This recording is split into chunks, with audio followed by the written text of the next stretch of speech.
Classic Audiobooks Library presents the fourth book in Anne of Green Gables series called Anne of Windy Poplars.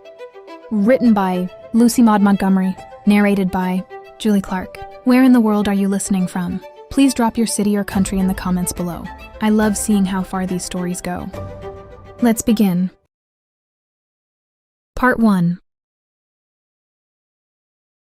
Chapter 1. Letter from Anne Shirley, B.A., Principal of Summerside High School, to Gilbert Blythe, medical student at Redmond College, Kingsport. Windy Poplars, Spooks Lane, Seaside, PEI, Monday, September 12th. Dearest, isn't that an address? Did you ever hear anything so delicious? Windy Poplars is the name of my new home and I love it. I also love Spooks Lane, which has no legal existence. It should be Trent Street, but it is never called Trent Street except on the rare occasions when it is mentioned in the Weekly Courier, and then people look at each other and say, "Where on earth is that?" Spooks Lane, it is. Although for what reason I cannot tell you.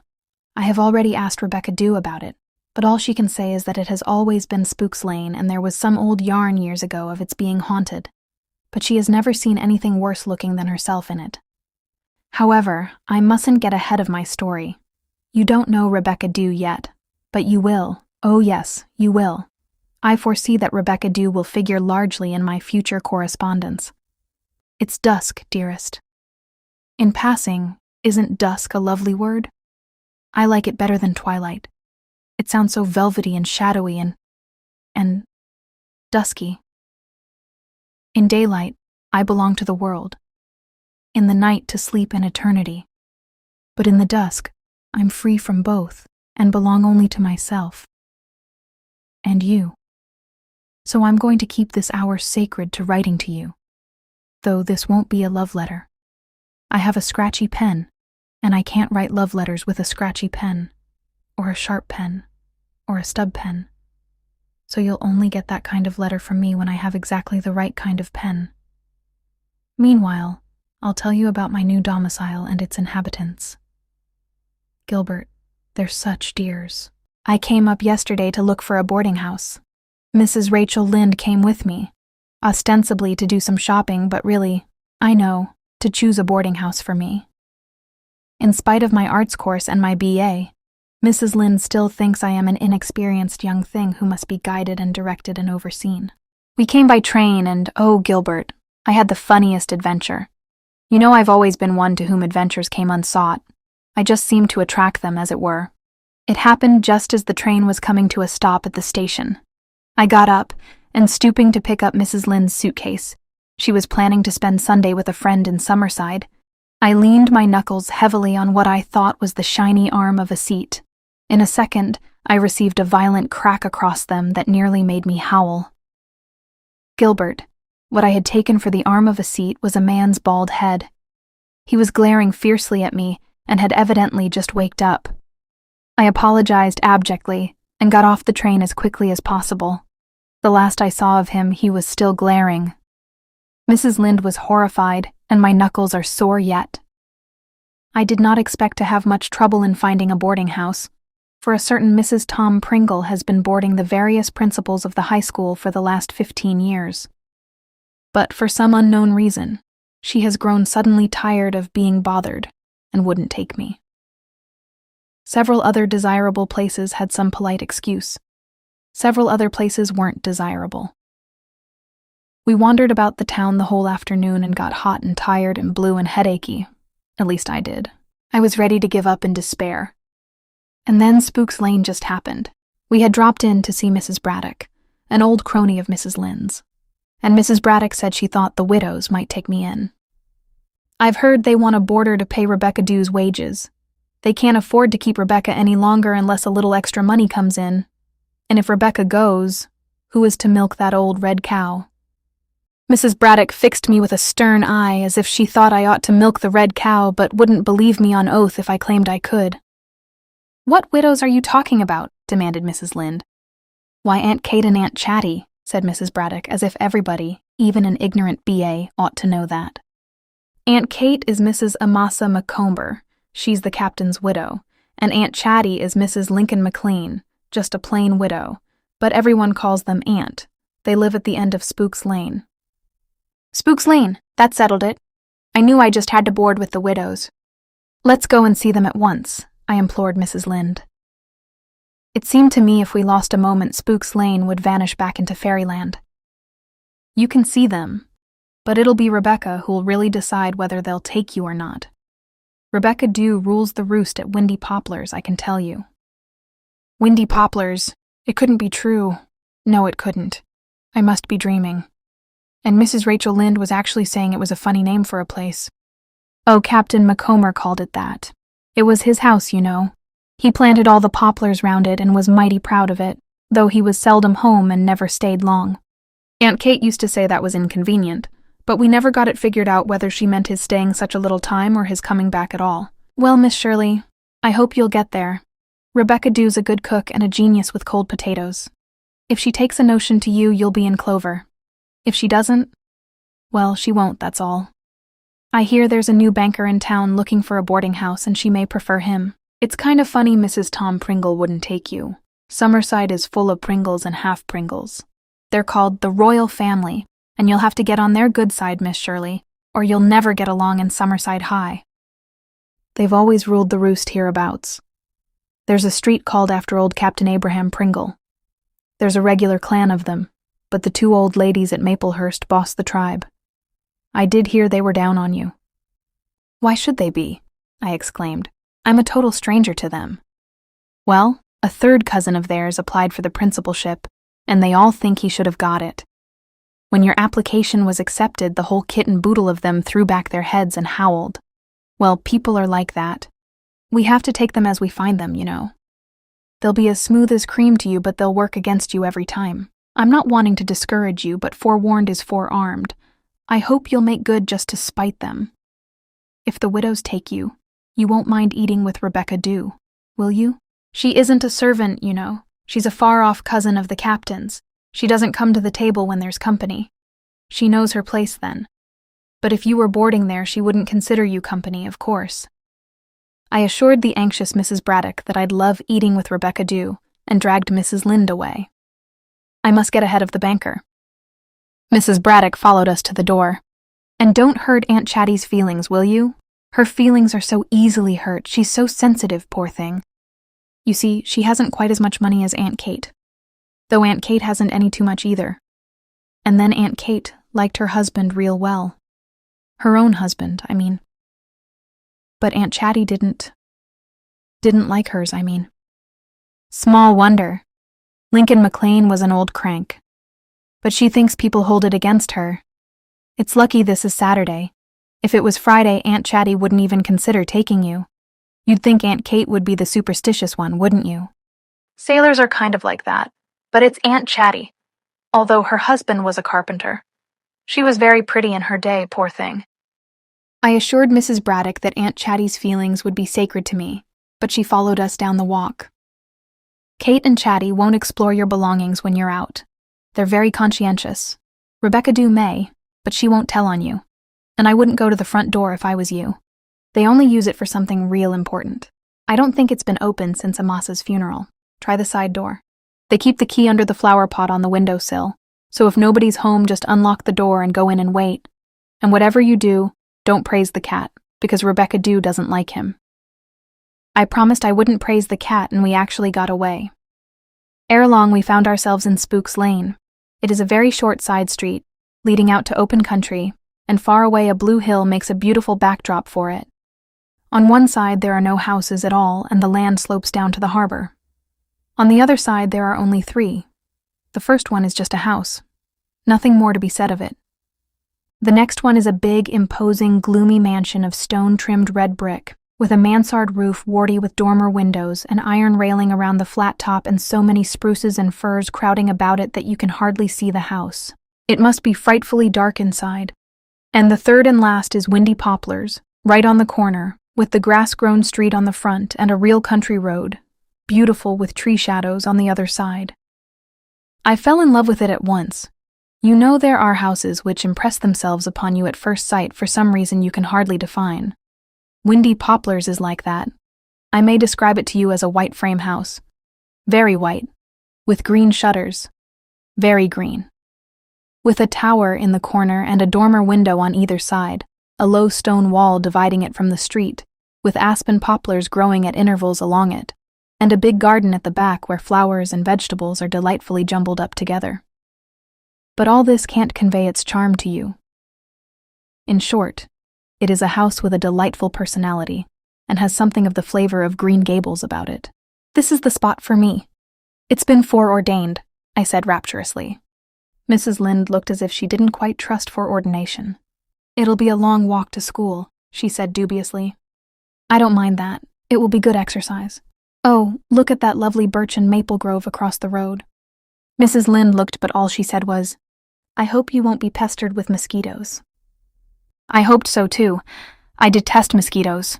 One mosquito can keep me awaker than a bad conscience. I was glad we didn't have to go in by the front door. It looked so forbidding. A big, double-leaved, grained wood affair, flanked by panels of red flowered glass. It doesn't seem to belong to the house at all. The little green side door, which we reached by a darling path of thin, flat sandstones sunk at intervals in the grass, was much more friendly and inviting. The path was edged by very prim, well-ordered beds of ribbon grass and bleeding heart and tiger lilies and sweet william and southernwood and bride's bouquet and red and white daisies and what Mrs. Lynde calls pinnies. Of course, they weren't all in bloom at this season, but you could see they had bloomed at the proper time and done it well. There was a rose plot in a far corner, and between Windy Poplars and the gloomy house, next a brick wall all overgrown with Virginia creeper, with an arched trellis above a faded green door in the middle of it. A vine ran right across it, so it was plain it hadn't been opened for some time. It was really only half a door, for its top half is merely an open oblong through which we could catch a glimpse of a jungly garden on the other side. Just as we entered the gate of the garden of Windy Poplars, I noticed a little clump of clover right by the path. Some impulse led me to stoop down and look at it. Would you believe it, Gilbert? There, right before my eyes, were 3 four-leafed clovers. Talk about omens. Even the Pringles can't contend against that, and I felt sure the banker hadn't an earthly chance. The side door was open, so it was evident somebody was at home and we didn't have to look under the flower pot. We knocked, and Rebecca Dew came to the door. We knew it was Rebecca Dew because it couldn't have been anyone else in the whole wide world, and she couldn't have had any other name. Rebecca Dew is around 40, and if a tomato had black hair racing away from its forehead, little twinkling black eyes, a tiny nose with a knobby end and a slit of a mouth, it would look exactly like her. Everything about her is a little too short. Arms and legs and neck and nose. Everything but her smile. It is long enough to reach from ear to ear. But we didn't see her smile just then. She looked very grim when I asked if I could see Mrs. Macomber. You mean Mrs. Captain Macomber? She said rebukingly, as if there were at least a dozen Mrs. Macombers in the house. Yes, I said meekly. And we were forthwith ushered into the parlor and left there. It was rather a nice little room, a bit cluttered up with antimacassars, but with a quiet, friendly atmosphere about it that I liked. Every bit of furniture had its own particular place which it had occupied for years. How that furniture shone! No bought polish ever produced that mirror-like gloss. I knew it was Rebecca Dew's elbow grease. There was a full-rigged ship in a bottle on the mantelpiece which interested Mrs. Lynde greatly. She couldn't imagine how it ever got into the bottle, but she thought it gave the room a nautical air. The widows came in. I liked them at once. Aunt Kate was tall and thin and gray and a little austere, Marilla's type exactly, and Aunt Chatty was short and thin and gray and a little wistful. She may have been very pretty once, but nothing is now left of her beauty except her eyes. They are lovely, soft and big and brown. I explained my errand, and the widows looked at each other. We must consult Rebecca Dew, said Aunt Chatty. Undoubtedly, said Aunt Kate. Rebecca Dew was accordingly summoned from the kitchen. The cat came in with her, a big, fluffy Maltese with a white breast and a white collar. I should have liked to stroke him, but remembering Mrs. Braddock's warning, I ignored him. Rebecca gazed at me without the glimmer of a smile. Rebecca, said Aunt Kate, who, I have discovered, does not waste words. Miss Shirley wishes to board here. I don't think we can take her. Why not? Said Rebecca Dew. It would be too much trouble for you, I'm afraid, said Aunt Chatty. I'm well used to trouble. said Rebecca Dew. You can't separate those names, Gilbert. It's impossible. Though the widows do it. They call her Rebecca when they speak to her. I don't know how they manage it. We are rather old to have young people coming and going, persisted Aunt Chatty. Speak for yourself, retorted Rebecca Dew. I'm only 45 and I still have the use of my faculties. And I think it would be nice to have a young person sleeping in the house. A girl would be better than a boy any time. He'd be smoking day and night. Burn us in our beds. If you must take a boarder, my advice would be to take her. But of course it's your house, she said and vanished, as Homer was so fond of remarking. I knew the whole thing was settled, but Aunt Chatty said I must go up and see if I was suited with my room. We will give you the tower room, dear. It's not quite as large as the spare room, but it has a stovepipe hole for a stove in winter and a much nicer view. You can see the old graveyard from it. I knew I would love the room. The very name, Tower Room, thrilled me. I felt as if we were living in that old song we used to sing in Avonlea school about the maiden who dwelt in a high tower beside a gray sea. It proved to be the dearest place. We ascended to it by a little flight of corner steps leading up from the stair landing. It was rather small, but not nearly as small as that dreadful hall bedroom I had my first year at Redmond. It had 2 windows, a dormer one looking west and a gable one looking north, and in the corner formed by the tower another 3-sided window with casements opening outward and shelves underneath for my books. The floor was covered with round braided rugs, the big bed had a canopy top and a wild goose quilt, and looked so perfectly smooth and level that it seemed a shame to spoil it by sleeping in it. And Gilbert, it is so high that I have to climb into it by a funny little movable set of steps which in daytime are stowed away under it. It seems Captain Montgomery bought the whole contraption in some foreign place and brought it home. There was a dear little corner cupboard with shelves trimmed with white scalloped paper and bouquets painted on its door. There was a round blue cushion on the window seat. A cushion with a button deep in the center, making it look like a fat blue donut. And there was a sweet wash stand with 2 shelves. The top one just big enough for a basin and jug of robin's egg blue, and the under one for a soap dish and hot water pitcher. It had a little brass-handled drawer full of towels, and on a shelf over it, a white china lady sat, with pink shoes and gilt sash and a red china rose in her golden china hair. The whole place was engoldened by the light that came through the corn-colored curtains, and there was the rarest tapestry on the whitewashed walls where the shadow patterns of the aspens outside fell. Living tapestry, always changing and quivering. Somehow, it seemed such a happy room. I felt as if I were the richest girl in the world. "You'll be safe there, that's what," said Mrs. Lynde as we went away. "I expect I'll find some things a bit cramping after the freedom of Patty's Place," I said, just to tease her. "Freedom," Mrs. Lynde sniffed. "Freedom. Don't talk like a Yankee, Anne.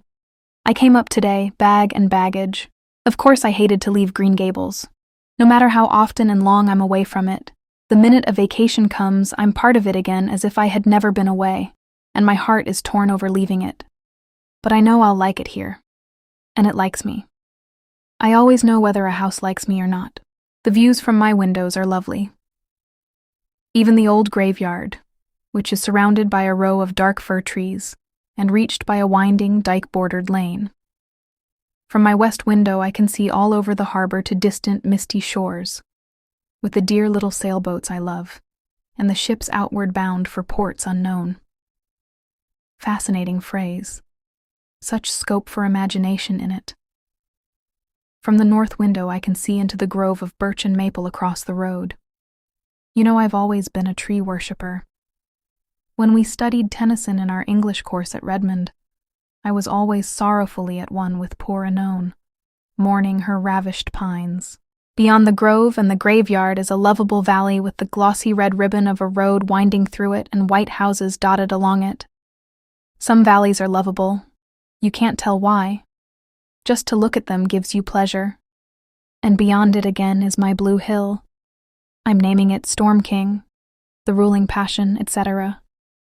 I can be so alone up here when I want to be. You know, it's lovely to be alone once in a while. The winds will be my friends. They'll wail and sigh and croon around my tower, the white winds of winter, the green winds of spring, the blue winds of summer, the crimson winds of autumn, and the wild winds of all seasons, stormy wind fulfilling his word. How I've always thrilled to that Bible verse, as if each and every wind had a message for me.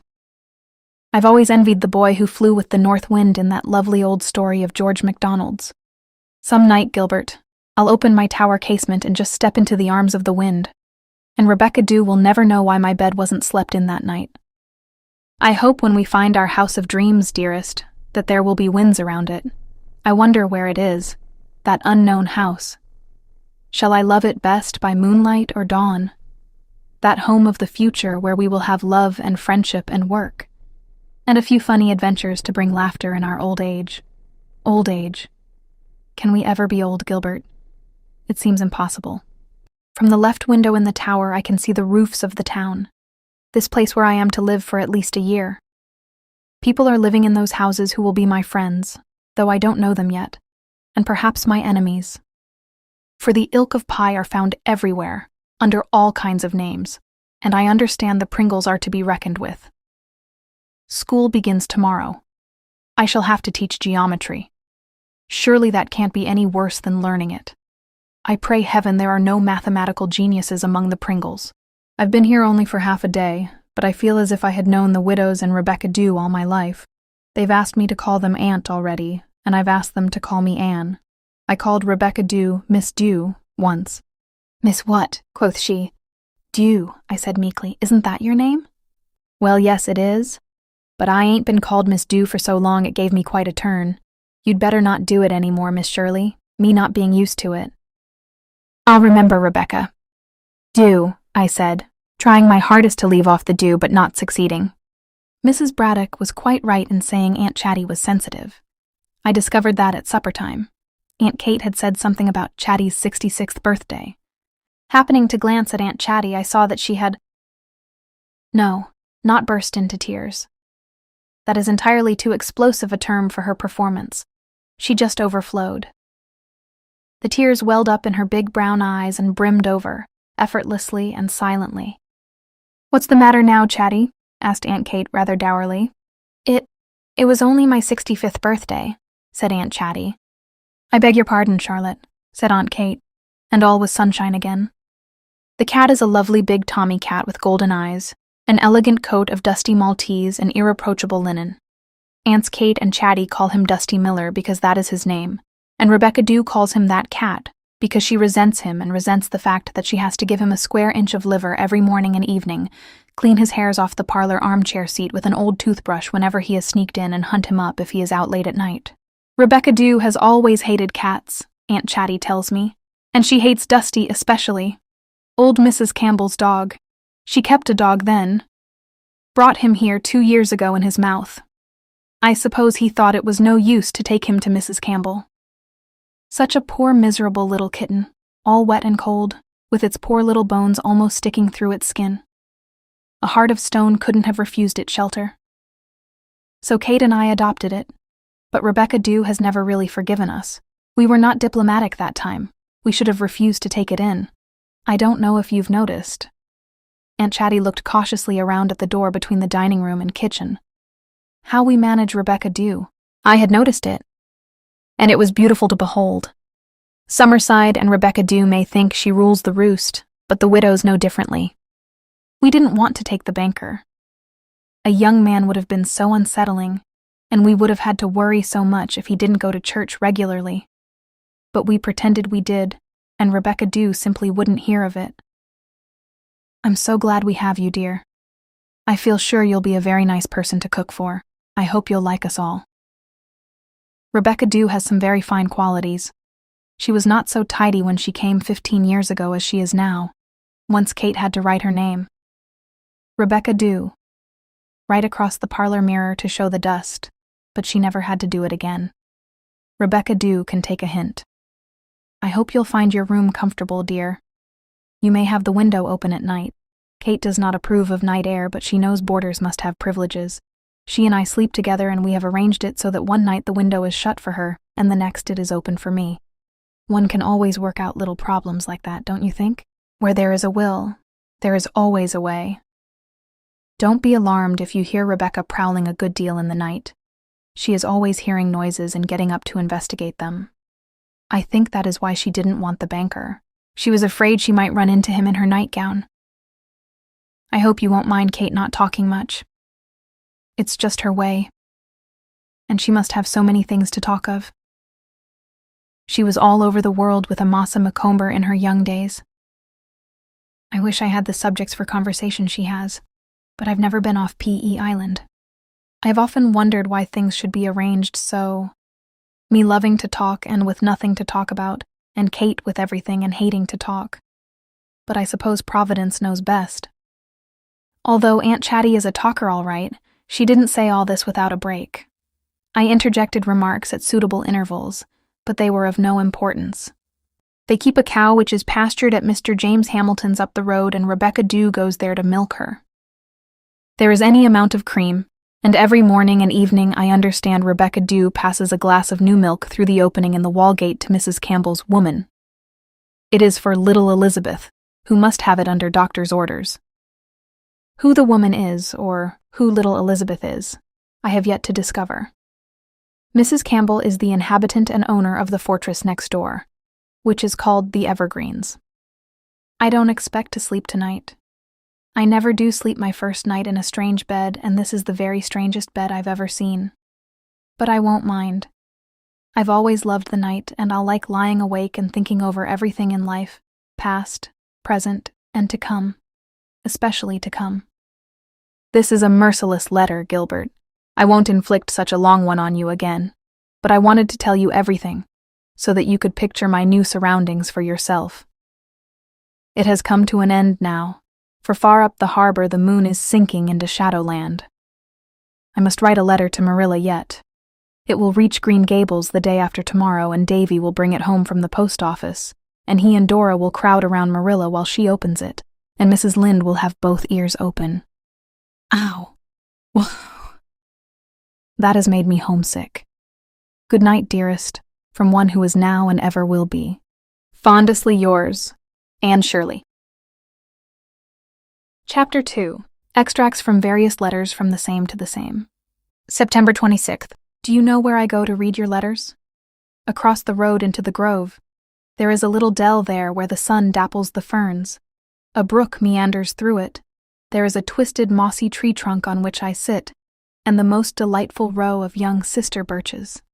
After this, when I have a dream of a certain kind, a golden green, crimson-veined dream, a very dream of dreams, I shall please my fancy with the belief that it came from my secret dell of birches, and was born of some mystic union between the slenderest, airiest of the sisters and the crooning brook. I love to sit there and listen to the silence of the grove. Have you ever noticed how many different silences there are, Gilbert? The silence of the woods, of the shore, of the meadows, of the night, of the summer afternoon. All different because all the undertones that thread them are different. I'm sure if I were totally blind and insensitive to heat and cold, I could easily tell just where I was by the quality of the silence about me. School has been keeping for 2 weeks now, and I've got things pretty well organized, but Mrs. Braddock was right. The Pringles are my problem, and as yet, I don't see exactly how I'm going to solve it in spite of my lucky clovers. As Mrs. Braddock says, they are as smooth as cream, and as slippery. The Pringles are a kind of clan who keeps tabs on each other and fight a good bit among themselves, but stand shoulder to shoulder in regard to any outsider. I have come to the conclusion that there are just 2 kinds of people in Summerside, those who are Pringles and those who aren't. My room is full of Pringles, and a good many students who bear another name have Pringle blood in them.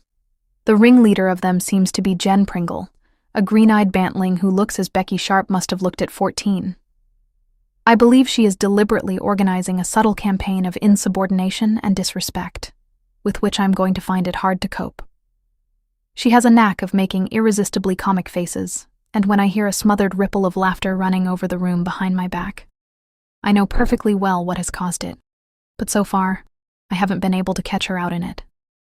She has brains, too. The little wretch. Can write compositions that are 4th cousins to literature and is quite brilliant in mathematics. Woe is me. There is a certain sparkle in everything she says or does, and she has a sense of humorous situations which would be a bond of kinship between us if she hadn't started out by hating me. As it is, I fear it will be a long time before Jen and I can laugh together over anything. Myra Pringle, Jen's cousin, is the beauty of the school, and apparently stupid. She does perpetrate some amusing howlers, as for instance, when she said today in history class that the Indians thought Champlain and his men were gods or something inhuman. Socially, the Pringles are what Rebecca Dew calls the elite of Summerside. Already I have been invited to 2 Pringle homes for supper, because it is the proper thing to invite a new teacher to supper, and the Pringles are not going to omit the required gestures. Last night, I was at James Pringle's, the father of the aforesaid Jen. He looks like a college professor, but is in reality stupid and ignorant. He talked a great deal about discipline, tapping the tablecloth with a finger, the nail of which was not impeccable, and occasionally doing dreadful things to grammar. The Summerside High had always required a firm hand. An experienced teacher, male preferred. He was afraid I was a leetle too young. A fault which time will cure all too soon, he said sorrowfully. I didn't say anything because if I had said anything I might have said too much. So I was as smooth and creamy as any Pringle of them all could have been, and contented myself with looking limpidly at him and saying inside of myself, "You cantankerous, prejudiced old creature. Jen must have got her brains from her mother, whom I found myself liking." Jen, in her parents' presence, was a model of decorum. But though her words were polite, her tone was insolent. Every time she said Miss Shirley, she contrived to make it sound like an insult, and every time she looked at my hair I felt that it was just plain carroty red. No Pringle, I am certain, would ever admit it was auburn. I liked the Morton Pringles much better, though Morton Pringle never really listens to anything you say. He says something to you, and then, while you're replying, he is busy thinking out his next remark. Mrs. Stephen Pringle. The widow. Pringle. Summerside abounds in widows. Wrote me a letter yesterday. A nice, polite, poisonous letter. Millie has too much homework. Millie is a delicate child and must not be overworked. Mr. Bell never gave her homework. She is a sensitive child that must be understood. Mr. Bell understood her so well. Mrs. Stephen is sure I will too if I try. I do not doubt Mrs. Stephen thinks I made Adam Pringle's nose bleed in class today by reason of which he had to go home. And I woke up last night and couldn't go to sleep again because I remembered I hadn't dotted in a question I wrote on the board. I'm certain Jen Pringle would notice it and a whisper will go around the clan about it. Rebecca Dew says that all the Pringles will invite me to supper, except the old ladies at Maplehurst, and then ignore me forever afterwards. As they are the elite, this may mean that socially I may be banned in Summerside. Well, we'll see. The battle is on, but is not yet either won or lost. Still, I feel rather unhappy over it all. You can't reason with prejudice. I'm still just as I used to be in my childhood. I can't bear to have people not liking me. It isn't pleasant to think that the families of half my pupils hate me, and for no fault of my own. It is the injustice that stings me. There go more italics. But a few italics really do relieve your feelings. Apart from the Pringles, I like my pupils very much. There are some clever, ambitious, hard-working ones who are really interested in getting an education. Lewis Allen is paying for his board by doing housework at his boarding house and isn't a bit ashamed of it.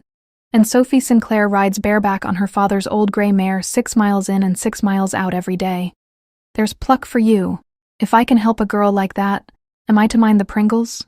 The trouble is, if I can't win the Pringles, I won't have much chance of helping anybody. But I love Windy Poplars.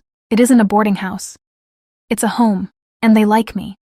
Even Dusty Miller likes me, though he sometimes disapproves of me and shows it by deliberately sitting with his back turned towards me, occasionally cocking a golden eye over his shoulder at me to see how I'm taking it.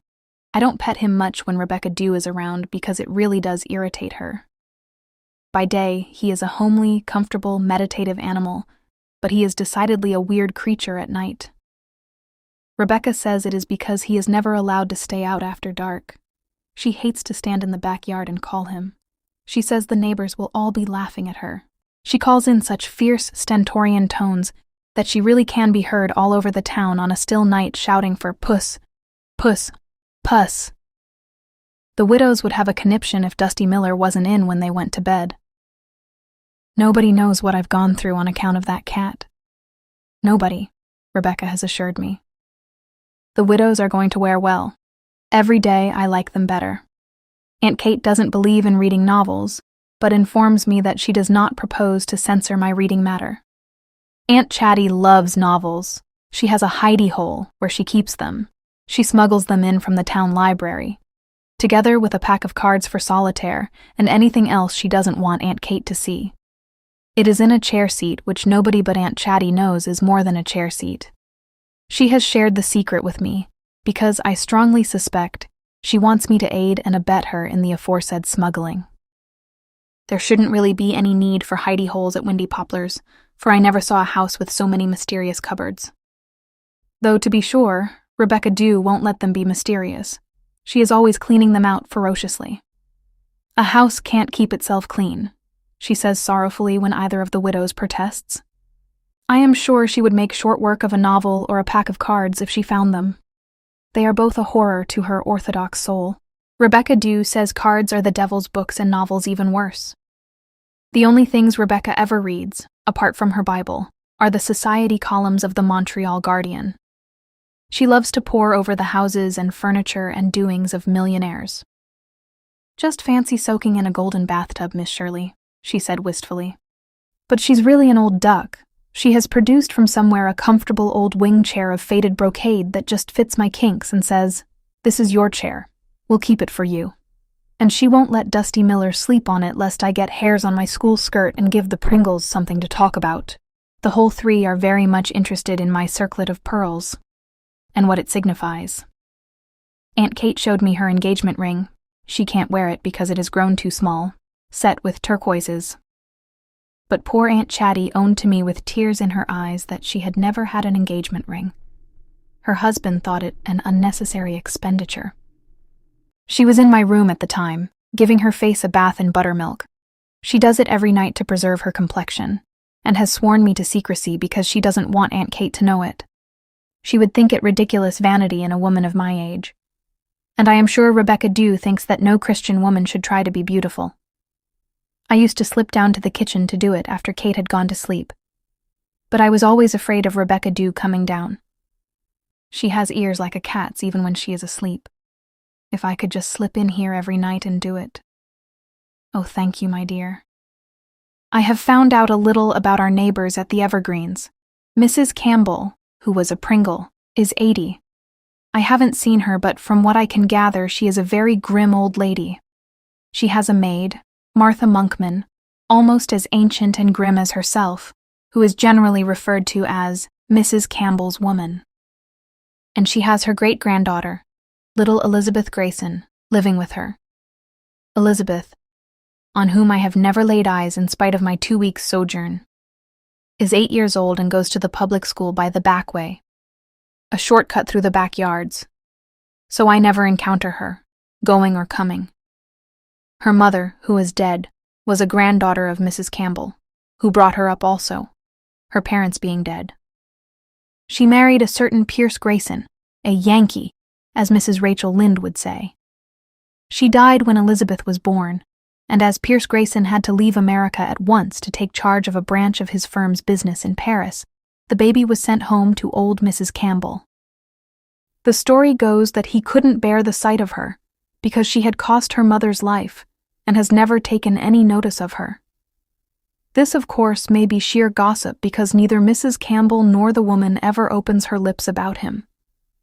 Rebecca Dew says they are far too strict with little Elizabeth and she hasn't much of a time of it with them.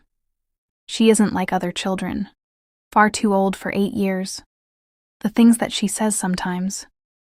"Rebecca," she says to me one day, "suppose just as you were ready to get into bed you felt your ankle nipped. No wonder she's afraid to go to bed in the dark, and they make her do it." Mrs. Campbell says there are to be no cowards in her house. They watch her like two cats watching a mouse, and boss her within an inch of her life. If she makes a speck of noise they nearly pass out. It's hush-hush all the time.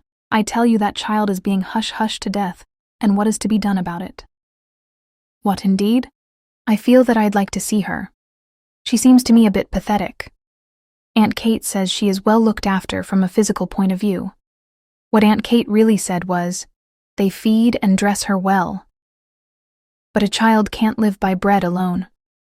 I can never forget what my own life was before I came to Green Gables. I'm going home next Friday evening to spend 2 beautiful days in Avonlea.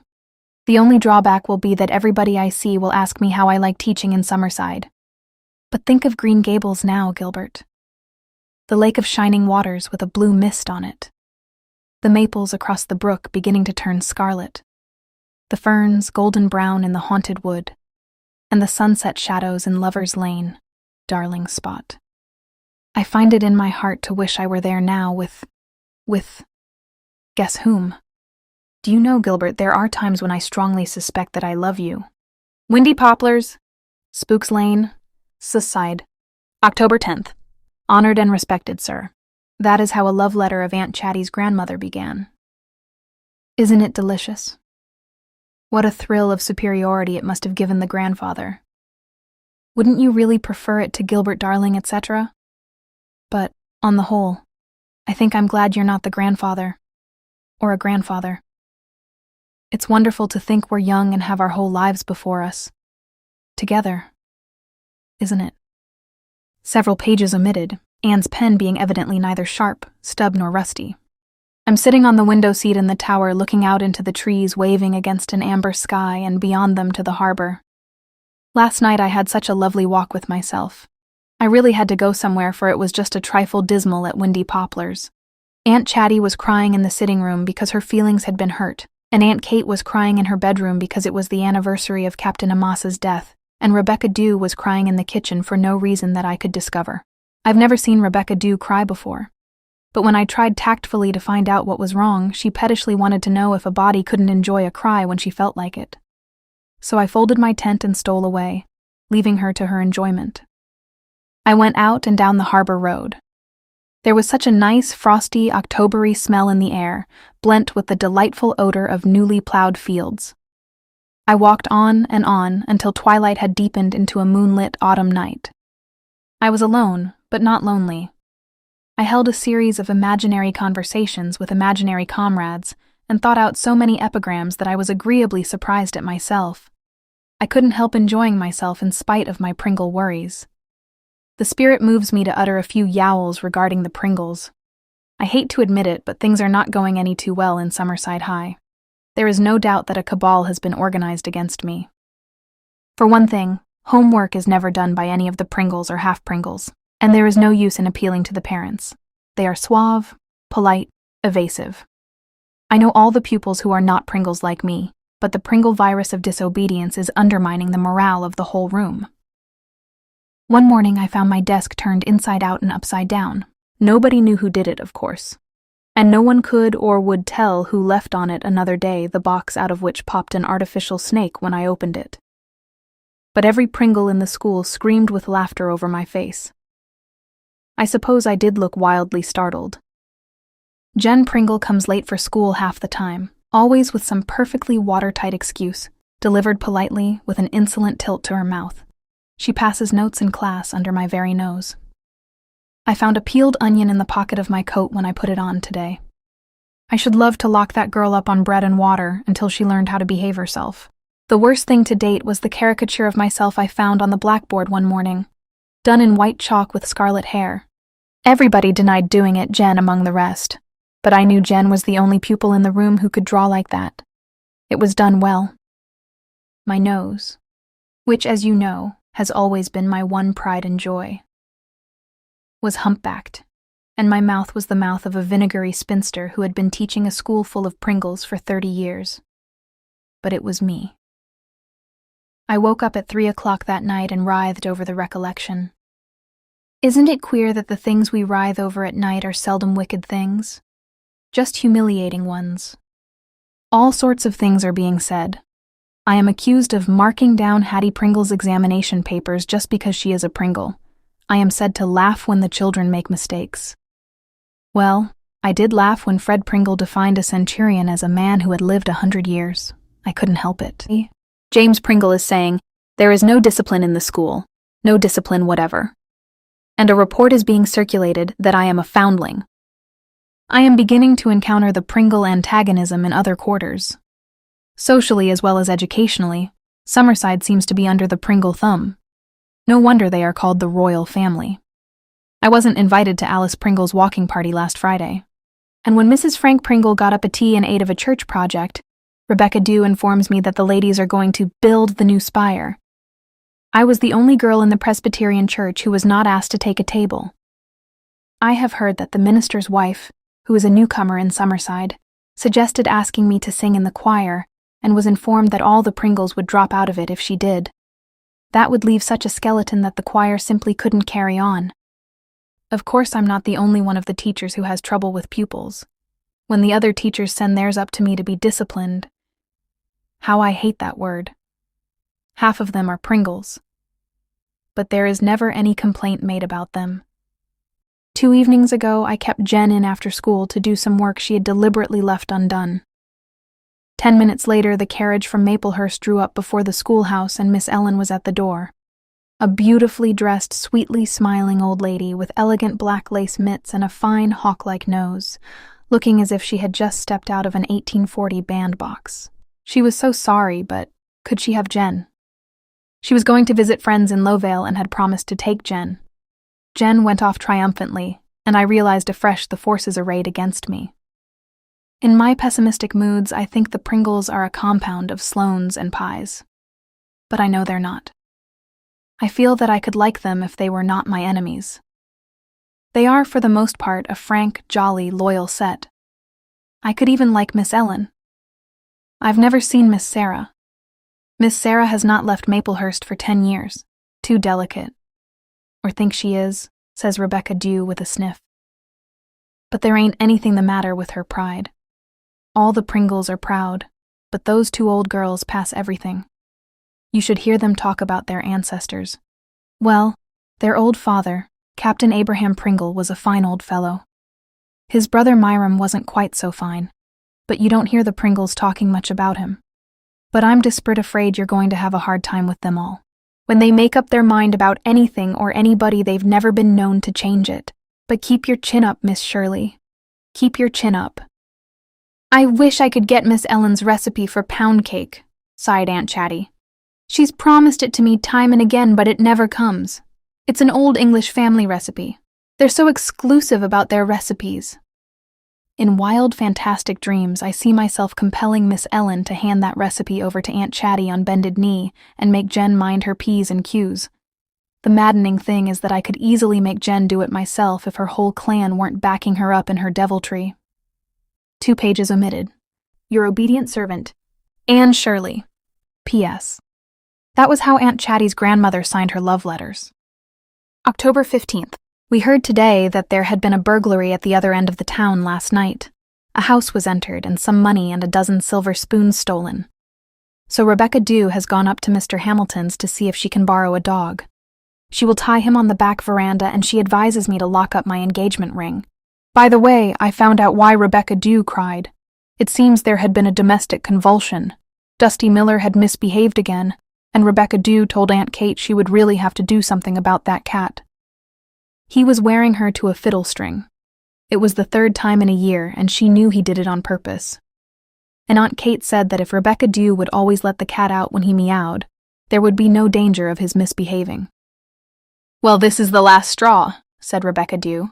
Consequently, tears. The Pringle situation grows a little more acute every week.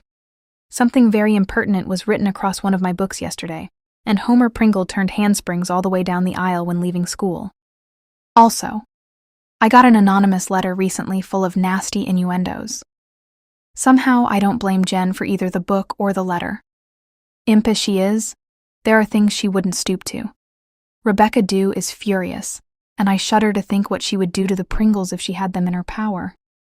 Nero's wish isn't to be compared to it. I really don't blame her, for there are times when I feel myself that I could cheerfully hand any and all of the Pringles a poisoned filter of Borgia brewing. I don't think I've told you much about the other teachers. There are 2, you know. The vice principal, Catherine Brooke of the junior room, and George McKay of the prep. Of George I have little to say. He is a shy, good-natured lad of 20, with a slight, delicious Highland accent suggestive of low Sheelings and misty islands. His grandfather was Isle of Skye, and does very well with the preps. So far as I know him, I like him. But I'm afraid I'm going to have a hard time liking Catherine Brooke. Catherine is a girl of, I think, about 28, though she looks 35. I have been told she cherished hopes of promotion to the principalship, and I suppose she resents my getting it, especially when I am considerably her junior. She is a good teacher, a bit of a martinet, but she is not popular with anyone, and doesn't worry over it. She doesn't seem to have any friends or relations and boards in a gloomy-looking house on grubby little Temple Street. She dresses very dowdily, never goes out socially, and is said to be mean. She is very sarcastic, and her pupils dread her biting remarks. I am told that her way of raising her thick black eyebrows and drawling at them reduces them to a pulp. I wish I could work it on the Pringles. But I really shouldn't like to govern by fear as she does. I want my pupils to love me. In spite of the fact that she has apparently no trouble in making them toe the line, she is constantly sending some of them up to me, especially Pringles. I know she does it purposely, and I feel miserably certain that she exults in my difficulties and would be glad to see me worsted. Rebecca Dew says that no one can make friends with her. The widows have invited her several times to Sunday supper. The dear souls are always doing that for lonely people, and always have the most delicious chicken salad for them. But she never came. So they have given it up because, as Aunt Kate says, there are limits. There are rumors that she is very clever and can sing and recite, elocute, a la Rebecca Dew, but will not do either. Aunt Chatty once asked her to recite at a church supper. "We thought she refused very ungraciously," said Aunt Kate. "Just growled," said Rebecca Dew. Catherine has a deep, throaty voice, almost a man's voice, and it does sound like a growl when she isn't in good humor. She isn't pretty, but she might make more of herself. She is dark and swarthy, with magnificent black hair always dragged back from her high forehead and coiled in a clumsy knot at the base of her neck. Her eyes don't match her hair, being a clear, light amber under her black brows. She has ears she needn't be ashamed to show and the most beautiful hands I've ever seen. Also, she has a well-cut mouth. But she dresses terribly. Seems to have a positive genius for getting the colors and lines she should not wear. Dull, dark greens and drab grays, when she is too sallow for greens and grays, and stripes which make her tall, lean figure even taller and leaner, and her clothes always look as if she'd slept in them. Her manner is very repellent. As Rebecca Dew would say, she always has a chip on her shoulder. Every time I pass her on the stairs, I feel that she is thinking horrid things about me. Every time I speak to her, she makes me feel I've said the wrong thing. And yet, I'm very sorry for her, though I know she would resent my pity furiously. And I can't do anything to help her because she doesn't want to be helped. She is really hateful to me. One day, when we 3 teachers were all in the staff room, I did something which, it seems, transgressed one of the unwritten laws of the school, and Catherine said cuttingly, "Perhaps you think you are above rules, Miss Shirley." At another time, when I was suggesting some changes which I thought would be for the good of the school, she said with a scornful smile, "I'm not interested in fairy tales." Once, when I said some nice things about her work and methods, she said, "And what is to be the pill in all this jam?" But the thing that annoyed me most, well, one day when I happened to pick up a book of hers in the staff room and glanced at the flyleaf, I said, "I'm glad you spell your name with a K. Catherine is so much more alluring than Catherine, just as K is ever so much gypsier a letter than smug C." She made no response, but the next note she sent up was signed Catherine Brooke. I sneezed all the way home. I really would give up trying to be friends with her if I hadn't a queer, unaccountable feeling that under all her brusqueness and aloofness, she is actually starved for companionship. Altogether, what with Catherine's antagonism and the Pringle attitude, I don't know just what I'd do if it wasn't for dear Rebecca Dew and your letters. And little Elizabeth. Because I've got acquainted with little Elizabeth, and she is a darling. 3 nights ago, I took the glass of milk to the wall door, and little Elizabeth herself was there to get it instead of the woman, her head just coming above the solid part of the door, so that her face was framed in the ivy.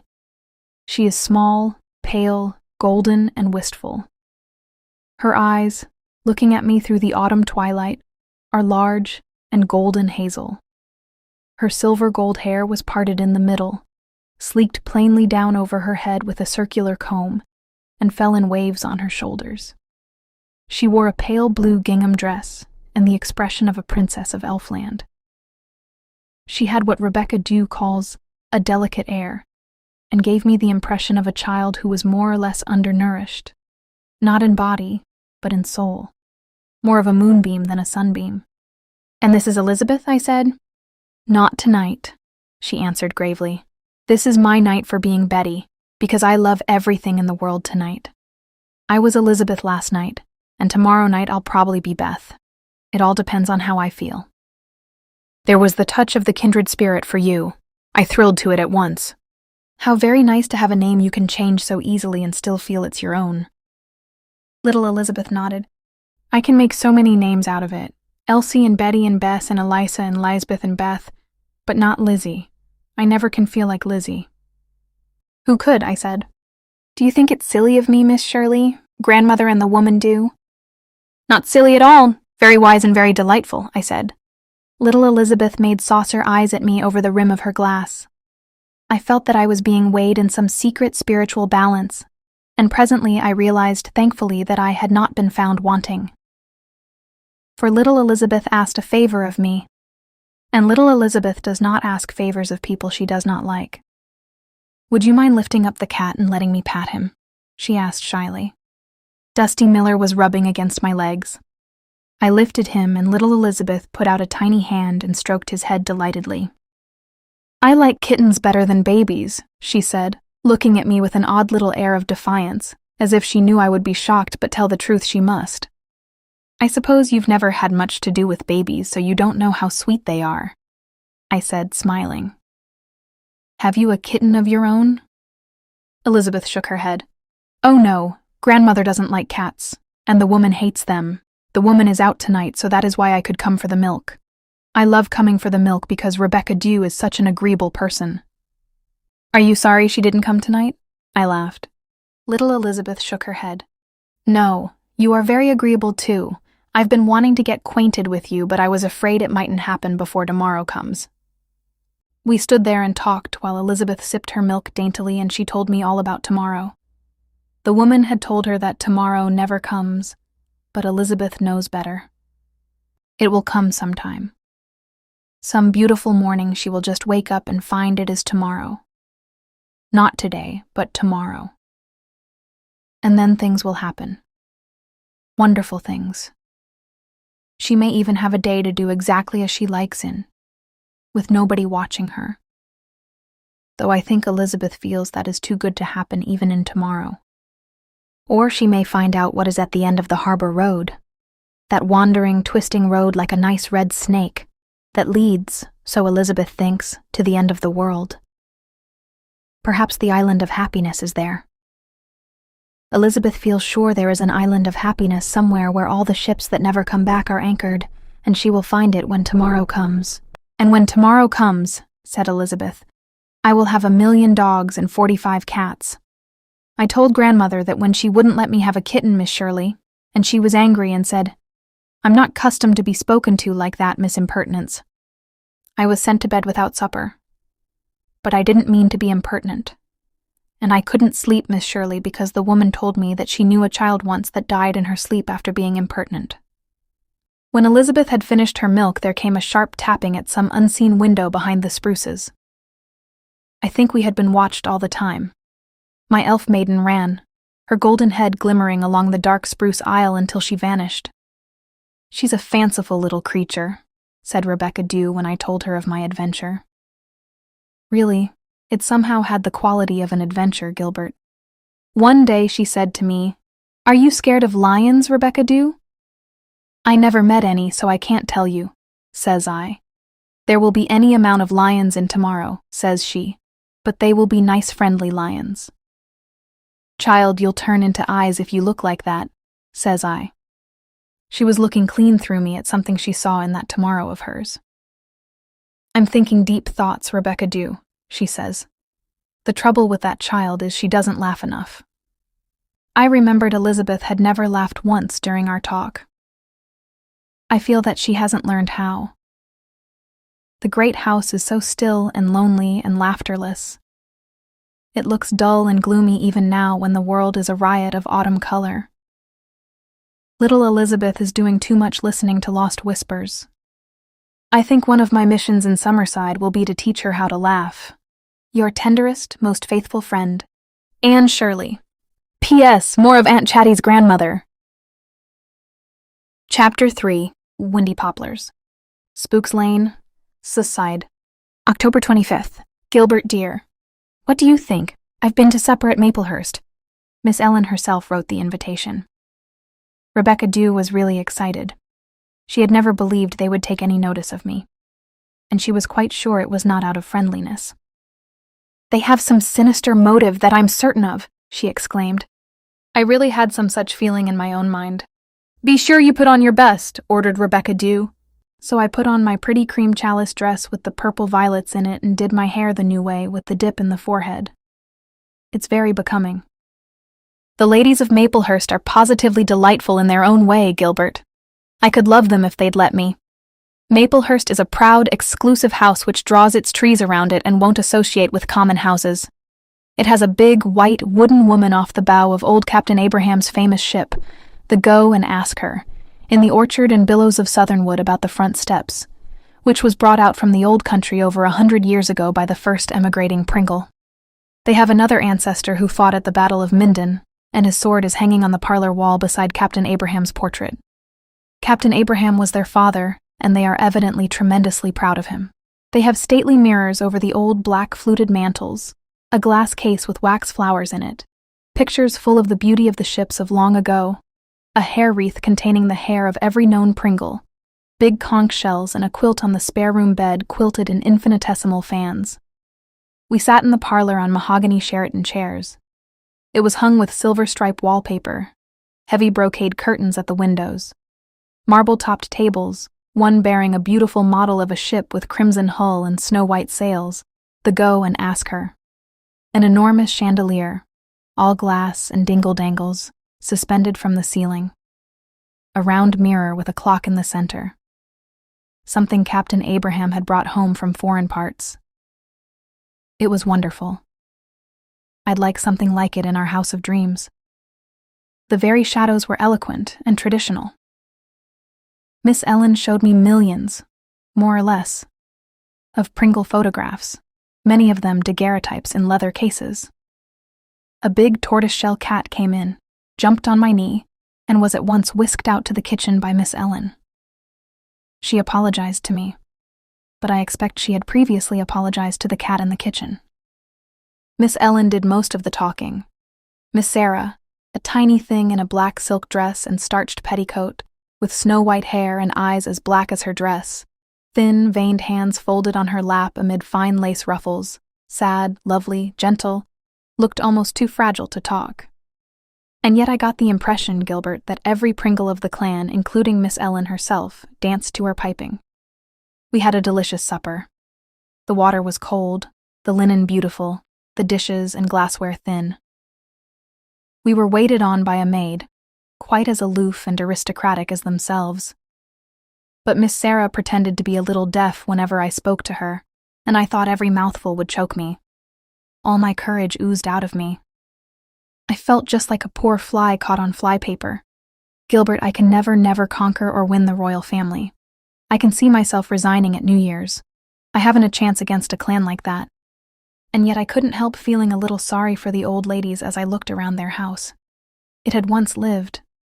People had been born there, died there, exulted there, known sleep, despair, fear, joy, love, hope, hate. And now it has nothing but the memories by which they live, and their pride in them. Aunt Chatty is much upset because when she unfolded clean sheets for my bed today, she found a diamond-shaped crease in the center. She is sure it foretells a death in the household. Aunt Kate is very much disgusted with such superstition, but I believe I rather like superstitious people. They lend color to life. Wouldn't it be a rather drab world if everybody was wise and sensible and good? What would we find to talk about? We had a catastrophe here 2 nights ago. Dusty Miller stayed out all night in spite of Rebecca Dew's stentorian shouts of puss in the backyard, and when he turned up in the morning, oh, such a looking cat. One eye was closed completely, and there was a lump as big as an egg on his jaw. His fur was stiff with mud and one paw was bitten through. But what a triumphant, unrepentant look he had in his one good eye. The widows were horrified, but Rebecca Dew said exultantly, "That cat has never had a good fight in his life before, and I'll bet the other cat looks far worse than he does." A fog is creeping up the harbor tonight, blotting out the red road that little Elizabeth wants to explore. Weeds and leaves are burning in all the town gardens, and the combination of smoke and fog is making Spooks Lane an eerie, fascinating, enchanted place. It is growing late, and my bed says, "I have sleep for you." I've grown used to climbing a flight of steps into bed, and climbing down them. Oh, Gilbert, I've never told anyone this, but it's too funny to keep any longer. The first morning I woke up in Windy Poplars, I forgot all about the steps and made a blithe morning spring out of bed. I came down like 1,000 of brick, as Rebecca Dew would say. Luckily, I didn't break any bones, but I was black and blue for a week. Little Elizabeth and I are very good friends by now. She comes every evening for her milk because the woman is laid up with what Rebecca Dew calls bronchitis. I always find her at the wall gate waiting for me, her big eyes full of twilight. We talk with the gate, which has never been opened for years, between us. Elizabeth sips the glass of milk as slowly as possible in order to spin our conversation out. Always, when the last drop is drained, comes the tap-tap on the window.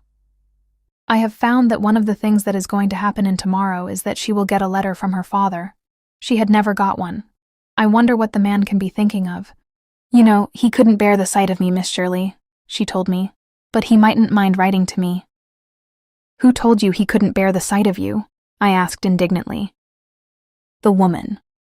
Always when Elizabeth says "the woman," I can see her like a great big forbidding W, all angles and corners. And it must be true, or he would come to see me sometimes. She was Beth that night. It is only when she is Beth that she will talk of her father. When she is Betty, she makes faces at her grandmother and the woman behind their backs. But when she turns into Elsie, she is sorry for it and thinks she ought to confess, but is scared to. Very rarely she is Elizabeth, and then she has the face of one who listens to fairy music and knows what roses and clovers talk about. She's the quaintest thing, Gilbert. As sensitive as one of the leaves of the windy poplars, and I love her. It infuriates me to know that those 2 terrible old women make her go to bed in the dark. The woman said I was big enough to sleep without a light, but I feel so small, Miss Shirley, because the night is so big and awful, and there is a stuffed crow in my room and I am afraid of it. The woman told me it would pick my eyes out if I cried. Of course, Miss Shirley, I don't believe that, but still I'm scared. Things whisper so to each other at night. But in tomorrow, I'll never be scared of anything, not even of being kidnapped. But there is no danger of your being kidnapped, Elizabeth. The woman said there was if I went anywhere alone or talked to strange persons. But you're not a strange person, are you, Miss Shirley? No, darling. We've always known each other in tomorrow, I said. Chapter 4. Windy Poplars, Spooks Lane, Suicide. November 10th. Dearest, it used to be that the person I hated most in the world was the person who spoiled my pen nib. But I can't hate Rebecca Dew in spite of her habit of using my pen to copy recipes when I'm in school. She's been doing it again, and as a result you won't get a long or a loving letter this time, belovedest. The last cricket song has been sung. The evenings are so chilly now that I have a small, chubby, oblong wood stove in my room. Rebecca Dew put it up. I forgive her the pen for it. There's nothing that woman can't do, and she always has a fire lighted for me in it when I come home from school. It is the tiniest of stoves. I could pick it up in my hands. It looks just like a pert little black dog on its 4 bandy iron legs. But when you fill it with hardwood sticks, it blooms rosy red and throws a wonderful heat, and you can't think how cozy it is. I'm sitting before it now, with my feet on its tiny hearth, scribbling to you on my knee, Everyone else in Seaside, more or less, is at the Hardy Pringles dance. I was not invited, and Rebecca Dew is so cross about it that I'd hate to be Dusty Miller. But when I think of Hardy's daughter Myra, beautiful and brainless, trying to prove in an examination paper that the angels at the base of an isosceles triangle are equal, I forgive the entire Pringle clan. And last week she included Gallows Tree quite seriously in a list of trees. But, to be just, all the howlers don't originate with the Pringles. Blake Fenton defined an alligator recently as a large kind of insect. Such are the highlights of a teacher's life. It feels like snow tonight. I like an evening when it feels like snow. The wind is blowing in turret and tree and making my cozy room seem even cozier. The last golden leaf will be blown from the aspens tonight. I think I've been invited to supper everywhere by now. I mean to the homes of all my pupils, both in town and country. And oh, Gilbert darling, I am so sick of pumpkin preserves. Never, never let us have pumpkin preserves in our house of dreams. Almost everywhere I've gone for the last month, I've had PP for supper. The first time I had it, I loved it. It was so golden that I felt I was eating preserved sunshine, and I incautiously raved about it. It got bruited about that I was very fond of PP, and people had it on purpose for me. Last night, I was going to Mr. Hamilton's, and Rebecca Dew assured me that I wouldn't have to eat PP there because none of the Hamiltons liked it. But when we sat down to supper, there on the sideboard was the inevitable cut-glass bowl full of PP. I hadn't any pumpkin preserves of my own, said Mrs. Hamilton, ladling me out a generous dishful. But I heard you was terrible partial to it, so when I was to my cousin's in Lowvale last Sunday, I says to her, I'm having Miss Shirley to supper this week, and she's terrible partial to pumpkin preserves. I wish you'd lend me a jar for her.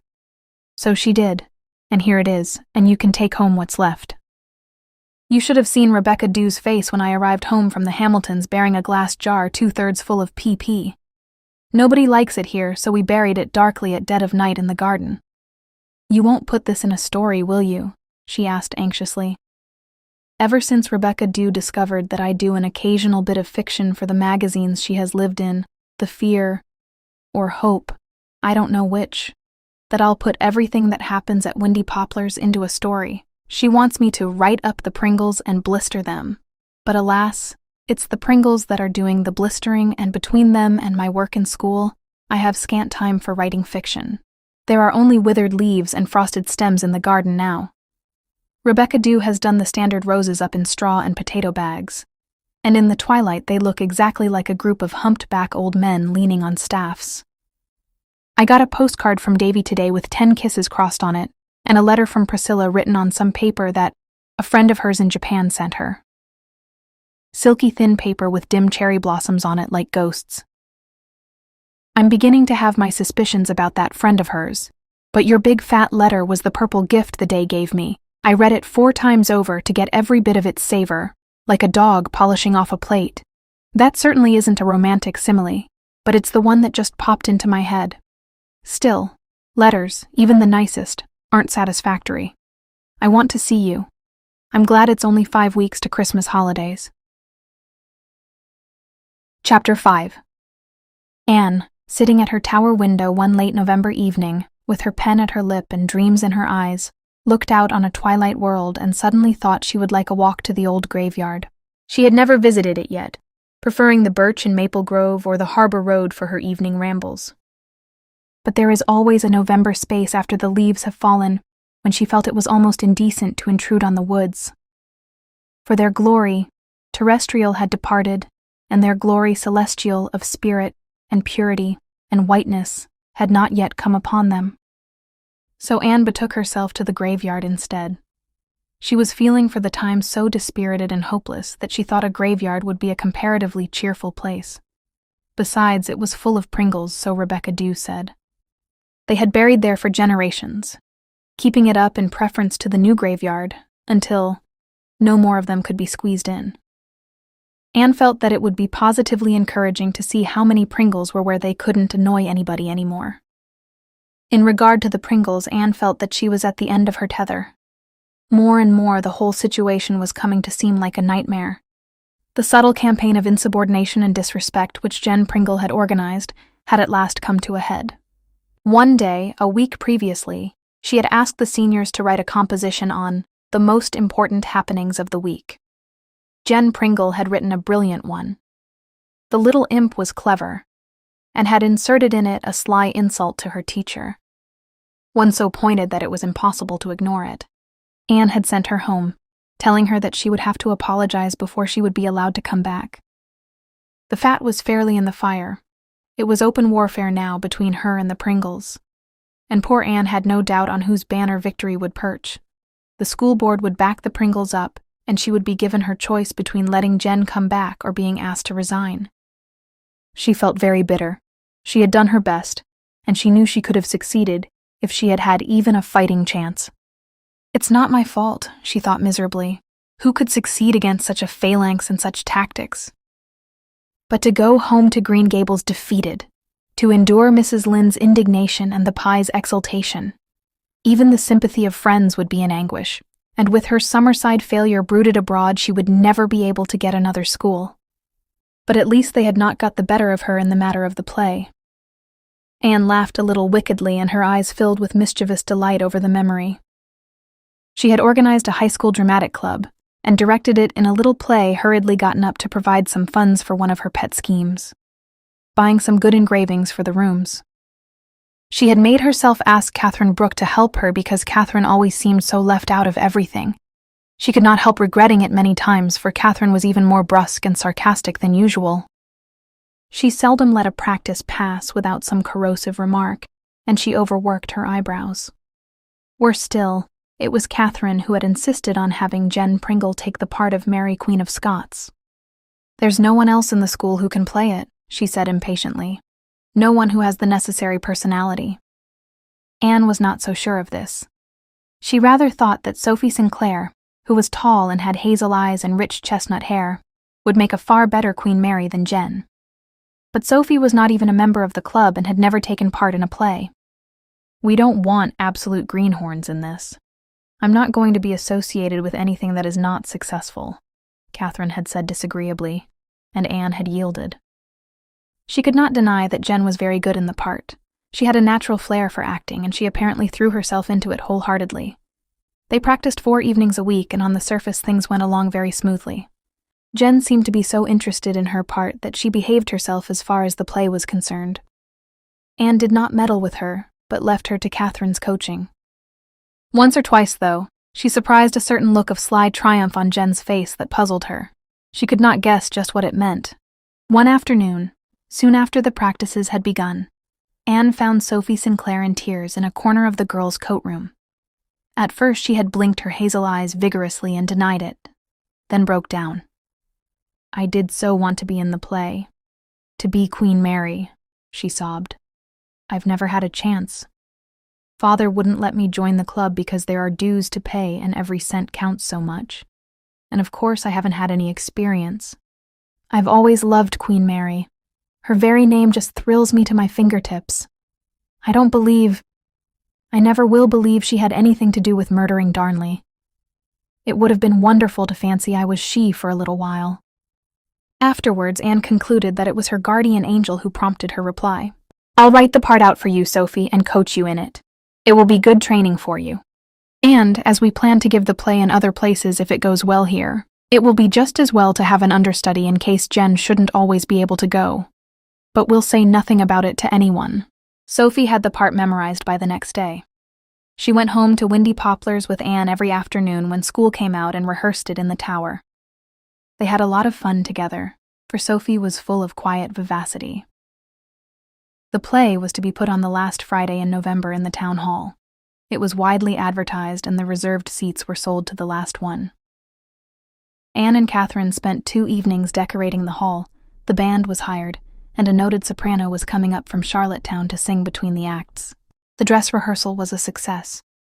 Jen was really excellent, and the whole cast played up to her. Friday morning, Jen was not in school. And in the afternoon her mother sent word that Jen was ill with a very sore throat. They were afraid it was tonsillitis.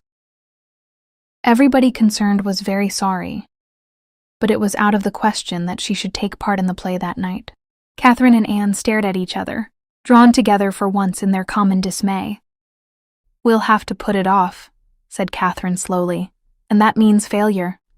Once we're into December, there's so much going on. Well, I always thought it was foolish to try to get up a play this time of the year." "We are not going to postpone it," said Anne, her eyes as green as Jen's own. She was not going to say it to Catherine Brooke, but she knew as well as she had ever known anything in her life that Jen Pringle was in no more danger of tonsillitis than she was. It was a deliberate device, whether any of the other Pringles were a party to it or not, to ruin the play because she, Anne Shirley, had sponsored it. "Oh, if you feel that way about it," said Catherine with a nasty shrug. "But what do you intend to do? Get someone to read the part? That would ruin it. Mary is the whole play. Sophie Sinclair can play the part as well as Jen. The costume will fit her, and thanks be, you made it and have it, not Jen." The play was put on that night before a packed audience. A delighted Sophie played Mary. Was Mary, as Jen Pringle could never have been. Looked Mary in her velvet robes and ruff and jewels. Students of Summerside High, who had never seen Sophie in anything but her plain, dowdy, dark serge dresses, shapeless coat, and shabby hats, stared at her in amazement. It was insisted on the spot that she become a permanent member of the dramatic club. Anne herself paid the membership fee, and from then on she was one of the pupils who counted in Summerside High. But nobody knew or dreamed, Sophie herself least of all, that she had taken the first step that night on a pathway that was to lead to the stars. 20 years later, Sophie Sinclair was to be one of the leading actresses in America. But probably no plaudits ever sounded so sweet in her ears as the wild applause amid which the curtain fell that night in Summerside Town Hall. Mrs. James Pringle took a tale home to her daughter Jen, which would have turned that damsel's eyes green if they had not been already so. For once, as Rebecca Dew said feelingly, Jen had got her comeuppance. And the eventual result was the insult in the composition on important happenings. Anne went down to the old graveyard along a deep-rutted lane between high, mossy stone dikes, tasseled with frosted ferns. Slim, pointed Lombardies, from which November winds had not yet stripped all the leaves, grew along it at intervals, coming out darkly against the amethyst of the far hills. But the old graveyard, with half its tombstones leaning at a drunken slant, was surrounded by a foursquare row of tall, somber fir trees. Anne had not expected to find anyone there, and was a little taken aback when she met Miss Valentine Cordelow, with her long, delicate nose, her thin, delicate mouth, her sloping, delicate shoulders, and her general air of invincible ladylikeness, just inside the gate. She knew Miss Valentine, of course, as did everyone in Summerside. She was the local dressmaker, and what she didn't know about people, living or dead, was not worth taking into account.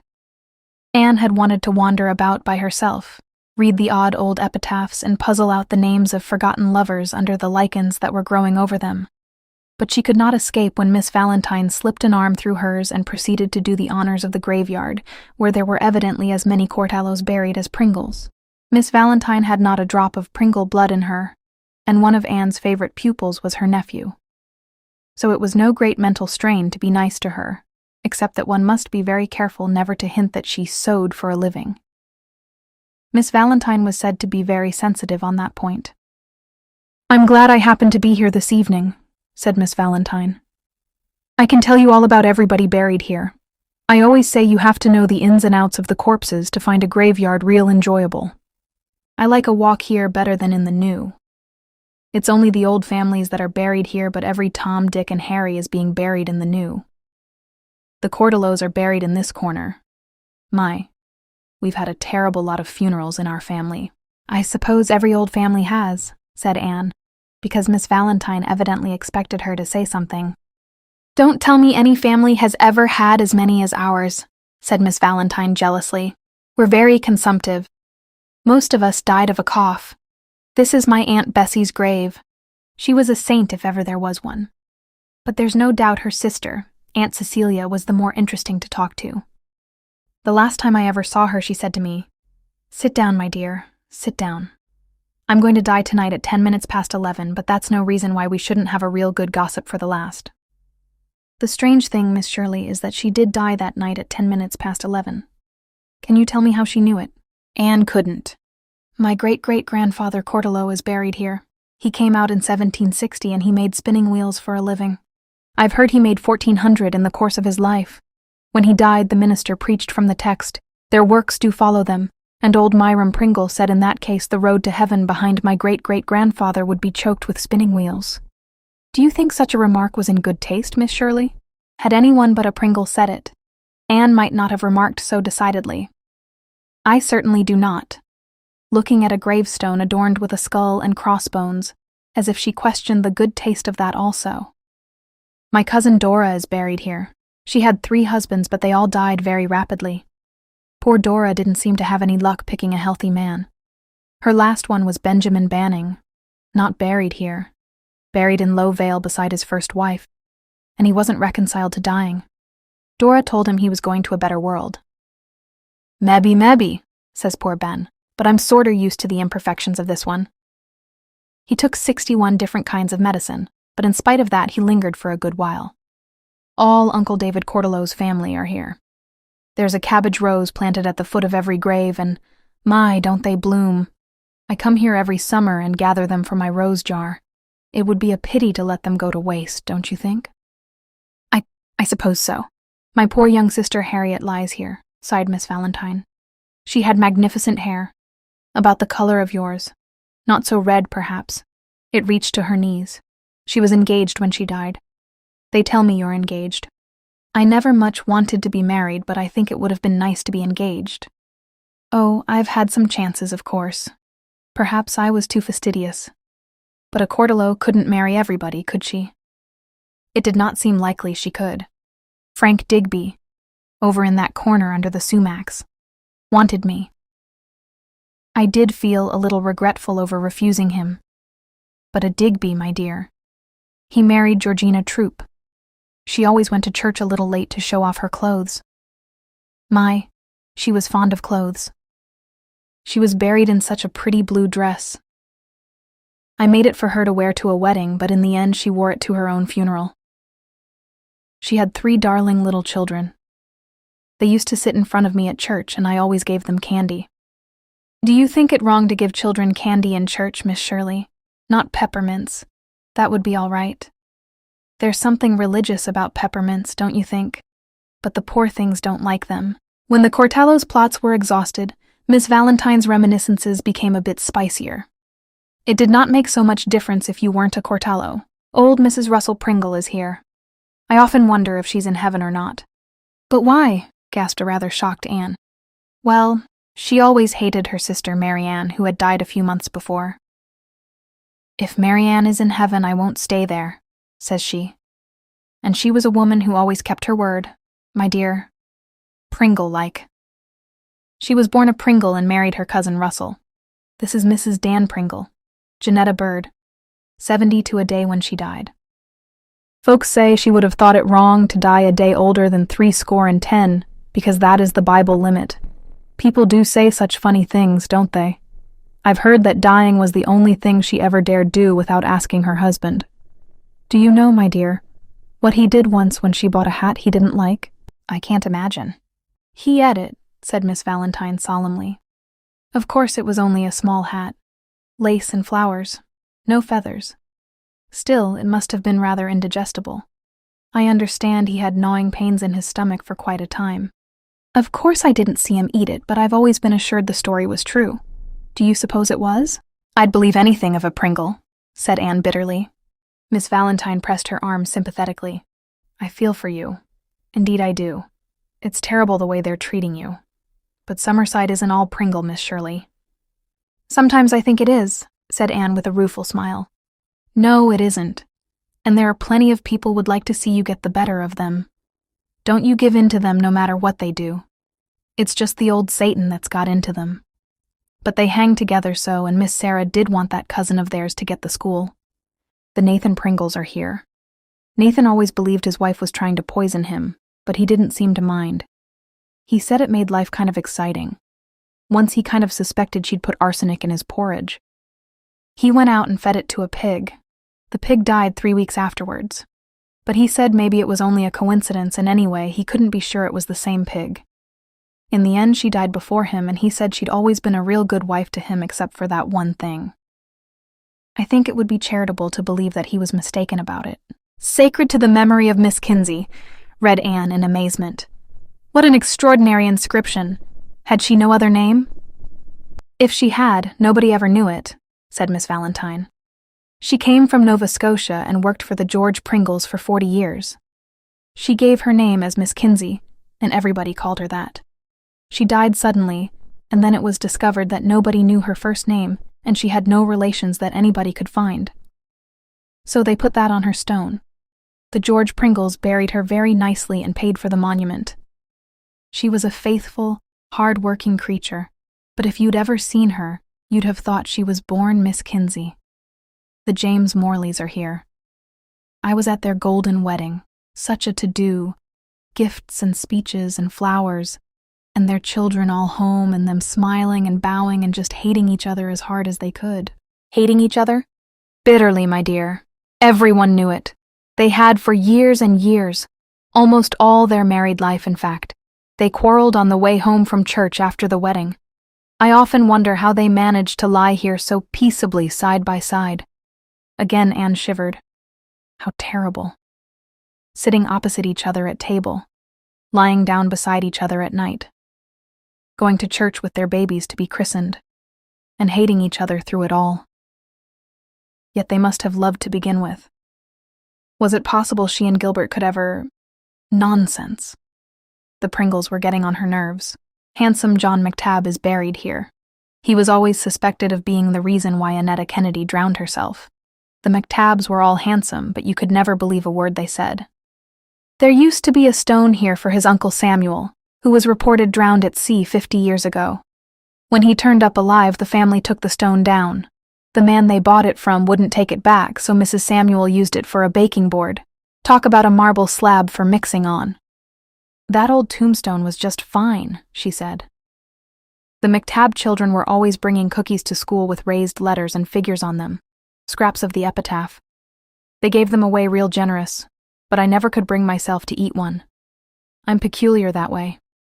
Mr. Harley Pringle is here. He had to wheel Peter McTabb down Main Street once in a wheelbarrow, wearing a bonnet, for an election bet. All Summerside turned out to see it, except the Pringles, of course. They nearly died of shame. Millie Pringle is here. I was very fond of Millie, even if she was a Pringle. She was so pretty and as light-footed as a fairy. Sometimes I think, my dear, on nights like this she must slip out of her grave and dance like she used to do. But I suppose a Christian shouldn't be harboring such thoughts. This is Herb Pringle's grave. He was one of the jolly Pringles. He always made you laugh. He laughed right out in church once, when the mouse dropped out of the flowers on Meta Pringle's hat when she bowed in prayer.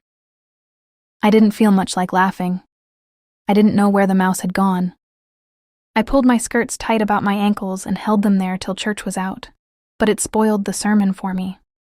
Herb sat behind me, and such a shout as he gave. People who couldn't see the mouse thought he'd gone crazy. It seemed to me that laugh of his couldn't die. If he was alive, he'd stand up for you, Sarah or no Sarah. This, of course, is Captain Abraham Pringle's monument. It dominated the whole graveyard. 4 receding platforms of stone formed a square pedestal on which rose a huge pillar of marble, topped with a ridiculous draped urn beneath which a fat cherub was blowing a horn. "How ugly," said Anne candidly. "Oh, do you think so?" Miss Valentine seemed rather shocked. "It was thought very handsome when it was erected. That is supposed to be Gabriel blowing his trumpet. I think it gives quite a touch of elegance to the graveyard. It cost $900. Captain Abraham was a very fine old man. It is a great pity he is dead. If he was living, they wouldn't be persecuting you the way they are. I don't wonder Sarah and Ellen are proud of him, though I think they carry it a bit too far." At the graveyard gate, Anne turned and looked back. A strange, peaceful hush lay over the windless land. Long fingers of moonlight were beginning to pierce the darkling firs, touching a gravestone here and there, and making strange shadows among them. But the graveyard wasn't a sad place after all. Really, the people in it seemed alive after Miss Valentine's tales. "I've heard you write," said Miss Valentine anxiously, as they went down the lane. "You won't put the things I've told you in your stories, will you?" "You may be sure I won't," promised Anne. "Do you think it is really wrong?" Or dangerous, to speak ill of the dead?" whispered Miss Valentine a bit anxiously. "I don't suppose it's exactly either," said Anne. "Only rather unfair, like hitting those who can't defend themselves. But you didn't say anything very dreadful of anybody, Miss Cordelow." "I told you Nathan Pringle thought his wife was trying to poison him. But you give her the benefit of the doubt." And Miss Valentine went her way reassured. Chapter 6. "I wended my way to the graveyard this evening," wrote Anne to Gilbert after she got home. "I think 'wend your way' is a lovely phrase, and I work it in whenever I can. It sounds funny to say I enjoyed my stroll in the graveyard, but I really did. Miss Cordelow's stories were so funny. Comedy and tragedy are so mixed up in life, Gilbert. The only thing that haunts me is that tale of the two who lived together 50 years and hated each other all that time.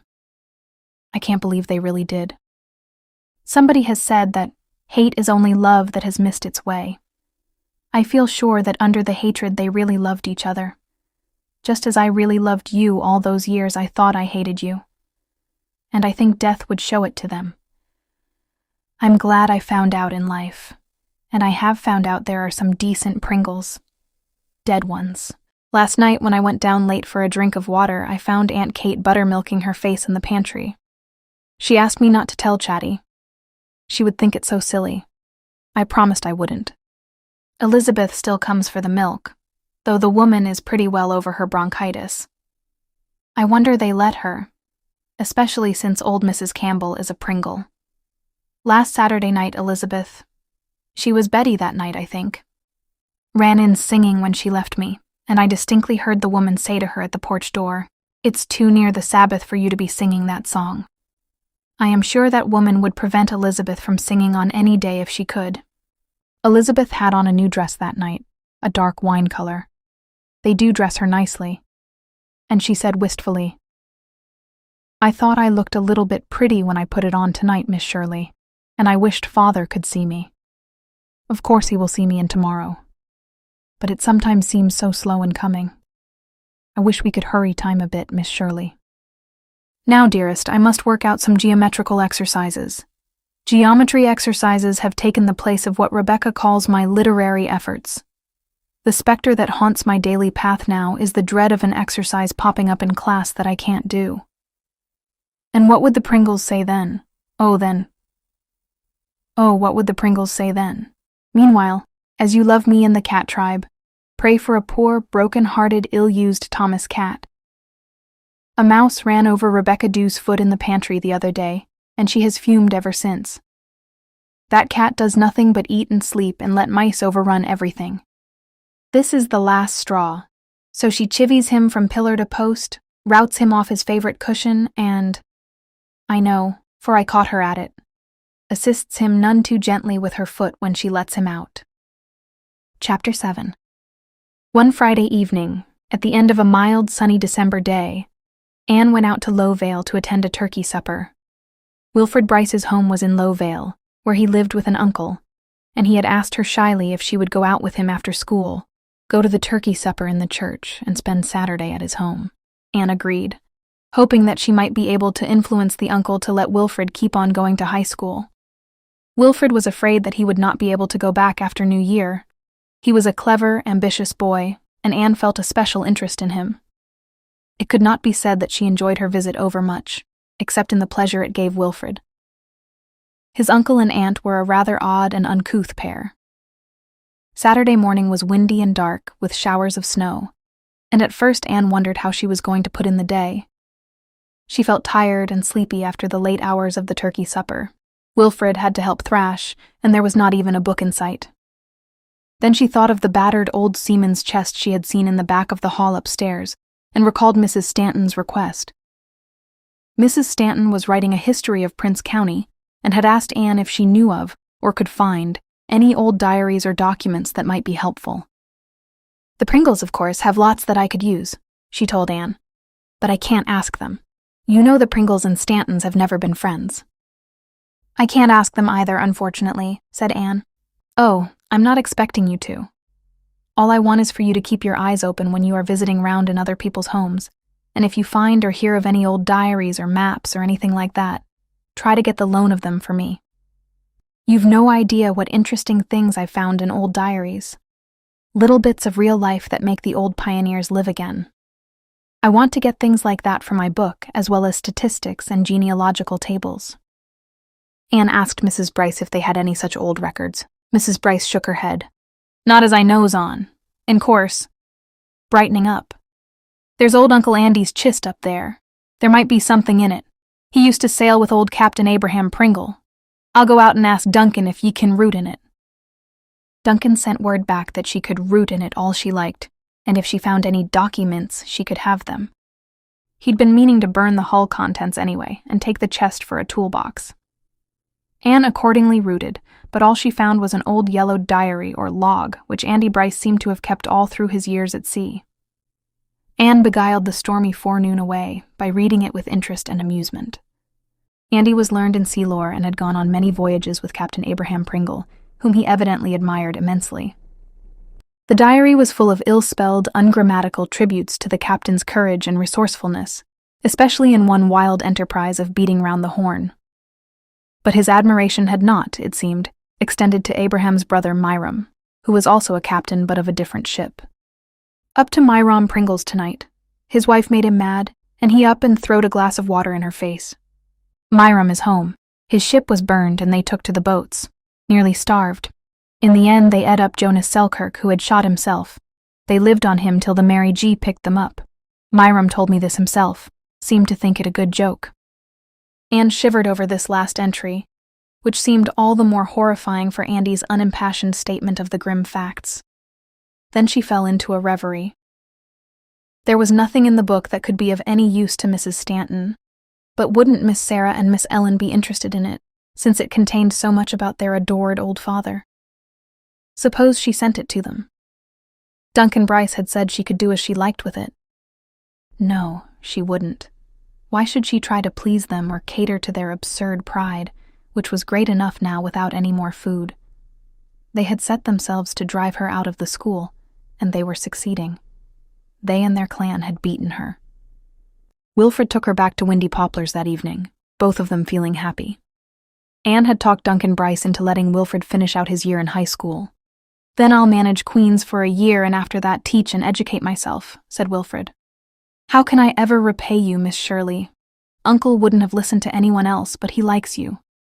He said to me out in the barn, 'Red-haired women could always do what they liked with me.' But I don't think it was your hair, Miss Shirley, although it is so beautiful. It was just you." At 2:00 that night, Anne woke up and decided that she would send Andy Bryce's diary to Maplehurst. After all, she had a bit of liking for the old ladies, and they had so little to make life warm, only their pride in their father. At 3 she woke again and decided she wouldn't. Miss Sarah pretending to be deaf, indeed. At 4 she was in the Swithers again. Finally, she determined she would send it to them. She wouldn't be petty. Anne had a horror of being petty. Like the pies. Having settled this, Anne went to sleep for keeps, thinking how lovely it was to wake up in the night and hear the first snowstorm of the winter around your tower, and then snuggle down in your blankets and drift into dreamland again. Monday morning she wrapped up the old diary carefully and sent it to Miss Sarah with a little note. "Dear Miss Pringle, I wonder if you would be interested in this old diary. Mr. Bryce gave it to me for Mrs. Stanton, who is writing a history of the county. But I don't think it would be of any use to her, and I thought you might like to have it. Yours sincerely, Anne Shirley." That's a horribly stiff note, thought Anne, but I can't write naturally to them, and I wouldn't be a bit surprised if they sent it haughtily back to me. In the fine blue of the early winter evening, Rebecca Dew got the shock of her life. The Maplehurst carriage drove along Spook's Lane, over the powdery snow, and stopped at the front gate. Miss Ellen got out of it, and then, to everyone's amazement, Miss Sarah, who had not left Maplehurst for 10 years. "They're coming to the front door," gasped Rebecca Dew, panic-stricken. "Where else would a Pringle come to?" asked Aunt Kate. Of course. But it sticks," said Rebecca tragically. "It does stick. You know it does. and it hasn't been open since we house-cleaned last spring. This is the last straw." The front door did stick, but Rebecca Dew wrenched it open with desperate violence and showed the Maplehurst ladies into the parlor. "Thank heaven we've had a fire in it today," she thought, "and all I hope is that cat hasn't haired up the sofa. If Sarah Pringle got cat hairs on her dress in our parlor—" Rebecca Dew dared not imagine the consequences. She called Anne from the tower room, Miss Sarah having asked if Miss Shirley were in, and then betook herself to the kitchen, half mad with curiosity as to what on earth was bringing the old Pringle girls to see Miss Shirley. "If there's any more persecution in the wind," said Rebecca Dew darkly. Anne herself descended with considerable trepidation. Had they come to return the diary with icy scorn? It was little, wrinkled, inflexible Miss Sarah who rose and spoke without preamble when Anne entered the room. "We have come to capitulate," she said bitterly. "We can do nothing else. Of course you knew that when you found that scandalous entry about poor Uncle Myram. It wasn't true. It couldn't be true. Uncle Myram was just taking a rise out of Andy Bryce. Andy was so credulous. But everybody outside of our family will be glad to believe it. You knew it would make us all a laughingstock, and worse. Oh, you are very clever. We admit that. Jen will apologize and behave herself in future. I, Sarah Pringle, assure you of that. If you will only promise not to tell Mrs. Stanton, not to tell anyone, we will do anything. Anything." Miss Sarah wrung her fine lace handkerchief in her little blue-veined hands. She was literally trembling. Anne stared in amazement and horror. The poor old darlings, they thought she had been threatening them. "Oh, you've misunderstood me dreadfully," she exclaimed, taking Miss Sarah's poor, piteous hands. I never dreamed you would think I was trying to. Oh, it was just because I thought you would like to have all those interesting details about your splendid father. I never dreamed of showing or telling that other little item to anyone. I didn't think it was of the least importance. And I never will." There was a moment's silence. Then Miss Sarah freed her hands gently, put her handkerchief to her eyes and sat down, with a faint blush on her fine wrinkled face. We have misunderstood you, my dear, and we've been abominable to you. Will you forgive us?" Half an hour later, a half hour which nearly was the death of Rebecca Dew, the Mrs. Pringle went away. It had been a half hour of friendly chat and discussion about the non-combustible items of Andy's diary.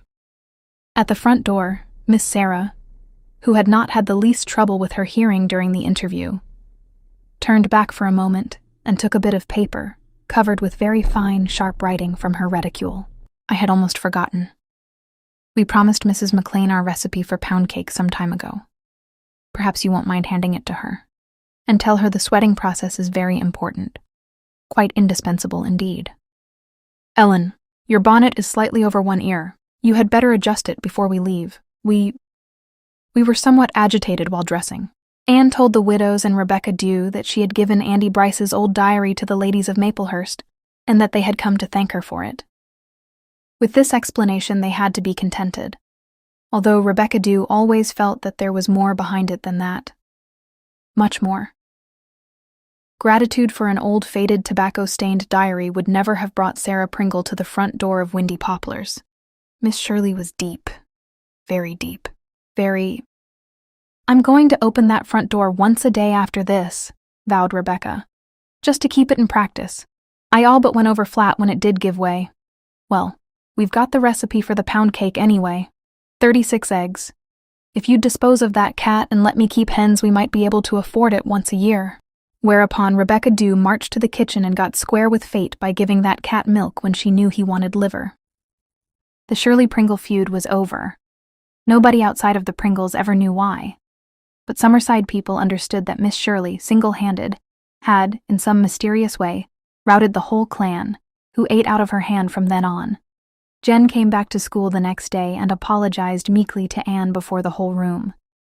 She was a model pupil thereafter, and every Pringle student followed her lead.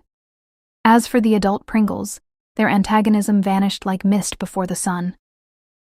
There were no more complaints regarding discipline or homework. No more of the fine, subtle snubs characteristic of the ilk. They fairly fell over one another trying to be nice to Anne. No dance or skating party was complete without her. For although the fatal diary had been committed to the flames by Miss Sarah herself, memory was memory, and Miss Shirley had a tale to tell if she chose to tell it. It would never do to have that nosy Mrs. Stanton know that Captain Myron Pringle had been a cannibal.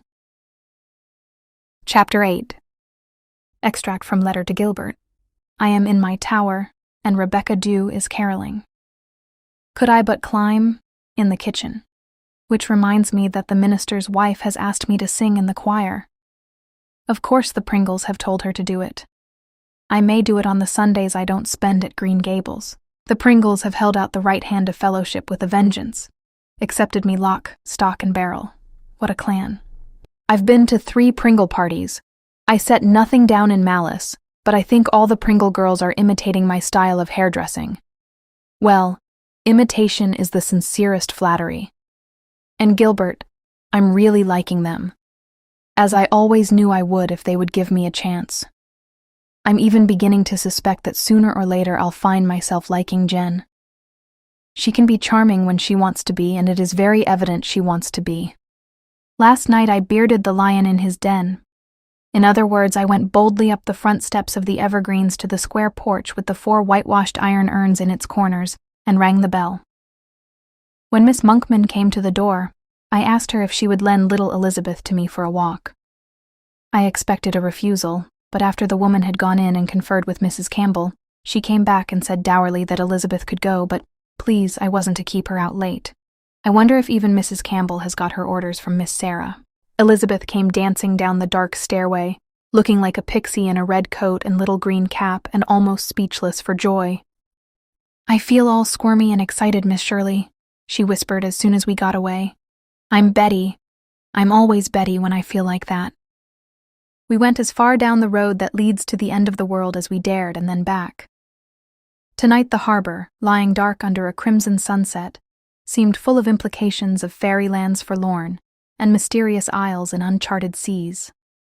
I thrilled to it, and so did the mite I held by the hand. If we ran hard, Miss Shirley, could we get into the sunset? She wanted to know. I remembered Paul and his fancies about the sunset land. We must wait for tomorrow before we can do that, I said. Look, Elizabeth, at that golden island of cloud just over the harbor mouth. Let's pretend that's your island of happiness. There is an island down there somewhere, said Elizabeth dreamily. Its name is Flying Cloud. Isn't that a lovely name? A name just out of tomorrow? I can see it from the garret windows. It belongs to a gentleman from Boston, and he has a summer home there. But I pretend it's mine. At the door I stooped and kissed Elizabeth's cheek before she went in. I shall never forget her eyes. Gilbert, that child is just starved for love. Tonight, when she came over for her milk, I saw that she had been crying. They made me wash your kiss off, Miss Shirley, she sobbed. I didn't want ever to wash my face again. I vowed I wouldn't. Because, you see, I didn't want to wash your kiss off. I got away to school this morning without doing it, but tonight the woman just took me and scrubbed it off. I kept a straight face. You couldn't go through life without washing your face occasionally, darling. But never mind about the kiss. I'll kiss you every night when you come for the milk, and then it won't matter if it is washed off the next morning. You are the only person who loves me in the world, said Elizabeth. When you talk to me, I smell violets. Was anybody ever paid a prettier compliment? But I couldn't quite let the first sentence pass.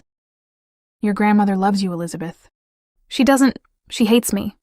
You're just a wee bit foolish, darling. Your grandmother and Miss Monkman are both old people, and old people are easily disturbed and worried. Of course you annoy them sometimes. And, of course, when they were young, children were brought up much more strictly than they are now. They cling to the old way. But I felt I was not convincing Elizabeth. After all, they don't love her, and she knows it. She looked carefully back at the house to see if the door was shut. Then she said deliberately, Grandmother and the woman are just 2 old tyrants, and when tomorrow comes I'm going to escape them forever. I think she expected I'd die of horror. I really suspect Elizabeth said it just to make a sensation. I merely laughed and kissed her. I hope Martha Monkman saw it from the kitchen window. I can see over Summerside from the left window in the tower. Just now it is a huddle of friendly white roofs. Friendly at last, since the Pringles are my friends. Here and there a light is gleaming in gable and dormer. Here and there is a suggestion of gray ghost smoke. Thick stars are low over it all. It is a dreaming town. Isn't that a lovely phrase? You remember, Galahad through dreaming towns did go? I feel so happy, Gilbert. I won't have to go home to Green Gables at Christmas, defeated and discredited. Life is good. Good. So is Miss Sarah's pound cake. Rebecca Dew made one and sweated it according to directions, which simply means that she wrapped it in several thicknesses of brown paper and several more towels and left it for 3 days. I can recommend it. Are there, or are there not, 2 C's in recommend? In spite of the fact that I am a BA, I can never be certain. Fancy if the Pringles had discovered that before I found Andy's diary. Chapter 9. Trix Taylor was curled up in the tower one night in February, while little flurries of snow hissed against the windows and that absurdly tiny stove purred like a red-hot black cat. Trix was pouring out her woes to Anne. Anne was beginning to find herself the recipient of confidences on all sides. She was known to be engaged, so that none of the Summerside girls feared her as a possible rival, and there was something about her that made you feel it was safe to tell her secrets. Trix had come up to ask Anne to dinner the next evening. She was a jolly, plump little creature, with twinkling brown eyes and rosy cheeks, and did not look as if life weighed too heavily on her 20 years. But it appeared that she had troubles of her own. Dr. Lennox Carter is coming to dinner tomorrow night. That is why we want you especially. He is the new head of the Modern Languages Department at Redmond and dreadfully clever, so we want somebody with brains to talk to him. You know I haven't any to boast of, nor Pringle either. As for Esme, well, you know, Anne, Esme is the sweetest thing and she's really clever, but she's so shy and timid she can't even make use of what brains she has when Dr. Carter is around. She's so terribly in love with him. It's pitiful. I'm very fond of Johnny, but before I'd dissolve into such a liquid state for him. Are Esme and Dr. Carter engaged? Not yet. Significantly. But oh, Anne, she's hoping he means to ask her this time. Would he come over to the island to visit his cousin right in the middle of the term if he didn't intend to? I hope he will for Esme's sake, because she'll just die if he doesn't. But between you and me and the bedpost, I'm not terribly struck on him for a brother-in-law. He's awfully fastidious, Esme says, and she's desperately afraid he won't approve of us. If he doesn't, she thinks he'll never ask her to marry him. So you can't imagine how she's hoping everything will go well at the dinner tomorrow night. I don't see why it shouldn't. Mama is the most wonderful cook. And we have a good maid, and I've bribed Pringle with half my week's allowance to behave himself. Of course he doesn't like Dr. Carter either, says he's got swelled head, but he's fond of Esme. If only Papa won't have a sulky fit on. Have you any reason to fear it? Asked Anne. Everyone in Summerside knew about Cyrus Taylor's sulky fits. You never can tell when he'll take one, said Trix dolefully. He was frightfully upset tonight because he couldn't find his new flannel nightshirt. Esme had put it in the wrong drawer. He may be over it by tomorrow night or he may not. If he's not, he'll disgrace us all and Dr. Carter will conclude he can't marry into such a family. At least that is what Esme says, and I'm afraid she may be right. I think, Anne, that Lennox Carter is very fond of Esme. Thinks she would make a very suitable wife for him, but doesn't want to do anything rash or throw his wonderful self away. I've heard that he told his cousin a man couldn't be too careful what kind of family he married into. He's just at the point where he might be turned either way by a trifle. And if it comes to that, one of Papa's sulky fits isn't any trifle. Doesn't he like Dr. Carter? Oh, he does. He thinks it would be a wonderful match for Esme. But when Father has one of his spells on, nothing has any influence over him while it lasts. That's the Pringle for you, Anne. Grandmother Taylor was a Pringle, you know. You just can't imagine what we've gone through as a family. He never goes into rages, you know. Like Uncle George. Uncle George's family don't mind his rages. When he goes into a temper, he blows off. You can hear him roaring 3 blocks away. And then he's like a lamb and brings everyone a new dress for a peace offering. But Father just sulks and glowers, and won't say a word to anybody at mealtimes. Esme says that, after all, that's better than Cousin Richard Taylor, who is always saying sarcastic things at the table and insulting his wife. But it seems to me nothing could be worse than those awful silences of Papa's. They rattle us and we're terrified to open our mouths. It wouldn't be so bad, of course, if it was only when we are alone. But it's just as apt to be where we have company. Esme and I are simply tired of trying to explain away Papa's insulting silences. She's just sick with fear that he won't have got over the nightshirt before tomorrow night. And what will Lennox think? And she wants you to wear your blue dress. Her new dress is blue because Lennox likes blue. But Papa hates it. Yours may reconcile him to hers. Wouldn't it be better for her to wear something else? She hasn't anything else fit to wear at a company dinner except the green poplin Father gave her at Christmas. It's a lovely dress in itself. Father likes us to have pretty dresses, but you can't think of anything as awful as Esme in green. Pringle says it makes her look as if she was in the last stages of consumption, and Lennox Carter's cousin told Esme he would never marry a delicate person. I'm more than glad Johnny isn't so fastidious. Have you told your father about your engagement to Johnny yet? Asked Anne, who knew all about Trix's love affair. No, poor Trix groaned. I can't summon up the courage, Anne. I know he'll make a frightful scene. Papa has always been so down on Johnny because he's poor. Papa forgets that he was poorer than Johnny when he started out in the hardware business. Of course he'll have to be told soon. But I want to wait until Esme's affair is settled. I know Papa won't speak to any of us for weeks after I tell him, and Mama will worry so. She can't bear Father's sulky fits. We're all such cowards before Papa. Of course, Mama and Esme are naturally timid with everyone, but Pringle and I have lots of ginger. It's only Papa who can cow us. Sometimes I think if we had anyone to back us up, but we haven't, and we just feel paralyzed.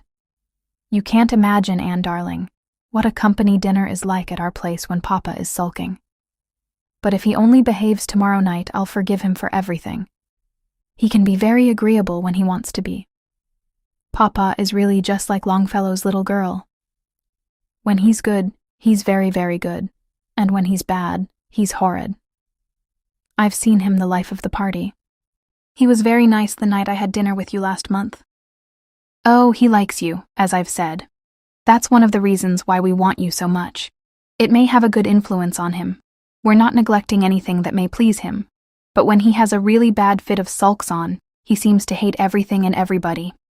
Anyhow, we've got a bang-up dinner planned, with an elegant orange custard dessert. Mama wanted pie because she says every man in the world, but Papa likes pie for dessert better than anything else, even professors of modern languages. But Papa doesn't, so it would never do to take a chance on it tomorrow night when so much depends on it. Orange custard is Papa's favorite dessert. As for poor Johnny and me, I suppose I'll just have to elope with him someday, and Papa will never forgive me. I believe if you'd just get up enough spunk to tell him and endure his resulting sulks, you'd find he'd come round to it beautifully, and you'd be saved months of anguish. You don't know Papa, said Trix darkly. Perhaps I know him better than you do. You've lost your perspective. Lost my... what? Anne, darling, remember I'm not a BA. I only went through the high. I'd have loved to go to college, but Papa doesn't believe in the higher education of women. I only meant that you're too close to him to understand him. A stranger could very well see him more clearly, understand him better. I understand that nothing can induce Papa to speak if he has made up his mind not to. Nothing. He prides himself on that. Then why don't the rest of you just go on and talk as if nothing was the matter? We can't. I've told you he paralyzes us. You'll find it out for yourself tomorrow night if he hasn't got over the nightshirt. I don't know how he does it, but he does. I don't believe we'd mind so much how cranky he was if he would only talk. It's the silence that shatters us. I'll never forgive Papa if he acts up tomorrow night when so much is at stake. Let's hope for the best, dear. I'm trying to, and I know it will help to have you there.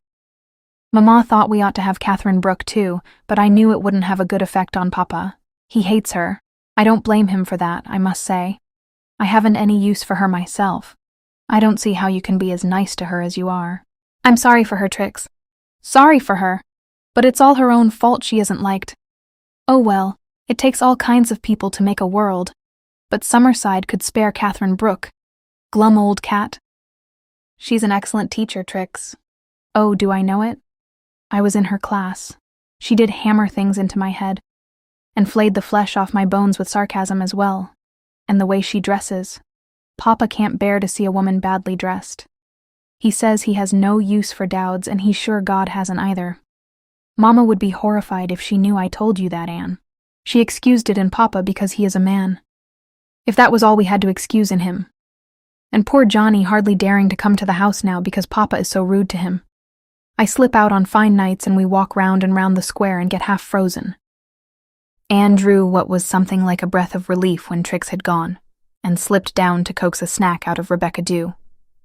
Going to the tailor's for dinner, are you? Well, I hope old Cyrus will be decent. If his family weren't all so afraid of him in his sulky fits, he wouldn't indulge in them so often. Of that I feel certain. I tell you, Miss Shirley, he enjoys his sulks. And now I suppose I must warm that cat's milk. Pampered animal. Chapter 10. When Anne arrived at the Cyrus Taylor house the next evening, she felt the chill in the atmosphere as soon as she entered the door. A trim maid showed her up to the guest room, but as Anne went up the stairs, she caught sight of Mrs. Cyrus Taylor scuttling from the dining room to the kitchen, and Mrs. Cyrus was wiping tears away from her pale, careworn, but still rather sweet face. It was all too clear that Cyrus had not yet got over the nightshirt. This was confirmed by a distressed Trix creeping into the room and whispering nervously, "Oh, Anne, he's in a dreadful humor. He seemed pretty amiable this morning, and our hopes rose. But Hugh Pringle beat him at a game of checkers this afternoon, and Papa can't bear to lose a checker game. And it had to happen today, of course." He found Esme admiring herself in the mirror, as he put it, and just walked her out of her room and locked the door. The poor darling was only wondering if he looked nice enough to please Lennox Carter, Ph.D. She hadn't even a chance to put her pearl string on. And look at me. I didn't dare curl my hair. Papa doesn't like curls that are not natural, and I look like a fright. Not that it matters about me. Only it just shows you. Papa threw out the flowers Mama put on the dining room table, and she feels it so. She took such trouble with them, and he wouldn't let her put on her garnet earrings. He hasn't had such a bad spell since he came home from the West last spring and found Mama had put red curtains in the sitting room when he preferred mulberry. Oh, Anne, do talk as hard as you can at dinner if he won't. If you don't, it will be too dreadful. I'll do my best, promised Anne, who certainly had never found herself at a loss for something to say. But then never had she found herself in such a situation as presently confronted her. They were all gathered around the table, a very pretty and well-appointed table in spite of the missing flowers. Timid Mrs. Cyrus, in a gray silk dress, had a face that was grayer than her dress. Esme, the beauty of the family, a very pale beauty, pale gold hair, pale pink lips, pale forget-me-not eyes, was so much paler than usual that she looked as if she were going to faint. Pringle, ordinarily a fat, cheerful urchin of 14, with round eyes and glasses and hair so fair it looked almost white, looked like a tied dog, and Trix had the air of a terrified schoolgirl.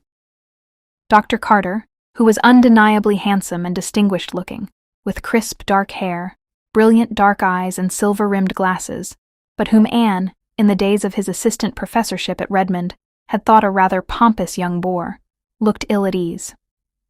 Evidently he felt that something was wrong somewhere. A reasonable conclusion when your host simply stalks to the head of the table and drops into his chair without a word to you or anybody. Cyrus would not say grace.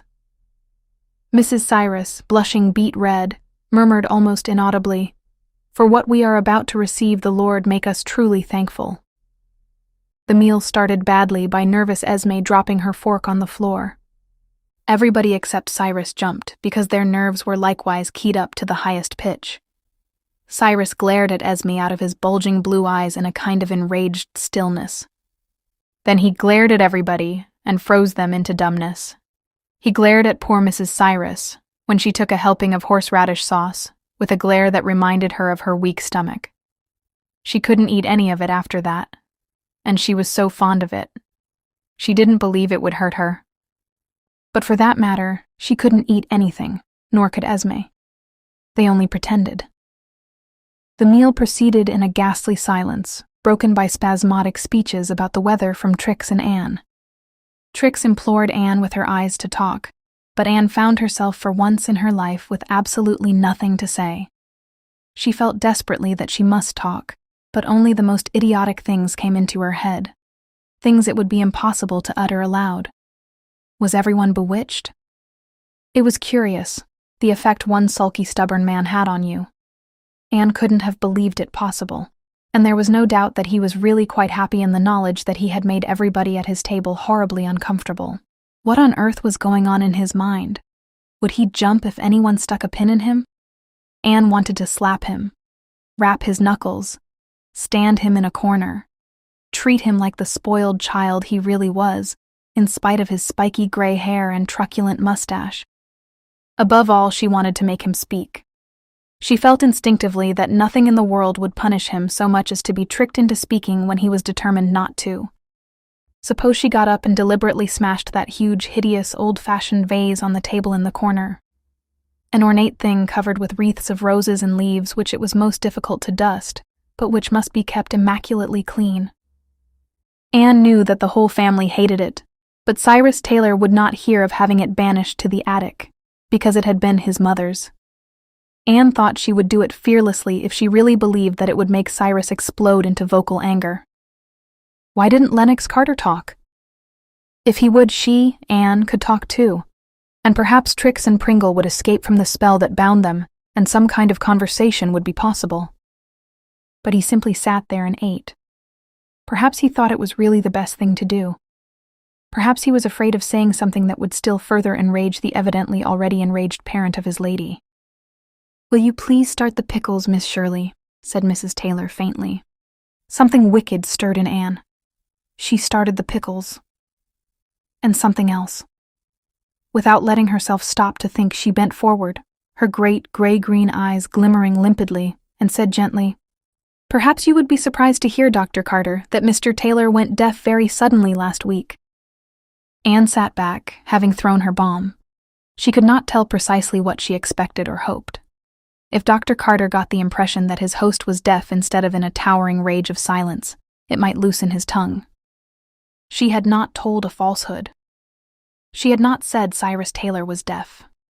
As for Cyrus Taylor, if she had hoped to make him speak, she had failed. He merely glared at her, still in silence. But Anne's remark had an effect on Trix and Pringle that she had never dreamed of. Trix was in a silent rage herself. She had, the moment before Anne had hurled her rhetorical question, seen Esme furtively wipe away a tear that had escaped from one of her despairing blue eyes. Everything was hopeless. Lennox Carter would never ask Esme to marry him now. It didn't matter any more what anyone said or did. Trix was suddenly possessed with a burning desire to get square with her brutal father. Anne's speech gave her a weird inspiration, and Pringle, a volcano of suppressed impishness, blinked his white eyelashes for a dazed moment, and then promptly followed her lead. Never, as long as they might live, would Anne, Esme, or Mrs. Cyrus forget the dreadful quarter of an hour that followed. "Such an affliction for poor Papa," said Trix, addressing Dr. Carter across the table, "and him only 68. Two little white dents appeared at the corners of Cyrus Taylor's nostrils when he heard his age advanced 6 years. But he remained silent. "It's such a treat to have a decent meal," said Pringle clearly and distinctly. "What would you think, Dr. Carter, of a man who makes his family live on fruit and eggs? Nothing but fruit and eggs, just for a fad." "Does your father—" began Dr. Carter bewilderedly. "What would you think of a husband who bit his wife when she put up curtains he didn't like? Deliberately bit her?" demanded Trix. "Till the blood came," added Pringle solemnly. "Do you mean to say your father—" "What would you think of a man who would cut up a silk dress of his wife's just because the way it was made didn't suit him?" said Trix. "What would you think," said Pringle, "of a man who refuses to let his wife have a dog?" "When she would so love to have one," sighed Trix. "What would you think of a man," continued Pringle, who was beginning to enjoy himself hugely, "who would give his wife a pair of galoshes for a Christmas present?" Nothing but a pair of galoshes? Galoshes don't exactly warm the heart, admitted Dr. Carter. His eyes met Anne's, and he smiled. Anne reflected that she had never seen him smile before. It changed his face wonderfully for the better. What was Trix saying? Who would have thought she could be such a demon? Have you ever wondered, Dr. Carter, how awful it must be to live with a man who thinks nothing of picking up the roast if it isn't perfectly done, and hurling it at the maid? Dr. Carter glanced apprehensively at Cyrus Taylor, as if he feared Cyrus might throw the skeletons of the chickens at somebody. Then he seemed to remember comfortingly that his host was deaf. "What would you think of a man who believed the earth was flat?" asked Pringle. Anne thought Cyrus would speak then. A tremor seemed to pass over his rubicund face, but no words came. Still, she was sure his mustaches were a little less defiant. "What would you think of a man who let his only aunt, go to the poorhouse?" asked Trix. "And pastured his cow in the graveyard?" said Pringle. "Summerside hasn't got over that sight yet." "What would you think of a man who would write down in his diary every day what he had for dinner?" asked Trix. "The great Pepys did that," said Dr. Carter with another smile. His voice sounded as if he would like to laugh. Perhaps after all he was not pompous, thought Anne, only young and shy and over-serious. But she was feeling positively aghast. She had never meant things to go as far as this. She was finding out that it is much easier to start things than finish them. Trix and Pringle were being diabolically clever. They had not said that their father did a single one of these things. Anne could fancy Pringle saying, his round eyes rounder still with pretended innocence, "I just asked those questions of Dr. Carter for information." "What would you think," kept on Trix, "of a man who opens and reads his wife's letters?" "What would you think of a man who would go to a funeral, his father's funeral, in overalls?" asked Pringle. "What would they think of next?" Mrs. Cyrus was crying openly, and Esme was quite calm with despair. Nothing mattered any more. She turned and looked squarely at Dr. Carter, whom she had lost forever. For once in her life she was stung into saying a really clever thing. "What?" she asked quietly.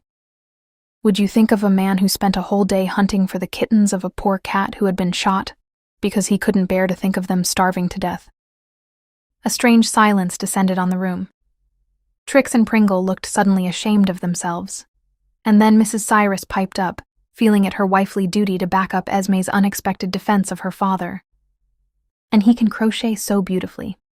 He made the loveliest centerpiece for the parlor table last winter when he was laid up with lumbago." Everyone has some limit of endurance, and Cyrus Taylor had reached his. He gave his chair such a furious backward push that it shot instantly across the polished floor and struck the table on which the vase stood. The table went over, and the vase broke in the traditional 1,000 pieces. Cyrus, his bushy white eyebrows fairly bristling with wrath, stood up and exploded at last. "I don't crochet, woman. Is one contemptible doily going to blast a man's reputation forever? I was so bad with that blamed lumbago I didn't know what I was doing. And I'm deaf, am I, Miss Shirley? I'm deaf?" "She didn't say you were, Papa," cried Trix, who was never afraid of her father when his temper was vocal. "Oh, no, she didn't say it. None of you said anything. You didn't say I was 68 when I'm only 62, did you? You didn't say I wouldn't let your mother have a dog. Good Lord, woman, you can have 40,000 dogs if you want to, and you know it. When did I ever deny you anything you wanted? When?" "Never, Papa, never," sobbed Mrs. Cyrus brokenly. "And I never wanted a dog. I never even thought of wanting a dog, Papa." "When did I open your letters? When have I ever kept a diary? A diary? When did I ever wear overalls to anybody's funeral? When did I pasture a cow in the graveyard? What aunt of mine is in the poorhouse? Did I ever throw a roast at anybody? Did I ever make you live on fruit and eggs?" "Never, Papa, never," wept Mrs. Cyrus. "You've always been a good provider. The best." "Didn't you tell me you wanted galoshes last Christmas?"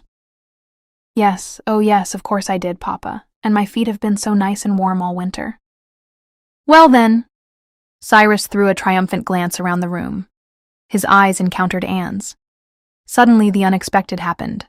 Cyrus chuckled. His cheeks actually dimpled. Those dimples worked a miracle with his whole expression. He brought his chair back to the table and sat down. "I've got a very bad habit of sulking, Dr. Carter. Everyone has some bad habit. That's mine. The only one. Come, Mama, stop crying. I admit I deserved all I got except that crack of yours about crocheting. Esme, my girl, I won't forget that you were the only one who stood up for me. Tell Maggie to come and clear up that mess. I know you're all glad the darn thing is smashed. And bring on the pudding." Anne could never have believed that an evening which began so terribly could end up so pleasantly. Nobody could have been more genial or better company than Cyrus. And there was evidently no aftermath of reckoning, for when Trix came down a few evenings later it was to tell Anne that she had at last scraped up enough courage to tell her father about Johnny. "Was he very dreadful, Trix?" He wasn't dreadful at all," admitted Trix sheepishly. "He just snorted and said it was about time Johnny came to the point after hanging around for 2 years and keeping everyone else away. I think he felt he couldn't go into another spell of sulks so soon after the last one. And you know, Anne, between sulks Papa really is an old duck." "I think he is a great deal better father to you than you deserve," said Anne, quite in Rebecca Dew's manner. "You were simply outrageous at that dinner, Trix." "Well, you know you started it," said Trix, "and good old Pringle helped a bit. All's well that ends well, and thank goodness I'll never have to dust that vase again." Chapter 11. Extract from letter to Gilbert 2 weeks later. Esme Taylor's engagement to Dr. Lennox Carter is announced. By all I can gather from various bits of local gossip, I think he decided that fatal Friday night that he wanted to protect her and save her from her father and her family, and perhaps from her friends. Her plight evidently appealed to his sense of chivalry.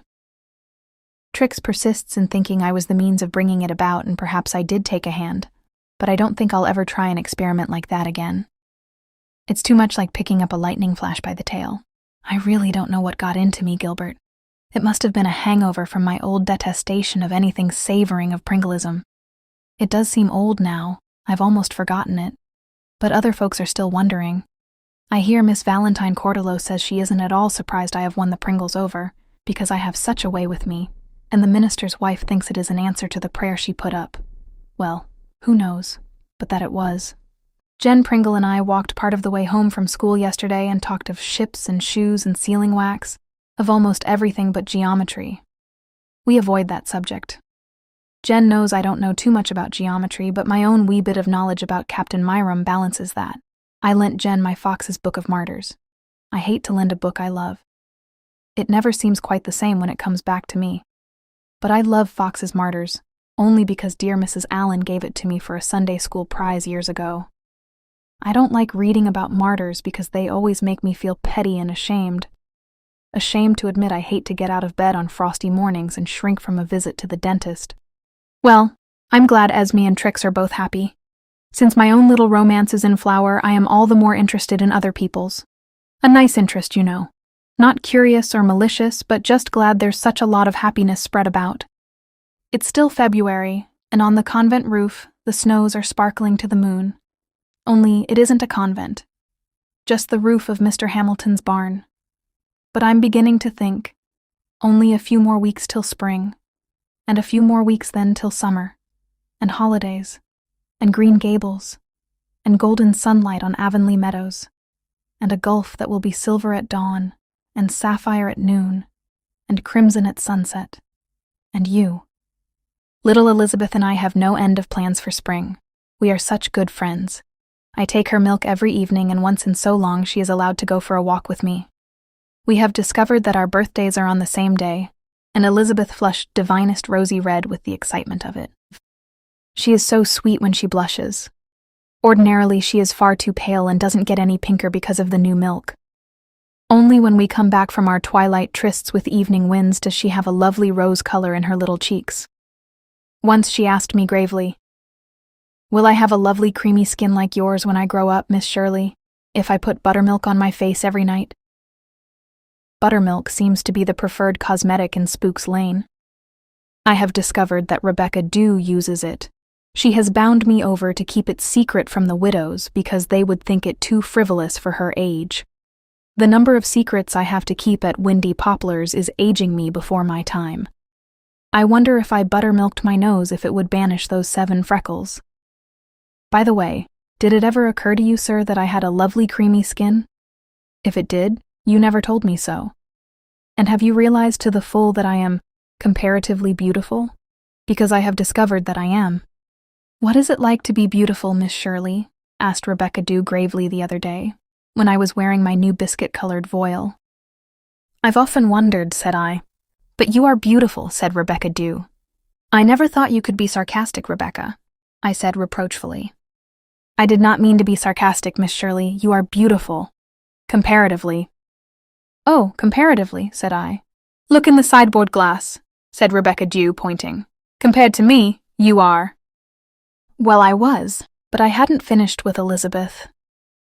One stormy evening when the wind was howling along Spook's Lane, we couldn't go for a walk, so we came up to my room and drew a map of fairyland. Elizabeth sat on my blue donut cushion to make her higher, and looked like a serious little gnome as she bent over the map. By the way, no phonetic spelling for me. Gnome is far eerier and fairier than gnome. Our map isn't completed yet. Every day we think of something more to go in it. Last night we located the house of the Witch of the Snow and drew a triple hill, covered completely with wild cherry trees in bloom, behind it. By the way, I want some wild cherry trees near our house of dreams, Gilbert. Of course we have a tomorrow on the map, located east of today and west of yesterday. And we have no end of times in fairyland. Springtime, long time, short time, new moon time, good night time, next time. But no last time, because that is too sad a time for fairyland. Old time, young time, because if there is an old time, there ought to be a young time too. Mountain time, because that has such a fascinating sound.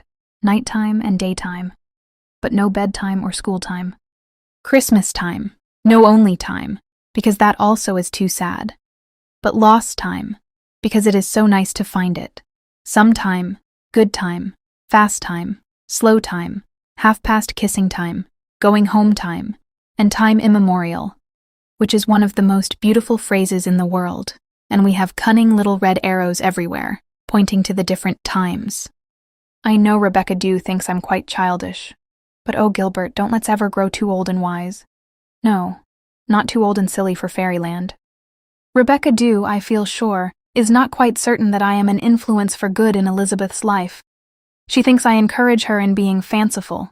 One evening when I was away, Rebecca Dew took the milk to her and found her already at the gate, looking at the sky so intently that she never heard Rebecca's anything but fairy footfalls.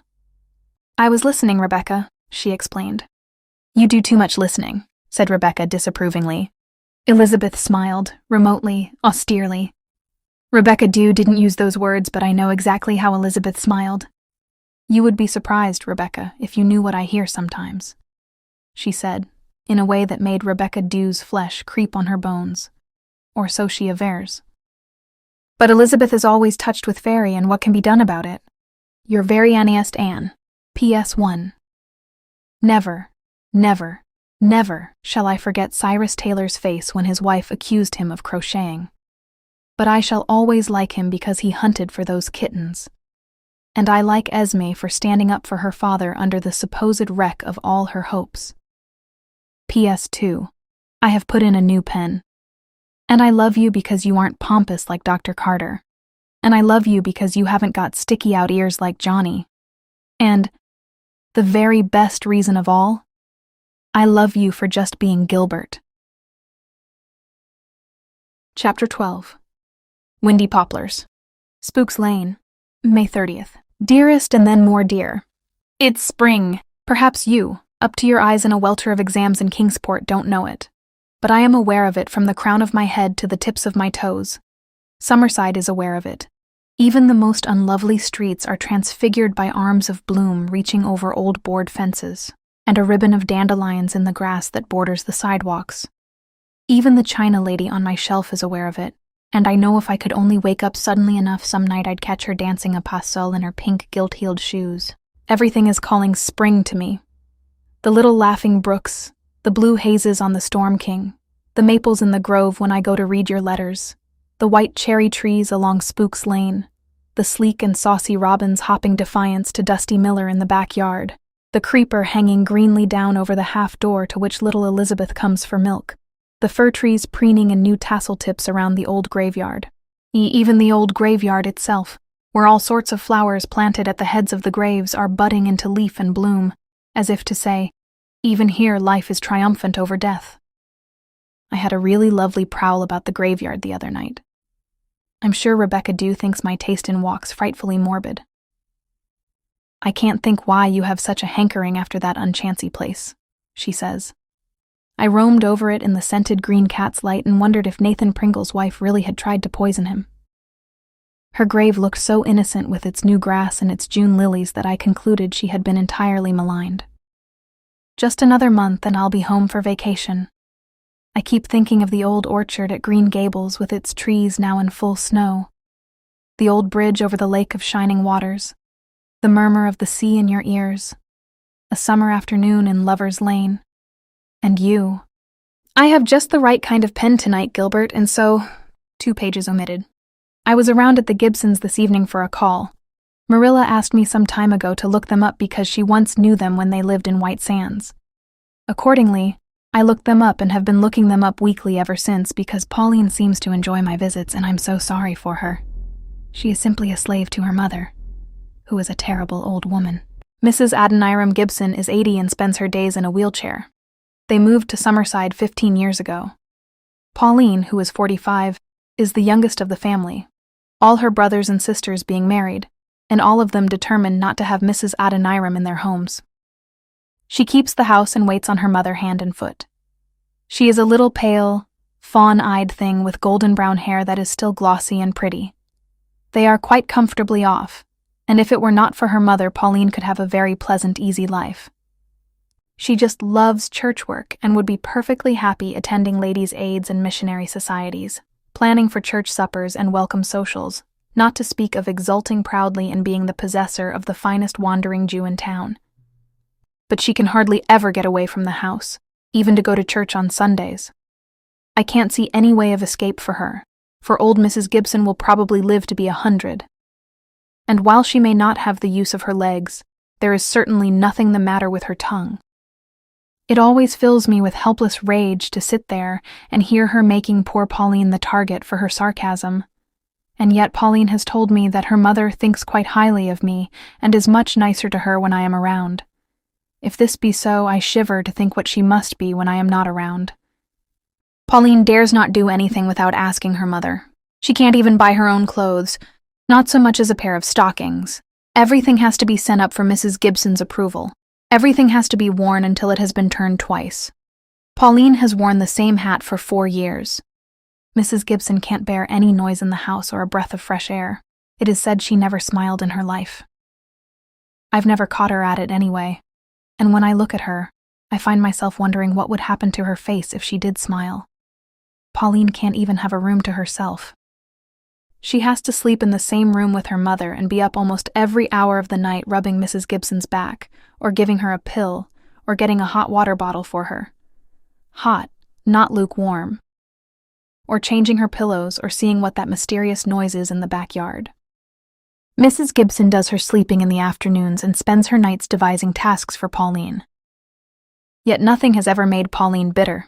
She is sweet and unselfish and patient, and I am glad she has a dog to love. The only thing she has ever had her own way about is keeping that dog. And then only because there was a burglary somewhere in town, and Mrs. Gibson thought it would be a protection.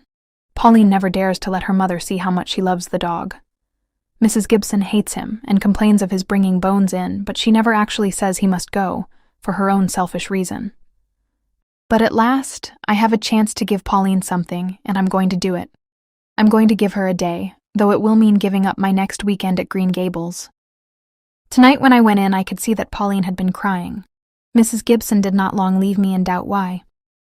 "Pauline wants to go and leave me, Miss Shirley," she said. "Nice, grateful daughter I've got, haven't I?" "Only for a day, Ma," said Pauline, swallowing a sob and trying to smile. "Only for a day," says she. "Well, you know what my days are like, Miss Shirley. Everyone knows what my days are like, but you don't know. Yet, Miss Shirley, and I hope you never will, How long a day can be when you are suffering. I knew Mrs. Gibson didn't suffer at all now, so I didn't try to be sympathetic. I'd get someone to stay with you, of course, Ma, said Pauline. You see, she explained to me, my cousin Louisa is going to celebrate her silver wedding at White Sands next Saturday week, and she wants me to go. I was her bridesmaid when she was married to Maurice Hilton. I would like to go so much if Ma would give her consent. If I must die alone, I must, said Mrs. Gibson. I leave it to your conscience, Pauline. I knew Pauline's battle was lost the moment Mrs. Gibson left it to her conscience. Mrs. Gibson has got her way all her life by leaving things to people's consciences. I've heard that years ago somebody wanted to marry Pauline, and Mrs. Gibson prevented it by leaving it to her conscience. Pauline wiped her eyes, summoned up a piteous smile, and picked up a dress she was making over, a hideous green and black plaid. Now don't sulk, Pauline, said Mrs. Gibson. I can't abide people who sulk. And mind you, put a collar on that dress. Would you believe it, Miss Shirley? She actually wanted to make the dress without a collar. She'd wear a low-neck dress, that one, if I'd let her. I looked at poor Pauline with her slender little throat, which is rather plump and pretty yet, enclosed in a high, stiff-boned net collar. Collarless dresses are coming in, I said. Collarless dresses, said Mrs. Gibson, are indecent. I was wearing a collarless dress. Moreover, went on Mrs. Gibson, as if it were all of a piece, I never liked Maurice Hilton. His mother was a Crockett. He never had any sense of decorum, always kissing his wife in the most unsuitable places. Are you sure you kiss me in suitable places, Gilbert? I'm afraid Mrs. Gibson would think the nape of the neck, for instance, most unsuitable. But Ma, you know that was the day she nearly escaped being trampled by Harvey Wither's horse running amuck on the church green. It was only natural Maurice should feel a little excited. Pauline, please don't contradict me. I still think the church steps were an unsuitable place for anyone to be kissed. But of course my opinions don't matter to anyone any longer. Of course everyone wishes I was dead. Well, there'll be room for me in the grave. I know what a burden I am to you. I might as well die. Nobody wants me. Don't say that, Ma, begged Pauline. I will say it. Here you are, determined to go to that silver wedding although you know I'm not willing. My dear, I'm not going. I'd never think of going if you weren't willing. Don't excite yourself so. Oh, I can't even have a little excitement, can't I, to brighten my dull life? Surely you're not going so soon, Miss Shirley. I felt that if I stayed any longer I'd either go crazy or slap Mrs. Gibson's nutcracker face. So I said I had exam papers to correct. Ah, well, I suppose two old women like us are very poor company for a young girl, sighed Mrs. Gibson. Pauline isn't very cheerful. Are you, Pauline? Not very cheerful. I don't wonder Miss Shirley doesn't want to stay long. Pauline came out to the porch with me. The moon was shining down on her little garden and sparkling on the harbor. A soft, delightful wind was talking to a white apple tree. It was spring. Spring. Spring. Even Mrs. Gibson can't stop plum trees from blooming, and Pauline's soft gray-blue eyes were full of tears. I would like to go to Louis's wedding so much, she said, with a long sigh of despairing resignation. You are going, I said. Oh, no, dear. I can't go. Poor Ma will never consent. I'll just put it out of my mind. Isn't the moon beautiful tonight? She added in a loud, cheerful tone. I've never heard of any good that came from moon-gazing, called out Mrs. Gibson from the sitting room. Stop chirruping there, Pauline, and come in and get my red bedroom slippers with the fur round the tops for me. These shoes pinch my feet something terrible, but nobody cares how I suffer. I felt that I didn't care how much she suffered. Poor darling Pauline. But a day off is certainly coming to Pauline, and she is going to have her silver wedding. I, Anne Shirley, have spoken it. I told Rebecca Dew and the widows all about it when I came home, and we had such fun, thinking up all the lovely, insulting things I might have said to Mrs. Gibson. Aunt Kate does not think I will succeed in getting Mrs. Gibson to let Pauline go, but Rebecca Dew has faith in me. Anyhow, if you can't, nobody can, she said. I was at supper recently with Mrs. Tom Pringle, who wouldn't take me to board. Rebecca says I am the best-paying boarder she ever heard of because I am invited out to supper so often. I'm very glad she didn't. She's nice and purry, and her pies praise her in the gates, but her home isn't Windy Poplars, and she doesn't live in Spooks Lane, and she isn't Aunt Kate and Aunt Chatty and Rebecca Dew. I love them all three, and I'm going to board here next year and the year after. My chair is always called Miss Shirley's chair, and Aunt Chatty tells me that when I'm not here, Rebecca Dew sets my place at the table just the same, so it won't seem so lonesome. Sometimes Aunt Chatty's feelings have complicated matters a bit, but she says she understands me now and knows I would never hurt her intentionally. Little Elizabeth and I go out for a walk twice a week now. Mrs. Campbell has agreed to that, but it must not be oftener and never on Sundays. Things are better for little Elizabeth in spring. Some sunshine gets into even that grim old house, and outwardly it is even beautiful because of the dancing shadows of treetops. Still, Elizabeth likes to escape from it whenever she can. Once in a while we go uptown so that Elizabeth can see the lighted shop windows. But mostly we go as far as we dare down the road that leads to the end of the world, rounding every corner adventurously and expectantly, as if we were going to find tomorrow behind it, while all the little green evening hills neatly nestle together in the distance. One of the things Elizabeth is going to do in tomorrow is go to Philadelphia and see the angel in the church. I haven't told her. I never will tell her that the Philadelphia St. John was writing about was not Philippa. We lose our illusions soon enough, and anyhow, if we could get into tomorrow, who knows what we might find there. Angels everywhere, perhaps. Sometimes we watch the ships coming up the harbor before a fair wind, over a glistening pathway, through the transparent spring air, and Elizabeth wonders if her father may be on board one of them. She clings to the hope that he may come someday. I can't imagine why he doesn't. I'm sure he would if he knew what a darling little daughter he has here longing for him. I suppose he never realizes she is quite a girl now. I suppose he still thinks of her as the little baby who cost his wife her life. I'll soon have finished my first year in Summerside High. The first term was a nightmare, but the last two have been very pleasant.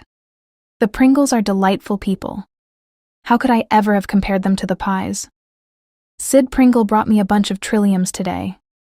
Jen is going to lead her class, and Miss Ellen is reported to have said that I am the only teacher who ever really understood the child. The only fly in my ointment is Catherine Brooke, who continues unfriendly and distant. I'm going to give up trying to be friends with her. After all, as Rebecca Dew says, there are limits. Oh, I nearly forgot to tell you. Sally Nelson has asked me to be one of her bridesmaids. She is going to be married the last of June at Bonneview, Dr. Nelson's summer home down at the jumping-off place. She is marrying Gordon Hill. Then Nora Nelson will be the only one of Dr. Nelson's 6 girls left unmarried. Jim Wilcox has been going with her for years. Off and on, as Rebecca Dew says, but it never seems to come to anything and nobody thinks it will now. I'm very fond of Sally, but I've never made much headway getting acquainted with Nora. She's a good deal older than I am, of course, and rather reserved and proud. Yet I'd like to be friends with her. She isn't pretty or clever or charming, but somehow she's got a tang. I've a feeling she'd be worthwhile. Speaking of weddings, Esme Taylor was married to her PhD last month. As it was on Wednesday afternoon, I couldn't go to the church to see her, but everyone says she looked very beautiful and happy, and Lennox looked as if he knew he had done the right thing, and had the approval of his conscience. Cyrus Taylor and I are great friends. He often refers to the dinner which he has come to consider a great joke on everybody. I've never dared sulk since, he told me.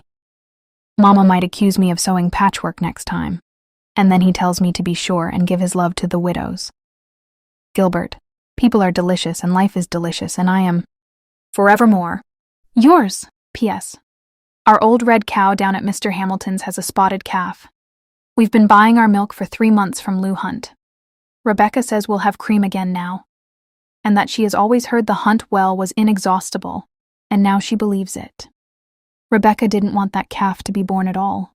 Aunt Kate had to get Mr. Hamilton to tell her that the cow was really too old to have a calf before she would consent. Chapter 13. Ah, when you've been old and bedrid as long as me, you'll have more sympathy, whined Mrs. Gibson.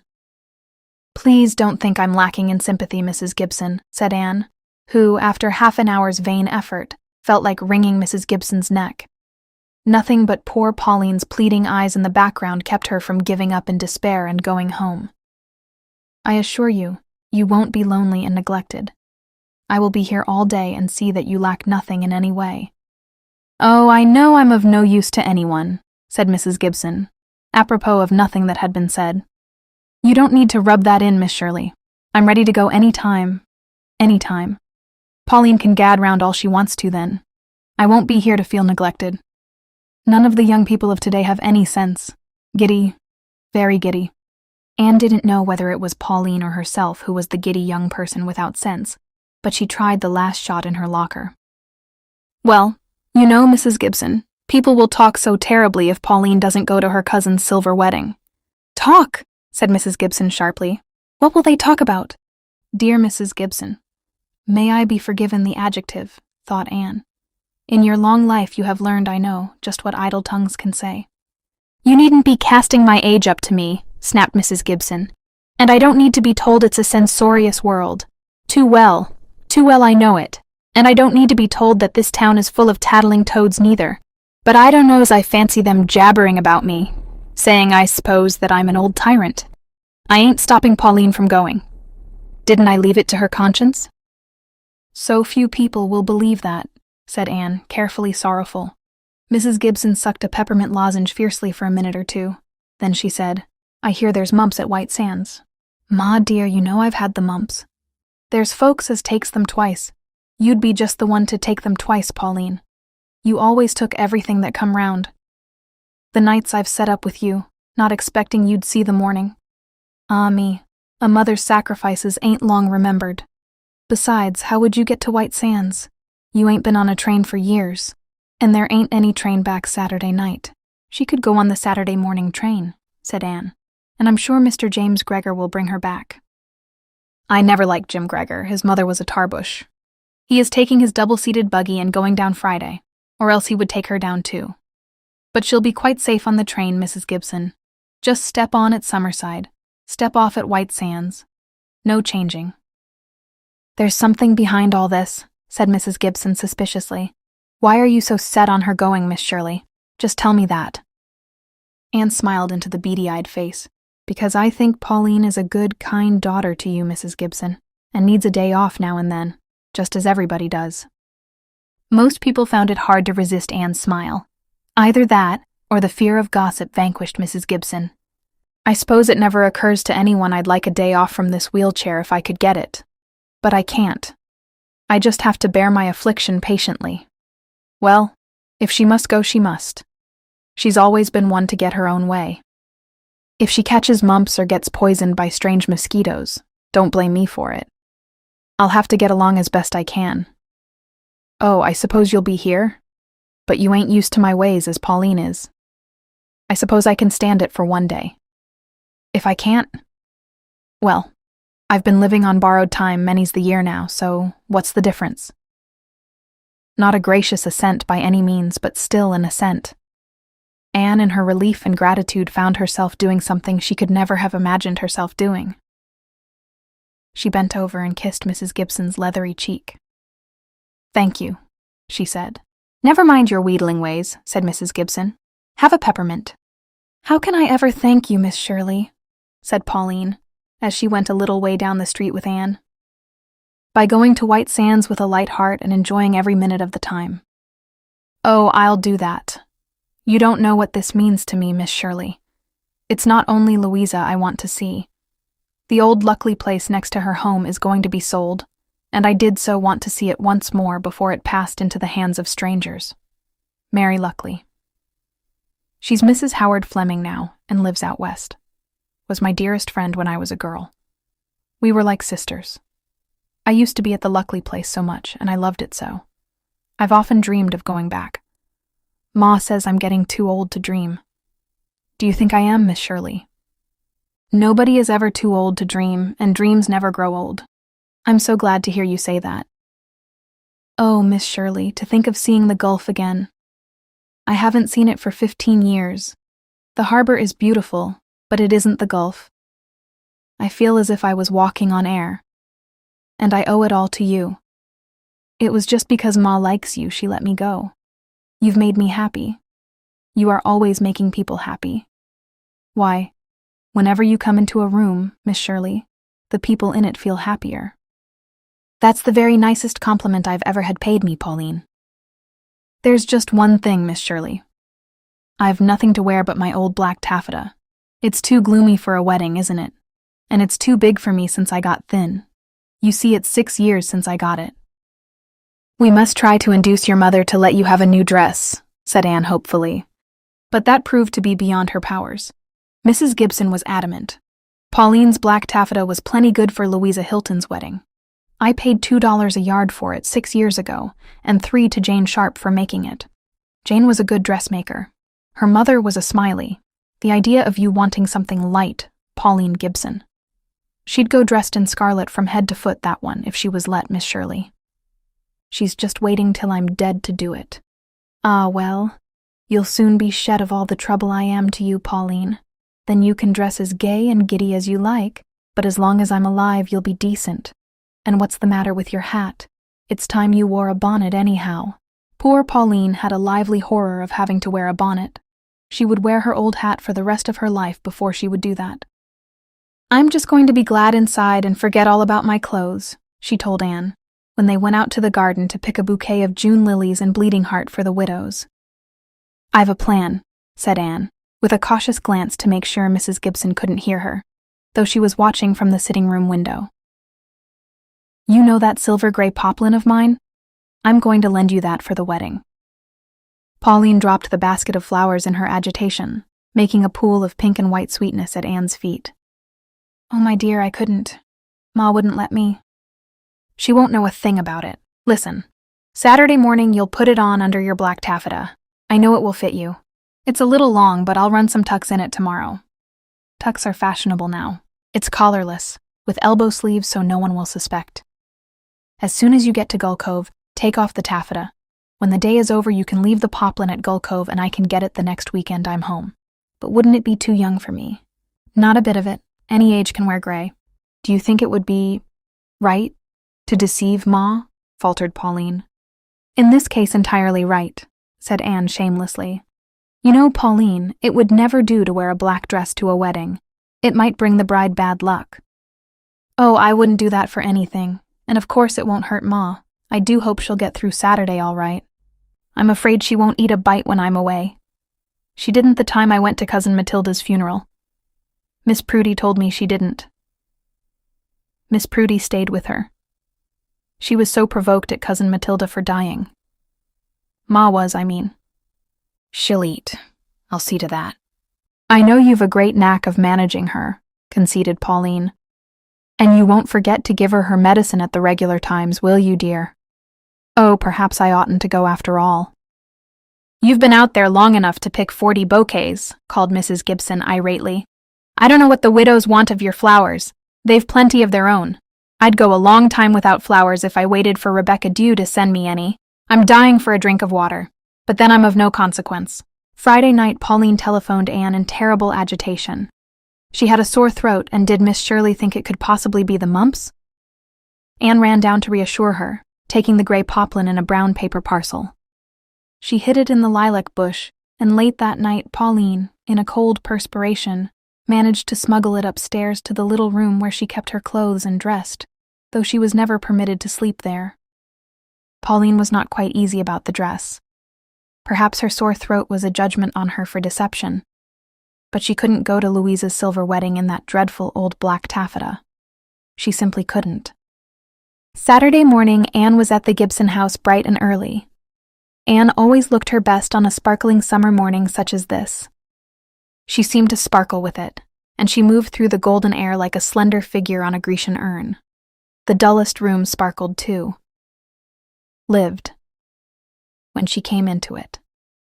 "Walking as if you owned the earth," commented Mrs. Gibson sarcastically. "So I do," said Anne gaily. "Ah, you're very young," said Mrs. Gibson maddeningly. "I withhold not my heart from any joy," quoted Anne. "That is Bible authority for you, Mrs. Gibson. Man is born to trouble as the sparks fly upward." "That's in the Bible, too," retorted Mrs. Gibson. The fact that she had so neatly countered Miss Shirley B.A. put her in comparatively good humor.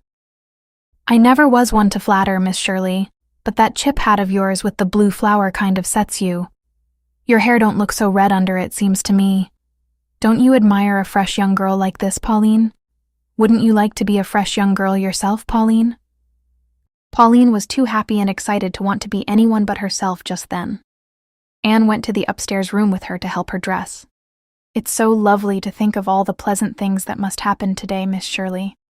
My throat is quite well, and Ma is in such a good humor. You mightn't think so, but I know she is because she is talking, even if she is sarcastic. If she was mad or riled, she'd be sulking. I've peeled the potatoes, and the steak is in the icebox, and Ma's blancmange is down cellar. There's canned chicken for supper and a sponge cake in the pantry. I'm just on tenterhooks, Ma'll change her mind yet. I couldn't bear it if she did. Oh, Miss Shirley, do you think I'd better wear that gray dress?" "Really?" "Put it on," said Anne in her best school-teacherish manner. Pauline obeyed and emerged a transformed Pauline. The gray dress fitted her beautifully. It was collarless and had dainty lace ruffles in the elbow sleeves. When Anne had done her hair, Pauline hardly knew herself. "I hate to cover it up with that horrid old black taffeta, Miss Shirley." But it had to be.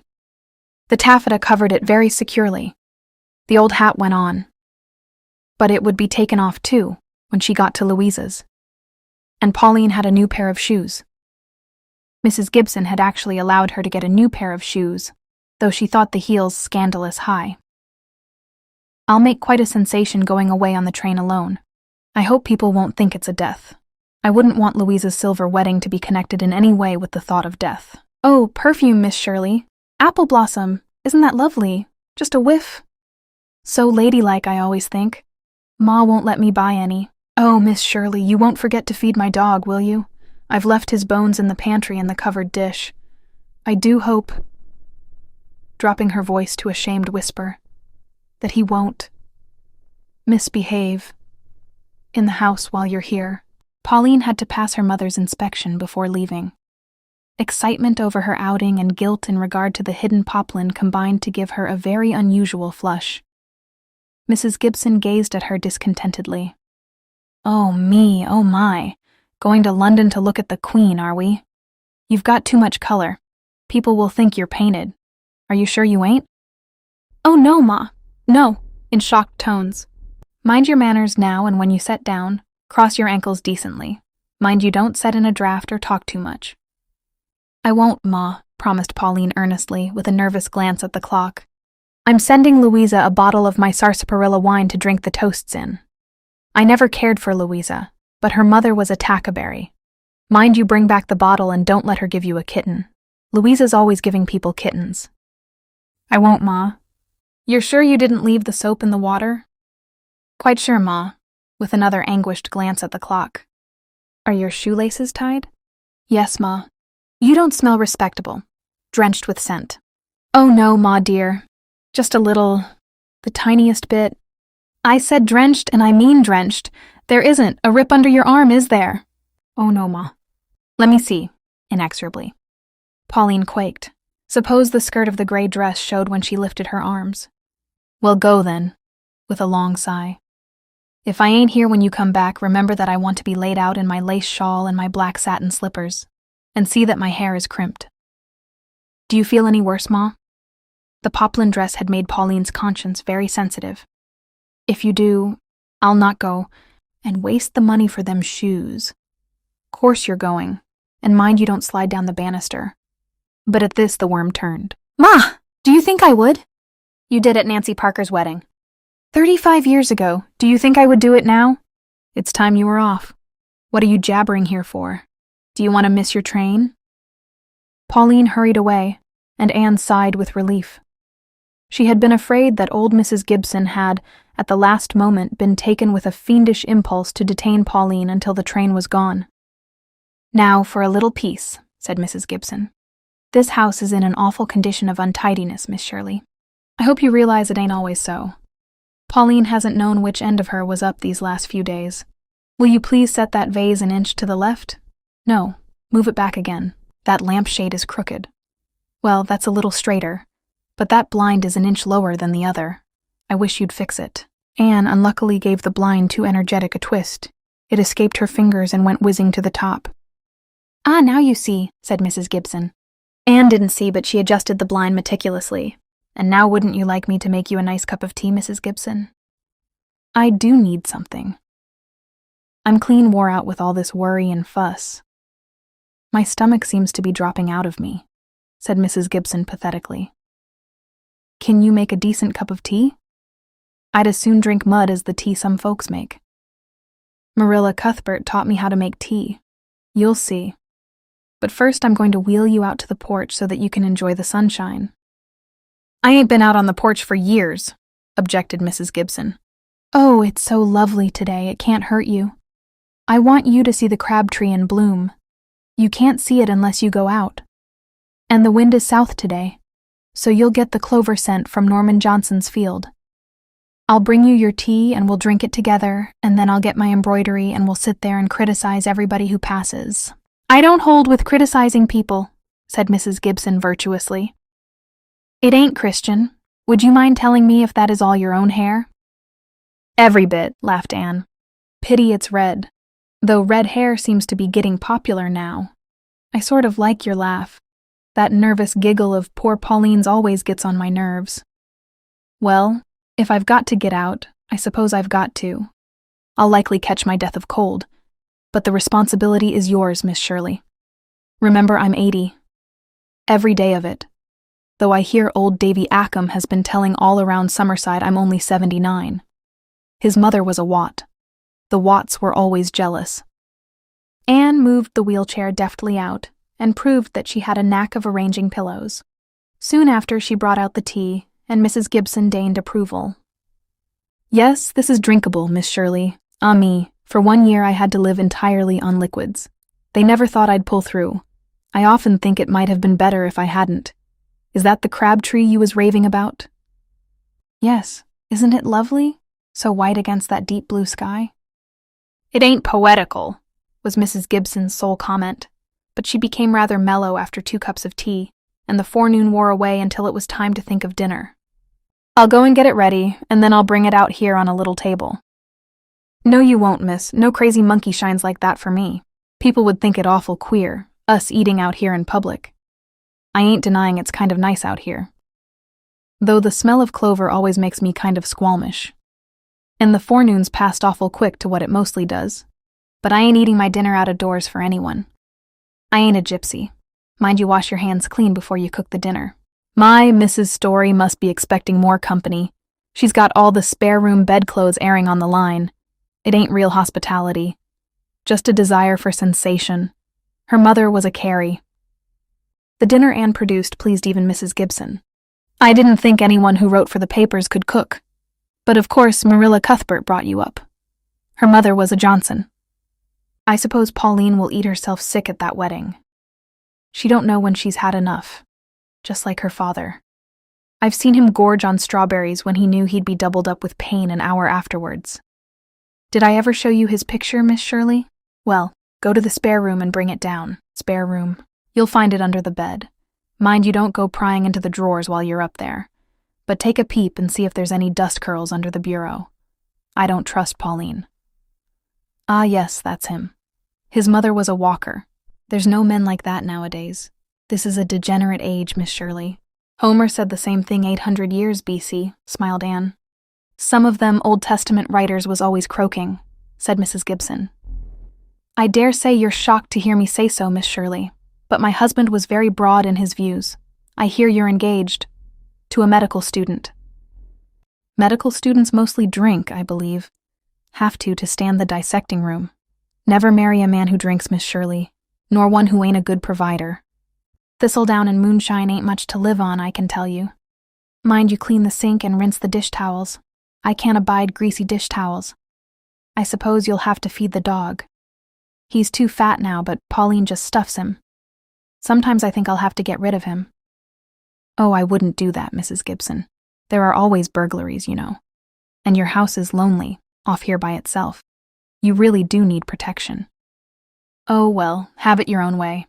I'd rather do anything than argue with people, especially when I've such a queer throbbing in the back of my neck. I suppose it means I'm going to have a stroke. You need your nap. When you've had it, you'll feel better. I'll tuck you up and lower your chair. Would you like to go out on the porch for your nap? Sleeping in public? That'd be worse than eating. You do have the queerest ideas. You just fix me up right here in the sitting room and draw the blinds down and shut the door to keep the flies out. I dare say you'd like a quiet spell yourself. Your tongue's been going pretty steady." Mrs. Gibson had a good long nap, but woke up in a bad humor. She would not let Anne wheel her out to the porch again. "Want me to catch my death in the night air, I suppose," she grumbled, although it was only 5 o'clock. Nothing suited her. The drink Anne brought her was too cold. The next one wasn't cold enough. Of course, anything would do for her. Where was the dog? Misbehaving, no doubt. Her back ached. Her knees ached. Her head ached. Her breastbone ached. Nobody sympathized with her. Nobody knew what she went through. Her chair was too high. Her chair was too low. She wanted a shawl for her shoulders and an afghan for her knees and a cushion for her feet. And would Miss Shirley see where that awful draft was coming from? She could do with a cup of tea, but she didn't want to be a trouble to anyone, and she would soon be at rest in her grave. Maybe they might appreciate her when she was gone. Be the day short, or be the day long, at last it weareth to evening song. There were moments when Anne thought it never would, but it did. Sunset came, and Mrs. Gibson began to wonder why Pauline wasn't coming. Twilight came. Still no Pauline. Night and moonshine, and no Pauline. "I knew it," said Mrs. Gibson cryptically. "You know she can't come till Mr. Gregor comes, and he's generally the last dog hung," soothed Anne. "Won't you let me put you to bed, Mrs. Gibson? You're tired. I know it's a bit of a strain having a stranger round instead of someone you're accustomed to." The little puckery lines about Mrs. Gibson's mouth deepened obstinately. "I'm not going to bed till that girl comes home. But if you're so anxious to be gone, go. I can stay alone, or die alone." At 9:30, Mrs. Gibson decided that Jim Gregor was not coming home till Monday. Nobody could ever depend on Jim Gregor to stay in the same mind 24 hours, and he thinks it's wrong to travel on Sunday even to come home. He's on your school board, ain't he? What do you really think of him and his opinions on education? Anne went wicked. After all, she had endured a good deal at Mrs. Gibson's hands that day. "I think he's a psychological anachronism," she answered gravely. Mrs. Gibson did not bat an eyelash. "I agree with you," she said. But she pretended to go to sleep after that. Chapter 14. It was 10 o'clock when Pauline came at last. A flushed, starry-eyed Pauline, looking 10 years younger, in spite of the resumed taffeta and the old hat, and carrying a beautiful bouquet which she hurriedly presented to the grim lady in the wheelchair. "The bride sent you her bouquet, Ma. Isn't it lovely? 25 white roses. Cat's hindfoot. I don't suppose anyone thought of sending me a crumb of wedding cake. People nowadays don't seem to have any family feeling. Ah, well, I've seen the day. But they did. I've a great big piece here in my bag, and everybody asked about you and sent you their love, Ma." "Did you have a nice time?" asked Anne. Pauline sat down on a hard chair because she knew her mother would resent it if she sat on a soft one. "Very nice," she said cautiously.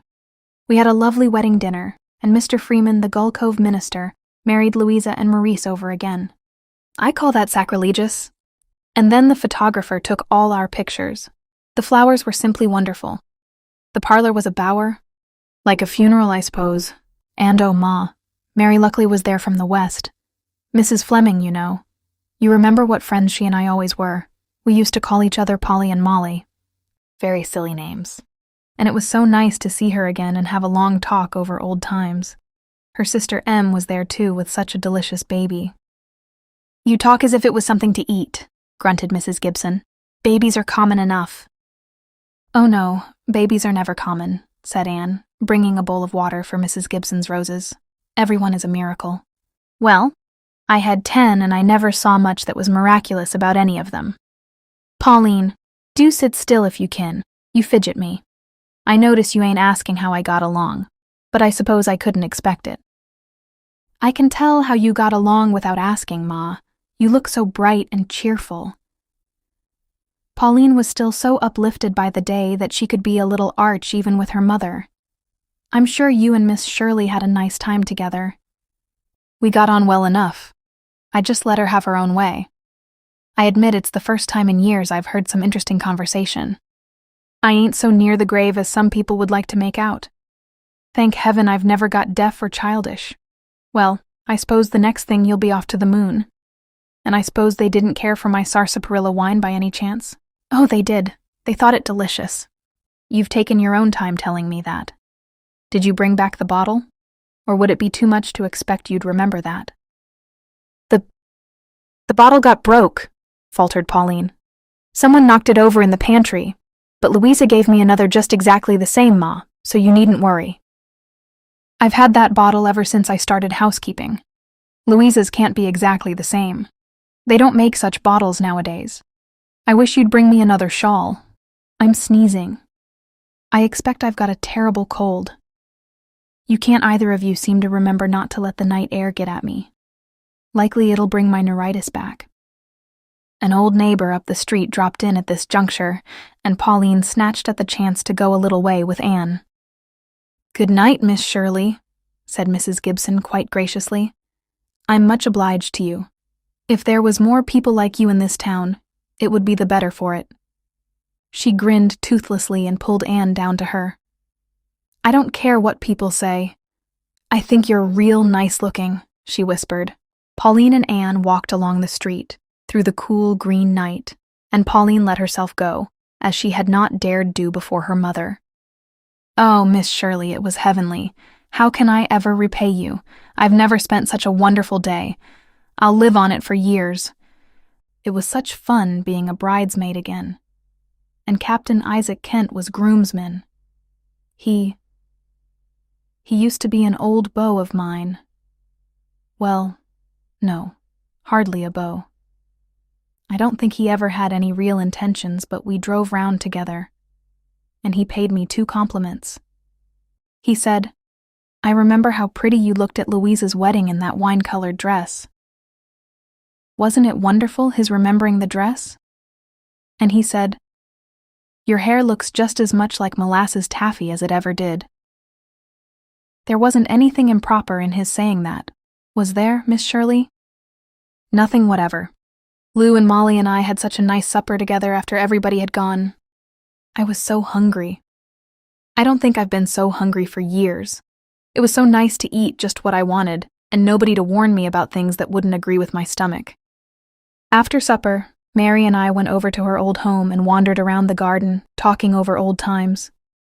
We saw the lilac bushes we planted years ago. We had some beautiful summers together when we were girls. Then, when it came sunset, we went down to the dear old shore and sat there on a rock in silence. There was a bell ringing down at the harbor, and it was lovely to feel the wind from the sea again and see the stars trembling in the water. I had forgotten night on the Gulf could be so beautiful. When it got quite dark, we went back, and Mr. Gregor was ready to start. And so, concluded Pauline with a laugh, the old woman got home that night. I wish you didn't have such a hard time at home, Pauline." "Oh, dear, Miss Shirley, I won't mind it now," said Pauline quickly. "After all, poor Ma needs me, and it's nice to be needed, my dear." Yes, it was nice to be needed. Anne thought of this in her tower room, where Dusty Miller, having evaded both Rebecca Dew and the widows, was curled up on her bed. She thought of Pauline trotting back to her bondage, but accompanied by the immortal spirit of one happy day. "I hope someone will always need me," said Anne to Dusty Miller. "And it's wonderful, Dusty Miller, to be able to give happiness to somebody. It has made me feel so rich, giving Pauline this day. But oh, Dusty Miller, you don't think I'll ever be like Mrs. Adoniram Gibson, even if I live to be 80? Do you, Dusty Miller?" Dusty Miller, with rich, throaty purrs, assured her he didn't. Chapter 15. Anne went down to Bonnyview on the Friday night before the wedding. The Nelsons were giving a dinner for some family friends and wedding guests arriving by the boat train. The big, rambling house, which was Dr. Nelson's summer home, was built among spruces on a long point with the bay on both sides and a stretch of golden-breasted dunes beyond that knew all there was to be known about winds. Anne liked it the moment she saw it. An old stone house always looks reposeful and dignified. It fears not what rain or wind or changing fashion can do. And on this June evening, it was bubbling over with young life and excitement. The laughter of girls, the greetings of old friends, buggies coming and going, children running everywhere, gifts arriving, everyone in the delightful turmoil of a wedding, while Dr. Nelson's 2 black cats, who rejoiced in the names of Barnabas and Saul, sat on the railing of the veranda and watched everything like 2 imperturbable sable sphinxes. Sally detached herself from a mob and whisked Anne upstairs. "We've saved the North Gable room for you. Of course you'll have to share it with at least 3 others. There's a perfect riot here. Father's having a tent put up for the boys down among the spruces, and later on we can have cots in the glassed-in porch at the back. And we can pack most of the children in the hayloft, of course." "Oh, Anne, I'm so excited. It's really no end of fun getting married. My wedding dress just came from Montreal today. It's a dream. Cream-corded silk with a lace bertha and pearl embroidery. The loveliest gifts have come. This is your bed. Mamie Gray and Dot Fraser and Sis Palmer have the others. Mother wanted to put Amy Stewart here, but I wouldn't let her. Amy hates you because she wanted to be my bridesmaid. But I couldn't have anyone so fat and dumpy, could I now? Besides, she looks like somebody seasick in Nile Green. Oh, Anne, Aunt Mouser is here. She came just a few minutes ago and we're simply horror-stricken. Of course we had to invite her, but we never thought of her coming before tomorrow." "Who in the world is Aunt Mouser?" "Dad's aunt, Mrs. James Kennedy." "Oh, of course she's really Aunt Grace, but Tommy nicknamed her Aunt Mouser because she's always mousing round, pouncing on things we don't want her to find out. There's no escaping her. She even gets up early in the morning for fear of missing something, and she's the last to go to bed at night. But that isn't the worst. If there's a wrong thing to say, she's certain to say it, and she's never learned that there are questions that mustn't be asked. Dad calls her speeches Aunt Mouser's felicities. I know she'll spoil the dinner. Here she comes now." The door opened and Aunt Mouser came in. A fat, brown, pop-eyed little woman, moving in an atmosphere of mothballs and wearing a chronically worried expression. Except for the expression, she really did look a good deal like a hunting pussycat. "So you're the Miss Shirley I've always heard so much of. You ain't a bit like a Miss Shirley I once knew. She had such beautiful eyes. Well, Sally, so you're to be married at last. Poor Nora is the only one left. Well, your mother is lucky to be rid of 5 of you. 8 years ago I said to her, 'Jane, do you think you'll ever get all those girls married off?' Well, a man is nothing but trouble as I sees it. And of all the uncertain things, marriage is the uncertainest. But what else is there for a woman in this world? That's what I've just been saying to poor Nora. Mark my words, Nora. I said to her, 'There isn't much fun in being an old maid. What's Jim Wilcox thinking of?' I said to her.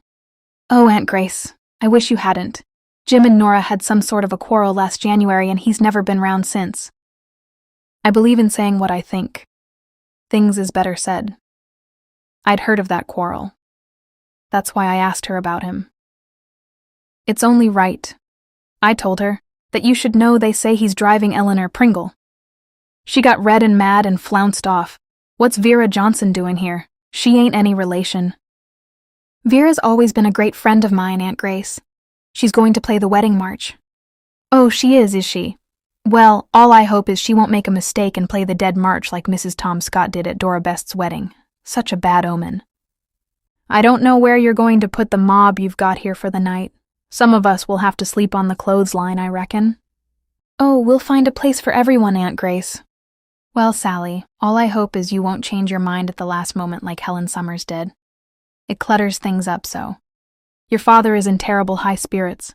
I never was one to go looking for trouble, but all I hope is it ain't the forerunner of a stroke. I've seen it happen that way.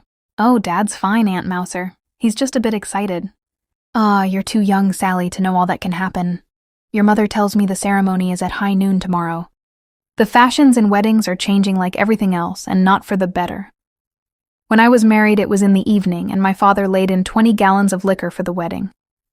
Ah, dear me, times ain't what they used to be.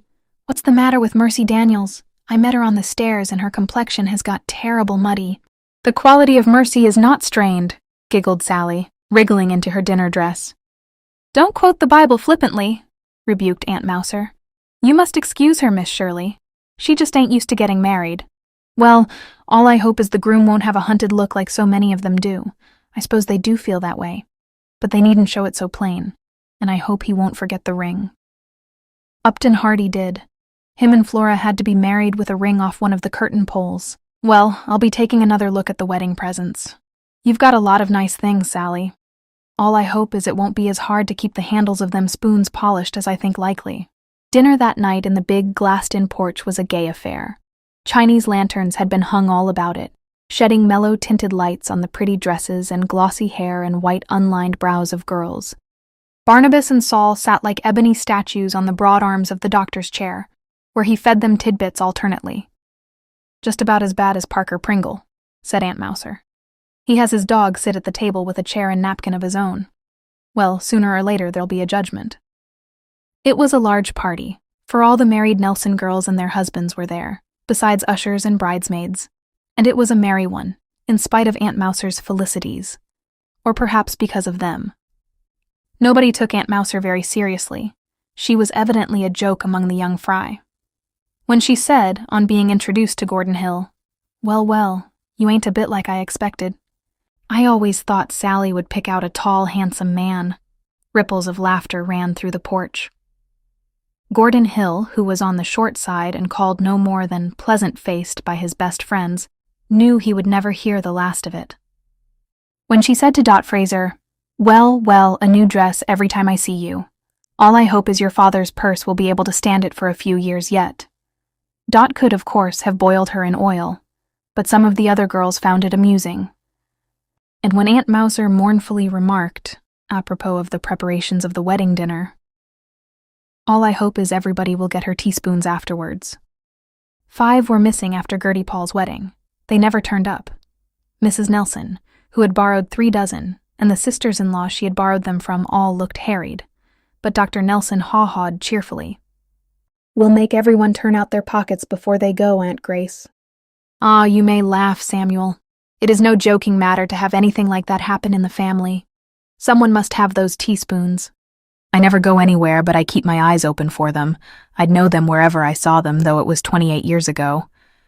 Poor Nora was just a baby then. You remember you had her there, Jane, in a little white embroidered dress. 28 years. Ah, Nora, you're getting on, though in this light you don't show your age so much." Nora did not join in the laugh that followed. She looked as if she might flash lightning at any moment. In spite of her daffodil-hued dress and the pearls in her dark hair, she made Anne think of a black moth. In direct contrast with Sally, who was a cool, snowy blonde, Nora Nelson had magnificent black hair, dusky eyes, heavy black brows, and velvety red cheeks. Her nose was beginning to look a trifle hawk-like, and she had never been accounted pretty, but Anne felt an odd attraction to her in spite of her sulky, smoldering expression. She felt that she would prefer Nora as a friend to the popular Sally. They had a dance after dinner, and music and laughter came tumbling out of the broad, low windows of the old stone house in a flood. At 10, Nora had disappeared. Anne was a little tired of the noise and merriment. She slipped through the hall to a back door that opened almost on the bay, and flitted down a flight of rocky steps to the shore, past a little grove of pointed firs. How divine the cool salt air was after the sultry evening. How exquisite the silver patterns of moonlight on the bay. How dreamlike that ship which had sailed at the rising of the moon and was now approaching the harbor bar. It was a night when you might expect to stray into a dance of mermaids. Nora was hunched up in the grim black shadow of a rock by the water's edge, looking more like a thunderstorm than ever. "May I sit with you for a while?" asked Anne. "I'm a little tired of dancing, and it's a shame to miss this wonderful night. I envy you with the whole harbor for a backyard like this." "What would you feel like at a time like this if you had no beau?" asked Nora abruptly and sullenly. "Or any likelihood of one," she added still more sullenly. "I think it must be your own fault if you haven't," said Anne, sitting down beside her. Nora found herself telling Anne her troubles. There was always something about Anne that made people tell her their troubles. "You're saying that to be polite, of course. You needn't. You know as well as I do that I'm not a girl men are likely to fall in love with. I'm the plain Miss Nelson. It isn't my fault that I haven't anybody. I couldn't stand it in there any longer. I had to come down here and just let myself be unhappy. I'm tired of smiling and being agreeable to everyone and pretending not to care when they give me digs about not being married. I'm not going to pretend any longer. I do care. I care horribly. I'm the only one of the Nelson girls left. 5 of us are married or will be tomorrow. You heard Aunt Mouser casting my age up to me at the dinner table. And I heard her telling Mother before dinner that I had aged quite a bit since last summer. Of course I have. I'm 28. In 12 more years I'll be 40.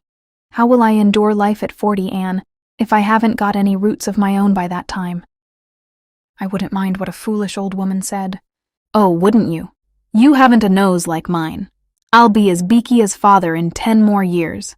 And I suppose you wouldn't care either, if you'd waited years for a man to propose. And he just wouldn't? Oh yes, I think I would care about that. Well, that's my predicament exactly. Oh, I know you've heard of Jim Wilcox and me. It's such an old story. He's been hanging around me for years, but he's never said anything about getting married. Do you care for him? Of course I care. I've always pretended I didn't, but as I've told you, I'm through with pretending, and he's never been near me since last January. We had a fight. But we've had hundreds of fights. He always came back before. But he hasn't come this time. And he never will. He doesn't want to. Look at his house across the bay, shining in the moonlight. I suppose he's there. And I'm here.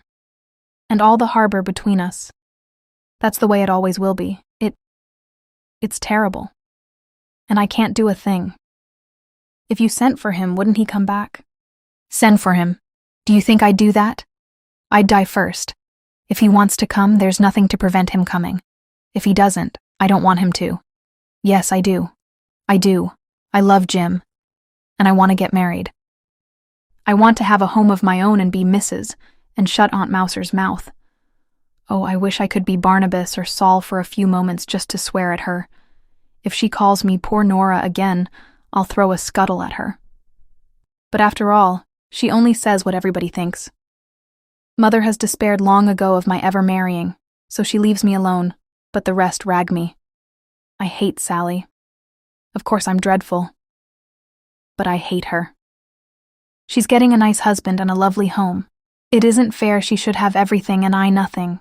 She isn't better or cleverer or much prettier than me, only luckier. I suppose you think I'm awful, not that I care what you think. I think you're very, very tired after all these weeks of preparation and strain, and that things which were always hard have become too hard all at once. You understand. Oh yes, I always knew you would. I've wanted to be friends with you, Anne Shirley. I like the way you laugh. I've always wished I could laugh like that. I'm not as sulky as I look. It's these eyebrows. I really think they're what scare the men away. I never had a real girlfriend in my life. But of course I always had Jim. We've been friends ever since we were kids. Why, I used to put a light up in that little window in the attic whenever I wanted him over particularly, and he'd sail across at once. We went everywhere together. No other boy ever had a chance. Not that anyone wanted it, I suppose. And now it's all over. He was just tired of me and was glad of the excuse of a quarrel to get free. Oh, won't I hate you tomorrow because I've told you this? Why? We always hate people who surprise our secrets, I suppose, said Nora drearily. But there's something gets into you at a wedding. And I just don't care. I don't care for anything. Oh, Anne Shirley, I'm so miserable. Just let me have a good cry on your shoulder. I've got to smile and look happy all day tomorrow. Sally thinks it's because I'm superstitious that I wouldn't be her bridesmaid. 3 times a bridesmaid, never a bride, you know. I just couldn't endure to stand there and hear her saying, I will. And no, I'd never have a chance to say it for Jim. I'd have flung back my head and howled, I want to be a bride, and have a trousseau, and monogrammed linen, and lovely presents. Even Aunt Mouser's silver butter dish. She always gives a butter dish to every bride. Awful things with tops like the dome of St. Peter's. We could have had it on the breakfast table just for Jim to make fun of. Anne, I think I'm going crazy. The dance was over when the girls went back to the house, hand in hand. People were being stowed away for the night. Tommy Nelson was taking Barnabas and Saul to the barn. Aunt Mouser was still sitting on a sofa, thinking of all the dreadful things she hoped wouldn't happen on the morrow. I hope nobody will get up and give a reason why they shouldn't be joined together. That happened at Tilly Hatfield's wedding. No such good luck for Gordon as that. said the groomsman. Aunt Mouser fixed him with a stony brown eye. Young man, marriage isn't exactly a joke. You bet it isn't, said the unrepentant. Hello, Nora. When are we going to have a chance to dance at your wedding? Nora did not answer in words. She went closer up to him and deliberately slapped him, first on one side of his face and then on the other. The slaps were not make-believe ones. Then she went upstairs without looking behind her. That girl, said Aunt Mouser, is overwrought. Chapter 16. The forenoon of Saturday passed in a whirl of last-minute things. Anne, shrouded in one of Mrs. Nelson's aprons, spent it in the kitchen helping Nora with the salads. Nora was all prickles, evidently repenting as she had foretold her confidences of the night before. We'll be all tired out for a month, she snapped, and Father can't really afford all this splurge. But Sally was set on having what she calls a pretty wedding, and Father gave in. He's always spoiled her. Spite and jealousy, said Aunt Mouser, suddenly popping her head out of the pantry, where she was driving Mrs. Nelson frantic with her hopings against hope. She's right, said Nora bitterly to Anne. Quite right. I am spiteful and jealous. I hate the very look of happy people. But all the same, I'm not sorry I slapped Judd Taylor's face last night. I'm only sorry I didn't tweak his nose into the bargain. Well, that finishes the salads. They do look pretty. I love fussing things up when I'm normal. Oh, after all, I hope everything will go off nicely for Sally's sake. I suppose I do love her underneath everything, though just now I feel as if I hated everyone and Jim Wilcox worst of all. Well, all I hope is the groom won't be missing just before the ceremony, floated out from the pantry in Aunt Mouser's lugubrious tones. Austin Creed was. He just forgot he was to be married that day. The Creeds were always forgetful, but I call that carrying things too far. The two girls looked at each other and laughed. Nora's whole face changed when she laughed. Lightened, glowed, rippled. And then someone came out to tell her that Barnabas had been sick on the stairs. Too many chicken livers, probably. Nora rushed off to repair the damage, and Aunt Mouser came out of the pantry to hope that the wedding cake wouldn't disappear as had happened at Alma Clark's wedding 10 years before. By noon, everything was in immaculate readiness. The table laid, the beds beautifully dressed, baskets of flowers everywhere. And in the big north room upstairs, Sally and her 3 bridesmaids were in quivering splendor. Anne, in her Nile green dress and hat, looked at herself in the mirror and wished that Gilbert could see her. You're wonderful, said Nora half enviously. You're looking wonderful yourself, Nora. That smoke blue chiffon and that picture hat bring out the gloss of your hair and the blue of your eyes. There's nobody to care how I look, said Nora bitterly. Well, watch me grin, Anne. I mustn't be the death's head at the feast, I suppose. I have to play the wedding march after all. Vera's got a terrible headache. I feel more like playing the Dead March, as Aunt Mouser foreboded. Aunt Mouser, who had wandered round all the morning, getting in everybody's way, in a none-too-clean old kimono and a wilted boudoir cap, now appeared resplendent in maroon grosgrain, and told Sally one of her sleeves didn't fit, and she hoped nobody's petticoat would show below her dress as had happened at Annie Crewson's wedding. Mrs. Nelson came in and cried because Sally looked so lovely in her wedding dress. Now, don't be sentimental, Jane, soothed Aunt Mouser. You've still got one daughter left, and likely to have her by all accounts. Tears ain't lucky at weddings. Well, all I hope is nobody'll drop dead like old Uncle Cromwell at Roberta Pringle's wedding, right in the middle of the ceremony. The bride spent 2 weeks in bed from shock. With this inspiring send-off, the bridal party went downstairs, to the strains of Nora's wedding march somewhat stormily played, and Sally and Gordon were married without anybody dropping dead or forgetting the ring. It was a pretty wedding group, and even Aunt Mouser gave up worrying about the universe for a few moments. After all, she told Sally hopefully later on, even if you ain't very happy married, it's likely you'd be more unhappy not. Nora alone continued to glower from the piano stool, but she went up to Sally and gave her a fierce hug, wedding veil and all. So that's finished, said Nora drearily, when the dinner was over and the bridal party and most of the guests had gone. She glanced around at the room, which looked as forlorn and disheveled as rooms always do in the aftermath. A faded, trampled corsage lying on the floor, chairs awry, a torn piece of lace, 2 dropped handkerchiefs. crumbs the children had scattered. A dark stain on the ceiling where the water from a jug Aunt Mouser had overturned in a guest room had seeped through. "I must clear up this mess," went on Nora savagely. "There's a lot of young fry waiting for the boat train, and some staying over Sunday. They're going to wind up with a bonfire on the shore and a moonlit rock dance. You can imagine how much I feel like moonlight dancing. I want to go to bed and cry." "A house after a wedding is over does seem a rather forsaken place," said Anne. "But I'll help you clear it up and then we'll have a cup of tea." "Anne Shirley, do you think a cup of tea is a panacea for everything? It's you who ought to be the old maid, not me." "Never mind. I don't want to be horrid, but I suppose it's my native disposition. I hate the thought of this shore dance more than the wedding. Jim always used to be at our shore dances. Anne, I've made up my mind to go and train for a nurse.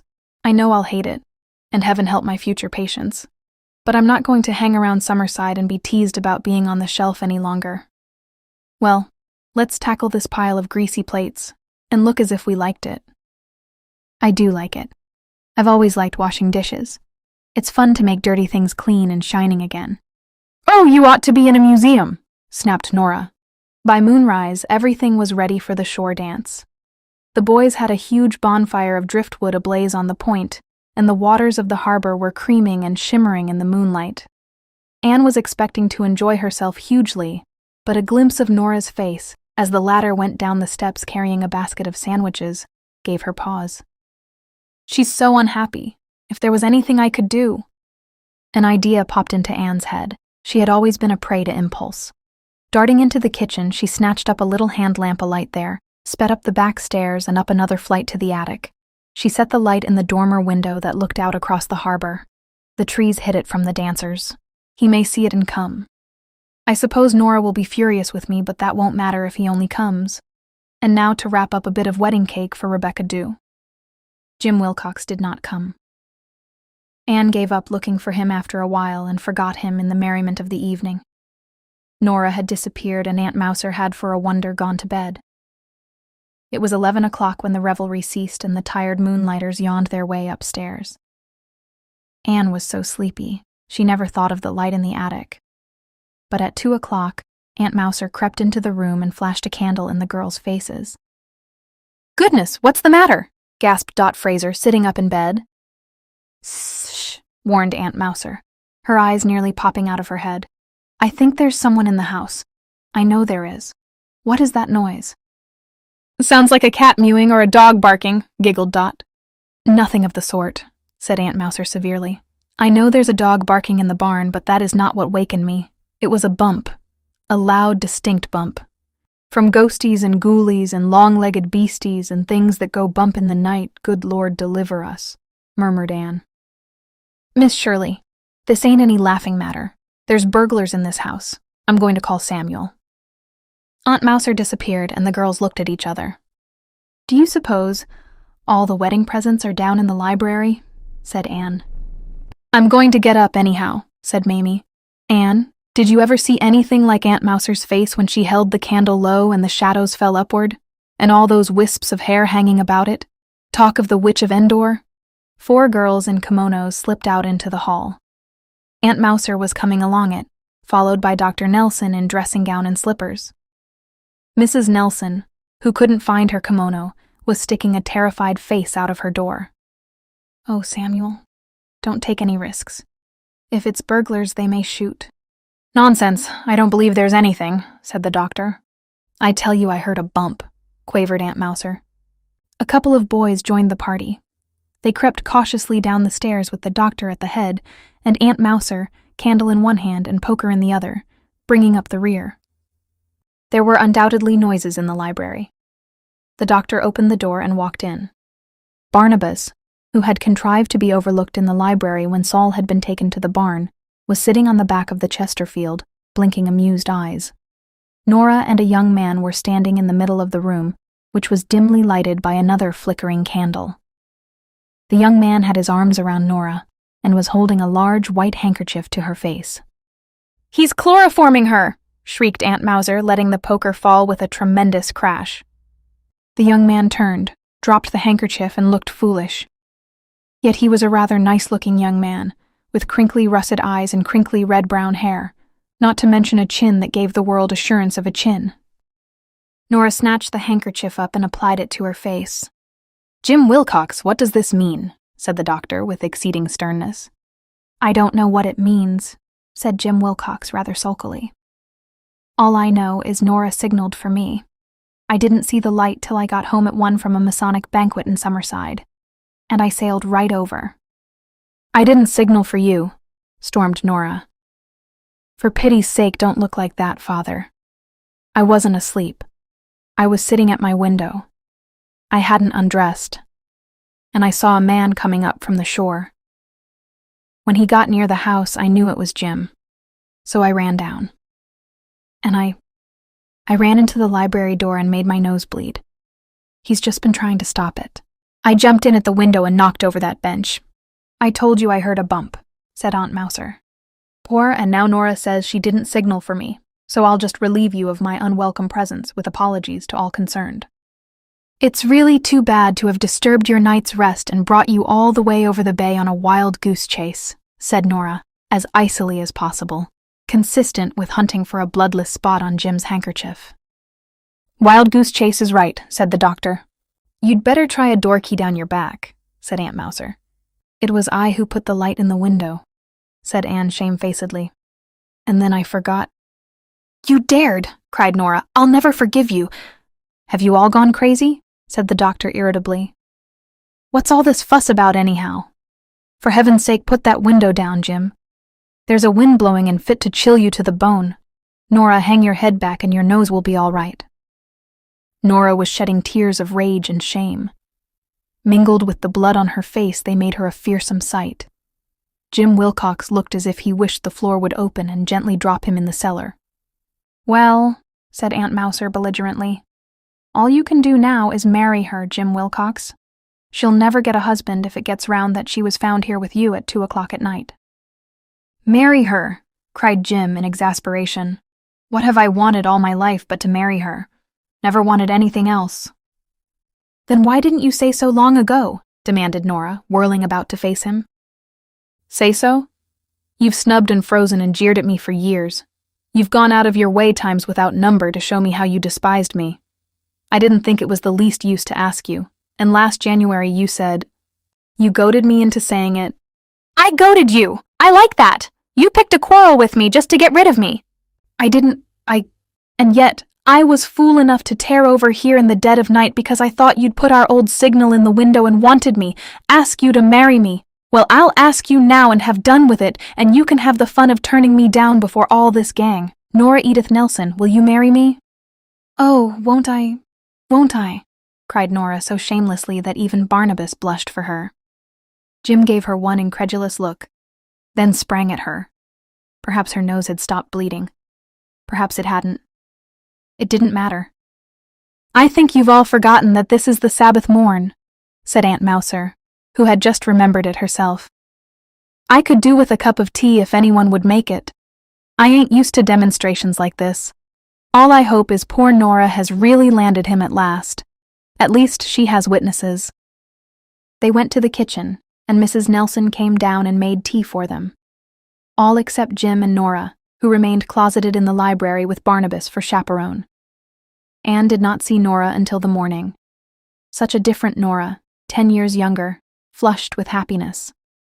"I owe this to you, Anne. If you hadn't set the light, though just for 2.5 minutes last night I could have chewed your ears off." "And to think I slept through it all," moaned Tommy Nelson heartbrokenly. But the last word was with Aunt Mouser. "Well, all I hope is it won't be a case of marrying in haste and repenting at leisure." Chapter 17. Extract from Letter to Gilbert. School closed today. 2 months of Green Gables and dew-wet, spicy ferns ankle-deep along the brook, and lazy, dappling shadows in Lover's Lane, and wild strawberries in Mr. Bell's pasture, and the dark loveliness of firs in the haunted wood.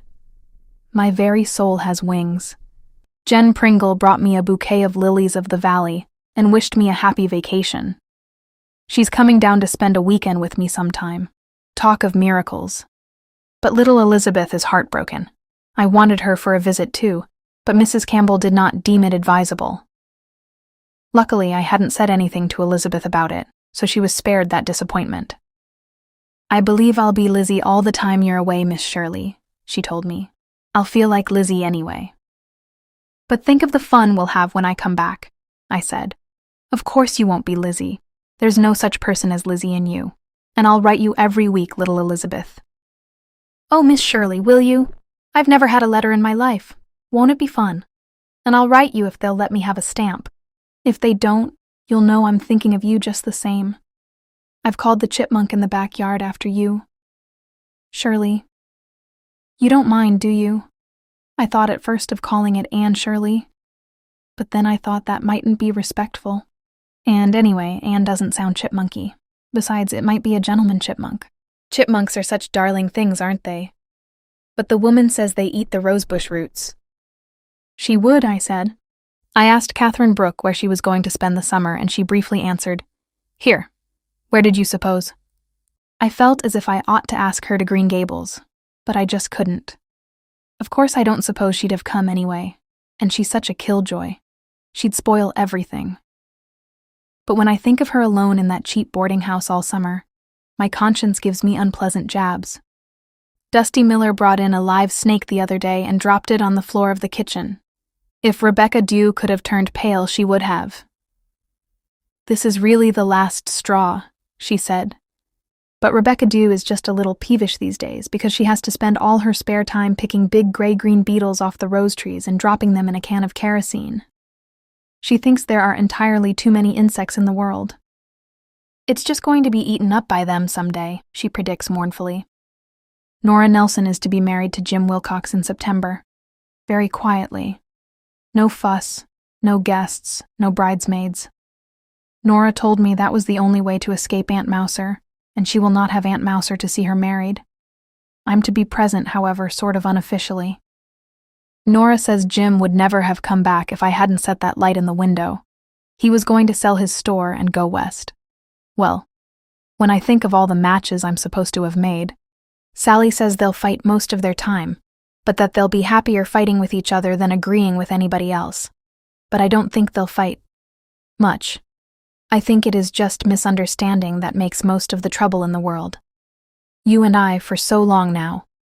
Good night, belovedest. Your sleep will be sweet if there is any influence in the wishes of your own. P.S. The above sentence is quoted verbatim from a letter of Aunt Chatty's grandmother. Part 2. The Second Year. Chapter 1. Windy Poplars, Spooks Lane. September 14th. I can hardly reconcile myself to the fact that our beautiful 2 months are over. They were beautiful, weren't they, dearest? And now it will be only 2 years before. But there has been a good deal of pleasure in coming back to Windy Poplars, to my own private tower and my own special chair and my own lofty bed, and even Dusty Miller basking on the kitchen windowsill. The widows were glad to see me, and Rebecca Dew said frankly, "It's good to have you back." Little Elizabeth felt the same way. We had a rapturous meeting at the Green Gate. "I was a little afraid you might have got into tomorrow before me," said little Elizabeth. "Isn't this a lovely evening?" I said. "Where you are, it's always a lovely evening, Miss Shirley," said little Elizabeth. "Talk of compliments. How have you put in the summer, darling?" I asked. "Thinking," said little Elizabeth softly, "of all the lovely things that will happen in tomorrow." Then we went up to the tower room and read a story about elephants. Little Elizabeth is very much interested in elephants at present. "There is something bewitching about the very name of elephant, isn't there?" she said gravely, holding her chin in her small hands after a fashion she has. "I expect to meet lots of elephants in tomorrow." We put an elephant park in our map of fairyland. It is no use looking superior and disdainful, my Gilbert, as I know you will be looking when you read this. Not a bit of use. The world always will have fairies. It can't get along without them, and somebody has to supply them. It's rather nice to be back in school, too. Catherine Brooke isn't any more companionable, but my pupils seemed glad to see me, and Jen Pringle wants me to help her make the tin halos for the angels' heads in a Sunday school concert. I think the course of study this year will be much more interesting than last year. Canadian history has been added to the curriculum. I have to give a little lecturette tomorrow on the War of 1812. It seems so strange to read over the stories of those old wars, things that can never happen again. I don't suppose any of us will ever have more than an academic interest in battles long ago. It's impossible to think of Canada ever being at war again. I am so thankful that phase of history is over. We are going to reorganize the dramatic club at once and canvass every family connected with the school for a subscription. Lewis Allen and I are going to take the Dawlish Road as our territory and canvass it next Saturday afternoon.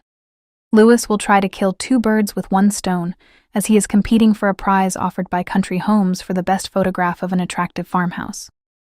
The prize is $25, and that will mean a badly needed new suit and overcoat for Lewis. He worked on a farm all summer and is doing housework and waiting on the table at his boarding house again this year. He must hate it, but he never says a word about it. I do like Lewis. He is so plucky and ambitious, with a charming grin in place of a smile, and he really isn't overstrong.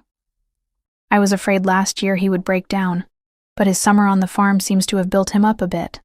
This is his last year in high, and then he hopes to achieve a year at Queen's. The widows are going to ask him to Sunday night supper as often as possible this winter. Aunt Kate and I have had a conference on ways and means, and I persuaded her to let me put up the extras. Of course we didn't try to persuade Rebecca Dew. I merely asked Aunt Kate in Rebecca's hearing if I could have Lewis Allen in on Sunday nights at least twice a month. Aunt Kate said coldly she was afraid they couldn't afford it, in addition to their usual lonely girl. Rebecca Dew uttered a cry of anguish.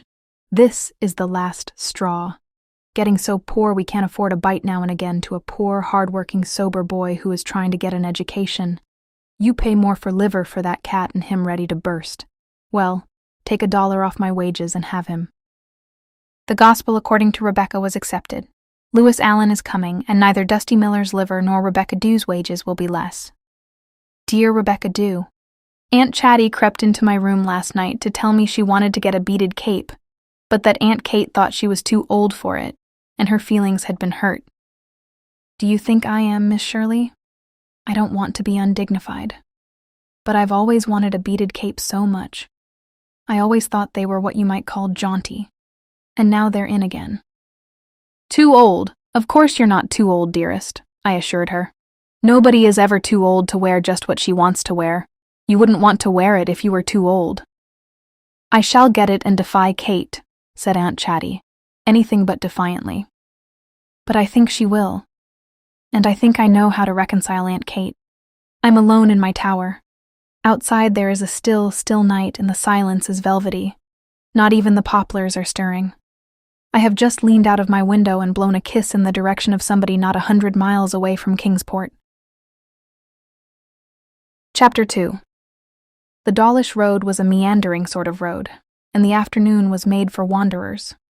Or so Anne and Lewis thought as they prowled along it, now and then pausing to enjoy a sudden sapphire glimpse of the strait through the trees, or to snap a particularly lovely bit of scenery, or picturesque little house in a leafy hollow. It was not perhaps quite so pleasant to call at the houses themselves and ask for subscriptions for the benefit of the dramatic club. But Anne and Lewis took turns doing the talking, he taking on the women while Anne manipulated the men. Take the men if you're going in that dress and hat, Rebecca Dew had advised. I've had a good bit of experience in canvassing in my day, and it all went to show that the better dressed and better looking you are, the more money, or promise of it, you'll get if it's the men you have to tackle. But if it's the women, put on the oldest and ugliest things you have. Isn't a road an interesting thing, Lewis? Said Anne dreamily. Not a straight road, but one with ends and kinks around which anything of beauty and surprise may be lurking. I've always loved bends in roads. Where does this Dawlish Road go to? Asked Lewis practically, though at the same moment he was reflecting that Miss Shirley's voice always made him think of spring. I might be horrid and school-teacherish, Lewis, and say that it doesn't go anywhere. It stays right here. But I won't. As to where it goes or where it leads to, who cares? To the end of the world and back, perhaps. Remember what Emerson says, "Oh, what have I to do with time?" That's our motto for today. I expect the universe will muddle on if we let it alone for a while. Look at those cloud shadows, and that tranquility of green valleys, and that house with an apple tree at each of its corners. Imagine it in spring. This is one of the days people feel alive, and every wind of the world is a sister. I'm glad there are so many clumps of spice ferns along this road. Spice ferns with gossamer webs on them. It brings back the days when I pretended, or believed, I think I really did believe, that gossamer webs were fairies' tablecloths. They found a wayside spring in a golden hollow and sat down on a moss that seemed made of tiny ferns to drink from a cup that Lewis twisted out of birch bark. You never know the real joy of drinking till you're dry with thirst and find water, he said. That summer I worked out west on the railroad they were building. I got lost on the prairie one hot day and wandered for hours. I thought I'd die of thirst, and then I came to a settler's shack, and he had a little spring like this in a clump of willows. How I drank. I've understood the Bible and its love of good water better ever since. We're going to get some water from another quarter, said Anne rather anxiously. There's a shower coming up and... Lewis, I love showers, but I've got on my best hat and my second best dress, and there isn't a house within half a mile. There's an old deserted blacksmith's forge over there, said Lewis, but we'll have to run for it. Run they did, and from its shelter enjoyed the shower as they had enjoyed everything else on that carefree gypsying afternoon. A veiled hush had fallen over the world. All the young breezes that had been whispering and rustling so importantly along the Dawlish road had folded their wings and become motionless and soundless. Not a leaf stirred, not a shadow flickered. The maple leaves at the bend of the road turned wrong side out until the trees looked as if they were turning pale from fear. A huge, cool shadow seemed to engulf them like a green wave. The cloud had reached them. Then the rain, with a rush and sweep of wind. The shower pattered sharply down on the leaves, danced along the smoking red road, and pelted the roof of the old forge right merrily. If this lasts, said Lewis. But it didn't. As suddenly as it had come up, it was over and the sun was shining on the wet, glistening trees.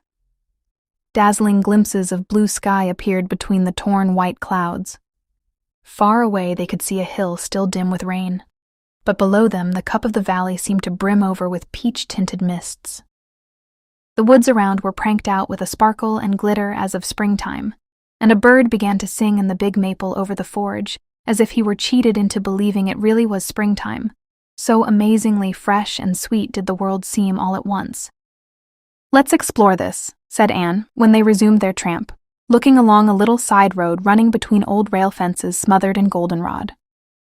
I don't think there's anybody living along that road, said Lewis doubtfully. I think it's only a road running down to the harbor. Never mind. Let's go along it. I've always had a weakness for side roads. Something off the beaten track, lost and green and lonely. Smell the wet grass, Lewis. Besides, I feel in my bones that there is a house on it. A certain kind of house. A very snappable house. Anne's bones did not deceive her. Soon there was a house, and a snappable house to boot. It was a quaint, old-fashioned one, low in the eaves with square, small-paned windows. Big willows stretched patriarchal arms over it, and an apparent wilderness of perennials and shrubs crowded all about it. It was weather-gray and shabby, but the big barns beyond it were snug and prosperous-looking, up-to-date in every respect. I've always heard, Miss Shirley, that when a man's barns are better than his house, it's a sign that his income exceeds his expenditure, said Lewis, as they sauntered up the deep-rutted grassy lane. I should think it was a sign that he thought more of his horses than of his family, laughed Anne. I'm not expecting a subscription to our club here, but that's the most likely house for a prize contest we've encountered yet. Its grayness won't matter in a photograph. This lane doesn't look as if it were much traveled, said Lewis with a shrug. Evidently the folks who live here aren't strongly sociable. I'm afraid we'll find they don't even know what a dramatic club is. Anyhow, I'm going to secure my picture before we rouse any of them from their lair. The house seemed deserted, but after the picture was taken, they opened a little white gate, crossed the yard, and knocked on a faded blue kitchen door, the front door evidently being like that of Windy Poplars, more for show than for use. If a door literally hidden in Virginia creeper could be said to be for show, They expected at least the civility which they had hitherto met in their calls, whether backed up with generosity or not. Consequently, they were decidedly taken aback when the door was jerked open and on the threshold appeared, not the smiling farmer's wife or daughter they had expected to see, but a tall, broad-shouldered man of 50, with grizzled hair and bushy eyebrows, who demanded unceremoniously, "What do you want?" "We have called, hoping to interest you in our high school dramatic club," began Anne, rather lamely, but she was spared further effort. "Never heard of it. Don't want to hear about it. Nothing to do with it," was the uncompromising interruption, and the door was promptly shut in their faces. "I believe we've been snubbed," said Anne as they walked away. "Nice, amiable gentleman, that," grinned Louis. "I'm sorry for his wife, if he has one." "I don't think he can have, or she would civilize him a trifle," said Anne, trying to recover her shattered poise. "I wish Rebecca Dew had the handling of him. But we've got his house at least, and I've a premonition that it's going to win the prize. Bother! I've just got a pebble in my shoe and I'm going to sit down on my gentleman's stone dike, with or without his permission, and remove it."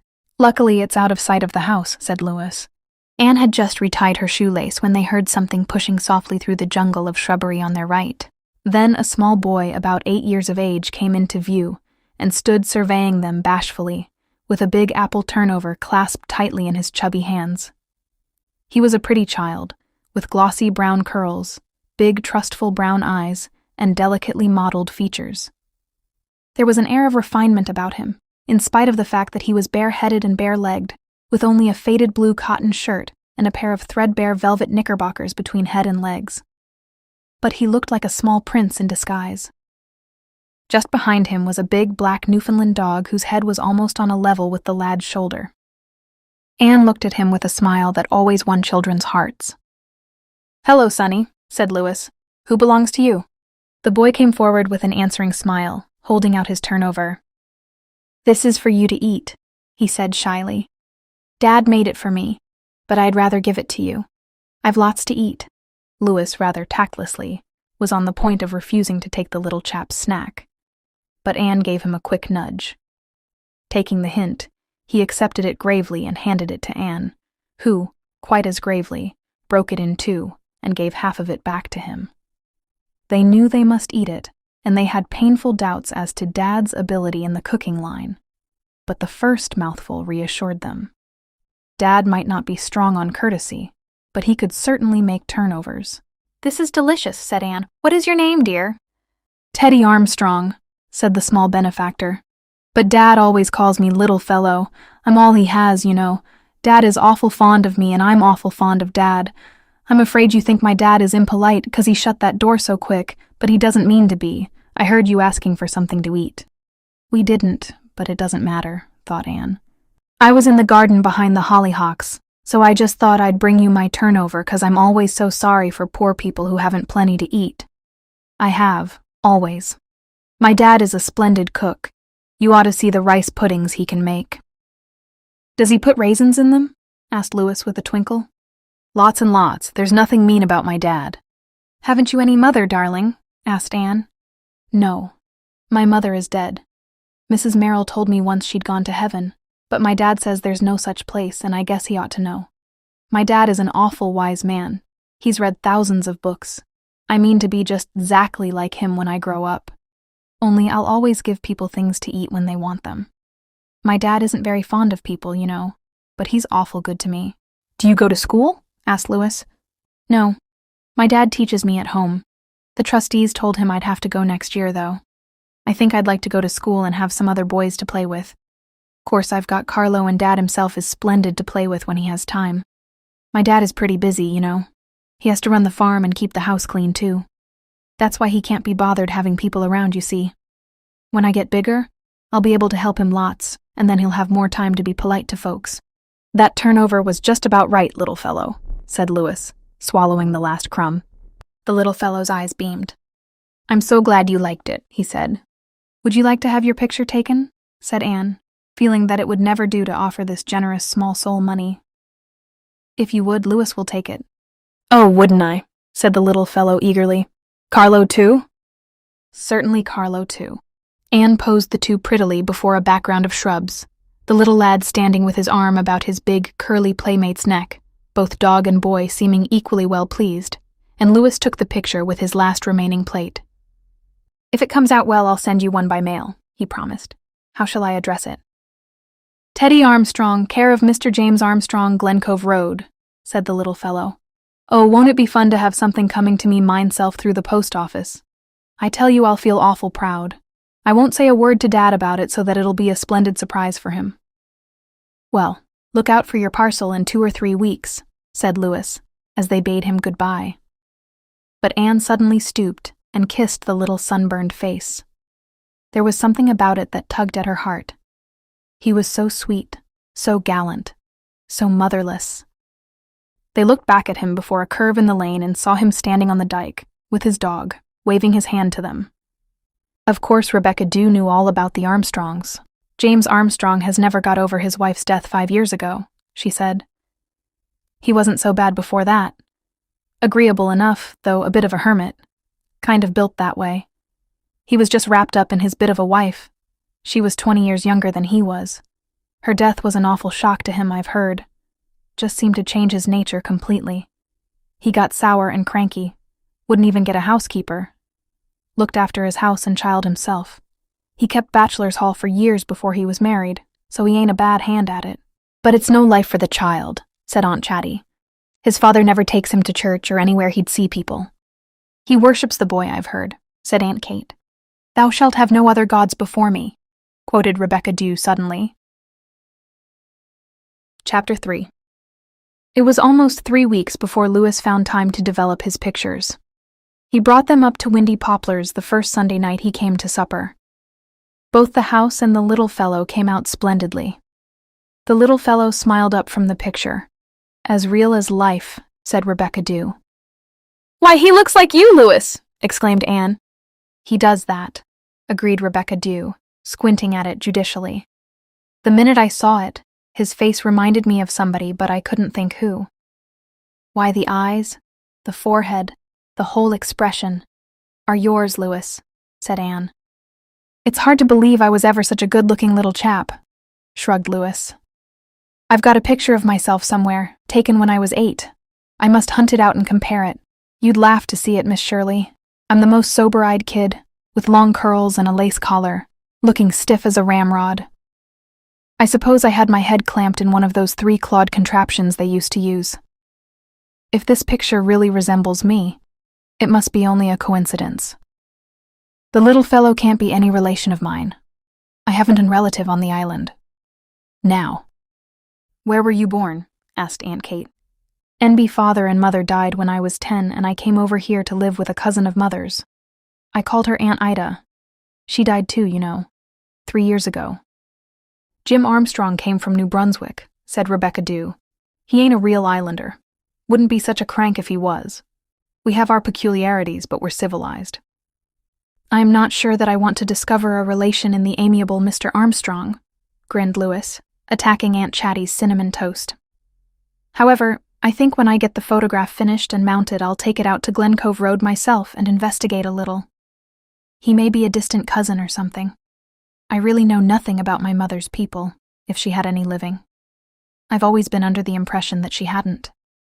Father hadn't, I know. If you take the picture out in person, won't the little fellow be a bit disappointed over losing his thrill of getting something through the post office?" said Anne. "I'll make it up to him. I'll send him something else by mail." The next Saturday afternoon, Lewis came driving along Spook's Lane in an antiquated buggy behind a still more antiquated mare.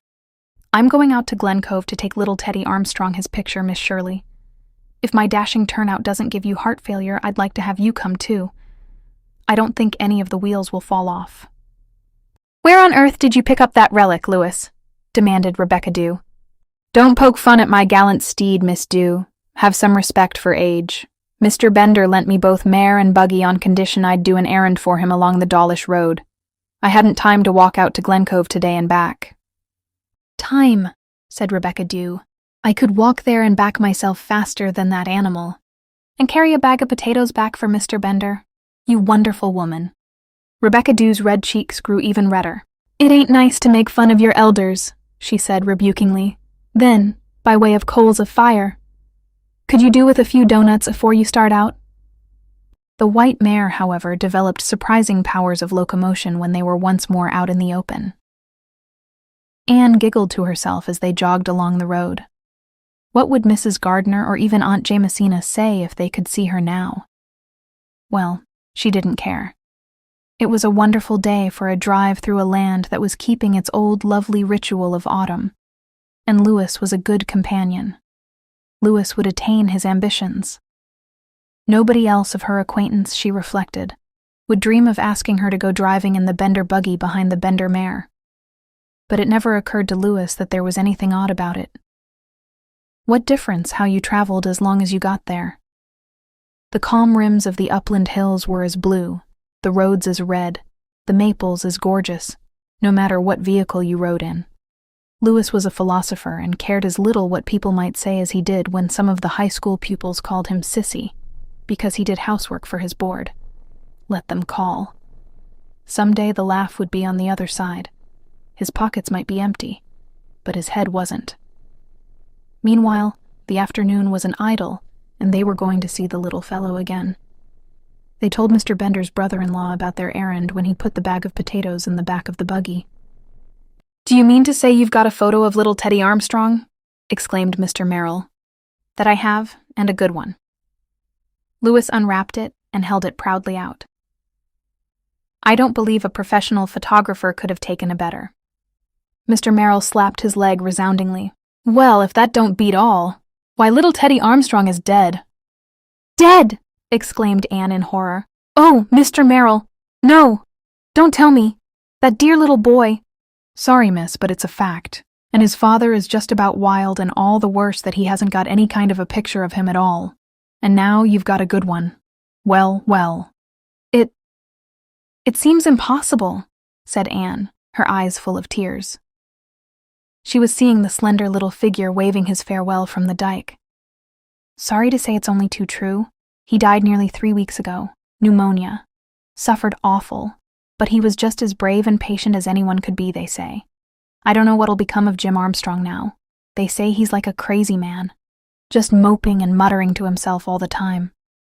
If I only had a picture of my little fellow, he keeps saying." "I'm sorry for that man," said Mrs. Merrill suddenly. She had not hitherto spoken, standing by her husband, a gaunt, square-built gray woman in wind-whipped calico and check apron. "He's well-to-do, and I've always felt he looked down on us because we were poor. But we have our boy, and it don't never matter how poor you are, as long as you've got something to love." Anne looked at Mrs. Merrill with a new respect. Mrs. Merrill was not beautiful, but as her sunken gray eyes met Anne's, something of spirit kinship was acknowledged between them.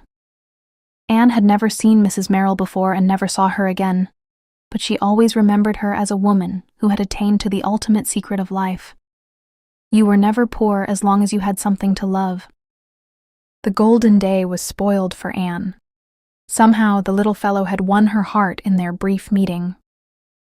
She and Louis drove in silence down the Glen Cove Road and up the grassy lane. Carlo was lying on the stone before the blue door. He got up and came down over to them as they descended from the buggy, licking Anne's hand and looking up at her with big, wistful eyes, as if asking for news of his little playmate. The door was open, and in the dim room beyond, they saw a man with his head bowed on the table.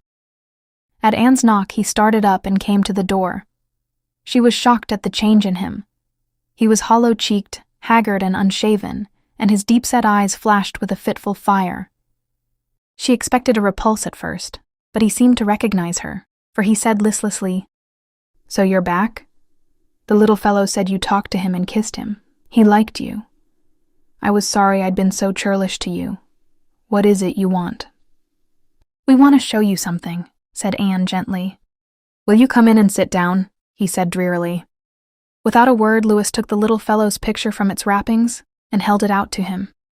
He snatched it up, gave it one amazed, hungry look, then dropped on his chair and burst into tears and sobs.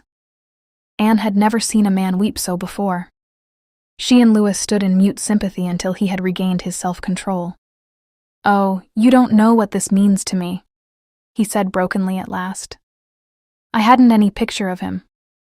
and I'm not like other folks. I can't recall a face. I can't see faces as most folks can in their mind. It's been awful since the little fellow died. I couldn't even remember what he looked like. And now you've brought me this, after I was so rude to you. Sit down. Sit down. I wish I could express my thanks in some way. I guess you've saved my reason. Maybe my life. Oh, miss, isn't it like him? You'd think he was going to speak. My dear little fellow. How am I going to live without him? I've nothing to live for now. First his mother, now him. He was a dear little lad, said Anne tenderly. That he was. Little Teddy. Theodore, his mother named him. Her gift of gods, she said he was. And he was so patient and never complained. Once he smiled up in my face and said, Dad, I think you've been mistaken in one thing. Just one. I guess there is a heaven, isn't there? Isn't there, Dad? I said to him. Yes, there was. God forgive me for ever trying to teach him anything else. He smiled again, contented-like, and said, Well, Dad, I'm going there and Mother and God are there, so I'll be pretty well off. But I'm worried about you, Dad. You'll be so awful lonesome without me. But just do the best you can and be polite to folks and come to us by and by. He made me promise I'd try, but when he was gone I couldn't stand the blankness of it. I'd have gone mad if you hadn't brought me this. It won't be so hard now. He talked about his little fellow for some time, as if he found relief and pleasure in it. His reserve and gruffness seemed to have fallen from him like a garment. Finally, Louis produced the small faded photograph of himself and showed it to him. Have you ever seen anybody who looked like that, Mr. Armstrong? Asked Anne. Mr. Armstrong peered at it in perplexity. It's awful like the little fellow, he said at last. Whose might it be? Mine, said Louis, when I was 7 years old. It was because of the strange resemblance to Teddy that Miss Shirley made me bring it to show you. I thought it possible that you and I or the little fellow might be some distant relation. My name is Louis Allen and my father was George Allen. I was born in New Brunswick. James Armstrong shook his head. Then he said, What was your mother's name? Mary Gardner. James Armstrong looked at him for a moment in silence. She was my half-sister, he said at last. I hardly knew her. Never saw her but once. I was brought up in an uncle's family after my father's death. My mother married again and moved away. She came to see me once and brought her little daughter. She died soon after, and I never saw my half-sister again. When I came over to the island to live, I lost all trace of her. You are my nephew and the little fellow's cousin. This was surprising news to a lad who had fancied himself alone in the world. Louis and Anne spent the whole evening with Mr. Armstrong and found him to be a well-read and intelligent man. Somehow they both took a liking to him.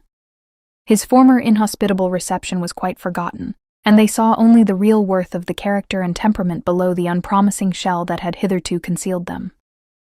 Of course the little fellow couldn't have loved his father so much if it hadn't been so, said Anne, as she and Louis drove back to Windy Poplars through the sunset. When Louis Allen went the next weekend to see his uncle, the latter said to him, Lad, come and live with me. You are my nephew and I can do well for you. What I'd have done for my little fellow if he'd lived. You're alone in the world, and so am I. I need you. I'll grow hard and bitter again if I live here alone. I want you to help me keep my promise to the little fellow. His place is empty. Come you and fill it. Thank you, Uncle. I'll try, said Louis, holding out his hand. And bring that teacher of yours here once in a while. I like that girl. The little fellow liked her. Dad, he said to me, I didn't think I'd ever like anybody but you to kiss me, but I liked it when she did. There was something in her eyes, Dad. Chapter 4. The old porch thermometer says it's 0 and the new side door one says it's 10 above, remarked Anne one frosty December night. So I don't know whether to take my muff or not. Better go by the old thermometer, said Rebecca Dew cautiously. It's probably more used to our climate. Where are you going this cold night, anyway? I'm going round to Temple Street to ask Catherine Brooke to spend the Christmas holidays with me at Green Gables." "You'll spoil your holidays then," said Rebecca Dew solemnly. "She'd go about snubbing the angels, that one. That is, if she ever condescended to enter heaven. And the worst of it is she's proud of her bad manners. Thinks it shows her strength of mind, no doubt." "My brain agrees with every word you say, but my heart simply won't," said Anne. "I feel, in spite of everything, that Catherine Brooke is only a shy, unhappy girl under her disagreeable rind. I can never make any headway with her in Summerside, but if I can get her to Green Gables, I believe it will thaw her out." "You won't get her. She won't go," predicted Rebecca Dew. "Probably she'll take it as an insult to be asked. Think you're offering her charity." "We asked her here once to Christmas dinner, the year afore you came. You remember, Mrs. Montgomery, the year we had 2 turkeys give us and didn't know how we was to get 'em it. And all she said was, 'No, thank you. If there's anything I hate, it's the word Christmas.' But that is so dreadful. Hating Christmas. Something has to be done, Rebecca Dew. I'm going to ask her, and I've a queer feeling in my thumbs that tells me she will come." "Somehow," said Rebecca Dew reluctantly, "when you say a thing is going to happen, a body believes it will. You haven't got a second sight, have you? Captain Montgomery's mother had it. Used to give me the creeps." "I don't think I have anything that need give you creeps. It's only just... I've had a feeling for some time that Catherine Brooke is almost crazy with loneliness under her bitter outside, and that my invitation will come pat to the psychological moment, Rebecca Dew." "I am not a B.A., said Rebecca with awful humility, "and I do not deny your right to use words I cannot always understand. Neither do I deny that you can wind people round your little finger. Look how you manage the Pringles. But I do say I pity you if you take that iceberg and nutmeg grater combined home with you for Christmas." Anne was by no means as confident as she pretended to be during her walk to Temple Street. Catherine Brooke had really been unbearable of late. Again and again Anne rebuffed had said, as grimly as Poe's raven, "Nevermore." Only yesterday Catherine had been positively insulting at a staff meeting. But in an unguarded moment, Anne had seen something looking out of the older girl's eyes. A passionate, half-frantic something like a caged creature mad with discontent. Anne spent the first half of the night trying to decide whether to invite Catherine Brooke to Green Gables or not. Finally, she fell asleep with her mind irrevocably made up. Catherine's landlady showed Anne into the parlor and shrugged a fat shoulder when she asked for Miss Brooke. "I'll tell her you're here, but I don't know if she'll come down. She's sulking. I told her at dinner tonight that Mrs. Rollins says it's scandalous the way she dresses, for a teacher in Summerside High, and she took it high and mighty as usual." "I don't think you should have told Miss Brooke that," said Anne reproachfully. "But I thought she ought to know," said Mrs. Dennis somewhat waspishly. "Did you also think she ought to know that the inspector said she was one of the best teachers in the Maritimes?" asked Anne. "Or didn't you know it?" "Oh, I heard it. But she's stuck up enough now without making her any worse. Proud's no name for it. Though what she's got to be proud of, I don't know. Of course she was mad anyhow tonight because I'd said she couldn't have a dog. She's took a notion into her head she'd like to have a dog. Said she'd pay for his rations and see he was no bother. But what did I do with him when she was in school? I put my foot down. I'm boarding no dogs, says I. Oh, Mrs. Dennis, won't you let her have a dog? He wouldn't bother you and... much. You could keep him in the basement while she was in school, and a dog really is such a protection at night. I wish you would. Please. There was always something about Anne Shirley's eyes when she said please that people found hard to resist. Mrs. Dennis, in spite of fat shoulders and a meddlesome tongue, was not unkind at heart. Catherine Brooke simply got under her skin at times with her ungracious ways. I don't know why you should worry as to her having a dog or not. I didn't know you were such friends. She hasn't any friends. I never had such an unsociable boarder. I think that is why she wants a dog, Mrs. Dennis. None of us can live without some kind of companionship.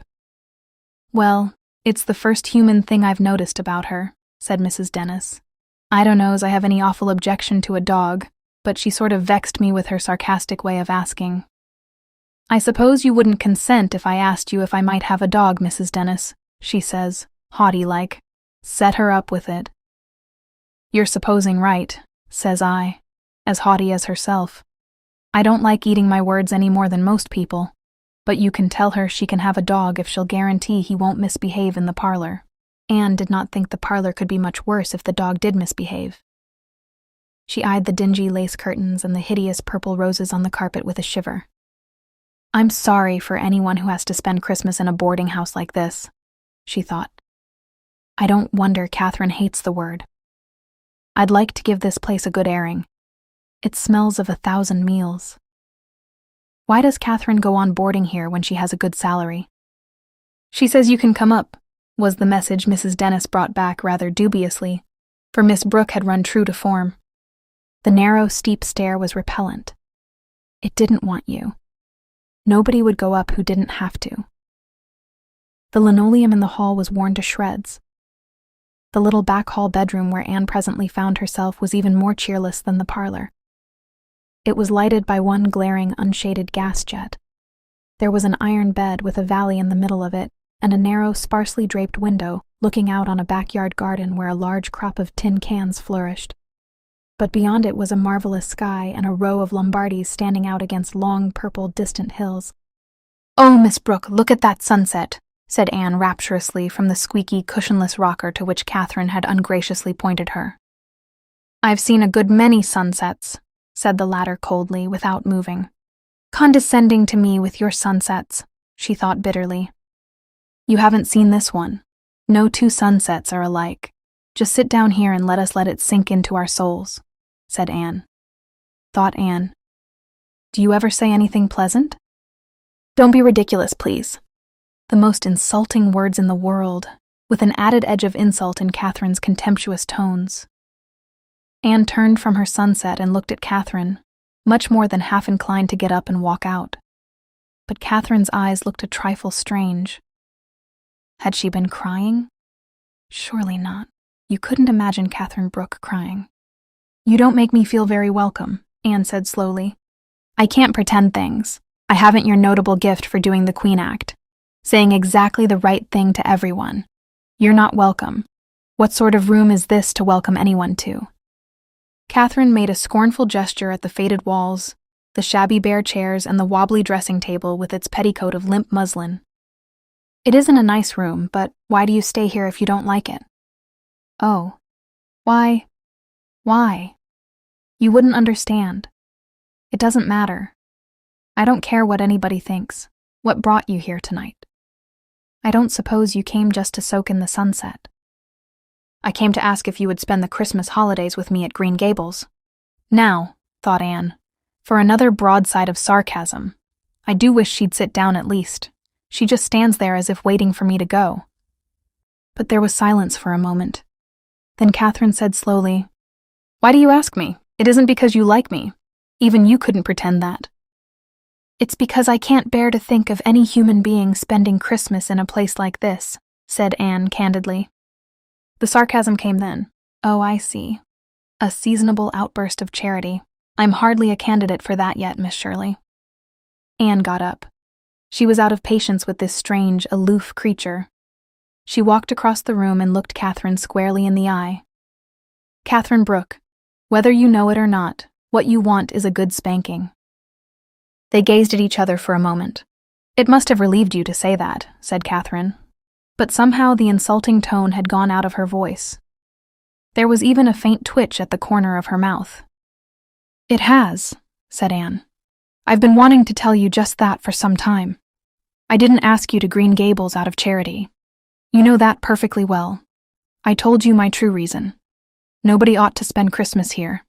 The very idea is indecent. You asked me to Green Gables just because you are sorry for me. I am sorry for you, because you've shut out life, and now life is shutting you out. Stop it, Catherine. Open your doors to life, and life will come in." The Anne Shirley version of the old bromide, "If you bring a smiling visage to the glass, you meet a smile," said Catherine with a shrug. "Like all bromides, that's absolutely true. Now, are you coming to Green Gables or are you not? What would you say if I accepted to yourself, not to me?" "I'd say you were showing the first faint glimmer of common sense I'd ever detected in you," retorted Anne. Catherine laughed. surprisingly. She walked across to the window, scowled at the fiery streak which was all that was left of the scorned sunset, and then turned. "Very well, I'll go. Now you can go through the motions of telling me you're delighted and that we'll have a jolly time." "I am delighted, but I don't know if you'll have a jolly time or not. That will depend a good deal on yourself, Miss Brooke." "Oh, I'll behave myself decently. You'll be surprised. You won't find me a very exhilarating guest, I suppose, but I promise you I won't eat with my knife or insult people when they tell me it's a fine day. I tell you frankly that the only reason I'm going is because even I can't stick the thought of spending the holidays here alone. Mrs. Dennis is going to spend Christmas week with her daughter in Charlottetown. It's a bore to think of getting my own meals. I'm a rotten cook. So much for the triumph of matter over mind.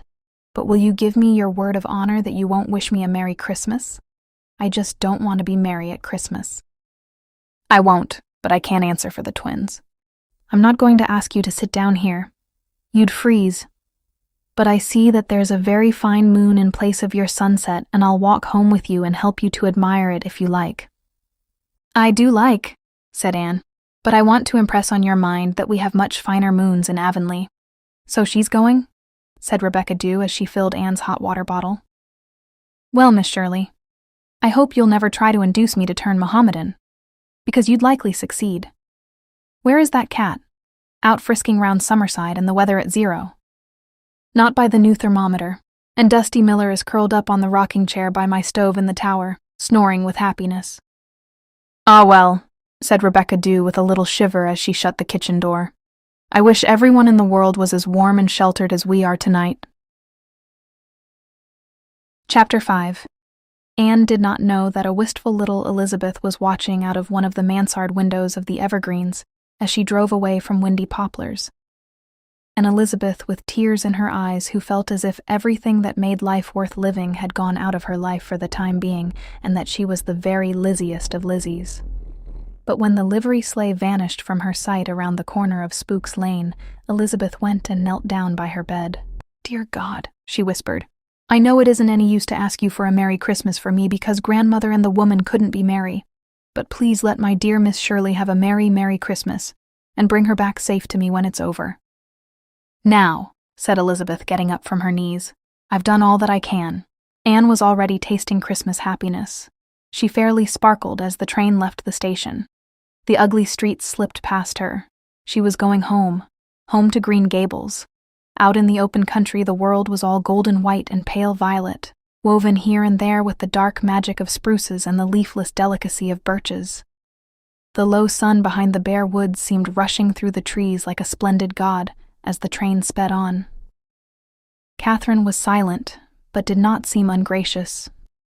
"Don't expect me to talk," she had warned Anne curtly. "I won't.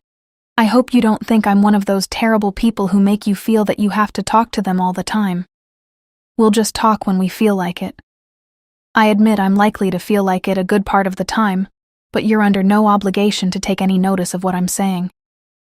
Davy met them at Bright River with a big 2-seated sleigh full of furry robes, and a bear hug for Anne. The two girls snuggled down in the back seat. The drive from the station to Green Gables had always been a very pleasant part of Anne's weekends home. She always recalled her first drive home from Bright River with Matthew. That had been in spring, and this was December, but everything along the road kept saying to her, "Do you remember?" The snow crisped under the runners. The music of the bells tinkled through the ranks of tall, pointed firs, snow-laden. The White Way of Delight had little festoons of stars tangled in the trees.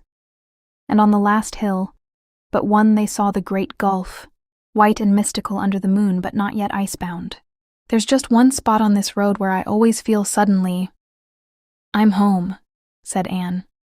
"It's the top of the next hill, where we'll see the lights of Green Gables. I'm just thinking of the supper Marilla will have ready for us. I believe I can smell it here. Oh, it's good. Good. Good to be home again." At Green Gables, every tree in the yard seemed to welcome her back. Every lighted window was beckoning. And how good Marilla's kitchen smelled as they opened the door. There were hugs and exclamations and laughter. Even Catherine seemed somehow no outsider but one of them. Mrs. Rachel Lynde had set her cherished parlor lamp on the supper table and lighted it. It was really a hideous thing with a hideous red globe, but what a warm, rosy, becoming light it cast over everything. How warm and friendly were the shadows. How pretty Dora was growing. And Davy really seemed almost a man. There was news to tell. Diana had a small daughter. Josie Pye actually had a young man. And Charlie Sloane was said to be engaged. It was all just as exciting as news of Empire could have been. Mrs. Lynde's new patchwork quilt, just completed, containing 5,000 pieces, was on display and received its meed of praise. "When you come home, Anne," said Davy, "everything seems to come alive." "Ah, this is how life should be," purred Dora's kitten. "I've always found it hard to resist the lure of a moonlight night," said Anne after supper. "How about a snowshoe tramp, Miss Brooke? I think that I've heard that you snowshoe." "Yes, it's the only thing I can do, but I haven't done it for 6 years," said Catherine with a shrug. Anne rooted out her snowshoes from the garret and Davy shot over to Orchard Slope to borrow an old pair of Diana's for Catherine. They went through Lover's Lane, full of lovely tree shadows, and across fields where little fir trees fringed the fences and through woods which were full of secrets they seemed always on the point of whispering to you but never did, and through open glades that were like pools of silver. They did not talk, or want to talk. It was as if they were afraid to talk for fear of spoiling something beautiful. But Anne had never felt so near Catherine Brooke before. By some magic of its own, the winter night had brought them together. Almost together, but not quite. When they came out to the main road and a sleigh flashed by, bells ringing, laughter tinkling, both girls gave an involuntary sigh. It seemed to both that they were leaving behind a world that had nothing in common with the one to which they were returning. A world where time was not, which was young with immortal youth, where souls communed with each other in some medium that needed nothing so crude as words. "It's been wonderful," said Catherine so obviously to herself that Anne made no response. They went down the road and up the long Green Gables lane, but just before they reached the yard gate, they both paused as by a common impulse and stood in silence, leaning against the old mossy fence, and looked at the brooding, motherly old house seen dimly through its veil of trees. How beautiful Green Gables was on a winter night. Below it, the lake of shining waters was locked in ice, patterned around its edges with tree shadows. Silence was everywhere, save for the staccato clip of a horse trotting over the bridge. Anne smiled to recall how often she had heard that sound as she lay in her gable room and pretended to herself that it was the gallop of fairy horses passing in the night. Suddenly another sound broke the stillness. "Catherine, you're not crying." Somehow it seemed impossible to think of Catherine crying. But she was. And her tears suddenly humanized her. Anne no longer felt afraid of her. "Catherine, dear Catherine, what is the matter? Can I help?" "Oh, you can't understand," gasped Catherine. "Things have always been made easy for you. You seem to live in a little enchanted circle of beauty and romance. I wonder what delightful discovery I'll make today." "That seems to be your attitude to life, Anne. As for me, I've forgotten how to live. No, I never knew how. I'm like a creature caught in a trap. I can never get out. And it seems to me that somebody is always poking sticks at me through the bars. And you have more happiness than you know what to do with. Friends everywhere, a lover. Not that I want a lover. I hate men. But if I died tonight, not one living soul would miss me. How would you like to be absolutely friendless in the world?" Catherine's voice broke in another sob. "Catherine, you say you like frankness. I'm going to be frank. If you are as friendless as you say, it is your own fault. I've wanted to be friends with you, but you've been all prickles and stings." "Oh, I know. How I hated you when you came first, flaunting your circlet of pearls." "Catherine, I didn't flaunt it." "Oh, I suppose not. That's just my natural hatefulness, but it seemed to flaunt itself. Not that I envied you your beau. I've never wanted to be married. I saw enough of that with father and mother. But I hated your being over me when you were younger than I. I was glad when the Pringles made trouble for you. You seemed to have everything I hadn't. Charm. Friendship. Youth. Youth! I never had anything but starved youth. You know nothing about it. You don't know. You haven't the least idea what it is like not to be wanted by anyone. Anyone. Oh, haven't I? Cried Anne. In a few poignant sentences, she sketched her childhood before coming to Green Gables. I wish I'd known that, said Catherine. It would have made a difference. To me, you seemed one of the favorites of fortune. I've been eating my heart out with envy of you. You got the position I wanted. Oh, I know you're better qualified than I am. But there it was. You're pretty. At least you make people believe you're pretty. My earliest recollection is of someone saying, "What an ugly child. You come into a room delightfully." Oh, I remember how you came into school that first morning. But I think the real reason I've hated you so is that you always seem to have some secret delight, as if every day of life was an adventure. In spite of my hatred, there were times when I acknowledged to myself that you might just have come from some far-off star. Really, Catherine, you take my breath with all these compliments. But you don't hate me any longer, do you? We can be friends now. I don't know. I've never had a friend of any kind, much less one of anything like my own age. I don't belong anywhere. Never have belonged.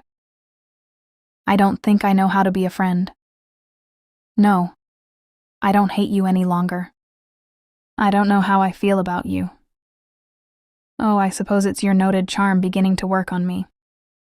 I only know that I feel I'd like to tell you what my life has been like. I could never have told you if you hadn't told me about your life before you came to Green Gables. I want you to understand what has made me as I am. I don't know why I should want you to understand, but I do. Tell me, Catherine, dear, I do want to understand you. You do know what it is like not to be wanted, I admit. But not what it is like to know that your father and mother don't want you. Mine didn't. They hated me from the moment I was born, and before, and they hated each other. Yes, they did. They quarreled continually. Just mean, nagging, petty quarrels. My childhood was a nightmare. They died when I was 7 and I went to live with Uncle Henry's family. They didn't want me either. They all looked down on me because I was living on their charity. I remember all the snubs I got. Everyone. I can't remember a single kind word. I had to wear my cousin's cast-off clothes. I remember one hat in particular. It made me look like a mushroom. And they made fun of me whenever I put it on. One day I tore it off and threw it on the fire. I had to wear the most awful old tam to church all the rest of the winter. I never even had a dog, and I wanted one so. I had some brains. I longed so for a BA course, but naturally I might just as well have yearned for the moon. However, Uncle Henry agreed to put me through Queens if I would pay him back when I got a school. He paid my board in a miserable third-rate boarding house where I had a room over the kitchen that was ice-cold in winter and boiling hot in summer, and full of stale cooking smells in all seasons. And the clothes I had to wear to Queens. But I got my license, and I got the second room in Summerside High. The only bit of luck I've ever had. Even since then, I've been pinching and scrimping to pay Uncle Henry. Not only what he spent putting me through Queens, but what my board through all the years I lived there cost him. I was determined I would not owe him 1 cent. That is why I've boarded with Mrs. Dennis and dressed shabbily, and I've just finished paying him. For the first time in my life, I feel free. But meanwhile, I've developed the wrong way. I know I'm unsocial. I know I can never think of the right thing to say. I know it's my own fault that I'm always neglected and overlooked at social functions. I know I've made being disagreeable into a fine art. I know I'm sarcastic. I know I'm regarded as a tyrant by my pupils. I know they hate me. Do you think it doesn't hurt me to know it? They always look afraid of me. I hate people who look as if they were afraid of me. Oh, Anne. Hate's got to be a disease with me. I do want to be like other people, and I never can now. That is what makes me so bitter. Oh, but you can. Anne put her arm about Catherine. You can put hate out of your mind, cure yourself of it. Life is only beginning for you now, since at last you're quite free and independent, and you never know what may be around the next bend in the road. I've heard you say that before. I've laughed at your bend in the road. but the trouble is there aren't any bends in my road. I can see it stretching straight out before me to the skyline. Endless monotony. Oh, does life ever frighten you, Anne? With its blankness, its swarms of cold, uninteresting people. No, of course it doesn't. You don't have to go on teaching all the rest of your life, and you seem to find everybody interesting, even that little round red being you call Rebecca Dew. The truth is, I hate teaching, and there's nothing else I can do. A school teacher is simply a slave of time. Oh, I know you like it. I don't see how you can. Anne, I want to travel. It's the one thing I've always longed for. I remember the one and only picture that hung on the wall of my attic room at Uncle Henry's. A faded old print that had been discarded from the other rooms with scorn. It was a picture of palms around a spring in the desert, with a string of camels marching away in the distance. It literally fascinated me. I've always wanted to go and find it. I want to see the Southern Cross and the Taj Mahal and the pillars of Karnak. I want to know, not just believe, that the world is round. And I can never do it on a teacher's salary. I'll just have to go on forever, prating of King Henry VIII's wives and the inexhaustible resources of the Dominion. Anne laughed. It was safe to laugh now, for the bitterness had gone out of Catherine's voice. It sounded merely rueful and impatient. Anyhow, we're going to be friends, and we're going to have a jolly 10 days here to begin our friendship. I've always wanted to be friends with you, Catherine, spelled with a K. I've always felt that underneath all your prickles was something that would make you worthwhile as a friend. So that is what you've really thought of me? I've often wondered. Well, the leopard will have a go at changing its spots if it's at all possible. Perhaps it is. I can believe almost anything at this Green Gables of yours. It's the first place I have ever been in that felt like a home. I should like to be more like other people, if it isn't too late. I'll even practice a sunny smile for that Gilbert of yours when he arrives tomorrow night. Of course, I've forgotten how to talk to young men. If I ever knew, he'll just think me an old-maid gooseberry. I wonder if, when I go to bed tonight, I'll feel furious with myself for pulling off my mask and letting you see into my shivering soul like this. No, you won't. You'll think, I'm glad she's found out I'm human.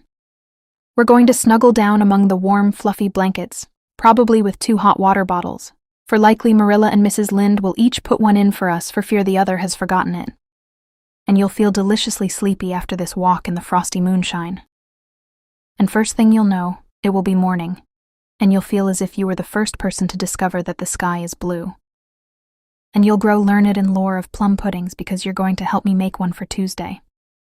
A great big plummy one. Anne was amazed at Catherine's good looks when they went in. Her complexion was radiant after her long walk in the keen air, and color made all the difference in the world to her.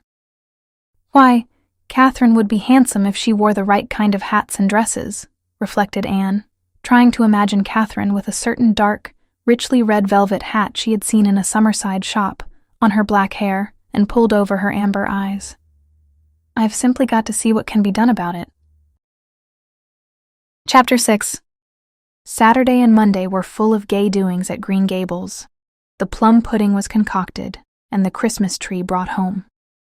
Catherine and Anne and Davy and Dora went to the woods for it, a beautiful little fir to whose cutting down Anne was only reconciled by the fact that it was in a little clearing of Mr. Harrison's which was going to be stumped and plowed in the spring anyhow. They wandered about, gathering creeping spruce and ground pine for wreaths, even some ferns that kept green in a certain deep hollow of the woods all winter, until day smiled back at night over white-bosomed hills, and they came back to Green Gables in triumph. To meet a tall young man with hazel eyes, and the beginnings of a mustache, which made him look so much older and maturer that Anne had one awful moment of wondering if it were really Gilbert or a stranger. Catherine, with a little smile that tried to be sarcastic but couldn't quite succeed, left them in the parlor and played games with the twins in the kitchen all the evening. To her amazement, she found she was enjoying it, and what fun it was to go down cellar with Davy and find that there were really such things as sweet apples still left in the world. Catherine had never been in a country cellar before and had no idea what a delightful, spooky, shadowy place it could be by candlelight. Life already seemed warmer. For the first time it came home to Catherine that life might be beautiful, even for her. Davy made enough noise to wake the 7 sleepers. at an unearthly hour Christmas morning, ringing an old cowbell up and down the stairs. Marilla was horrified at his doing such a thing when there was a guest in the house, but Catherine came down laughing. Somehow an odd camaraderie had sprung up between her and Davy. She told Anne candidly that she had no use for the impeccable Dora, but that Davy was somehow tarred with her own brush. They opened the parlor and distributed the gifts before breakfast because the twins, even Dora, couldn't have eaten anything if they hadn't. Catherine, who had not expected anything except, perhaps, a duty gift from Anne, found herself getting presents from everyone. A gay, crocheted afghan from Mrs. Lynde. A sachet of orris root from Dora. A paper knife from Davy. A basket full of tiny jars of jam and jelly from Marilla. Even a little bronze Chessie cat for a paperweight from Gilbert. And tied under the tree, curled up on a bit of warm and woolly blanket, a dear little brown-eyed puppy, with alert, silken ears and an ingratiating tail. A card tied to his neck bore the legend, "From Anne, who dares, after all, to wish you a Merry Christmas." Catherine gathered his wriggling little body up in her arms and spoke shakily. "Anne, he's a darling, but Mrs. Dennis won't let me keep him. I asked her if I might get a dog and she refused. I've arranged it all with Mrs. Dennis. You'll find she won't object. And anyway, Catherine, you're not going to be there long.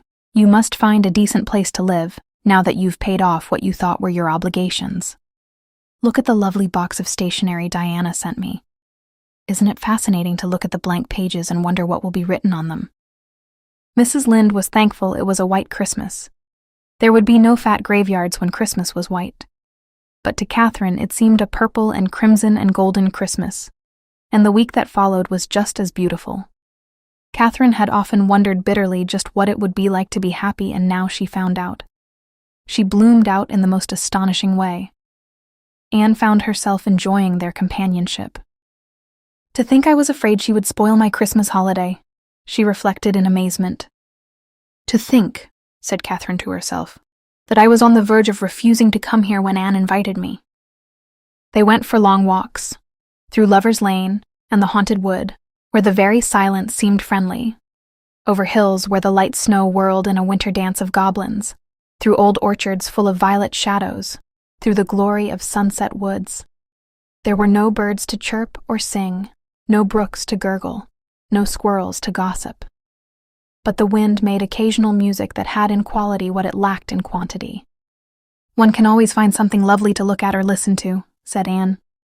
They talked of cabbages and kings, and hitched their wagons to stars, and came home with appetites that taxed even the Green Gables pantry. One day it stormed and they couldn't go out. The east wind was beating around the eaves and the gray gulf was roaring. But even a storm at Green Gables had charms of its own. It was cozy to sit by the stove and dreamily watch the firelight flickering over the ceiling while you munched apples and candy.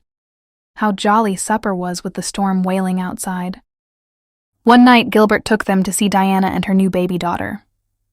"I never held a baby in my life before," said Catherine as they drove home. "For one thing, I didn't want to, and for another, I'd have been afraid of it going to pieces in my grasp. You can't imagine how I felt. So big and clumsy with that tiny, exquisite thing in my arms. I know Mrs. Wright thought I was going to drop it every minute. I could see her striving heroically to conceal her terror.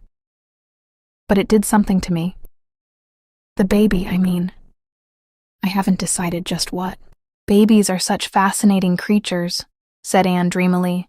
"They are what I heard somebody at Redmond call terrific bundles of potentialities." Think of it, Catherine. Homer must have been a baby once. A baby with dimples and great eyes full of light. He couldn't have been blind then, of course. What a pity his mother didn't know he was to be Homer, said Catherine. But I think I'm glad Judas's mother didn't know he was to be Judas, said Anne softly. I hope she never did know. There was a concert in the hall one night, with a party at Abner Sloane's after it, and Anne persuaded Catherine to go to both. I want you to give us a reading for our program, Catherine. I've heard you read beautifully. I used to recite. I think I rather liked doing it. But the summer before last I recited at a shore concert which a party of summer resorters got up, and I heard them laughing at me afterwards. How do you know they were laughing at you? They must have been. There wasn't anything else to laugh at. Anne hid a smile and persisted in asking for the reading. Give Ginevra for an encore. I'm told you do that splendidly. Mrs. Stephen Pringle told me she never slept a wink the night after she heard you give it. No, I've never liked Ginevra. It's in the reading, so I try occasionally to show the class how to read it. I really have no patience with Ginevra. Why didn't she scream when she found herself locked in? When they were hunting everywhere for her, surely somebody would have heard her. Catherine finally promised the reading, but was dubious about the party. I'll go, of course. But nobody will ask me to dance, and I'll feel sarcastic and prejudiced and ashamed. I'm always miserable at parties. The few I've ever gone to. Nobody seems to think I can dance. And you know I can fairly well, Anne. I picked it up at Uncle Henry's, because a poor bit of a maid they had wanted to learn too, and she and I used to dance together in the kitchen at night to the music that went on in the parlor. I think I'd like it, with the right kind of partner. You won't be miserable at this party, Catherine. You won't be outside looking in. There's all the difference in the world, you know, between being inside looking out and outside looking in. You have such lovely hair, Catherine. Do you mind if I try a new way of doing it? Catherine shrugged. Oh, go ahead. I suppose my hair does look dreadful. But I've no time to be always primping. I haven't a party dress. Will my green taffeta do? It will have to do. Though green is the one color above all others that you should never wear, my Catherine. But you're going to wear a red pin-tucked chiffon collar I've made for you. Yes, you are. You ought to have a red dress, Catherine. I've always hated red. When I went to live with Uncle Henry, Aunt Gertrude always made me wear aprons of bright turkey red. The other children in school used to call out fire when I came in with one of those aprons on. Anyway, I can't be bothered with clothes. Heaven grant me patience. Clothes are very important, said Anne severely, as she braided and coiled. Then she looked at her work and saw that it was good. She put her arm about Catherine's shoulders and turned her to the mirror. Don't you truly think we are a pair of quite good-looking girls? She laughed. And isn't it really nice to think people will find some pleasure in looking at us? There are so many homely people who would actually look quite attractive if they took a little pains with themselves. 3 Sundays ago in church. You remember the day poor old Mr. Milvain preached and had such a terrible cold in his head that nobody could make out what he was saying? Well, I passed the time making the people around me beautiful. I gave Mrs. Brent a new nose, I waved Mary Addison's hair, and gave Jane Martin's a lemon rinse. I dressed Emma Dill in blue instead of brown. I dressed Charlotte Blair in stripes instead of checks. I removed several moles. And I shaved off Thomas Anderson's long, sandy Piccadilly weepers. You couldn't have known them when I got through with them. And, except perhaps for Mrs. Brent's nose, they could have done everything I did, themselves. Why, Catherine, your eyes are just the color of tea. Amber tea. Now, live up to your name this evening. A brook should be sparkling, limpid, merry. Everything I'm not. Everything you've been this past week, so you can be it. That's only the magic of Green Gables. When I go back to Summerside, 12 o'clock will have struck for Cinderella. You'll take the magic back with you. Look at yourself. Looking for once as you ought to look all the time. Catherine gazed at her reflection in the mirror as if rather doubting her identity. I do look years younger, she admitted. You were right. Clothes do things to you. Oh, I know I've been looking older than my age. I didn't care. Why should I?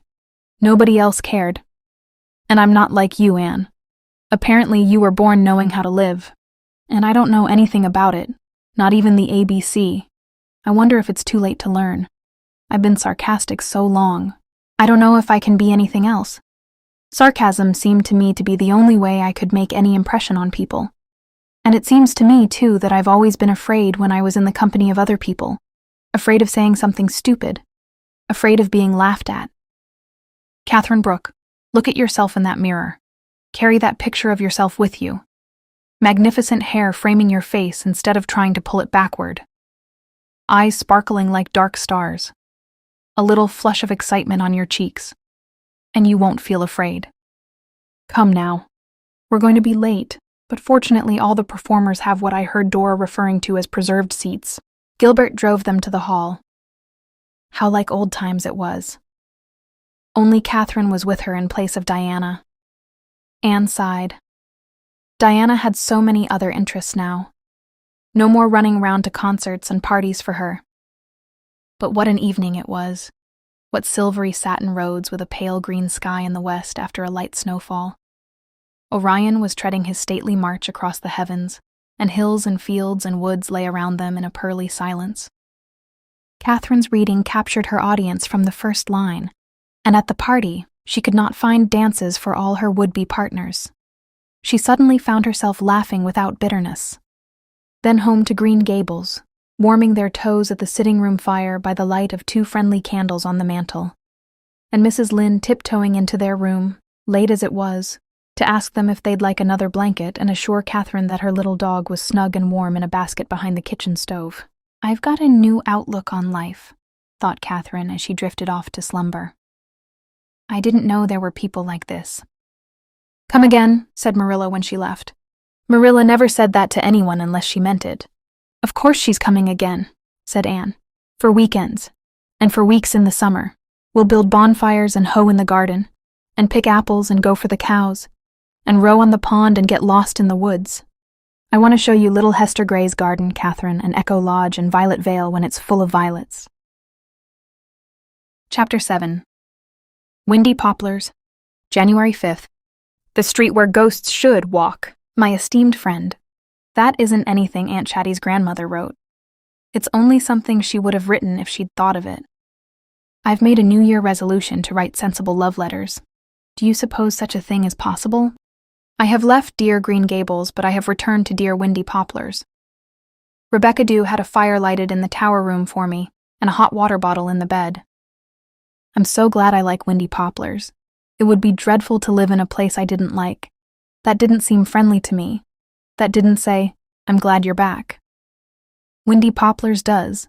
It's a bit old-fashioned and a bit prim, but it likes me. And I was glad to see Aunt Kate and Aunt Chatty and Rebecca Dew again. I can't help seeing their funny sides, but I love them well for all that. Rebecca Dew said such a nice thing to me yesterday. "Spooks Lane has been a different place since you came here, Miss Shirley." I'm glad you liked Catherine, Gilbert. She was surprisingly nice to you. It's amazing to find how nice she can be when she tries, and I think she is just as much amazed at it herself as anyone else. She had no idea it would be so easy. It's going to make so much difference in school, having a vice you can really work with. She is going to change her boarding house, and I have already persuaded her to get that velvet hat, and have not yet given up hope of persuading her to sing in the choir. Mr. Hamilton's dog came down yesterday and chivied Dusty Miller. "This is the last straw," said Rebecca Dew. And with her red cheeks redder still, her chubby back shaking with anger, and in such a hurry that she put her hat on hindside before and never knew it, she toddled up the road and gave Mr. Hamilton quite a large piece of her mind. I can just see his foolish, amiable face while he was listening to her. "I do not like that cat," she told me. "But he is ours, and no Hamilton dog is going to come here and give him impudence in his own backyard." "He only chased your cat in fun," said Jabez Hamilton. "The Hamilton ideas of fun are different from the Montgomery ideas of fun, or the McLean ideas of fun, or, if it comes to that, the Dew ideas of fun," I told him. "Tut, tut, you must have had cabbage for dinner, Miss Dew," said he. "No," I said, "but I could have had. Mrs. Captain Montgomery didn't sell all her cabbages last fall and leave her family without any because the price was so good. There are some people," says I, "that can't hear anything because of the jingle in their pocket." And I left that to sink in. But what could you expect from a Hamilton? Low scum. There is a crimson star hanging low over the white Storm King. I wish you were here to watch it with me. If you were, I really think it would be more than a moment of esteem and friendship. January 12th. Little Elizabeth came over 2 nights ago to find out if I could tell her what peculiar kind of terrible animals papal bulls were, and to tell me tearfully that her teacher had asked her to sing at a concert the public school is getting up, but that Mrs. Campbell put her foot down and said no, most decidedly. When Elizabeth attempted to plead, Mrs. Campbell said, "Have the goodness not to talk back to me, Elizabeth, if you please." Little Elizabeth wept a few bitter tears in the tower room that night and said she felt it would make her Lizzie forever. She could never be any of her other names again. "Last week I loved God, this week I don't," she said defiantly. All her class were taking part in the program and she felt like a leopard. I think the sweet thing meant she felt like a leper, and that was sufficiently dreadful. Darling Elizabeth must not feel like a leper. So I manufactured an errand to the Evergreens next evening. The woman, who might really have lived before the flood, she looked so ancient, gazed at me coldly out of great gray, expressionless eyes, showed me grimly into the drawing room, and went to tell Mrs. Campbell that I had asked for her. I don't think there has been any sunshine in that drawing room since the house was built. There was a piano, but I'm sure it could never have been played on. Stiff chairs, covered with silk brocade, stood against the wall. All the furniture stood against the wall except a central marble-topped table, and none of it seemed to be acquainted with the rest. Mrs. Campbell came in. I had never seen her before. She has a fine, sculptured old face that might have been a man's, with black eyes and black bushy brows under frosty hair. She has not quite eschewed all vain adornment of the body, for she wore large black onyx earrings that reached to her shoulders. She was painfully polite to me, and I was painlessly polite to her. We sat and exchanged civilities about the weather for a few moments. Both, as Tacitus remarked a few thousand years ago, with countenances adjusted to the occasion. I told her truthfully that I had come to see if she would lend me the Reverend James Wallace Campbell's memoirs for a short time, because I understood there was a good deal about the early history of Prince County in them which I wished to make use of in school. Mrs. Campbell thawed quite markedly, and summoning Elizabeth, told her to go up to her room and bring down the memoirs. Elizabeth's face showed signs of tears, and Mrs. Campbell condescended to explain that it was because little Elizabeth's teacher had sent another note begging that she be allowed to sing at the concert, and that she, Mrs. Campbell, had written a very stinging reply which little Elizabeth would have to carry to her teacher the next morning. "I do not approve of children of Elizabeth's age singing in public," said Mrs. Campbell. "It tends to make them bold and forward." As if anything could make little Elizabeth bold and forward. "I think perhaps you are wise, Mrs. Campbell," I remarked in my most patronizing tone. "In any event, Mabel Phillips is going to sing, and I am told that her voice is really so wonderful that she will make all the others seem as nothing. No doubt it is much better that Elizabeth should not appear in competition with her." Mrs. Campbell's face was a study. She may be Campbell outside, but she is Pringle at the core. She said nothing, however, and I knew the psychological moment for stopping. I thanked her for the memoirs and came away. The next evening, when little Elizabeth came to the garden gate for her milk, her pale flower-like face was literally a star. She told me that Mrs. Campbell had told her she might sing after all, if she were careful not to let herself get puffed up about it. You see, Rebecca Dew had told me that the Phillips and the Campbell clans have always been rivals in the matter of good voices. I gave Elizabeth a bit of a picture for Christmas to hang above her bed. Just a light-dappled woodland path leading up a hill to a quaint little house among some trees.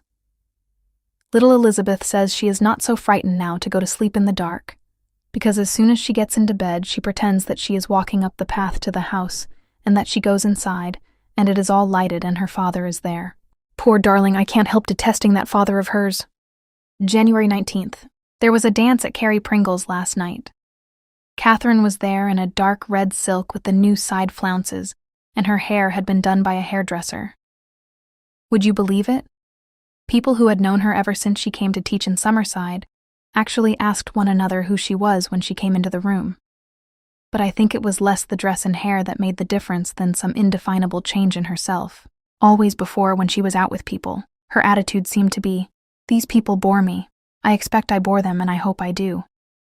But last night it was as if she had set lighted candles in all the windows of her house of life.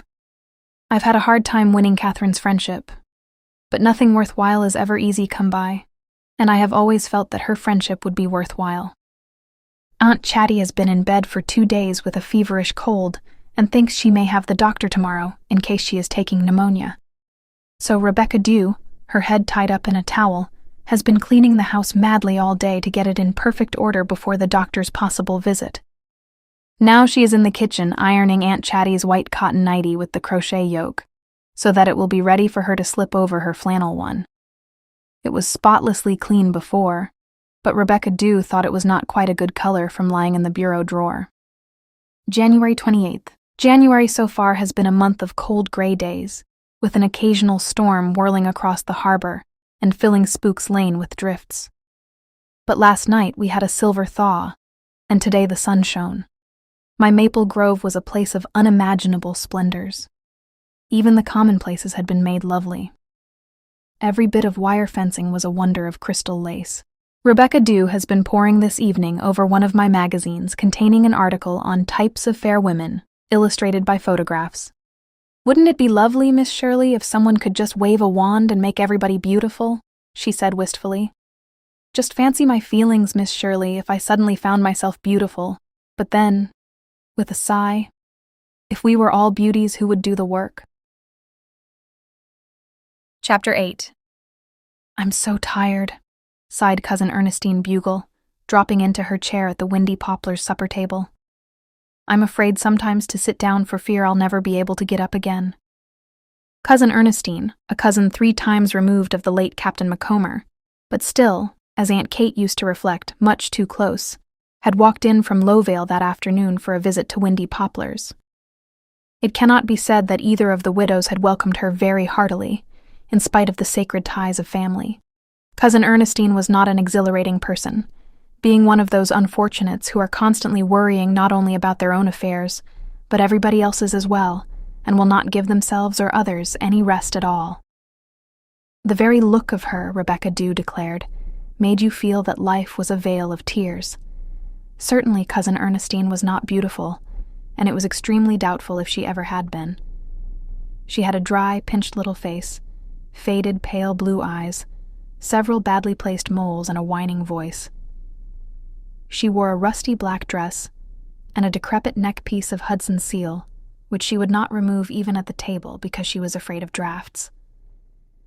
Rebecca Dew might have sat at the table with them had she wished, for the widows did not regard Cousin Ernestine as any particular company. But Rebecca always declared she couldn't savor her victuals in that old killjoy's society. She preferred to eat her morsel in the kitchen, but that did not prevent her from saying her say as she waited on the table. "Likely it's the spring getting into your bones," she remarked unsympathetically. "Ah, I hope it's only that, Miss Dew. But I'm afraid I'm like poor Mrs. Oliver Gage. She ate mushrooms last summer, but there must have been a toadstool among them, for she's never felt the same since." "But you can't have been eating mushrooms as early as this," said Aunt Chatty. "No, but I'm afraid I've hit something else. Don't try to cheer me up, Charlotte. You mean well, but it ain't no use. I've been through too much. Are you sure there ain't a spider in that cream jug, Kate? I'm afraid I saw one when you poured my cup." "We never have spiders in our cream jugs," said Rebecca Dew ominously, and slammed the kitchen door. "Maybe it was only a shatter," said Cousin Ernestine meekly. "My eyes ain't what they were. I'm afraid I'll soon be blind. That reminds me. I dropped in to see Martha Mackay this afternoon, and she was feeling feverish and all out in some kind of a rash. Looks to me as though you had the measles, I told her. Likely they'll leave you almost blind. Your family all have weak eyes." I thought she ought to be prepared. Her mother isn't well either. The doctor says it's indigestion, but I'm afraid it's a growth. "And if you have to have an operation and take chloroform," I told her, "I'm afraid you'll never come out of it. Remember you're a Hillis, and the Hillises all had weak hearts. Your father died of heart failure, you know." "At 87, said Rebecca Dew, whisking away a plate. "And you know 70 is the Bible limit," said Aunt Chatty cheerfully. Cousin Ernestine helped herself to a 3rd teaspoonful of sugar and stirred her tea sadly. "So King David said, Charlotte, but I'm afraid David wasn't a very nice man in some respects." Anne caught Aunt Chatty's eye and laughed before she could help herself. Cousin Ernestine looked at her disapprovingly. "I've heard you was a great girl to laugh. Well, I hope it'll last, but I'm afraid it won't. I'm afraid you'll find out all too soon that life's a melancholy business." "Ah, well, I was young myself once." "Was you really?" inquired Rebecca Dew sarcastically, bringing in the muffins. "Seems to me you must always have been afraid to be young. It takes courage. I can tell you that, Miss Bugle." Rebecca Dew has such an odd way of putting things, complained Cousin Ernestine. Not that I mind her, of course, and it's well to laugh when you can, Miss Shirley, but I'm afraid you're tempting Providence by being so happy. You're awful like our last minister's wife's aunt. She was always laughing and she died of a paralytic stroke. The third one kills you. I'm afraid our new minister out at Lowvale is inclined to be frivolous. The minute I saw him, I says to Louisy, I'm afraid a man with legs like that must be addicted to dancing. I suppose he's give it up since he turned minister. But I'm afraid the strain will come out in his family. He's got a young wife, and they say she's scandalously in love with him. I can't seem to get over the thought of anyone marrying a minister for love. I'm afraid it's awful irreverent. He preaches pretty fair sermons, but I'm afraid from what he said of Elijah the Tidbit last Sunday that he's far too liberal in his views of the Bible. I see by the papers that Peter Ellis and Fanny Bugle were married last week, said Aunt Chatty. Ah, yes. I'm afraid that'll be a case of marrying in haste and repenting at leisure. They've only known each other 3 years. I'm afraid Peter'll find out that fine feathers don't always make fine birds. I'm afraid Fanny's very shiftless. She irons her table napkins on the right side first and only. Not much like her sainted mother. Ah, she was a thorough woman if ever there was one. When she was in mourning, she always wore black nightgowns. Said she felt as bad in the night as in the day. I was down at Andy Bugle's, helping them with the cooking, and when I come downstairs on the wedding morning, if there wasn't Fanny eating an egg for her breakfast, and her getting married that day. I don't suppose you'll believe that. I wouldn't if I hadn't seen it with my own eyes. My poor dead sister never had a thing for 3 days afore she was married, and after her husband died, we was all afraid she was never going to eat again. There are times when I feel I can't understand the Bugles any longer. There was a time when you knew where you was with your own connection. But it ain't that way now. Is it true that Gene Young is going to be married again? Asked Aunt Kate. I'm afraid it is. Of course Fred Young is supposed to be dead, but I'm dreadful afraid he'll turn up yet. You could never trust that man. She's going to marry Ira Roberts. I'm afraid he's only marrying her to make her happy. His Uncle Philip once wanted to marry me, but I says to him, says I, Bugle I was born and bugle I will die. Marriage is a leap in the dark, says I, and I ain't going to be drug into it. There's been an awful lot of weddings in Lowvale this winter. I'm afraid there'll be funerals all summer to make up for it. Annie Edwards and Chris Hunter were married last month. I'm afraid they won't be as fond of each other in a few years' time as they are now. I'm afraid she was just swept off her feet by his dashing ways. His Uncle Hiram was crazy. He believed he was a dog for years. If he did his own barking, nobody need have grudged him the fun of it, said Rebecca Dew, bringing in the pear preserves and the layer cake. I never heard that he barked, said Cousin Ernestine. He just gnawed bones and buried them when nobody was looking. His wife felt it. Where is Mrs. Lily Hunter this winter? Asked Aunt Chatty. She's been spending it with her son in San Francisco, and I'm awful afraid there'll be another earthquake afore she gets out of it. If she does, she'll likely try to smuggle and have trouble at the border. If it ain't one thing, it's another when you're traveling. But folks seem to be crazy for it.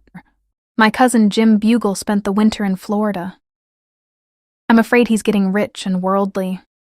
I said to him afore he went, says I remember it was the night afore the Coleman's dog died. Or was it? Yes, it was. Pride goeth afore destruction, and a haughty spirit afore a fall, says I. His daughter is teaching over in the Bugle Road School, and she can't make up her mind which of her beaus to take. There's one thing I can assure you of, Marionetta, says I, and that is you'll never get the one you love best. So you better take the one as loves you, if you can be sure he does. I hope she'll make a better choice than Jessie Chipman did. I'm afraid she's just going to marry Oscar Green because he was always round. Is that what you've picked out? I says to her. His brother died of galloping consumption. And don't be married in May, says I, for May's awful unlucky for a wedding. How encouraging you always are, said Rebecca Dew, bringing in a plate of macaroons. Can you tell me, said Cousin Ernestine, ignoring Rebecca Dew and taking a second helping of pears, if a calceolaria is a flower or a disease? A flower, said Aunt Chatty. Cousin Ernestine looked a little disappointed. Well, whatever it is, Sandy Bugle's widow's got it. I heard her telling her sister in church last Sunday that she had a calceolaria at last. Your geraniums are dreadful scraggy, Charlotte. I'm afraid you don't fertilize them properly.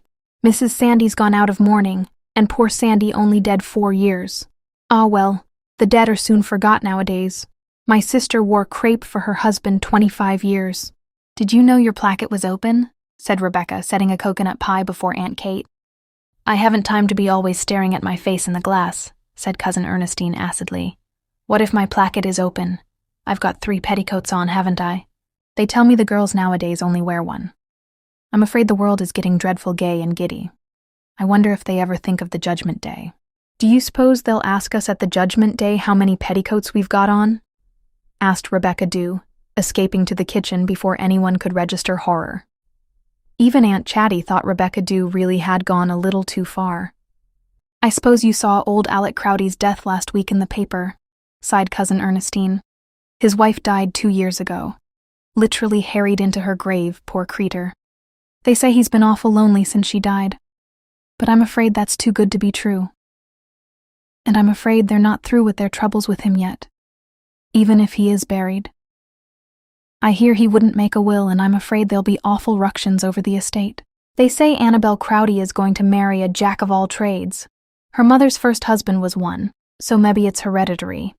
Annabel's had a hard life of it, but I'm afraid she'll find it's out of the frying pan into the fire, even if it don't turn out he's got a wife already. What is Jane Goldwyn doing with herself this winter? Asked Aunt Kate. She hasn't been into town for a long time. Ah, poor Jane. She's just pining away mysteriously. They don't know what's the matter with her, but I'm afraid it'll turn out to be an alibi. What is Rebecca Dew laughing like a hyenas out in the kitchen for? I'm afraid you'll have her on your hands yet. There's an awful lot of weak minds among the Dews. I see Thyra Cooper has a baby, said Aunt Chatty. Ah, yes, poor little soul. Only one, thank mercy. I was afraid it would be twins. Twins run so in the Coopers. Thyra and Ned are such a nice young couple, said Aunt Kate, as if determined to salvage something from the wreck of the universe. But Cousin Ernestine would not admit that there was any balm in Gilead, much less in Lowvale. Ah, she was real thankful to get him at last.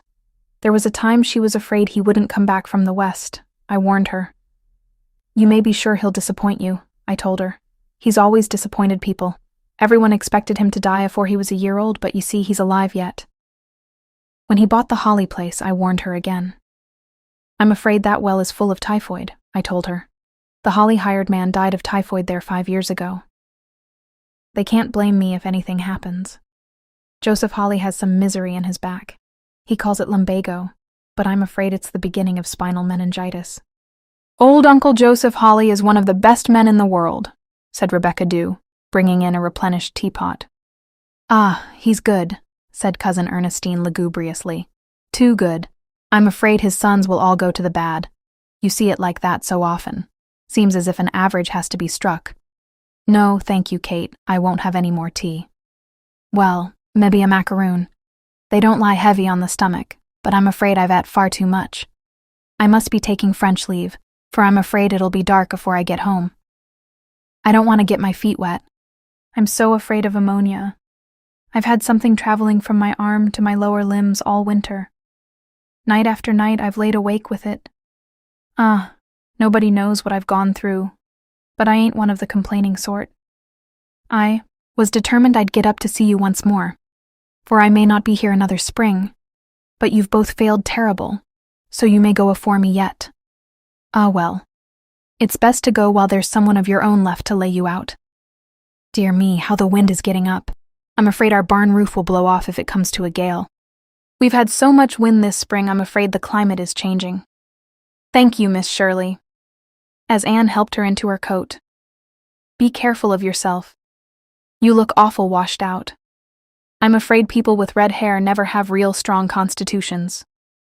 I think my constitution is all right, smiled Anne, handing Cousin Ernestine an indescribable bit of millinery with a stringy ostrich feather dripping from its back.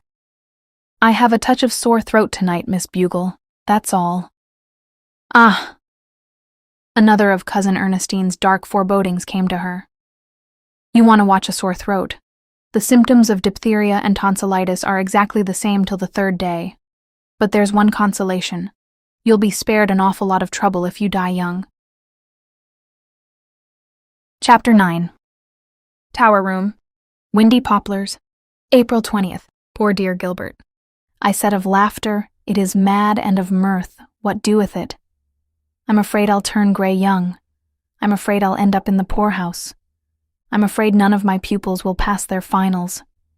Mr. Hamilton's dog barked at me Saturday night, and I'm afraid I'll have hydrophobia. I'm afraid my umbrella will turn inside out when I keep a tryst with Catherine tonight. I'm afraid Catherine likes me so much now that she can't always like me as much. I'm afraid my hair isn't auburn after all. I'm afraid I'll have a mole on the end of my nose when I'm 50. I'm afraid my school is a fire trap. I'm afraid I'll find a mouse in my bed tonight. I'm afraid you got engaged to me just because I was always around. I'm afraid I'll soon be picking at the counterpane. No, dearest, I'm not crazy. Not yet. It's only that Cousin Ernestine Bugle is catching. I know now why Rebecca Dew has always called her Miss Much Afraid. The poor soul has borrowed so much trouble she must be hopelessly in debt to fate. There are so many Bugles in the world, not many quite so far gone in Buglism as Cousin Ernestine, perhaps, but so many killjoys, afraid to enjoy today because of what tomorrow will bring. Gilbert, darling, don't let's ever be afraid of things. It's such dreadful slavery. Let's be daring and adventurous and expectant. Let's dance to meet life and all it can bring to us, even if it brings scads of trouble and typhoid and twins. Today has been a day dropped out of June into April. The snow is all gone, and the fawn meadows and golden hills just sing of spring. I know I heard Pan piping in the little green hollow in my maple bush, and my storm king was bannered with the airiest of purple hazes. We've had a great deal of rain lately, and I've loved sitting in my tower in the still, wet hours of the spring twilights. But tonight is a gusty, hurrying night. Even the clouds racing over the sky are in a hurry, and the moonlight that gushes out between them is in a hurry to flood the world. Suppose, Gilbert, we were walking hand in hand down one of the long roads in Avonlea tonight. Gilbert, I'm afraid I'm scandalously in love with you. You don't think it's irreverent, do you? But then you're not a minister. Chapter 10. I'm so different, sighed Hazel. It was really dreadful to be so different from other people. And yet rather wonderful, too, as if you were a being strayed from another star. Hazel would not have been one of the common herd for anything, no matter what she suffered by reason of her differentness. Everybody is different, said Anne amusedly. You are smiling. Hazel clasped a pair of very white, very dimpled hands and gazed adoringly at Anne. She emphasized at least one syllable in every word she uttered. You have such a fascinating smile. Such a haunting smile. I knew the moment I first saw you that you would understand everything. We are on the same plane. Sometimes I think I must be psychic, Miss Shirley. I always know so instinctively the moment I meet anyone whether I'm going to like them or not.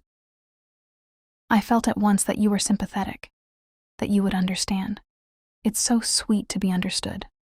Nobody understands me, Miss Shirley. Nobody. But when I saw you, some inner voice whispered to me, she will understand. With her, you can be your real self. Oh, Miss Shirley, let's be real. Let's always be real. Oh, Miss Shirley, do you love me the leastest, tiniest bit? I think you're a dear, said Anne, laughing a little and ruffling Hazel's golden curls with her slender fingers. It was quite easy to be fond of Hazel. Hazel had been pouring out her soul to Anne in the tower room, from which they could see a young moon hanging over the harbor and the twilight of a late May evening filling the crimson cups of the tulips below the windows. Don't let's have any light yet, Hazel had begged, and Anne had responded, No. It's lovely here when the dark is your friend, isn't it? When you turn on the light, it makes the dark your enemy, and it glowers in at you resentfully. I can think things like that, but I can never express them so beautifully, moaned Hazel, in an anguish of rapture. You talk in the language of the violets, Miss Shirley. Hazel couldn't have explained in the least what she meant by that, but it didn't matter. It sounded so poetic. The tower room was the only peaceful room in the house. Rebecca Dew had said that morning, with a hunted look, We must get the parlor and spare room papered before the ladies' aid meets here," and had forthwith removed all the furniture from both to make way for a paper hanger who then refused to come until the next day. Windy Poplars was a wilderness of confusion, with one sole oasis in the tower room. Hazel Marr had a notorious crush on Anne. The Marrs were newcomers in Summerside, having moved there from Charlottetown during the winter. Hazel was an October blonde, as she liked to describe herself, with hair of golden bronze and brown eyes, and, so Rebecca Dew declared, had never been much good in the world since she found out she was pretty. But Hazel was popular, especially among the boys, who found her eyes and curls a quite irresistible combination. Anne liked her. Earlier in the evening she had been tired and a trifle pessimistic, with the fag that comes with late afternoon in a schoolroom, but she felt rested now, whether as a result of the May breeze, sweet with apple blossom, blowing in at the window, or of Hazel's chatter, she could not have told. Perhaps both. Somehow, to Anne, Hazel recalled her own early youth, with all its raptures and ideals and romantic visions. Hazel caught Anne's hand and pressed her lips to it reverently. "I hate all the people you have loved before me, Miss Shirley. I hate all the other people you love now. I want to possess you exclusively." "Aren't you a bit unreasonable, honey? You love other people besides me. How about Terry, for example?" "Oh, Miss Shirley, it's that I want to talk to you about. I can't endure it in silence any longer. I cannot. I must talk to someone about it. Someone who understands. I went out the night before last and walked round and round the pond all night. Well, nearly. Till 12 anyhow. I've suffered everything. Everything." Hazel looked as tragic as a round, pink and white face, long-lashed eyes and a halo of curls would let her. "Why, Hazel dear, I thought you and Terry were so happy, that everything was settled." Anne could not be blamed for thinking so. During the preceding 3 weeks, Hazel had raved to her about Terry Garland. For Hazel's attitude was, what was the use of having a beau if you couldn't talk to someone about him? "Everybody thinks that," retorted Hazel with great bitterness. "Oh, Miss Shirley, life seems so full of perplexing problems. I feel sometimes as if I wanted to lie down somewhere, anywhere, and fold my hands and never think again." "My dear girl, what has gone wrong?" "Nothing. And everything. Oh, Miss Shirley, can I tell you all about it? Can I pour out my whole soul to you?" "Of course, dear.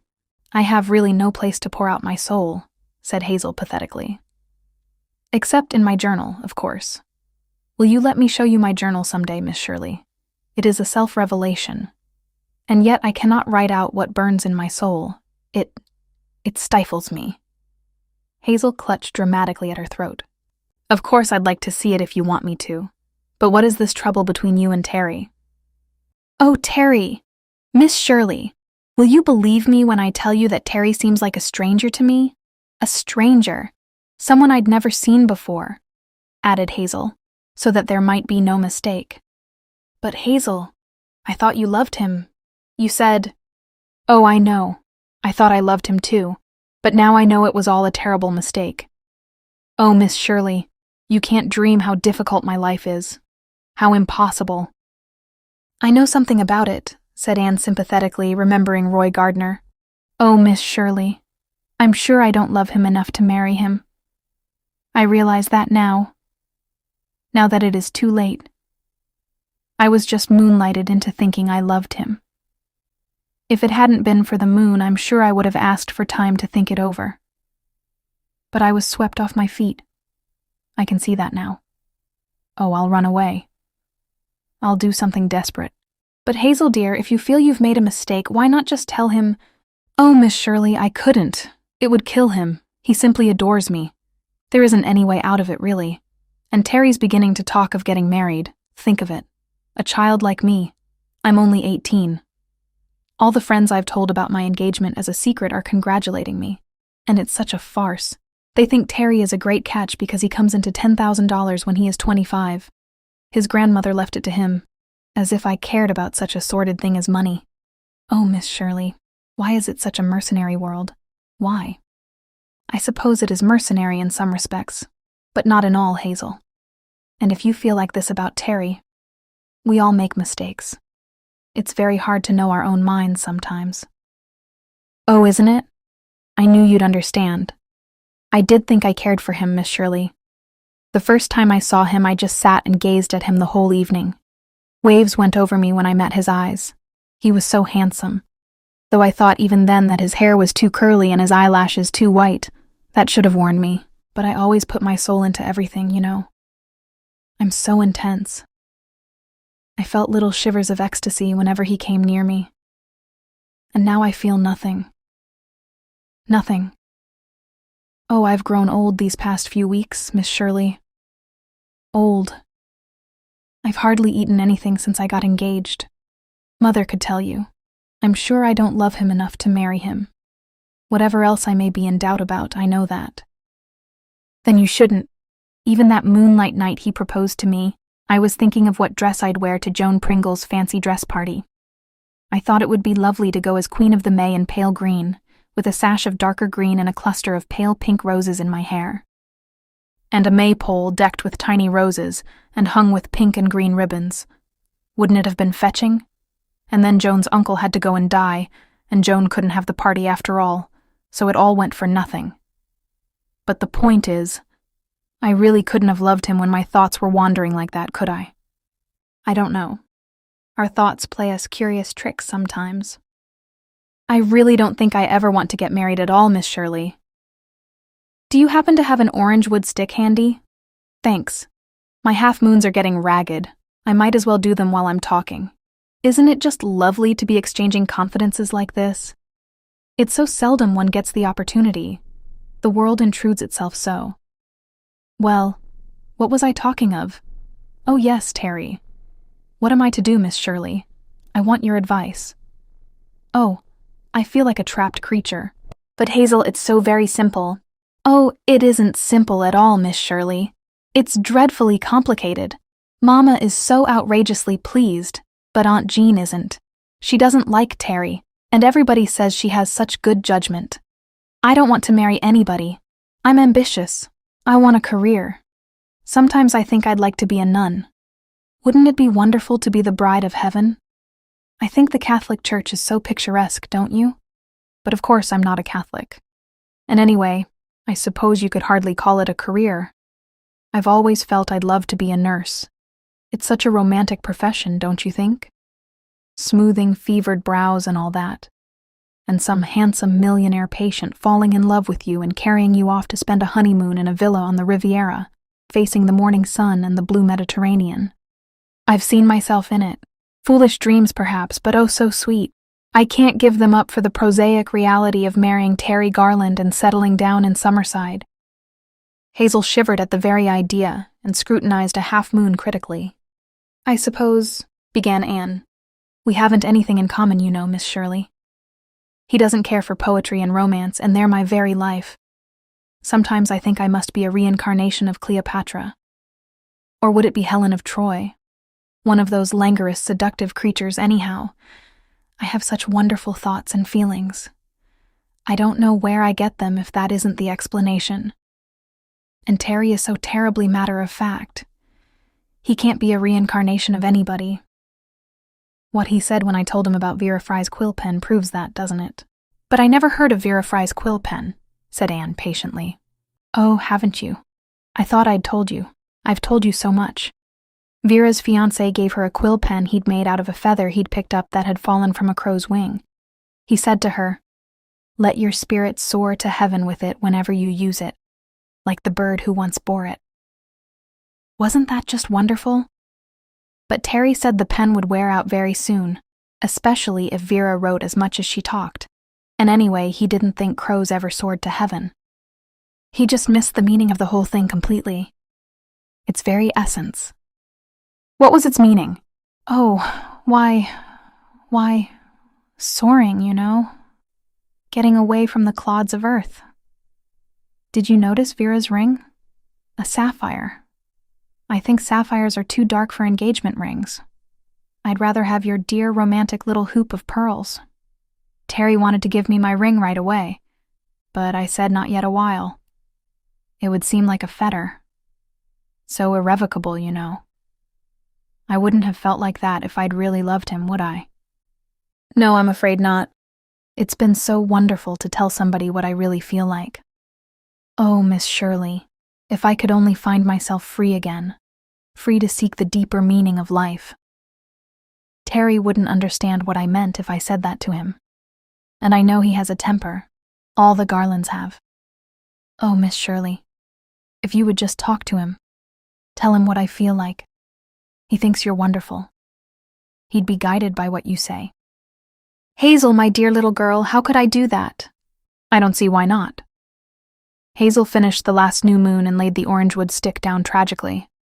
If you can't, there isn't any help anywhere. But I can never, never, never marry Terry Garland. If you don't love Terry, you ought to go to him and tell him so, no matter how badly it will make him feel. Someday you'll meet someone you can really love. Hazel, dear, you won't have any doubts then. You'll know.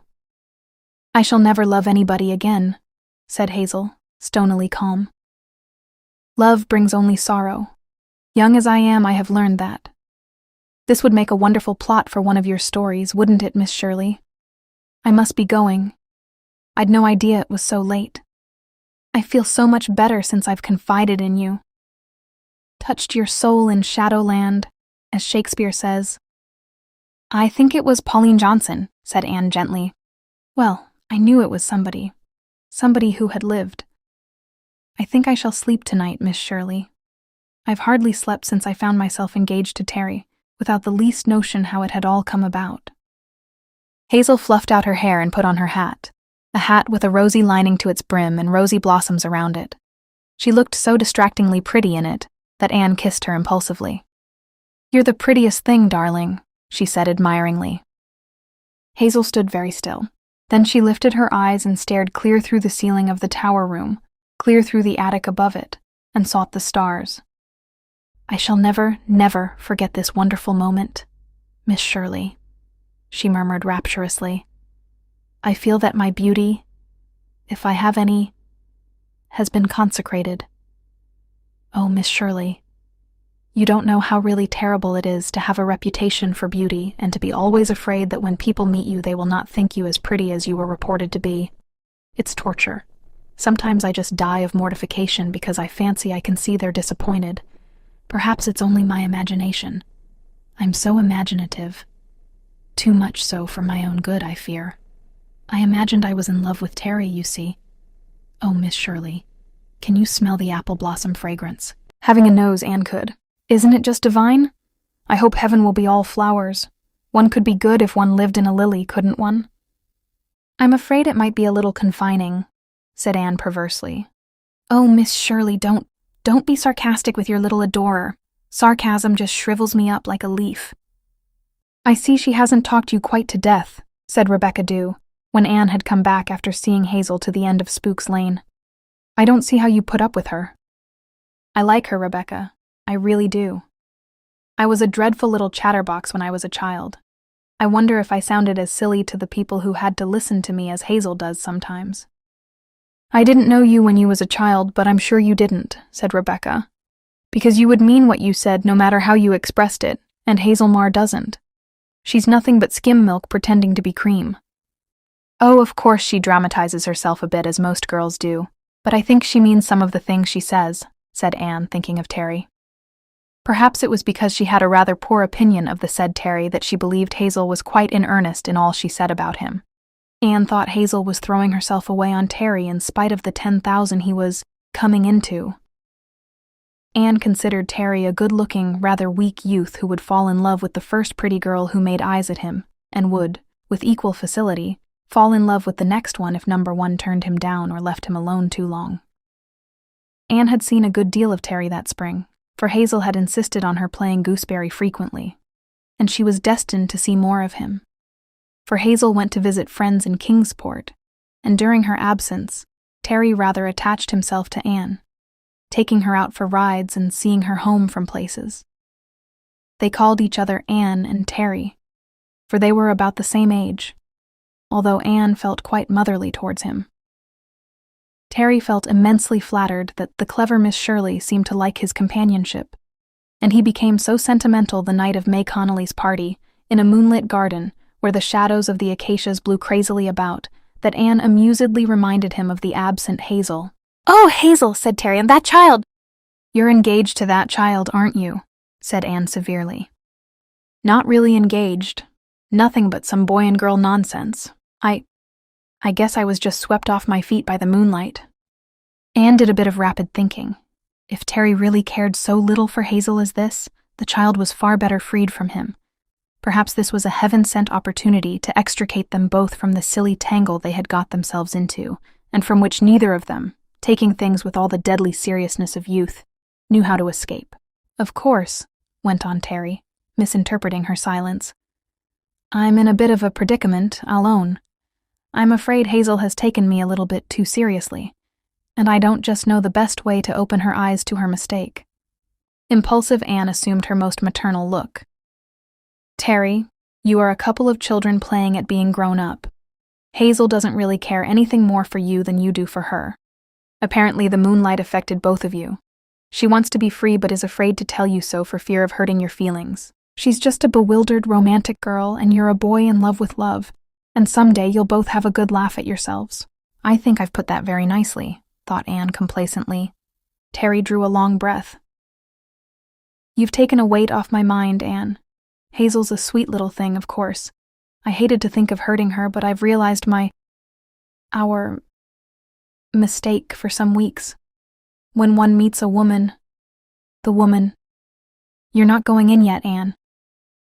Is all this good moonlight to be wasted? You look like a white rose in the moonlight." Anne.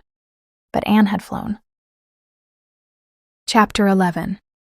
Anne, correcting examination papers in the tower room one mid-June evening, paused to wipe her nose.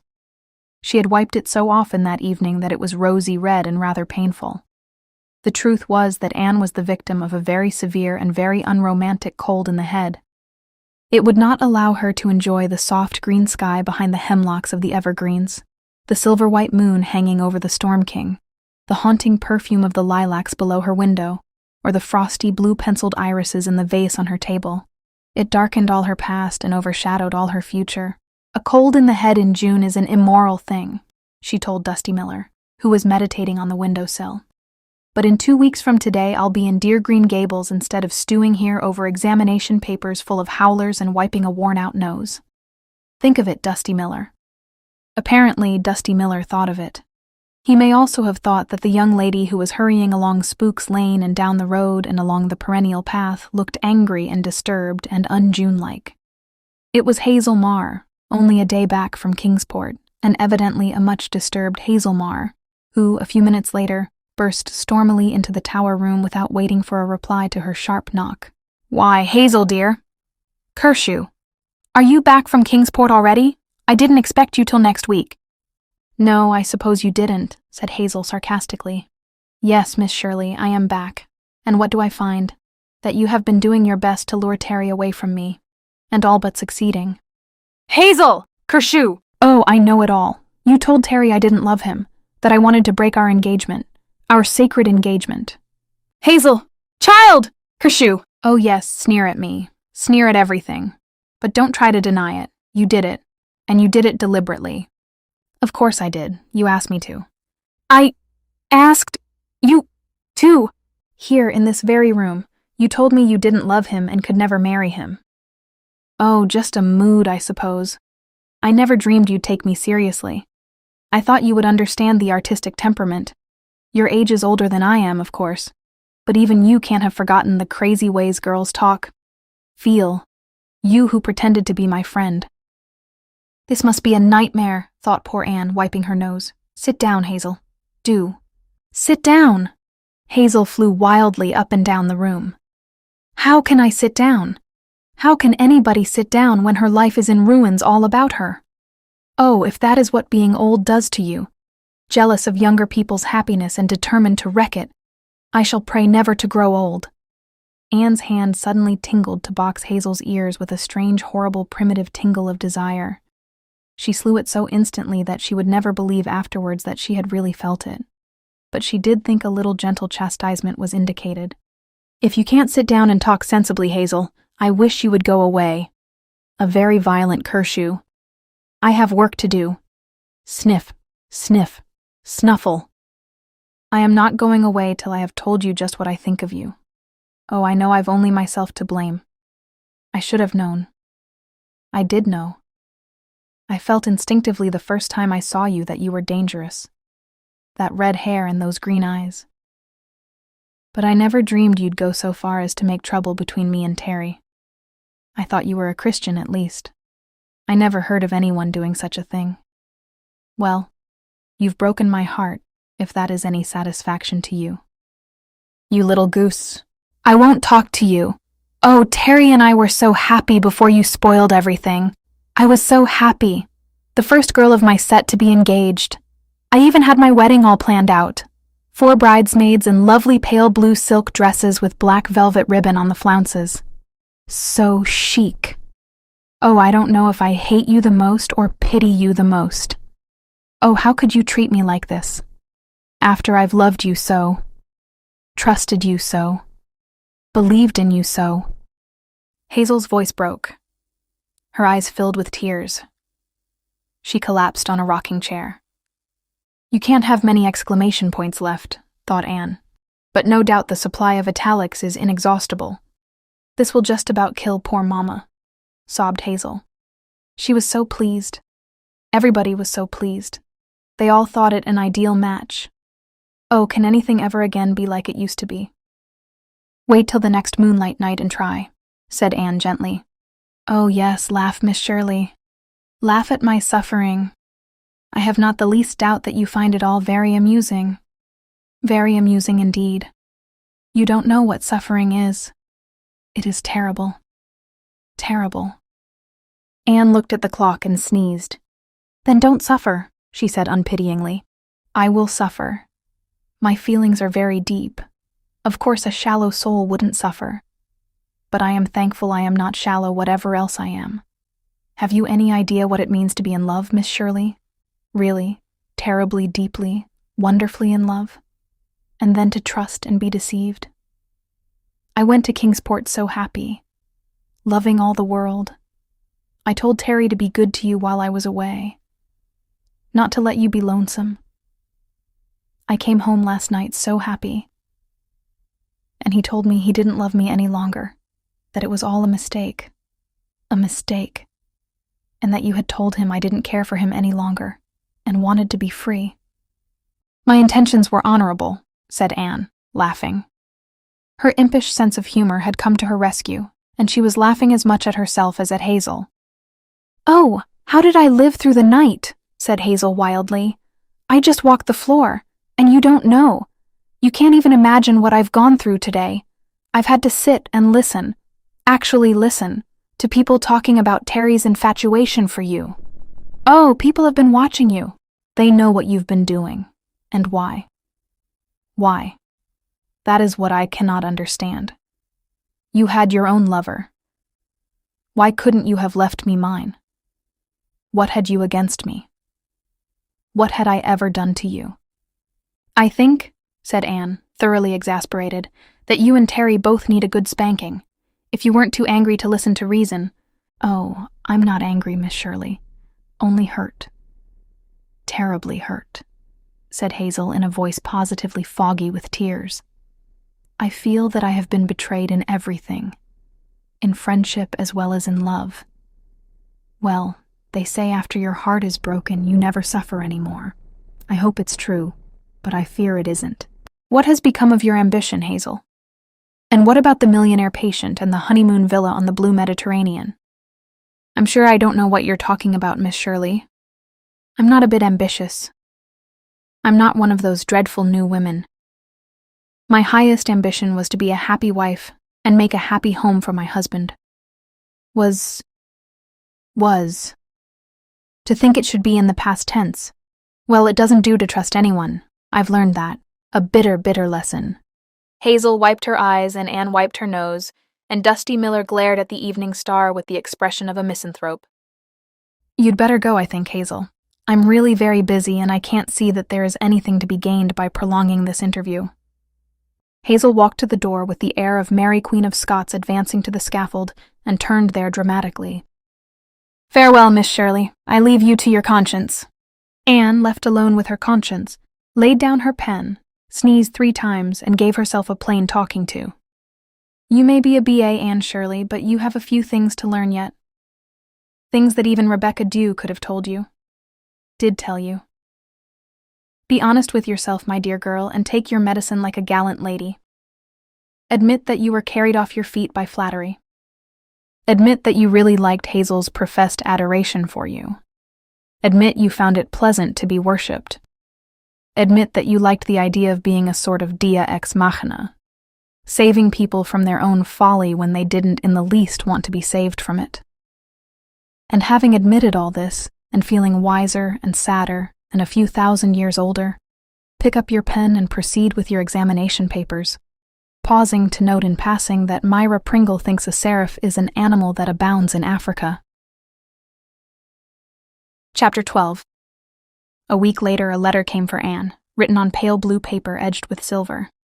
"Dear Miss Shirley, I am writing this to tell you that all misunderstanding is cleared away between Terry and me, and we are so deeply, intensely, wonderfully happy that we have decided we can forgive you. Terry says he was just moonlighted into making love to you, but that his heart never really swerved in its allegiance to me. He says he really likes sweet, simple girls, that all men do, and has no use for intriguing, designing ones. We don't understand why you behaved to us as you did. We never will understand. Perhaps you just wanted material for a story and thought you could find it in tampering with the first sweet, tremulous love of a girl. But we thank you for revealing us to ourselves. Terry says he never realized the deeper meaning of life before. So really it was all for the best. We are so sympathetic. We can feel each other's thoughts. Nobody understands him but me, and I want to be a source of inspiration to him forever. I am not clever like you, but I feel I can be that. For we are soulmates and have vowed eternal truth and constancy to each other, no matter how many jealous people and false friends may try to make trouble between us. We are going to be married as soon as I have my trousseau ready. I'm going up to Boston to get it. There really isn't anything in Summerside. My dress is to be white moire, and my traveling suit will be dove gray with hat, gloves, and blouse of delphinium blue. Of course I'm very young, but I want to be married when I am young, before the bloom goes off life. Terry is all that my wildest dreams could picture, and every thought of my heart is for him alone. I know we are going to be rapturously happy. Once I believed all my friends would rejoice with me in my happiness, but I have learned a bitter lesson in worldly wisdom since then. Yours truly, Hazel Marr. PS1. You told me Terry had such a temper. Why, he's a perfect lamb, his sister says. Chem. PS2. I've heard that lemon juice will bleach freckles. You might try it on your nose. HM. To quote Rebecca Dew, remarked Anne to Dusty Miller, postscript number 2 is the last straw. Chapter 13. Anne went home for her second Summerside vacation with mixed feelings. Gilbert was not to be in Avonlea that summer. He had gone west to work on a new railroad that was being built. But Green Gables was still Green Gables, and Avonlea was still Avonlea. The lake of shining waters shone and sparkled as of old. The ferns still grew as thickly over the Dryad's bubble, and the log bridge, though it was a little crumblier and mossier every year, still led up to the shadows and silences and wind songs of the haunted wood. And Anne had prevailed on Mrs. Campbell to let little Elizabeth go home with her for a fortnight. No more. But Elizabeth, looking forward to 2 whole weeks with Miss Shirley, asked no more of life. I feel like Miss Elizabeth today, she told Anne with a sigh of delightful excitement as they drove away from Windy Poplars. Will you please call me Miss Elizabeth when you introduce me to your friends at Green Gables? It would make me feel so grown up. I will, promised Anne gravely, remembering a small red-headed damsel who had once begged to be called Cordelia. Elizabeth's drive from Blight River to Green Gables, over a road which only Prince Edward Island in June can show, was almost as ecstatic a thing for her as it had been for Anne that memorable spring evening so many years ago. The world was beautiful, with wind-rippled meadows on every hand and surprises lurking around every corner. She was with her beloved Miss Shirley. She would be free from the woman for 2 whole weeks. She had a new pink gingham dress and a pair of lovely new brown boots. It was almost as if tomorrow were already there, with 14 tomorrows to follow. Elizabeth's eyes were shining with dreams when they turned into the Green Gables lane where the pink wild roses grew. Things seemed to change magically for Elizabeth the moment she got to Green Gables. For 2 weeks she lived in a world of romance. You couldn't step outside the door without stepping into something romantic. Things were just bound to happen in Avonlea. If not today, then tomorrow. Elizabeth knew she hadn't quite got into tomorrow yet, but she knew she was on the very fringes of it. Everything in and about Green Gables seemed to be acquainted with her. Even Marilla's pink rosebud tea set was like an old friend. The rooms looked at her as if she had always known and loved them. The very grass was greener than grass anywhere else. And the people who lived at Green Gables were the kind of people who lived in tomorrow. She loved them and was beloved by them. Davy and Dora adored her and spoiled her. Marilla and Mrs. Lynde approved of her. She was neat, she was ladylike, she was polite to her elders. They knew Anne did not like Mrs. Campbell's methods, but it was plain to be seen that she had trained her great-granddaughter properly. "Oh, I don't want to sleep, Miss Shirley," Elizabeth whispered when they were in bed in the little porch gable after a rapturous evening. "I don't want to sleep away a single minute of these wonderful 2 weeks. I wish I could get along without any sleep while I'm here." For a while she didn't sleep. It was heavenly to lie there and listen to the splendid low thunder Miss Shirley had told her was the sound of the sea. Elizabeth loved it, and the sigh of the wind around the eaves as well. Elizabeth had always been afraid of the night. Who knew what queer thing might jump at you out of it? But now she was afraid no longer. For the first time in her life, the night seemed like a friend to her. They would go to the shore tomorrow, Miss Shirley had promised, and have a dip in those silver-tipped waves they had seen breaking beyond the green dunes of Avonlea when they drove over the last hill. Elizabeth could see them coming in, one after the other. One of them was a great dark wave of sleep. It rolled right over her. Elizabeth drowned in it with a delicious sigh of surrender. It's so easy to love God here, was her last conscious thought. But she lay awake for a while every night of her stay at Green Gables, long after Miss Shirley had gone to sleep, thinking over things. Why couldn't life at the Evergreens be like life at Green Gables? Elizabeth had never lived where she could make a noise if she wanted to. Everybody at the Evergreens had to move softly, speak softly, even, so Elizabeth felt, think softly. There were times when Elizabeth desired perversely to yell loud and long. "You may make all the noise you want to here," Anne had told her. But it was strange. She no longer wanted to yell, now that there was nothing to prevent her. She liked to go quietly, stepping gently among all the lovely things around her. But Elizabeth learned to laugh during that sojourn at Green Gables. And when she went back to Summerside, she carried delightful memories with her, and left equally delightful ones behind her. To the Green Gables folks, Green Gables seemed for months full of memories of little Elizabeth. For little Elizabeth, she was to them in spite of the fact that Anne had solemnly introduced her as Miss Elizabeth. She was so tiny, so golden, so elf-like, that they couldn't think of her as anything but little Elizabeth. Little Elizabeth dancing in a twilight garden among the white June lilies, coiled up on a bough of the big Duchess apple tree reading fairy tales, unlet and unhindered. Little Elizabeth half drowned in a field of buttercups where her golden head seemed just a larger buttercup, chasing silver-green moths or trying to count the fireflies in Lover's Lane, listening to the bumblebees zooming in the Canterbury bells, being fed strawberries and cream by Dora in the pantry or eating red currants with her in the yard. Red currants are such beautiful things, aren't they, Dora? It's just like eating jewels, isn't it? Little Elizabeth singing to herself in the haunted dusk of the firs, with fingers sweet from gathering the big, fat, pink cabbage roses, gazing at the great moon hanging over the brook valley. I think the moon has worried eyes, don't you, Mrs. Lynde? Crying bitterly because a chapter in the serial story in Davy's magazine left the hero in a sad predicament. Oh, Miss Shirley, I'm sure he can never live through it.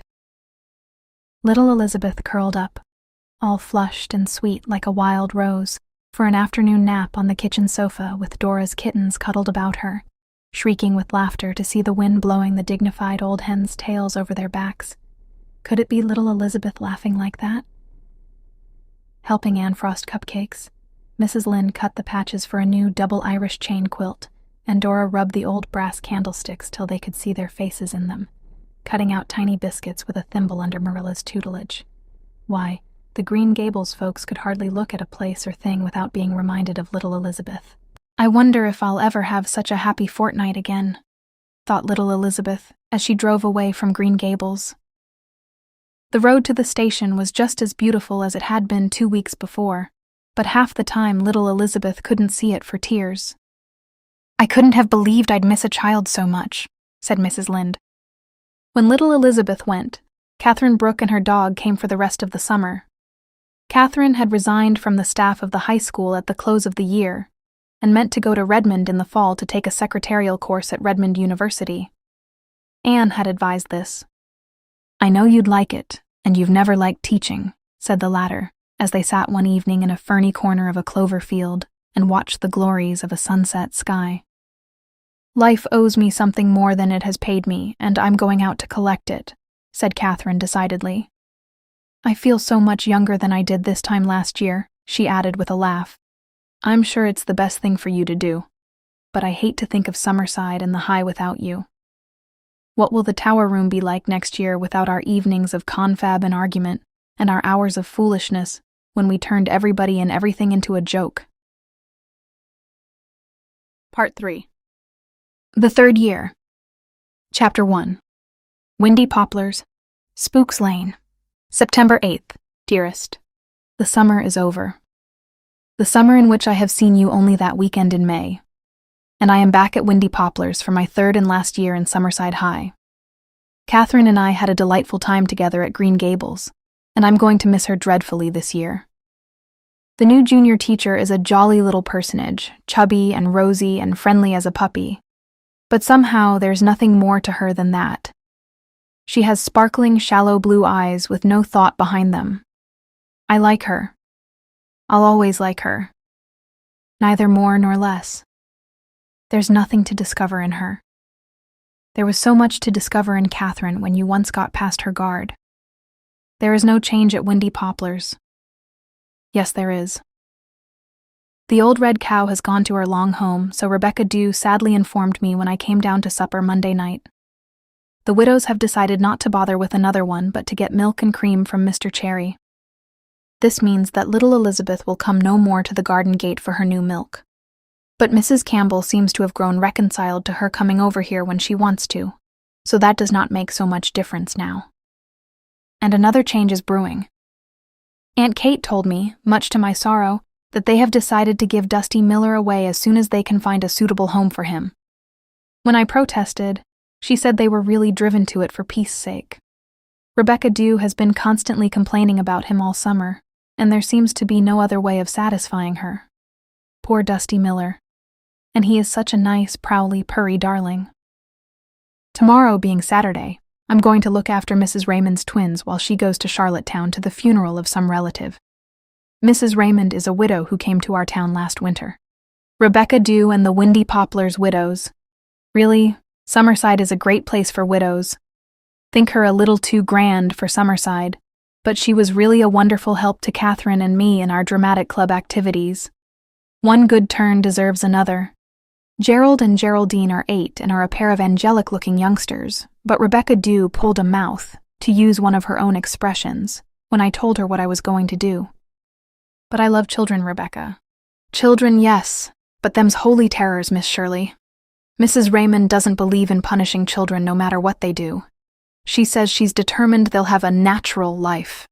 They take people in by that saintly look of theirs, but I've heard what her neighbors have to say of them. The minister's wife called one afternoon. Well, Mrs. Raymond was sweet as sugar pie to her, but when she was leaving, a shower of Spanish onions came flying down the stairs and one of them knocked her hat off. Children always behave so abominably when you specially want them to be good, was all Mrs. Raymond said. Kinder, as if she was rather proud of them being so unmanageable. They're from the States, you know. As if that explained everything. Rebecca has about as much use for Yankees as Mrs. Lynde has. Chapter 2.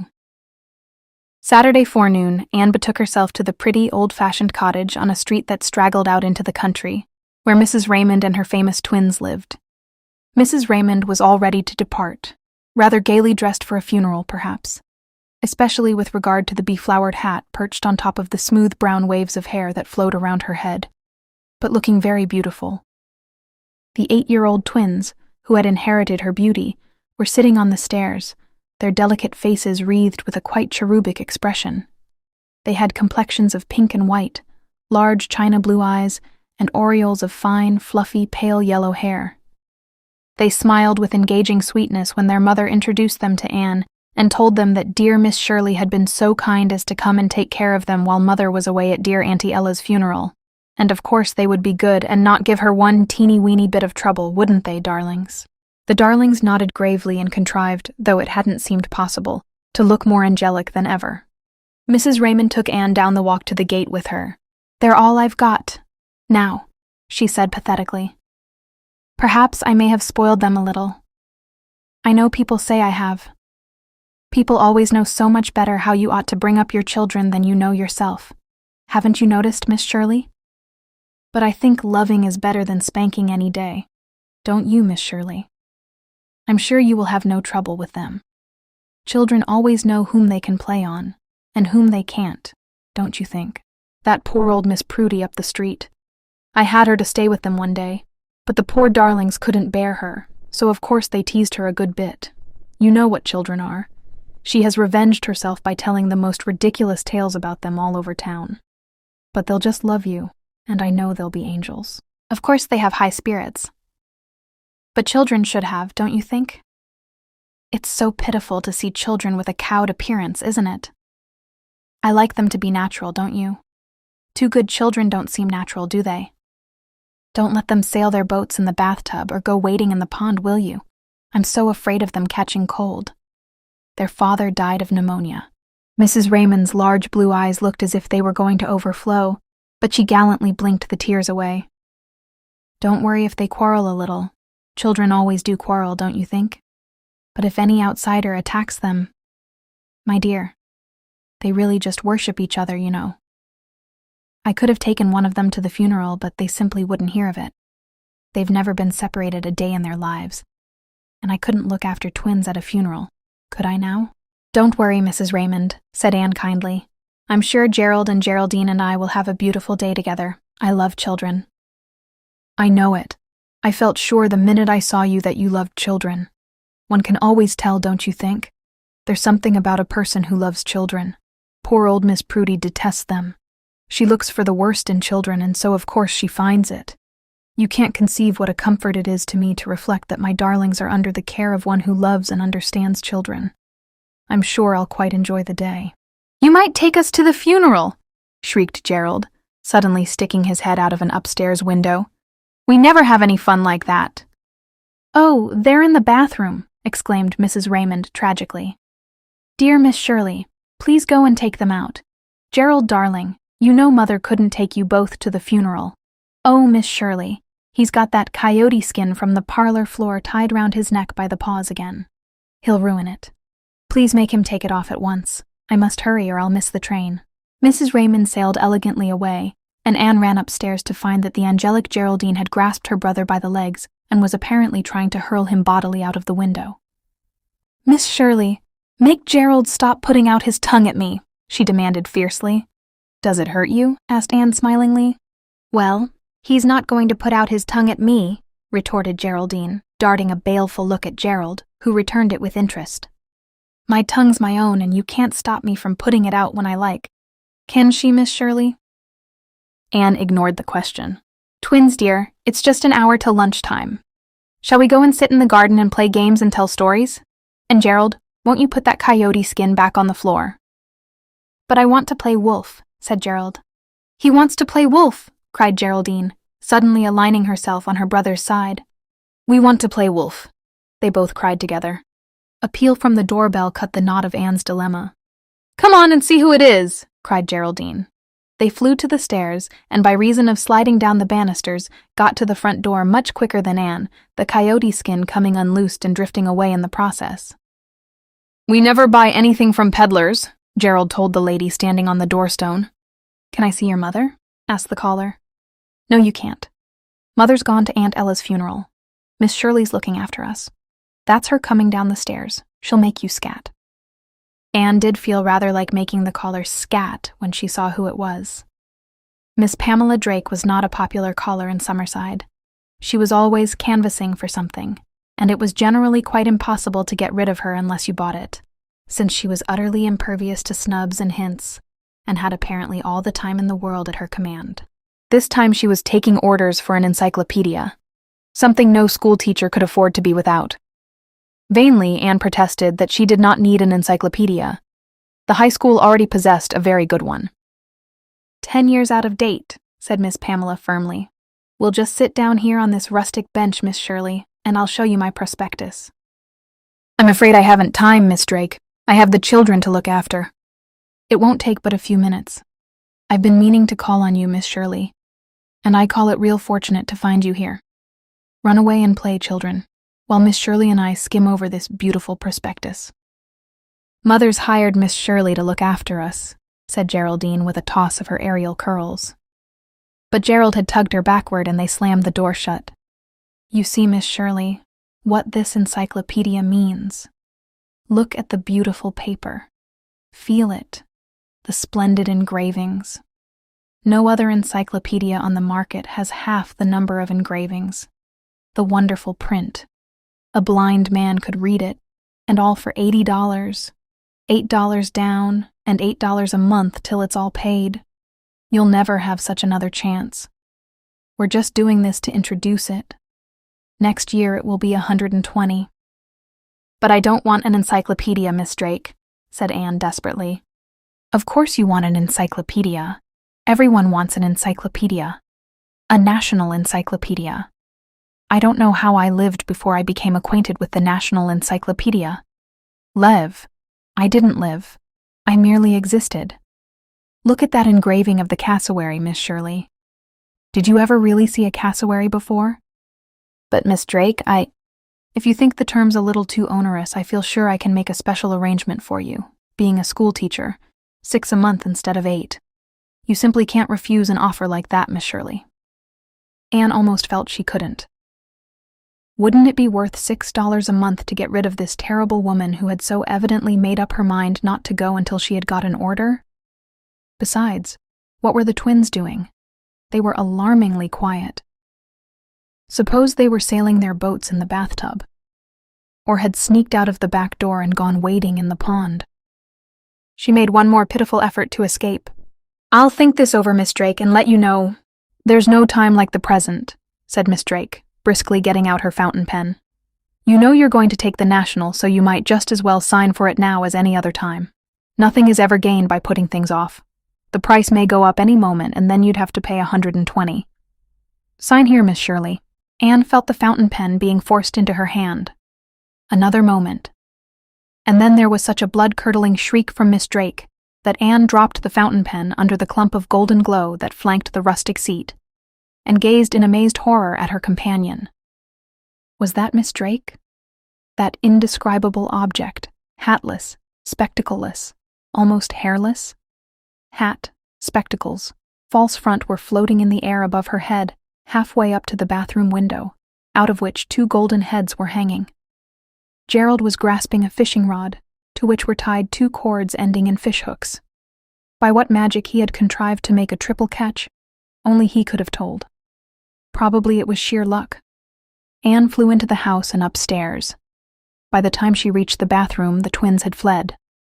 Gerald had dropped the fishing rod, and a peep from the window revealed a furious Miss Drake retrieving her belongings, including the fountain pen, and marching to the gate. For once in her life, Miss Pamela Drake had failed to land her order. Anne discovered the twins seraphically eating apples on the back porch. It was hard to know what to do. Certainly such behavior could not be allowed to pass without a rebuke. But Gerald had undoubtedly rescued her from a difficult position, and Miss Drake was an odious creature who needed a lesson. Still, "You've had a great big worm," shrieked Gerald. "I saw it disappear down your throat." Geraldine laid down her apple and promptly turned sick. Very sick. Anne had her hands full for some time, and when Geraldine was better, it was lunch hour, and Anne suddenly decided to let Gerald off with a very mild reproof. After all, no lasting harm had been done Miss Drake, who would probably hold her tongue religiously about the incident for her own sake. "Do you think, Gerald," she said gently, "that what you did was a gentlemanly action?" "Nope," said Gerald, "but it was good fun. Gee, I'm some fisherman, ain't I?" The lunch was excellent. Mrs. Raymond had prepared it before she left, and whatever her shortcomings as a disciplinarian might be, she was a good cook. Gerald and Geraldine, being occupied with gorging, did not quarrel or display worse table manners than the general run of children. After lunch, Anne washed the dishes, getting Geraldine to help dry them, and Gerald to put them carefully away in the cupboard. They were both quite knacky at it, and Anne reflected complacently that all they needed was wise training and a little firmness. Chapter 3. At 2:00, Mr. James Grand called. Mr. Grand was the chairman of the high school board of trustees and had matters of importance to talk of, which he wished to discuss fully before he left on Monday to attend an educational conference in Kingsport. "Could he come to Windy Poplars in the evening?" asked Anne. Unfortunately, he couldn't. Mr. Grand was a good sort of man in his own fashion, but Anne had long ago found out that he must be handled with gloves. Moreover, Anne was very anxious to get him on her side in a battle royal over new equipment that was looming up. She went out to the twins. "Darlings, will you play nicely out in the backyard while I have a little talk with Mr. Grand? I won't be very long, and then we'll have an afternoon tea picnic on the banks of the pond, and I'll teach you to blow soap bubbles with red dye in them, the loveliest things." "Will you give us a quarter apiece if we behave?" demanded Gerald. "No, Gerald dear," said Anne firmly. "I'm not going to bribe you. I know you are going to be good, just because I ask you as a gentleman should." "We'll be good, Miss Shirley," promised Gerald solemnly. "Awful good," echoed Geraldine with equal solemnity. It is possible they would have kept their promise if Ivy Trent had not arrived almost as soon as Anne was closeted with Mr. Grand in the parlor. But Ivy Trent did arrive, and the Raymond twins hated Ivy Trent. The impeccable Ivy Trent who never did anything wrong and always looked as if she had just stepped out of a bandbox. On this particular afternoon there was no doubt that Ivy Trent had come over to show off her beautiful new brown boots and her sash and shoulder bows and hair bows of scarlet ribbon. Mrs. Raymond, whatever she lacked in some respects, had fairly sensible ideas about dressing children. Her charitable neighbors said she put so much money on herself that she had none to spend on the twins, and Geraldine never had a chance to parade the street in the style of Ivy Trent, who had a dress for every afternoon in the week. Mrs. Trent always arrayed her in spotless white, at least. Ivy was always spotless when she left home. If she were not quite so spotless when she returned, that, of course, was the fault of the jealous children with whom the neighborhood abounded. Geraldine was jealous. She longed for scarlet sash and shoulder bows and white embroidered dresses. What would she not have given for buttoned brown boots like those? "How do you like my new sash and shoulder bows?" asked Ivy proudly. "How do you like my new sash and shoulder bows?" mimicked Geraldine tauntingly. "But you haven't got shoulder bows," said Ivy grandly. "But you haven't got shoulder bows," squeaked Geraldine. Ivy looked puzzled. "I have so. Can't you see them?" "I have so. Can't you see them?" mocked Geraldine, very happy in this brilliant idea of repeating everything Ivy said scornfully. "They ain't paid for," said Gerald. Ivy Trent had a temper. It showed itself in her face, which grew as red as her shoulder bows. "They are too. My mother always pays her bills." "My mother always pays her bills," chanted Geraldine. Ivy was uncomfortable. She didn't know exactly how to cope with this. So she turned to Gerald, who was undoubtedly the handsomest boy on the street. Ivy had made up her mind about him. "I came over to tell you I'm going to have you for my beau," she said, looking eloquently at him out of a pair of brown eyes that, even at 7, Ivy had learned had a devastating effect on most of the small boys of her acquaintance. Gerald turned crimson. "I won't be your beau," he said. "But you've got to be," said Ivy serenely. "But you've got to be," said Geraldine, wagging her head at him. "I won't be," shouted Gerald furiously. "And don't you give me any more of your lip, Ivy Trent." "You have to be," said Ivy stubbornly. You have to be, said Geraldine. Ivy glared at her. You just shut up, Geraldine Raymond. I guess I can talk in my own yard, said Geraldine. Course she can, said Gerald. And if you don't shut up, Ivy Trent, I'll just go over to your place and dig the eyes out of your doll.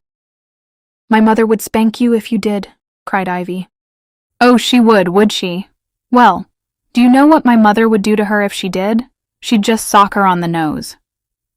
Well, anyway, you've got to be my beau, said Ivy, returning calmly to the vital subject. I'll duck your head in the rain barrel, yelled the maddened Gerald. I'll rub your face in an ant's nest. I'll tear them bows and sash off you. Triumphantly, for this at least was feasible. Let's do it, squealed Geraldine. They pounced like furies on the unfortunate Ivy, who kicked and shrieked and tried to bite, but was no match for the two of them. Together, they hauled her across the yard and into the woodshed, where her howls could not be heard. Hurry, gasped Geraldine, 'fore Miss Shirley comes out. No time was to be lost. Gerald held Ivy's legs while Geraldine held her wrists with one hand and tore off her hair bow and shoulder bows and sash with the other. Let's paint her legs, shouted Gerald, his eyes falling on a couple of cans of paint left there by some workmen the previous week. I'll hold her, and you paint her. Ivy shrieked vainly in despair. Her stockings were pulled down, and in a few moments her legs were adorned with wide stripes of red and green paint. In the process, a good deal of the paint got spattered over her embroidered dress and new boots. As a finishing touch, they filled her curls with burrs. She was a pitiful sight when they finally released her. The twins howled mirthfully as they looked at her. Long weeks of airs and condescensions from Ivy had been avenged. Now you go home, said Gerald. This'll teach you to go round telling people they have to be your beaux. I'll tell my mother, wept Ivy. I'll go straight home and tell my mother on you, you horrid, hateful, ugly boy. Don't you call my brother ugly, you stuck-up thing, cried Geraldine. You and your shoulder bows. Here, take them with you. We don't want them cluttering up our woodshed. Ivy, pursued by the bows which Geraldine pelted after her, ran sobbing out of the yard and down the street. Quick! Let's sneak up the back stairs to the bathroom and clean up before Miss Shirley sees us, gasped Geraldine. Chapter 4. Mr. Grant had talked himself out and bowed himself away. Anne stood for a moment on the doorstone, wondering uneasily where her charges were. Up the street and in at the gate came a wrathful lady, leading a forlorn and still sobbing atom of humanity by the hand. Miss Shirley, where is Mrs. Raymond? Demanded Mrs. Trent. Mrs. Raymond is... I insist on seeing Mrs. Raymond. She shall see with her own eyes what her children have done to poor, helpless, innocent Ivy. Look at her, Miss Shirley. Just look at her. Oh, Mrs. Trent, I'm so sorry. It is all my fault. Mrs. Raymond is away, and I promised to look after them. But Mr. Grant came. No, it isn't your fault, Miss Shirley. I don't blame you. No one can cope with those diabolical children. The whole street knows them. If Mrs. Raymond isn't here, there is no point in my remaining. I shall take my poor child home. But Mrs. Raymond shall hear of this. Indeed she shall. Listen to that, Miss Shirley. Are they tearing each other limb from limb? That was a chorus of shrieks, howls, and yells that came echoing down the stairs. Anne ran upwards. On the hall floor was a twisting, writhing, biting, tearing, scratching mass. Anne separated the furious twins with difficulty, and holding each firmly by a squirming shoulder, demanded the meaning of such behavior. She says I've got to be Ivy Trent's beau, snarled Gerald. So he has got to be, screamed Geraldine. I won't be. You've got to be. Children, said Anne. Something in her tone quelled them. They looked at her and saw a Miss Shirley they had not seen before. For the first time in their young lives they felt the force of authority. You, Geraldine, said Anne quietly, will go to bed for 2 hours. You, Gerald, will spend the same length of time in the hall closet. Not a word. You have behaved abominably and you must take your punishment. Your mother left you in my charge and you will obey me. Then punish us together, said Geraldine, beginning to cry. Yes, you've no right to separate us. We've never been separated, muttered Gerald. You will be now. Anne was still very quiet. Meekly, Geraldine took off her clothes and got into one of the cots in their room. Meekly, Gerald entered the hall closet. It was a large, airy closet with a window and a chair, and nobody could have called the punishment an unduly severe one. Anne locked the door and sat down with a book by the hall window. At least for 2 hours she would know a little peace of mind. A peep at Geraldine a few minutes later showed her to be sound asleep, looking so lovely in her sleep that Anne almost repented her sternness. Well, a nap would be good for her anyway. When she wakened, she should be permitted to get up, even if the 2 hours had not expired. At the end of an hour, Geraldine was still sleeping. Gerald had been so quiet that Anne decided that he had taken his punishment like a man and might be forgiven. After all, Ivy Trent was a vain little monkey and had probably been very irritating. Anne unlocked the closet door and opened it. There was no Gerald in the closet. The window was open and the roof of the side porch was just beneath it. Anne's lips tightened. She went downstairs and out into the yard. No sign of Gerald. She explored the woodshed and looked up and down the street. Still no sign. She ran through the garden and through the gate into the lane that led through a patch of scrub woodland to the little pond in Mr. Robert Creedmore's field. Gerald was happily poling himself about on it in the small flat Mr. Creedmore kept there. Just as Anne broke through the trees, Gerald's pole, which he had stuck rather deep in the mud, came away with unexpected ease at his third tug, and Gerald promptly shot heels over head backward into the water. Anne gave an involuntary shriek of dismay, but there was no real cause for alarm. The pond at its deepest would not come up to Gerald's shoulders, and where he had gone over it was little deeper than his waist. He had somehow got on his feet and was standing there rather foolishly, with his aureole plastered drippingly down on his head, when Anne's shriek was re-echoed behind her, and Geraldine, in her nightgown, tore through the trees and out to the edge of the little wooden platform to which the flat was commonly moored. With a despairing shriek of "Gerald!" she took a flying leap that landed her with a tremendous splash by Gerald's side and almost gave him another ducking. "Gerald, are you drowned?" cried Geraldine. "Are you drowned, darling?" No, darling," Gerald assured her through his chattering teeth. They embraced and kissed passionately. "Children, come in here this minute," said Anne. They waded to the shore. The September day, warm in the morning, had turned cold and windy in the late afternoon. They shivered terribly. Their faces were blue. Anne, without a word of censure, hurried them home, got off their wet clothes and got them into Mrs. Raymond's bed, with hot water bottles at their feet. They still continued to shiver. Had they got a chill? Were they headed for pneumonia? "You should have taken better care of us, Miss Shirley," said Gerald, still chattering. "Course you should," said Geraldine. A distracted Anne flew downstairs and telephoned for the doctor. By the time he came, the twins had got warm, and he assured Anne that they were in no danger. If they stayed in bed till tomorrow, they would be all right.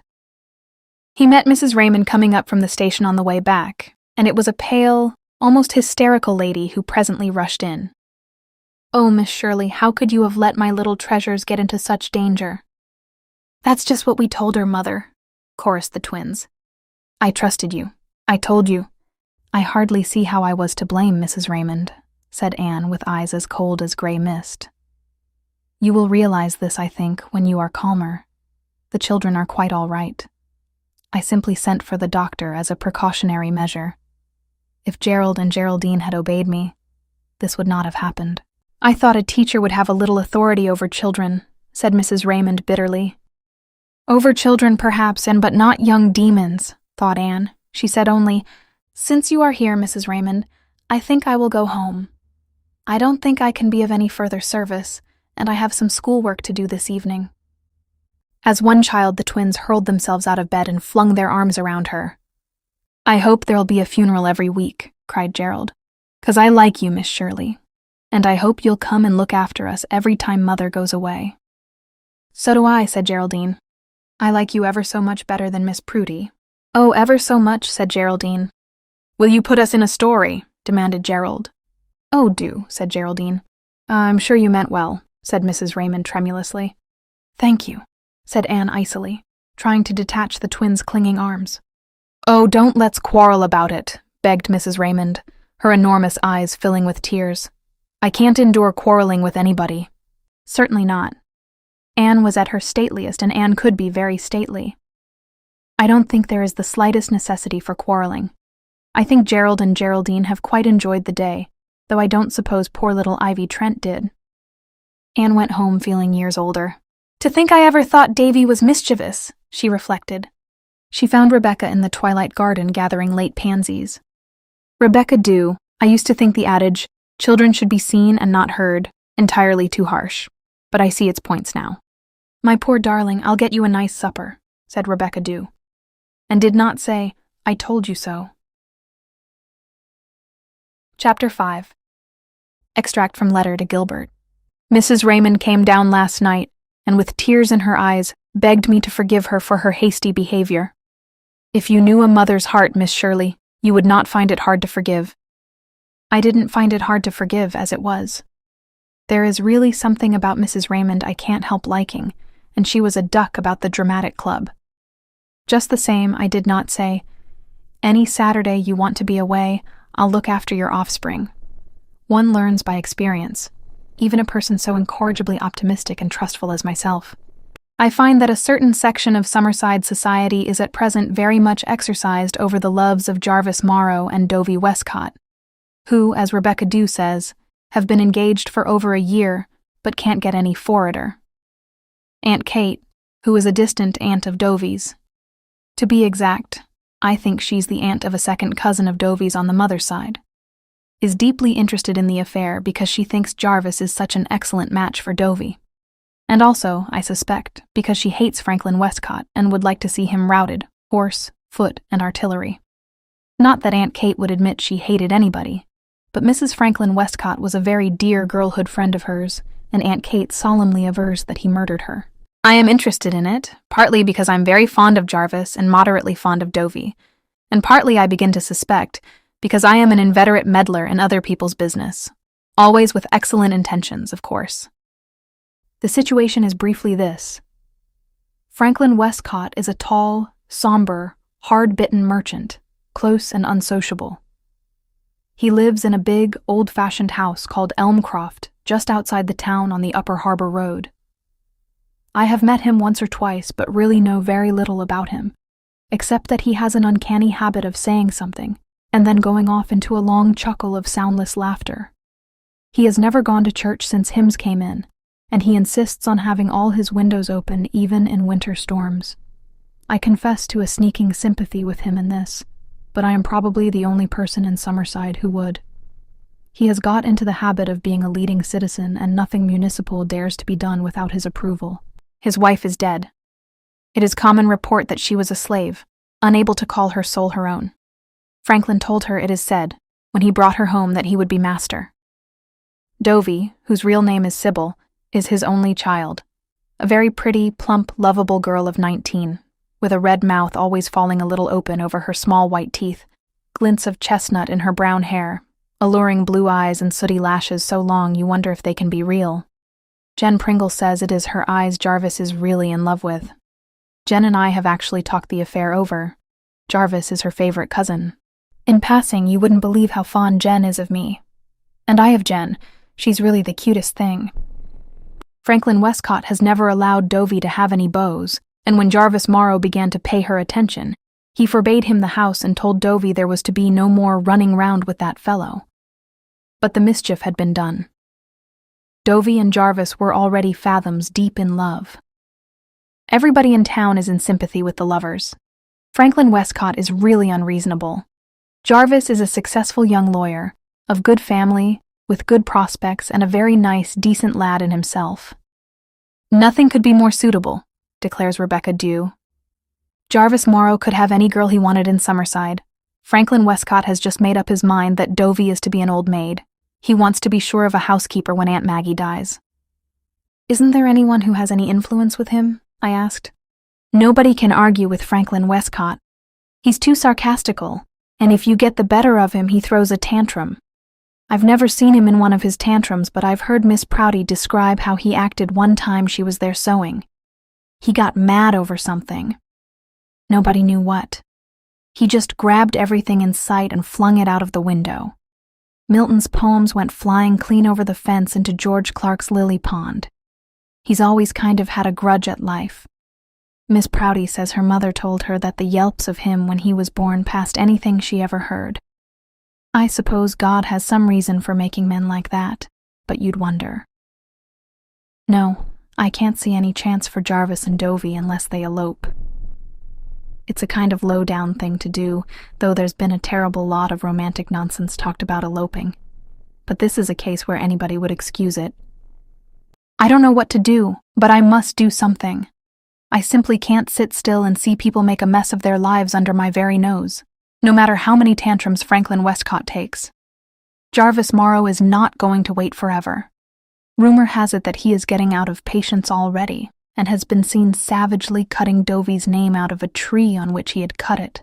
There is an attractive Palmer girl who is reported to be throwing herself at his head, and his sister is said to have said that his mother has said that her son has no need to dangle for years at any girl's apron string.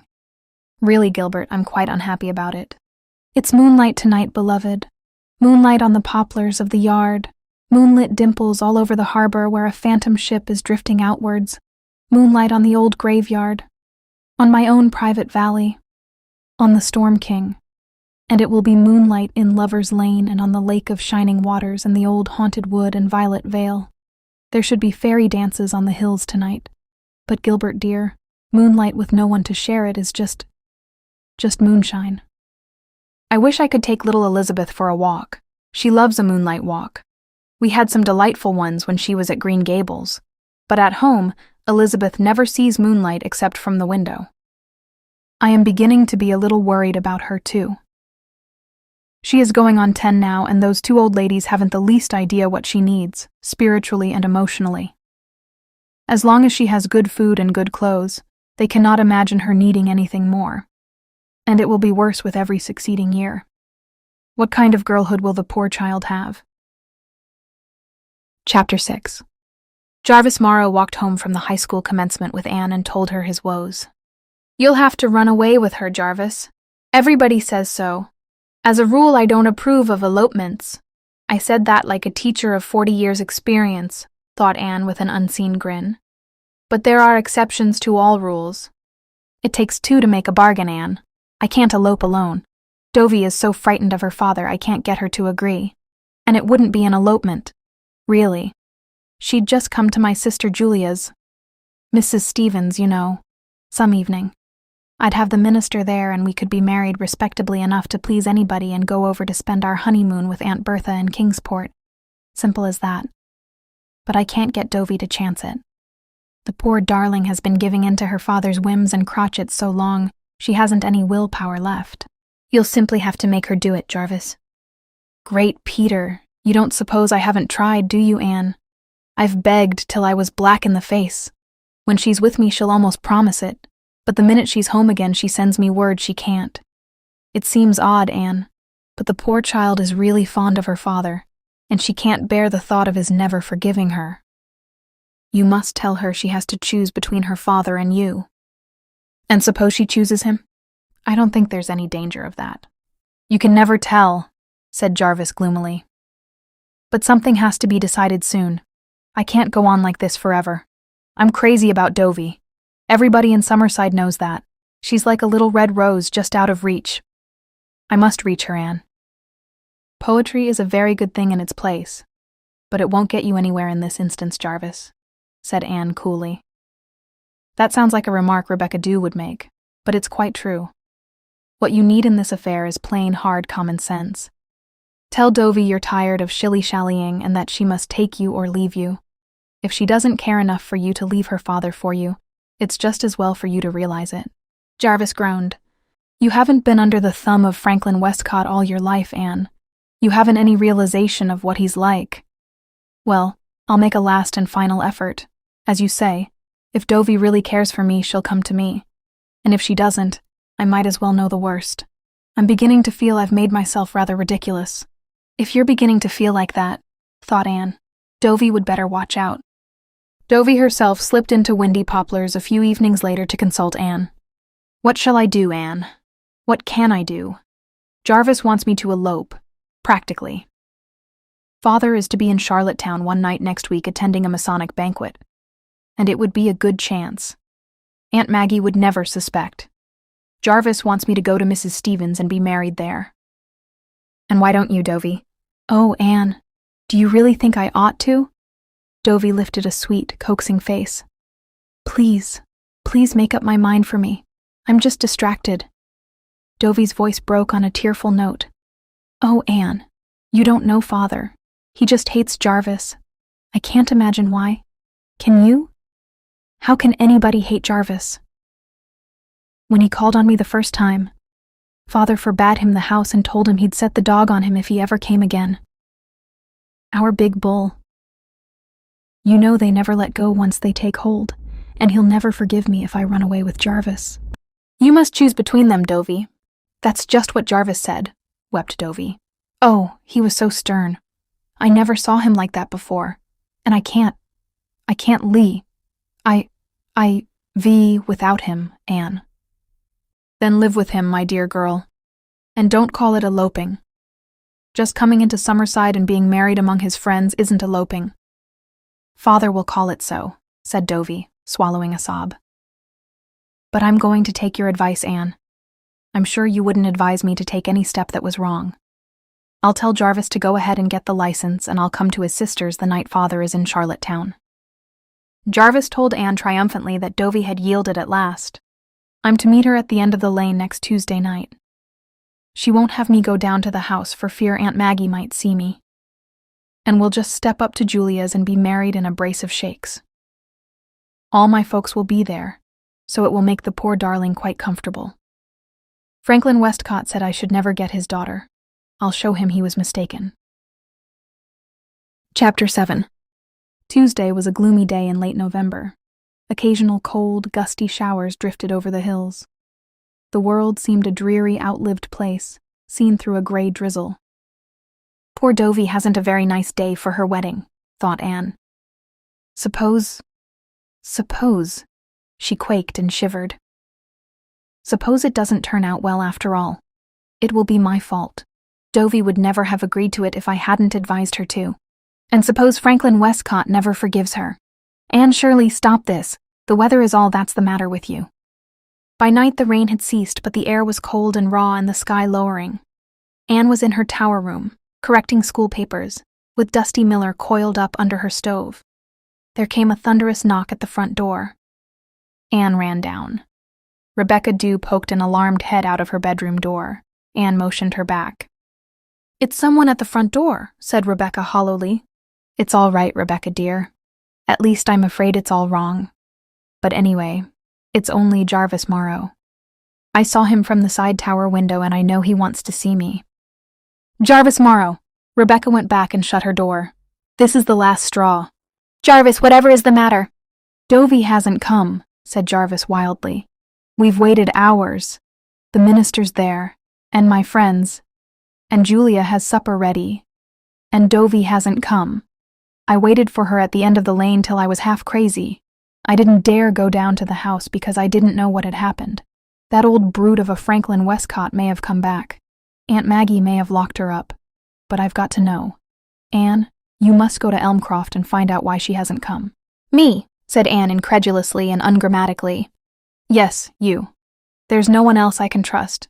No one else who knows. Oh, Anne, don't fail me now. You've backed us up right along. Dovie says you are the only real friend she has. It isn't late. Only 9. Do go." "And be chewed up by the bulldog?" said Anne sarcastically. "That old dog," said Jarvis contemptuously. "He wouldn't say boo to a tramp.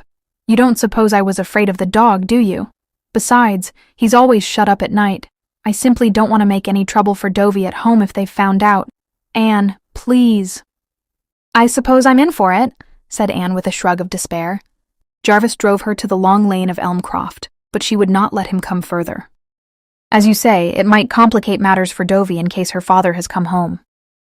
Anne hurried down the long, tree-bordered lane.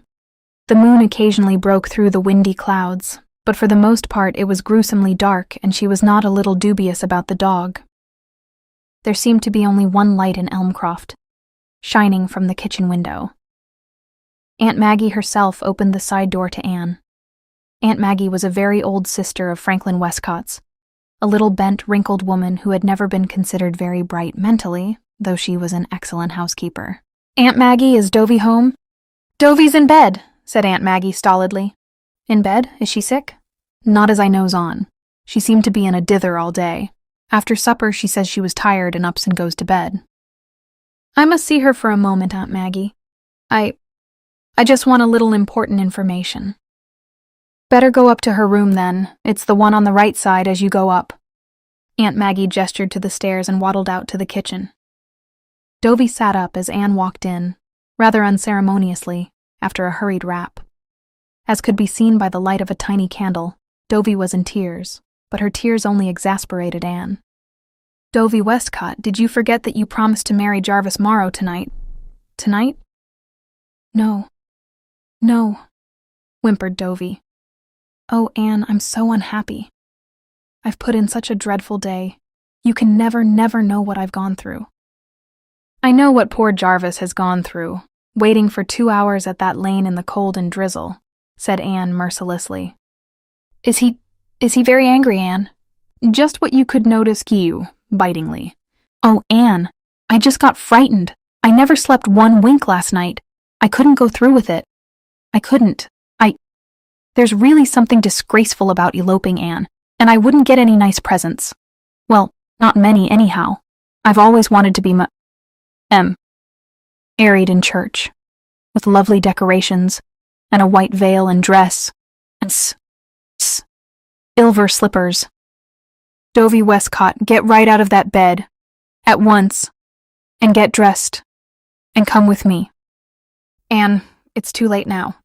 "It isn't too late, and it's now or never. You must know that, Dovie, if you've a grain of sense. You must know Jarvis Morrow will never speak to you again if you make a fool of him like this." "Oh, Anne, he'll forgive me when he knows." "He won't. I know Jarvis Morrow. He isn't going to let you play indefinitely with his life. Dovie, do you want me to drag you bodily out of bed?" Dovie shuddered and sighed. "I haven't any suitable dress. You've 6 pretty dresses. Put on your rose taffeta. And I haven't any trousseau. The Morrows will always cast that up to me. You can get one afterwards. Dovie, didn't you weigh all these things in the balance before?" No. That's just the trouble. I only began to think of them last night. And Father. You don't know Father, Anne." "Dovie, I'll give you just 10 minutes to get dressed." Dovie was dressed in the specified time. "This dress is getting too tight for me," she sobbed as Anne hooked her up. "If I get much fatter, I don't suppose Jarvis will love me. I wish I was tall and slim and pale like you, Anne. Oh, Anne, what if Aunt Maggie hears us?" "She won't. She's shut in the kitchen and you know she's a little deaf. Here's your hat and coat, and I've tumbled a few things into this bag. Oh, my heart is fluttering so. Do I look terrible, Anne?" "You look lovely," said Anne sincerely. Dovie's satin skin was rose and cream, and all her tears hadn't spoiled her eyes. But Jarvis couldn't see her eyes in the dark, and he was just a little annoyed with his adored fair one, and rather cool during the drive to town. "For heaven's sake, Dovie, don't look so scared over having to marry me," he said impatiently as she came down the stairs of the Stevens house. "And don't cry. It will make your nose swell. It's nearly 10 o'clock and we've got to catch the 11 o'clock train." Dovie was quite all right as soon as she found herself irrevocably married to Jarvis. What Anne rather cattishly described in a letter to Gilbert as the honeymoon look was already on her face. "Anne, darling, we owe it all to you. We'll never forget it, will we, Jarvis? And oh, Anne, darling, will you do just one more thing for me? Please break the news to Father. He'll be home early tomorrow evening. And somebody has got to tell him. You can smooth him over if anybody can. Please do your best to get him to forgive me." Anne felt she rather needed some smoothing over herself just then, but she also felt rather uneasily responsible for the outcome of the affair, so she gave the required promise. "Of course he'll be terrible. Simply terrible, Anne." "But he can't kill you," said Dovie comfortingly. "Oh, Anne, you don't know. You can't realize how safe I feel with Jarvis."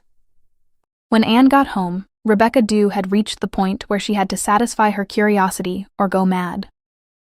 She followed Anne to the tower room in her nightdress, with a square of flannel wrapped round her head, and heard the whole story. "Well, I suppose this is what you might call life," she said sarcastically. "But I'm real glad Franklin Westcott has got his comeuppance at last, and so will Mrs. Captain Montgomery be. But I don't envy you the job of breaking the news to him. He'll rage and utter vain things. If I was in your shoes, Miss Shirley, I wouldn't sleep one blessed wink tonight." "I feel that it won't be a very pleasant experience," agreed Anne ruefully. Chapter 8. Anne betook herself to Elmcroft the next evening, walking through the dreamlike landscape of a November fog, with a rather sinking sensation pervading her being. It was not exactly a delightful errand. As Dovey had said, of course Franklin Westcott wouldn't kill her. Anne did not fear physical violence, though if all the tales told of him were true, he might throw something at her. Would he gibber with rage? Anne had never seen a man gibbering with rage, and she imagined it must be a rather unpleasant sight. But he would probably exercise his noted gift for unpleasant sarcasm. And sarcasm, in man or woman, was the one weapon Anne dreaded. It always hurt her. Raised blisters on her soul that smarted for months. Aunt Jamesina used to say, "Never, if you can help it, be the bringer of ill news," reflected Anne. She was as wise in that as in everything else. Well, here I am. Elmcroft was an old-fashioned house with towers at every corner and a bulbous cupola on the roof. And at the top of the flight of front steps sat the dog. If they take hold, they never let go, remembered Anne. Should she try going round to the side door? Then the thought that Franklin Westcott might be watching her from the window braced her up. Never would she give him the satisfaction of seeing that she was afraid of his dog. Resolutely, her head held high, she marched up the steps, past the dog, and rang the bell. The dog had not stirred. When Anne glanced at him over her shoulder, he was apparently asleep. Franklin Westcott, it transpired, was not at home, but was expected every minute, as the Charlottetown train was due. Aunt Maggie convoyed Anne into what she called the library and left her there. The dog had got up and followed them in. He came and arranged himself at Anne's feet. Anne found herself liking the library. It was a cheerful, shabby room, with a fire glowing cozily in the grate, and bearskin rugs on the worn red carpet of the floor. Franklin Westcott evidently did himself well in regard to books and pipes. Presently she heard him come in. He hung up his hat and coat in the hall. He stood in the library doorway with a very decided scowl on his brow. Anne recalled that her impression of him the first time she had seen him was that of a rather gentlemanly pirate, and she felt a repetition of it. "Oh, it's you, is it?" he said rather gruffly. "Well, and what do you want?" He had not even offered to shake hands with her. Of the two, Anne thought the dog had decidedly the better manners. "Mr. Westcott, please hear me through patiently before—" "I am patient, very patient. Proceed." Anne decided that there was no use beating about the bush with a man like Franklin Westcott. "I have come to tell you," she said steadily, "that Dovey has married Jarvis Morrow." Then she waited for the earthquake. None came. Not a muscle of Franklin Westcott's lean brown face changed. He came in and sat down in the bandy-legged leather chair opposite Anne. "When?" he said. "Last night, at his sister's," said Anne. Franklin Westcott looked at her for a moment out of yellowish-brown eyes deeply set under penthouses of grizzled eyebrow. Anne had a moment of wondering what he had looked like when he was a baby. Then he threw back his head and went into one of his spasms of soundless laughter. "You mustn't blame Dovey, Mr. Westcott," said Anne earnestly, recovering her powers of speech now that the awful revelation was over. "It wasn't her fault." "I'll bet it wasn't," said Franklin Westcott. "Was he trying to be sarcastic?" "No, it was all mine," said Anne, simply and bravely. "I advised her to elope. To be married. I made her do it. So please forgive her, Mr. Westcott." Franklin Westcott coolly picked up a pipe and began to fill it. "If you've managed to make Sybil elope with Jarvis Morrow, Miss Shirley, you've accomplished more than I ever thought anybody could. I was beginning to be afraid she'd never have backbone enough to do it, and then I'd have had to back down. And Lord, how we Westcotts hate backing down. You've saved my face, Miss Shirley, and I'm profoundly grateful to you." There was a very loud silence while Franklin Westcott tamped his tobacco down and looked with an amused twinkle at Anne's face. Anne was so much at sea she didn't know what to say. "I suppose," he said, "that you came here in fear and trembling to break the terrible news to me." "Yes," said Anne a trifle shortly. Franklin Westcott chuckled soundlessly. "You needn't have. You couldn't have brought me more welcome news. Why, I picked Jarvis Morrow out for Sybil when they were kids. Soon as the other boys began taking notice of her, I shooed them off. That gave Jarvis his first notion of her. He'd show the old man. But he was so popular with the girls that I could hardly believe the incredible luck when he did really take a genuine fancy to her. Then I laid out my plan of campaign. I knew the Morrows' root and branch. You don't. They're a good family, but the men don't want things they can get easily, and they're determined to get a thing when they're told they can't. They always go by contraries. Jarvis's father broke 3 girls' hearts because their families threw them at his head. In Jarvis' case, I knew exactly what would happen. What? Sybil would fall head over heels in love with him, and he'd be tired of her in no time. I knew he wouldn't keep on wanting her if she was too easy to get. So I forbade him to come near the place and forbade Sybil to have a word to say to him, and generally played the heavy parent to perfection. Talk about the charm of the uncaught. It's nothing to the charm of the uncatchable. It all worked out according to schedule, but I struck a snag in Sybil's spinelessness. She's a nice child, but she is spineless. I've been thinking she'd never have the pluck to marry him in my teeth. Now, if you've got your breath back, my dear young lady, unbosom yourself of the whole story. Anne's sense of humor had again come to her rescue. She could never refuse an opportunity for a good laugh, even when it was on herself. And she suddenly felt very well acquainted with Franklin Westcott. He listened to the tale, taking quiet, enjoyable whiffs of his pipe. When Anne had finished, he nodded comfortably. I see I'm more in your debt even than I thought. She'd never have got up the courage to do it if it hadn't been for you. And Jarvis Morrow wouldn't have risked being made a fool of twice. Not if I know the breed. Gosh, but I've had a narrow escape. I'm yours to command for life. You're a real brick to come here as you did, believing all the yarns gossip told you. You've been told aplenty, haven't you now? Anne nodded. The bulldog had got his head on her lap and was snoring blissfully. Everyone agreed that you were cranky, crabbed, and crusty, she said candidly. And I suppose they told you I was a tyrant and made my poor wife's life miserable and ruled my family with a rod of iron. Yes, but I really did take all that with a grain of salt, Mr. Westcott. I felt that Dovey couldn't be as fond of you as she was if you were as dreadful as gossip painted you. Sensible gal. My wife was a happy woman, Miss Shirley. And when Mrs. Captain Montgomery tells you I bullied her to death, tick her off for me. Excuse my common way. Molly was pretty. Prettier than Sybil.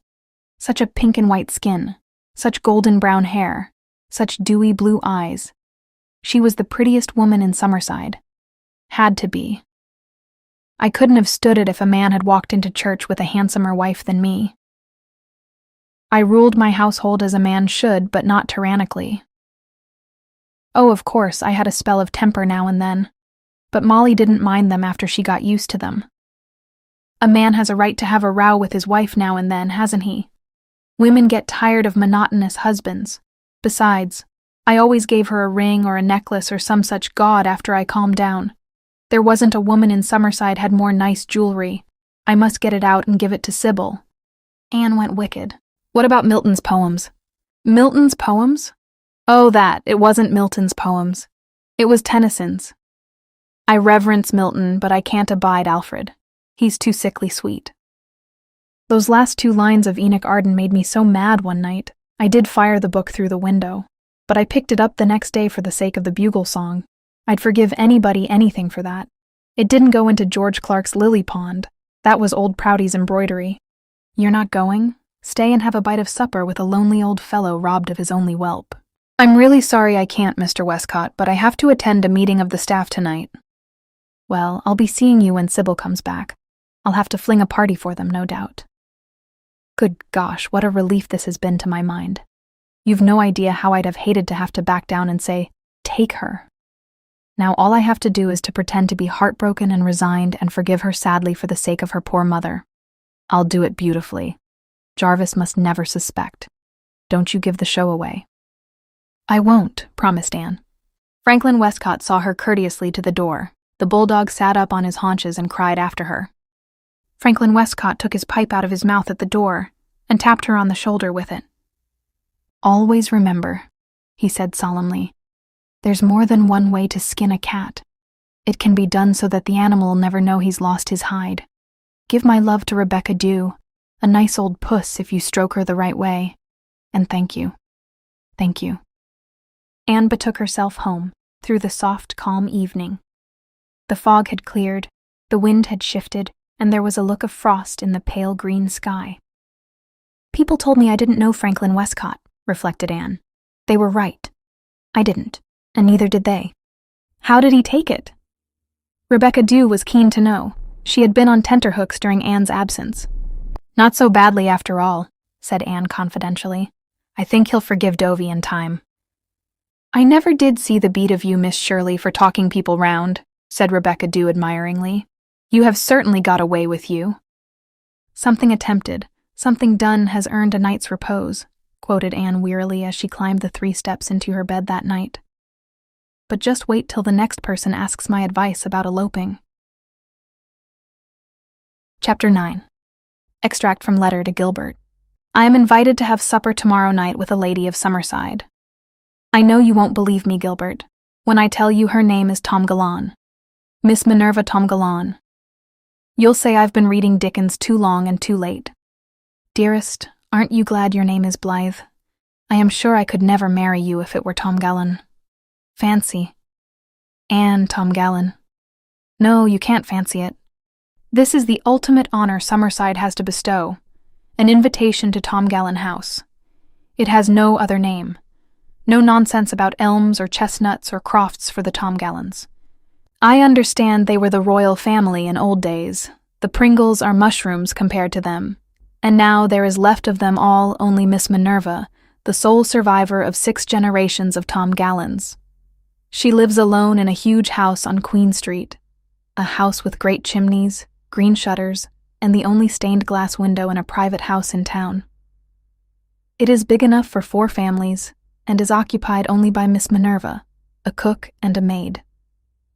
It is very well kept up, but somehow whenever I walk past it I feel that it is a place which life has forgotten.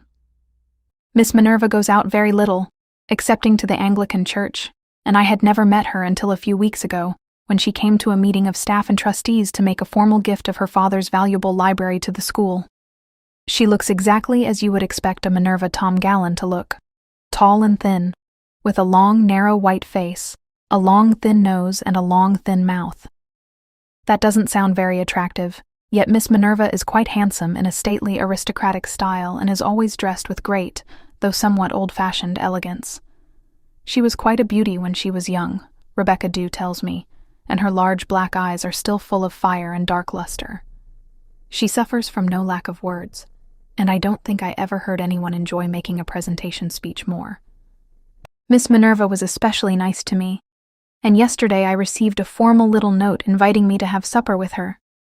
When I told Rebecca Dew, she opened her eyes as widely as if I had been invited to Buckingham Palace. "It's a great honor to be asked to Tomgalon House," she said in a rather odd tone. "I never heard of Miss Minerva asking any of the principals there before." "To be sure they were all men, so I suppose it would hardly have been proper. Well, I hope she won't talk you to death, Miss Shirley. The Tomgalons could all talk the hind leg off a cat, and they like to be in the front of things. Some folks think the reason Miss Minerva lives so retired is because now that she's old, she can't take the lead as she used to do, and she won't play second fiddle to anyone. What are you going to wear, Miss Shirley? I'd like to see you wear your cream silk gauze with your black velvet bows. It's so dressy." "I'm afraid it would be rather too dressy for a quiet evening out," I said. "Miss Minerva would like it, I think." The Tomgalons all liked their company to be nicely arrayed. They say Miss Minerva's grandfather once shut the door in the face of a woman who had been asked there to a ball, because she came in her second-best dress. He told her her best was none too good for the Tomgalons. Nevertheless, I think I'll wear my green voile, and the ghosts of the Tomgalons must make the best of it. I'm going to confess something I did last week, Gilbert. I suppose you'll think I'm meddling again in other folks' business. But I had to do something. I'll not be in Summerside next year, and I can't bear the thought of leaving little Elizabeth to the mercy of those two unloving old women who are growing bitterer and narrower every year. What kind of a girlhood will she have with them in that gloomy old place? I wonder, she said to me wistfully not long ago, what it would be like to have a grandmother you weren't afraid of. This is what I did. I wrote to her father. He lives in Paris, and I didn't know his address, but Rebecca Dew had heard and remembered the name of the firm whose branch he runs there, so I took a chance and addressed him in care of it. I wrote as diplomatic a letter as I could, but I told him plainly that he ought to take Elizabeth. I told him how she longs for and dreams about him, and that Mrs. Campbell was really too severe and strict with her. Perhaps nothing will come of it, but if I hadn't written, I would be forever haunted by the conviction that I ought to have done it. What made me think of it was Elizabeth telling me very seriously one day that she had written a letter to God, asking him to bring her father back to her and make him love her. She said she had stopped on the way home from school, in the middle of a vacant lot, and read it, looking up at the sky. I knew she had done something odd, because Miss Prouty had seen the performance and told me about it when she came to sew for the widows next day. She thought Elizabeth was getting queer, talking to the sky like that. I asked Elizabeth about it, and she told me. I thought God might pay more attention to a letter than a prayer, she said. I've prayed so long. He must get so many prayers. That night I wrote to her father. Before I close, I must tell you about Dusty Miller. Some time ago, Aunt Kate told me that she felt she must find another home for him, because Rebecca Dew kept complaining about him, so that she felt she really could not endure it any longer. One evening last week, when I came home from school, there was no Dusty Miller. Aunt Chatty said they had given him to Mrs. Edmonds, who lives on the other side of Summerside from Windy Poplars. I felt sorry, for Dusty Miller and I have been excellent friends. But, at least, I thought, Rebecca Dew will be a happy woman. Rebecca was away for the day, having gone to the country to help a relative hook rugs. When she returned at dusk, nothing was said. But at bedtime, when she was calling Dusty Miller from the back porch, Aunt Kate said quietly, "You needn't call Dusty Miller, Rebecca. He is not here. We have found a home for him elsewhere. You will not be bothered with him any more." If Rebecca Dew could have turned pale, she would have done so. Not here? Found a home for him? Good grief, isn't this his home? We have given him to Mrs. Edmonds. She has been very lonely since her daughter married and thought a nice cat would be company. Rebecca Dew came in and shut the door. She looked very wild. "This is the last straw," she said. And indeed it seemed to be. I have never seen Rebecca Dew's eyes emit such sparkles of rage. "I'll be leaving at the end of the month, Mrs. Macomber, and sooner, if you can be suited." "But Rebecca," said Aunt Kate in bewilderment, "I don't understand. You've always disliked Dusty Miller. Only last week you said—" "That's right," said Rebecca bitterly. "Cast things up to me. Don't have any regard for my feelings. That poor dear cat. I've waited on him and pampered him and got up nights to let him in. And now he's been spirited away behind my back without so much as a by your leave. And to Sarah Edmonds, who wouldn't buy a bit of liver for the poor creature if he was dying for it. The only company I had in the kitchen." "But Rebecca, you've always—" "Oh, keep on. Keep on. Don't let me get a word in edgewise, Mrs. Macomber. I've raised that cat from a kitten. I've looked after his health and his morals. And what for? That Jane Edmonds should have a well-trained cat for company. Well, I hope she'll stand out in the frost at nights, as I've done, calling that cat for hours rather than leave him out to freeze, but I doubt it. I seriously doubt it. Well, Mrs. Macomber, all I hope is that your conscience won't trouble you the next time it's 10 below zero. I won't sleep a wink when it happens, but of course that doesn't matter an old shoe to anyone." "Rebecca, if you would only—" "Mrs. Macomber, I am not a worm, neither am I a doormat. Well, this has been a lesson for me, a valuable lesson. Never again will I allow my affections to twine themselves around an animal of any kind or description. And if you'd done it open and above board, but behind my back, taking advantage of me like that, I never heard of anything so dirt mean. But who am I that I should expect my feelings to be considered?" "Rebecca," said Aunt Kate desperately, "if you want Dusty Miller back, we can get him back." "Why didn't you say so before then?" demanded Rebecca Dew. "And I doubt it. Jane Edmonds has got her claws in him. Is it likely she'll give him up?" "I think she will," said Aunt Kate. who had apparently reverted to jelly. "And if he comes back, you won't leave us, will you, Rebecca?" "I may think it over," said Rebecca, with the air of one making a tremendous concession. Next day, Aunt Chatty brought Dusty Miller home in a covered basket. I caught a glance exchanged between her and Aunt Kate after Rebecca had carried Dusty Miller out to the kitchen and shut the door. I wonder, was it all a deep-laid plot on the part of the widows, aided and abetted by Jane Edmonds? Rebecca has never uttered a word of complaint about Dusty Miller since, and there is a veritable clang of victory in her voice when she shouts for him at bedtime. It sounds as if she wanted all Summerside to know that Dusty Miller is back where he belongs, and that she has once more got the better of the widows.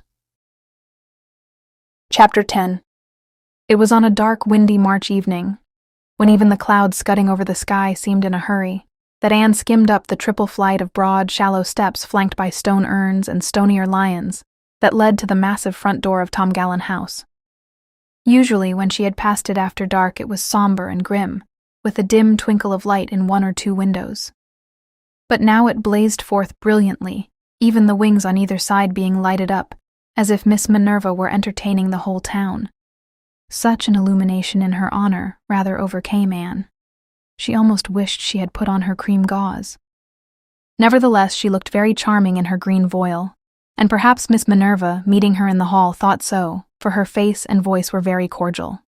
Miss Minerva herself was regal in black velvet, a diamond comb in the heavy coils of her iron-gray hair, and a massive cameo brooch, surrounded by a braid of some departed Tom Gallen's hair.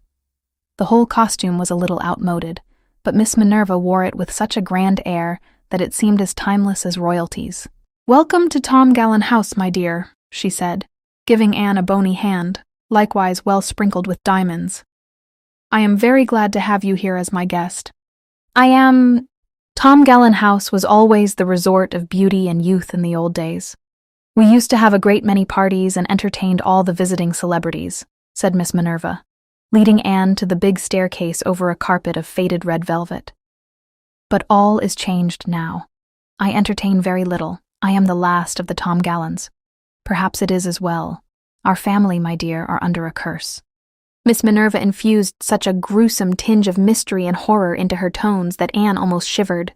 The curse of the Tom Gallens. What a title for a story.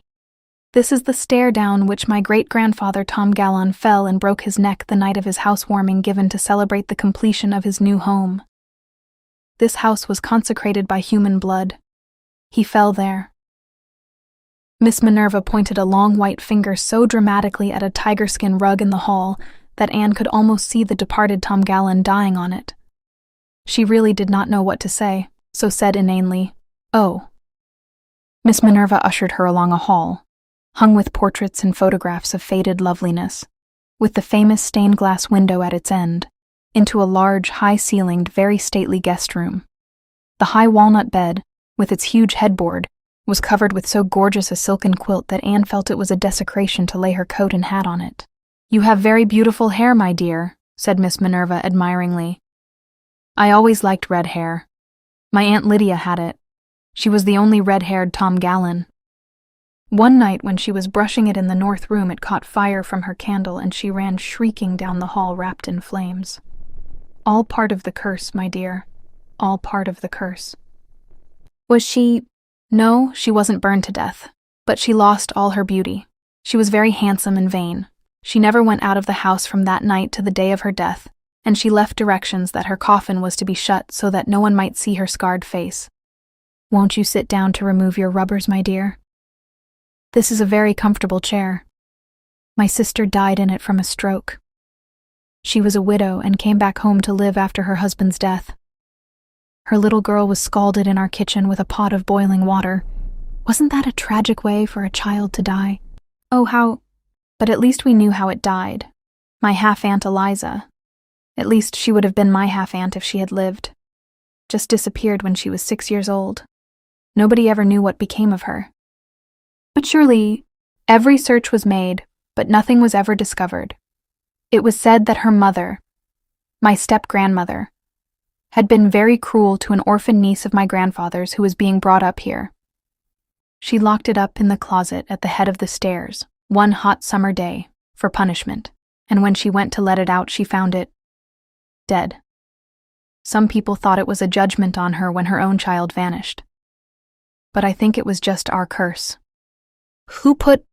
What a high instep you have, my dear. My instep used to be admired, too. It was said a stream of water could run under it. The test of an aristocrat. Miss Minerva modestly poked a slipper from under her velvet skirt and revealed what was undoubtedly a very handsome foot. It certainly... Would you like to see over the house, my dear, before we have supper? It used to be the pride of Summerside. I suppose everything is very old-fashioned now, but perhaps there are a few things of interest. That sword hanging by the head of the stairs belonged to my great-great-grandfather, who was an officer in the British Army and received a grant of land in Prince Edward Island for his services. He never lived in this house, but my great-great-grandmother did for a few weeks. She did not long survive her son's tragic death. Miss Minerva marched Anne ruthlessly over the whole huge house, full of great square rooms, ballroom, conservatory, billiard room, 3 drawing rooms, breakfast room, no end of bedrooms, and an enormous attic. They were all splendid and dismal. Those were my Uncle Ronald and my Uncle Reuben, said Miss Minerva, indicating 2 worthies who seemed to be scowling at each other from the opposite sides of a fireplace.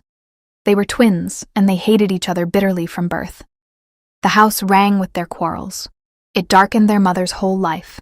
And during their final quarrel in this very room, while a thunderstorm was going on, Reuben was killed by a flash of lightning. Ronald never got over it. He was a haunted man from that day. His wife, Miss Minerva added reminiscently, swallowed her wedding ring. What an ex! Ronald thought it was very careless and wouldn't have anything done. A prompt emetic might have, but it was never heard of again. It spoiled her life. She always felt so unmarried without a wedding ring. What a beautiful... Oh yes, that was my Aunt Amelia. Not my aunt really, of course. Just the wife of Uncle Alexander. She was noted for her spiritual look, but she poisoned her husband with a stew of mushrooms. Toadstools, really. We always pretended it was an accident because a murder is such a messy thing to have in a family, but we all knew the truth. Of course she married him against her will. She was a gay young thing, and he was far too old for her.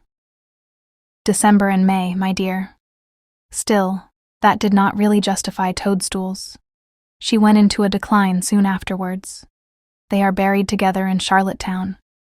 All the Tom Gallons bury in Charlottetown. This was my Aunt Louise. She drank laudanum. The doctor pumped it out and saved her, but we all felt we could never trust her again. It was really rather a relief when she died respectably of pneumonia. Of course, some of us didn't blame her much. You see, my dear, her husband had spanked her. Spanked? Exactly. There are really some things no gentleman should do, my dear, and one of them is spank his wife. Knock her down. Possibly. But spank her, never. I would like, said Miss Minerva very majestically, to see the man who would dare to spank me. Anne felt she would like to see him also. She realized that there are limits to the imagination after all. By no stretch of hers could she imagine a husband spanking Miss Minerva Tom Gallon. This is the ballroom. Of course it is never used now, but there have been any number of balls here. The Tom Gallon balls were famous. People came from all over the island to them. That chandelier cost my father $500. My great-aunt Patience dropped dead while dancing here one night. Right there in that corner. She had fretted a great deal over a man who had disappointed her. I cannot imagine any girl breaking her heart over a man. Men, said Miss Minerva, staring at a photograph of her father. A person with bristling side whiskers and a hawk-like nose. Have always seemed to me such trivial creatures. Chapter 11. The dining room was in keeping with the rest of the house. There was another ornate chandelier, an equally ornate gilt-framed mirror over the mantelpiece, and a table beautifully set with silver and crystal and old Crown Derby. The supper, served by a rather grim and ancient maid, was bountiful and exceedingly good, and Anne's healthy young appetite did full justice to it. Miss Minerva kept silence for a time, and Anne dared say nothing for fear of starting another avalanche of tragedies. Once a large, sleek black cat came into the room and sat down by Miss Minerva with a hoarse meow. Miss Minerva poured a saucer of cream and set it down before him. She seemed so much more human after this that Anne lost a good deal of her awe of the last of the Tom Gallons. Do have some more of the peaches, my dear. You've eaten nothing. Positively nothing. Oh, Miss Tom Gallon, I've enjoyed— The Tom Gallons always set a good table, said Miss Minerva complacently. My Aunt Sophia made the best sponge cake I ever tasted. I think the only person my father ever really hated to see come to our house was his sister Mary, because she had such a poor appetite. She just minced and tasted. He took it as a personal insult. Father was a very unrelenting man. He never forgave my brother Richard for marrying against his will. He ordered him out of the house, and he was never allowed to enter it again. Father always repeated the Lord's Prayer at family worship every morning, but after Richard flouted him, he always left out the sentence, "Forgive us our trespasses as we forgive those who trespass against us." I can see him, said Miss Minerva dreamily, kneeling there leaving it out. After supper, they went to the smallest of the 3 drawing rooms, which was still rather big and grim, and spent the evening before the huge fire, a pleasant, friendly enough fire.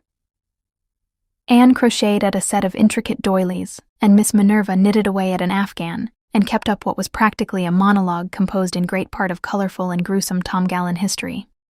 This is a house of tragical memories, my dear. Miss Tom Gallon, didn't any pleasant thing ever happen in this house? Asked Anne, achieving a complete sentence by a mere fluke. Miss Minerva had had to stop talking long enough to blow her nose. Oh, I suppose so, said Miss Minerva, as if she hated to admit it. Yes, of course, we used to have gay times here when I was a girl. They tell me you're writing a book about everyone in Summerside, my dear. I'm not— there isn't a word of truth. Oh. Miss Minerva was plainly a little disappointed. Well, if ever you do, you are at liberty to use any of our stories you like, perhaps with the names disguised. And now what do you say to a game of Parcheesi? I'm afraid it is time I was going. Oh, my dear, you can't go home tonight. It's pouring cats and dogs, and listen to the wind. I don't keep a carriage now. I have so little use for one. And you can't walk half a mile in that deluge. You must be my guest for the night. Anne was not sure she wanted to spend a night in Tom Gallon House, but neither did she want to walk to Windy Poplars in a March tempest. So they had their game of Parcheesi, in which Miss Minerva was so interested that she forgot to talk about horrors. And then a bedtime snack. They ate cinnamon toast and drank cocoa out of old Tom Gallon cups of marvelous thinness and beauty. Finally, Miss Minerva took her up to a guest room which Anne at first was glad to see was not the one where Miss Minerva's sister had died of a stroke. This is Aunt Annabella's room, said Miss Minerva, lighting the candles in the silver candlesticks on a rather pretty green dressing table and turning out the gas. Matthew Tom Gallon had blown out the gas one night. Whereupon exit Matthew Tom Gallon. She was the handsomest of all the Tom Gallons. That's her picture above the mirror. Do you notice what a proud mouth she had? She made that crazy quilt on the bed. I hope you'll be comfortable, my dear. Mary has aired the bed and put 2 hot bricks in it. And she has aired this nightdress for you. Pointing to an ample flannel garment hanging over a chair and smelling strongly of mothballs. I hope it will fit you. It hasn't been worn since poor mother died in it. Oh, I nearly forgot to tell you. Miss Minerva turned back at the door. This is the room Oscar Tom Gallon came back to life in, after being thought dead for 2 days. They didn't want him to, you know. That was the tragedy. I hope you'll sleep well, my dear. Anne did not know if she could sleep at all or not. Suddenly there seemed something strange and alien in the room. Something a little hostile. But is there not something strange about any room that has been occupied through generations? Death has lurked in it. Love has been rosy red in it. Births have been here. All the passions. All the hopes. It is full of wraths. But this was really rather a terrible old house, full of the ghosts of dead hatreds and heartbreaks, crowded with dark deeds that had never been dragged into light and were still festering in its corners and hidey holes. Too many women must have wept here. The wind wailed very eerily in the spruces by the window.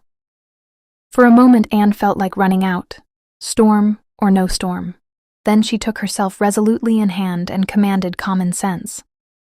If tragic and dreadful things had happened here, many shadowy years agone, Amusing and lovely things must have happened too. Gay and pretty girls had danced here and talked over their charming secrets. Dimpled babies had been born here. There had been weddings and balls and music and laughter. The sponge cake lady must have been a comfortable creature, and the unforgiven Richard a gallant lover. I'll think on these things and go to bed. What a quilt to sleep under. I wonder if I'll be as crazy as it by morning. And this is a spare room. I've never forgotten what a thrill it used to give me to sleep in anyone's spare room. Anne uncoiled and brushed her hair under the very nose of Annabella Tom Gallon, who stared down at her with a face in which there were pride and vanity, and something of the insolence of great beauty. Anne felt a little creepy as she looked in the mirror. Who knew what faces might look out of it at her? All the tragic and haunted ladies who had ever looked into it, perhaps.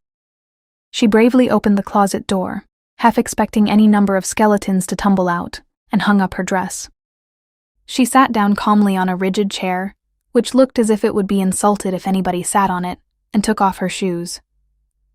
Then she put on the flannel nightgown, blew out the candles and got into the bed, pleasantly warm from Mary's bricks. For a little while the rain streaming on the panes and the shriek of the wind around the old eaves prevented her from sleeping. Then she forgot all the Tom Gallon tragedies in dreamless slumber, until she found herself looking at dark fir boughs against a red sunrise. "I've enjoyed having you so much, my dear," said Miss Minerva when Anne left after breakfast.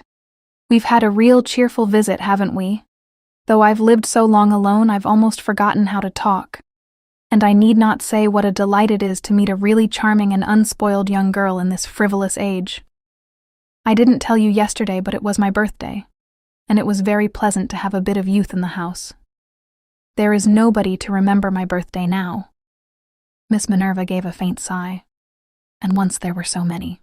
"Well, I suppose you heard a pretty grim chronicle," said Aunt Chatty that night. "Did all those things Miss Minerva told me really happen, Aunt Chatty?" "Well, the queer thing is, they did," said Aunt Chatty. "It's a curious thing, Miss Shirley, but a lot of awful things did happen to the Tom Gallons." "I don't know that there were many more than happen in any large family in the course of 6 generations," said Aunt Kate. "Oh, I think there were. They really did seem under a curse. So many of them died sudden or violent deaths. Of course there is a streak of insanity in them. Everyone knows that. That was curse enough. But I've heard an old story. I can't recall the details. Of the carpenter who built the house cursing it. Something about the contract. Old Paul Tom Gallon held him to it, and it ruined him. It cost so much more than he had figured." "Miss Minerva seems rather proud of the curse," said Anne. "Poor old thing, it's all she has," said Rebecca Dew. Anne smiled to think of the stately Miss Minerva being referred to as a poor old thing. But she went to the tower room and wrote to Gilbert. "I thought Tom Gallon House was a sleepy old place where nothing ever happened. Well, perhaps things don't happen now, but evidently they did. Little Elizabeth is always talking of tomorrow. But the old Tom Gallon House is yesterday. I'm glad I don't live in yesterday. That tomorrow is still a friend. Of course I think Miss Minerva has all the Tom Gallon liking for the spotlight and gets no end of satisfaction out of her tragedies. They are to her what husband and children are to other women. But, oh Gilbert, no matter how old we get in years to come, don't let's ever see life as all tragedy and revel in it. I think I'd hate a house 120 years old. I hope when we get our house of dreams it will either be new, ghostless and traditionless, or if that can't be, at least have been occupied by reasonably happy people.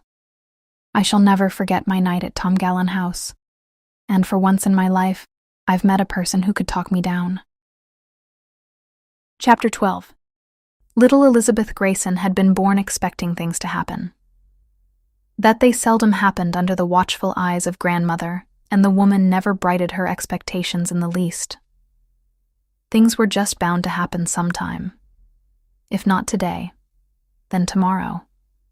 When Miss Shirley came to live at Windy Poplars, Elizabeth felt that tomorrow must be very close at hand, and her visit to Green Gables was like a foretaste of it. But now, in the June of Miss Shirley's 3rd and last year in Summerside High, little Elizabeth's heart had descended into the nice buttoned boots grandmother always got for her to wear. Many children at the school where she went envied little Elizabeth those beautiful buttoned kid boots. But little Elizabeth cared nothing about buttoned boots when she could not tread the way to freedom in them. and now her adored Miss Shirley was going away from her forever. At the end of June, she would be leaving Summerside and going back to that beautiful Green Gables. Little Elizabeth simply could not bear the thought of it. It was of no use for Miss Shirley to promise that she would have her down to Green Gables in the summer before she was married. Little Elizabeth knew somehow that grandmother would not let her go again. Little Elizabeth knew grandmother had never really approved of her intimacy with Miss Shirley. "It will be the end of everything, Miss Shirley," she sobbed. "Let's hope, darling, that it is only a new beginning," said Anne cheerfully. But she felt downcast herself. No word had ever come from little Elizabeth's father. Either her letter had never reached him, or he did not care. And if he did not care, what was to become of Elizabeth? It was bad enough now in her childhood, but what would it be later on? "Those two old dames will boss her to death," Rebecca Dew had said. Anne felt that there was more truth than elegance in her remark. Elizabeth knew that she was bossed, and she especially resented being bossed by the woman. She did not like it in grandmother, of course, but one conceded reluctantly that perhaps a grandmother had a certain right to boss you. But what right had the woman? Elizabeth always wanted to ask her that right out. She would do it sometime, when tomorrow came. And oh, how she would enjoy the look on the woman's face. Grandmother would never let little Elizabeth go out walking by herself, for fear, she said, that she might be kidnapped by gypsies. A child had been once, 40 years before. It was very seldom gypsies came to the island now, and little Elizabeth felt that it was only an excuse. But why should grandmother care whether she were kidnapped or not? Elizabeth knew that grandmother and the woman didn't love her at all. Why, they never even spoke of her by her name if they could help it. It was always the child. How Elizabeth hated to be called the child, just as they might have spoken of the dog or the cat, if there had been one. But when Elizabeth had ventured a protest, grandmother's face had grown dark and angry, and little Elizabeth had been punished for impertinence, while the woman looked on, well content. Little Elizabeth often wondered just why the woman hated her. Why should anyone hate you when you were so small? Could you be worth hating? Little Elizabeth did not know that the mother whose life she had cost had been that bitter old woman's darling, and, if she had known, could not have understood what perverted shapes thwarted love can take. Little Elizabeth hated the gloomy, splendid evergreens, where everything seemed unacquainted with her, although she had lived in it all her life. But after Miss Shirley had come to Windy Poplars, everything had changed magically. Little Elizabeth lived in a world of romance after Miss Shirley's coming. There was beauty wherever you looked. Fortunately, grandmother and the woman couldn't prevent you from looking, though Elizabeth had no doubt they would if they could. The short walks along the red magic of the harbor road, which she was all too rarely permitted to share with Miss Shirley, were the highlights in her shadowy life. She loved everything she saw. The faraway lighthouse painted in odd red and white rings, the far, dim blue shores, the little silvery blue waves, the range lights that gleamed through the violet dusks, all gave her so much delight that it hurt. And the harbor with its smoky islands and glowing sunsets. Elizabeth always went up to a window in the mansard roof to watch them through the treetops, and the ships that sailed at the rising of the moon. Ships that came back. Ships that never came back. Elizabeth longed to go in one of them, on a voyage to the island of happiness. The ships that never came back stayed there, where it was always tomorrow. That mysterious red road ran on, and her feet itched to follow it. Where did it lead to? Sometimes Elizabeth thought she would burst if she didn't find out. When tomorrow really came, she would fare forth on it, and perhaps find an island all her own, where she and Miss Shirley could live alone and grandmother and the woman could never come. They both hated water and would not put foot in a boat for anything. Little Elizabeth liked to picture herself standing on her island and mocking them as they stood vainly glowering on the mainland shore. "This is tomorrow," she would taunt them. "You can't catch me anymore. You're only in today." What fun it would be. How she would enjoy the look on the woman's face. Then one evening in late June, an amazing thing happened. Miss Shirley had told Mrs. Campbell that she had an errand next day at Flying Cloud, to see a certain Mrs. Thompson, who was convener of the refreshment committee of the Ladies' Aid, and might she take Elizabeth with her? Grandmother had agreed with her usual dourness. Elizabeth could never understand why she agreed at all, being completely ignorant of the Pringle horror of a certain bit of information Miss Shirley possessed. But she had agreed. "We'll go right down to the harbor mouth," whispered Anne, "after I've done my errand at Flying Cloud." Little Elizabeth went to bed in such excitement that she didn't expect to sleep a wink. At last, she was going to answer the lure of the road that had called so long. In spite of her excitement, she conscientiously went through her little ritual of retiring. She folded her clothes and cleaned her teeth and brushed her golden hair. She thought she had rather pretty hair, though of course it wasn't like Miss Shirley's lovely red gold with the ripples in it and the little love locks that curled around her ears. Little Elizabeth would have given anything to have had hair like Miss Shirley's. Before she got into bed, little Elizabeth opened one of the drawers in the high, black, polished old bureau and took a carefully hidden picture from under a pile of hankies. A picture of Miss Shirley, which she had cut out of a special edition of the Weekly Courier that had reproduced a photograph of the high school staff. "Good night, dearest Miss Shirley." She kissed the picture and returned it to its hiding place. Then she climbed into bed and cuddled down under the blankets. For the June night was cool, and the breeze of the harbor searching. Indeed, it was more than a breeze tonight. It whistled and banged and shook and thumped, and Elizabeth knew the harbor would be a tossing expanse of waves under the moonlight. What fun it would be to steal down close to it under the moon. But it was only in tomorrow one could do that. Where was Flying Cloud? What a name. Out of tomorrow again. It was maddening to be so near tomorrow and not be able to get into it. But suppose the wind blew up rain for tomorrow. Elizabeth knew she would never be allowed to go anywhere in rain. She sat up in bed and clasped her hands. "Dear God," she said, "I don't like to meddle, but could you see that it is fine tomorrow? Please, dear God." The next afternoon was glorious. Little Elizabeth felt as if she had slipped from some invisible shackles when she and Miss Shirley walked away from that house of gloom. She took a huge gulp of freedom, even if the woman was scowling after them through the red glass of the big front door. How heavenly to be walking through the lovely world with Miss Shirley. It was always so wonderful to be alone with Miss Shirley. What would she do when Miss Shirley had gone? But little Elizabeth put the thought firmly away. She wouldn't spoil the day by thinking it. Perhaps, a great perhaps. She and Miss Shirley would get into tomorrow this afternoon, and then they would never be separated. Little Elizabeth just wanted to walk quietly on towards that blueness at the end of the world, drinking in the beauty around her. Every turn and kink of the road revealed new lovelinesses. And it turned and kinked interminably, following the windings of a tiny river that seemed to have appeared from nowhere. On every side were fields of buttercups and clover where bees buzzed. Now and then they walked through a milky way of daisies. Far out, the strait laughed at them in silver-tipped waves. The harbor was like watered silk. Little Elizabeth liked it better that way than when it was like pale blue satin. They drank the wind in. It was a very gentle wind. It purred about them and seemed to coax them on. "Isn't it nice walking with the wind like this?" said little Elizabeth. "A nice, friendly, perfumed wind," said Anne, more to herself than Elizabeth. "Such a wind as I used to think a mistral was. Mistral sounds like that. What a disappointment when I found out it was a rough, disagreeable wind." Elizabeth didn't quite understand. She had never heard of the mistral. But the music of her beloved's voice was enough for her. The very sky was glad. A sailor with gold rings in his ears. The very kind of person one would meet in tomorrow, smiled as he passed them. Elizabeth thought of a verse she had learned in Sunday school. The little hills rejoice on every side. Had the man who wrote that ever seen hills like those blue ones over the harbor?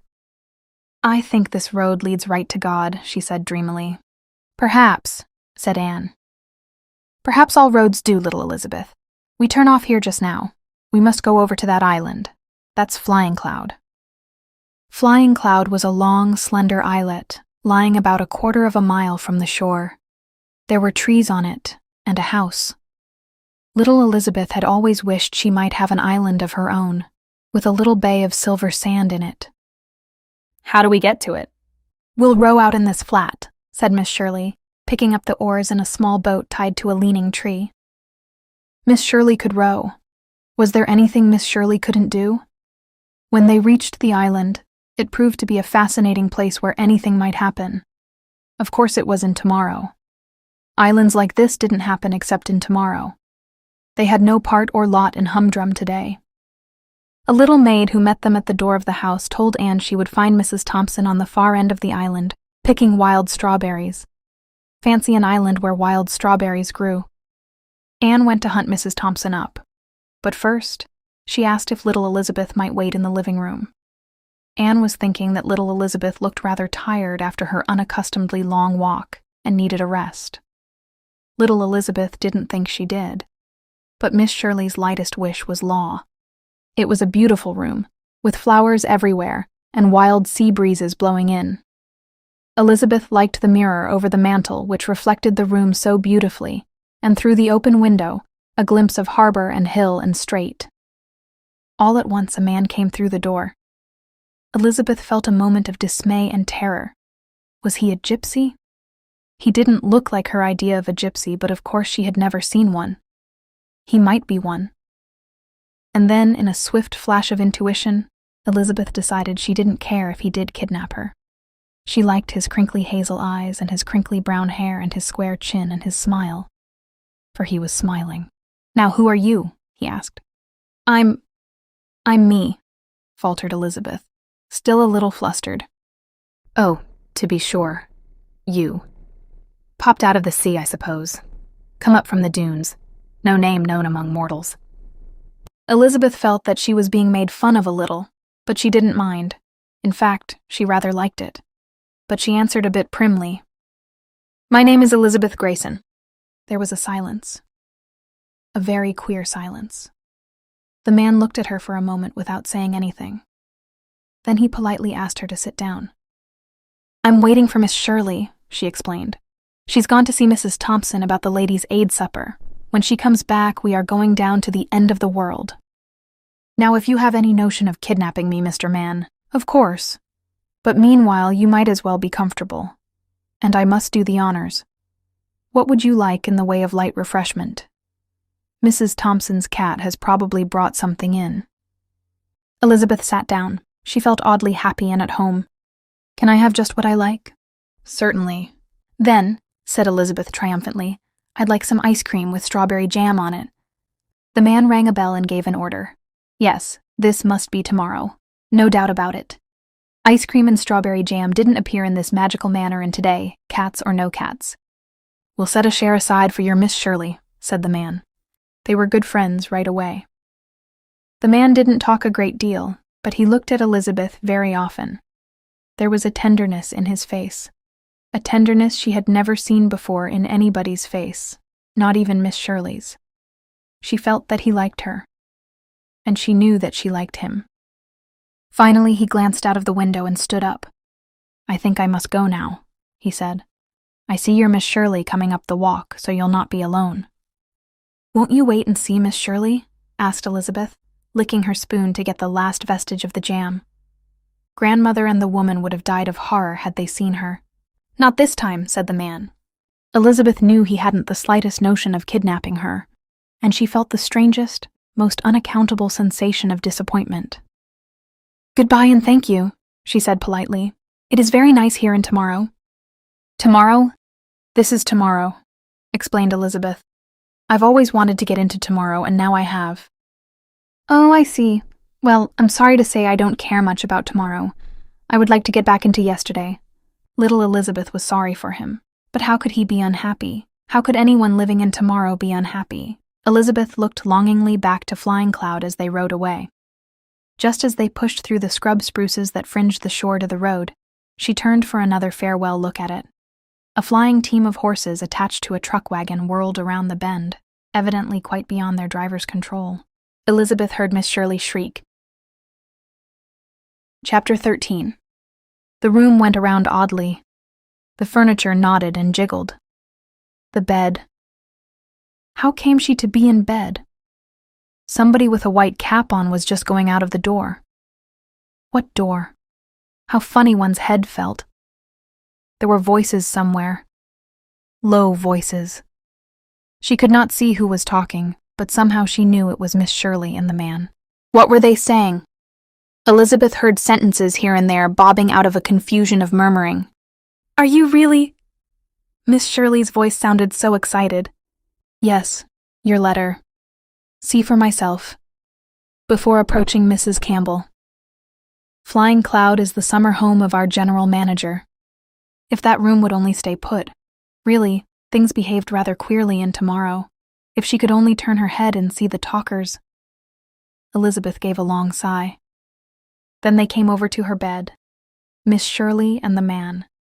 Miss Shirley all tall and white, like a lily, looking as if she had been through some terrible experience, but with some inner radiance shining behind it all. A radiance that seemed part of the golden sunset light which suddenly flooded the room. The man was smiling down at her. Elizabeth felt that he loved her very much, and that there was some secret, tender and dear, between them which she would learn as soon as she had learned the language spoken in tomorrow. Are you feeling better, darling? Said Miss Shirley. Have I been sick? You were knocked down by a team of runaway horses on the mainland road, said Miss Shirley. I wasn't quick enough. I thought you were killed. I brought you right back here in the flat, and This gentleman telephoned for a doctor and nurse. Will I die? Said little Elizabeth. No, indeed, darling. You were only stunned, and you will be all right soon. And Elizabeth, darling, this is your father. Father is in France. Am I in France, too? Elizabeth would not have been surprised at it. Wasn't this tomorrow? Besides, things were still a bit wobbly. Father is very much here, my sweet. He had such a delightful voice. You loved him for his voice. He bent and kissed her. I've come for you. We'll never be separated anymore. The woman in the white cap was coming in again. Somehow, Elizabeth knew whatever she had to say must be said before she got quite in. Will we live together? Always, said Father. And will grandmother and the woman live with us? They will not, said Father. The sunset gold was fading and the nurse was looking her disapproval. But Elizabeth didn't care. I've found tomorrow, she said, as the nurse looked Father and Miss Shirley out. I've found a treasure I didn't know I possessed, said Father, as the nurse shut the door on him. And I can never thank you enough for that letter, Miss Shirley. And so, wrote Anne to Gilbert that night, little Elizabeth's road of mystery has led on to happiness and the end of her old world. Chapter 14. Windy Poplars. Spooks Lane. For the last time. June 27th. Dearest, I've come to another bend in the road.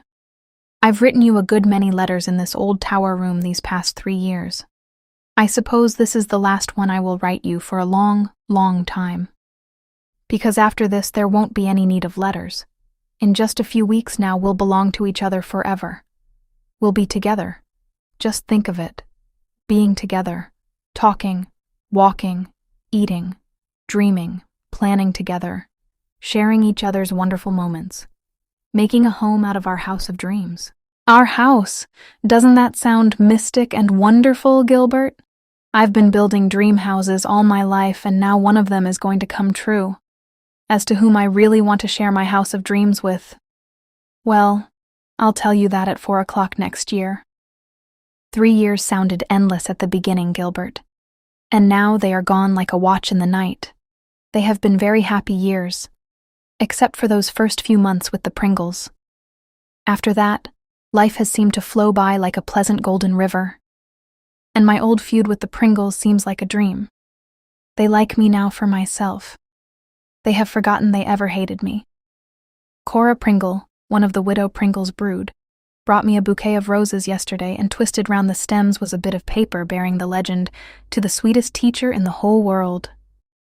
Fancy that for a Pringle. Jen is broken-hearted because I am leaving. I shall watch Jen's career with interest. She is brilliant and rather unpredictable. One thing is certain. She will have no commonplace existence. She can't look so much like Becky Sharp for nothing. Lewis Allen is going to McGill. Sophie Sinclair is going to Queen's. Then she means to teach until she has saved up enough money to go to the School of Dramatic Expression in Kingsport. Myra Pringle is going to enter society in the fall. She is so pretty that it won't matter a bit that she wouldn't know a past perfect participle if she met it on the street. And there is no longer a small neighbor on the other side of the vine-hung gate.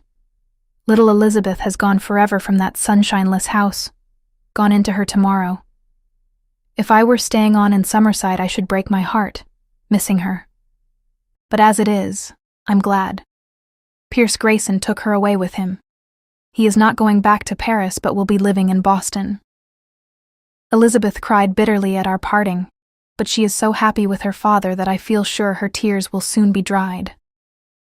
Mrs. Campbell and the woman were very dour over the whole affair and put all the blame on me, which I accept cheerfully and unrepentantly. She has had a good home here, said Mrs. Campbell majestically, where she never heard a single word of affection, I thought, but did not say. I think I'll be Betty all the time now, darling Miss Shirley, were Elizabeth's last words.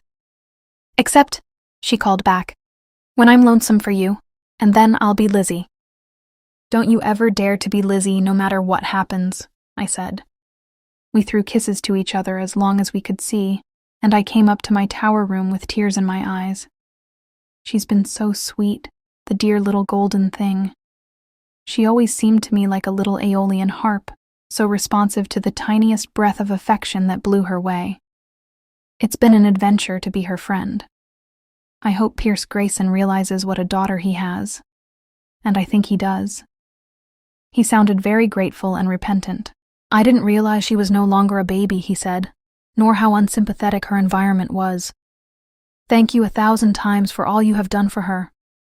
I had our map of fairyland framed and gave it to little Elizabeth for a farewell keepsake. I'm sorry to leave Windy Poplars. Of course, I'm really a bit tired of living in a trunk, but I've loved it here. Loved my cool morning hours at my window. Loved my bed into which I have veritably climbed every night. Loved my blue donut cushion. Loved all the winds that blew. I'm afraid I'll never be quite so chummy with the winds again as I've been here. And shall I ever have a room again from which I can see both the rising and the setting sun? I've finished with Windy Poplars and the years that have been linked with it, and I've kept the faith. I've never betrayed Aunt Chatty's hidey-hole to Aunt Kate or the buttermilk secret of each to either of the others. I think they are all sorry to see me go, and I'm glad of it. It would be terrible to think they were glad I am going, or that they would not miss me a little when I'm gone. Rebecca Dew has been making all my favorite dishes for a week now. She even devoted 10 eggs to angel cake twice, and using the company china. And Aunt Chatty's soft brown eyes brim over whenever I mention my departure. Even Dusty Miller seems to gaze at me reproachfully as he sits about on his little haunches. I had a long letter from Catherine last week. She has a gift for writing letters. She has got a position as private secretary to a globe-trotting MP. What a fascinating phrase globe-trotting is. A person who would say, let's go to Egypt, as one might say, let's go to Charlottetown, and go. That life will just suit Catherine. She persists in ascribing all her changed outlook and prospects to me. I wish I could tell you what you've brought into my life, she wrote. I suppose I did help. And it wasn't easy at first. She seldom said anything without a sting in it, and listened to any suggestion I made in regard to the schoolwork with an air of disdainfully humoring a lunatic. But somehow, I've forgotten it all. It was just born of her secret bitterness against life. Everybody has been inviting me to supper, even Pauline Gibson. Old Mrs. Gibson died a few months ago, so Pauline dared do it. And I've been to Tom Gallen House for another supper with Miss Minerva of that ilk, and another one-sided conversation. But I had a very good time, eating the delicious meal Miss Minerva provided, and she had a good time airing a few more tragedies. She couldn't quite hide the fact that she was sorry for anyone who was not a Tom Gallen, but she paid me several nice compliments and gave me a lovely ring set with an aquamarine, a moonlight blend of blue and green, that her father had given her on her 18th birthday. When I was young and handsome, dear. Quite handsome. I may say that now, I suppose. I was glad it belonged to Miss Minerva and not to the wife of Uncle Alexander. I'm sure I could never have worn it if it had. It is very beautiful. There is a mysterious charm about the jewels of the sea. Tom Galan House is certainly very splendid, especially now when its grounds are all a leaf and a flower. But I wouldn't give my as yet unfounded house of dreams for Tom Galan House and grounds with the ghost thrown in. Not but what a ghost might be a nice, aristocratic sort of thing to have around. My only quarrel with Spooks Lane is that there are no spooks. I went to my old graveyard yesterday evening for a last prowl, walked all round it and wondered if Herbert Pringle occasionally chuckled to himself in his grave. And I'm saying goodbye tonight to the old Storm King with the sunset on its brow, and my little winding valley full of dusk. I'm a wee bit tired after a month of exams and farewells and last things. For a week after I get back to Green Gables, I'm going to be lazy, do absolutely nothing but run free in a green world of summer loveliness. I'll dream by the Dryad's bubble in the twilight. I'll drift on the lake of shining waters in a shallop shaped from a moonbeam, or in Mr. Barry's flat, if moonbeam shallops are not in season. I'll gather starflowers and June bells in the haunted wood. I'll find plots of wild strawberries in Mr. Harrison's hill pasture. I'll join the dance of fireflies in Lover's Lane and visit Hester Gray's old, forgotten garden, and sit out on the back doorstep under the stars and listen to the sea calling in its sleep. And when the week is ended, you will be home, and I won't want anything else. When the time came the next day for Anne to say goodbye to the folks at Windy Poplars, Rebecca Dew was not on hand. Instead, Aunt Kate gravely handed Anne a letter. "Dear Miss Shirley," wrote Rebecca Dew, "I am writing this to bid my farewell because I cannot trust myself to say it. For 3 years you have sojourned under our roof, the fortunate possessor of a cheerful spirit and a natural taste for the gaieties of youth. You have never surrendered yourself to the vain pleasures of the giddy and fickle crowd. You have conducted yourself on all occasions and to everyone, especially the one who pens these lines, with the most refined delicacy.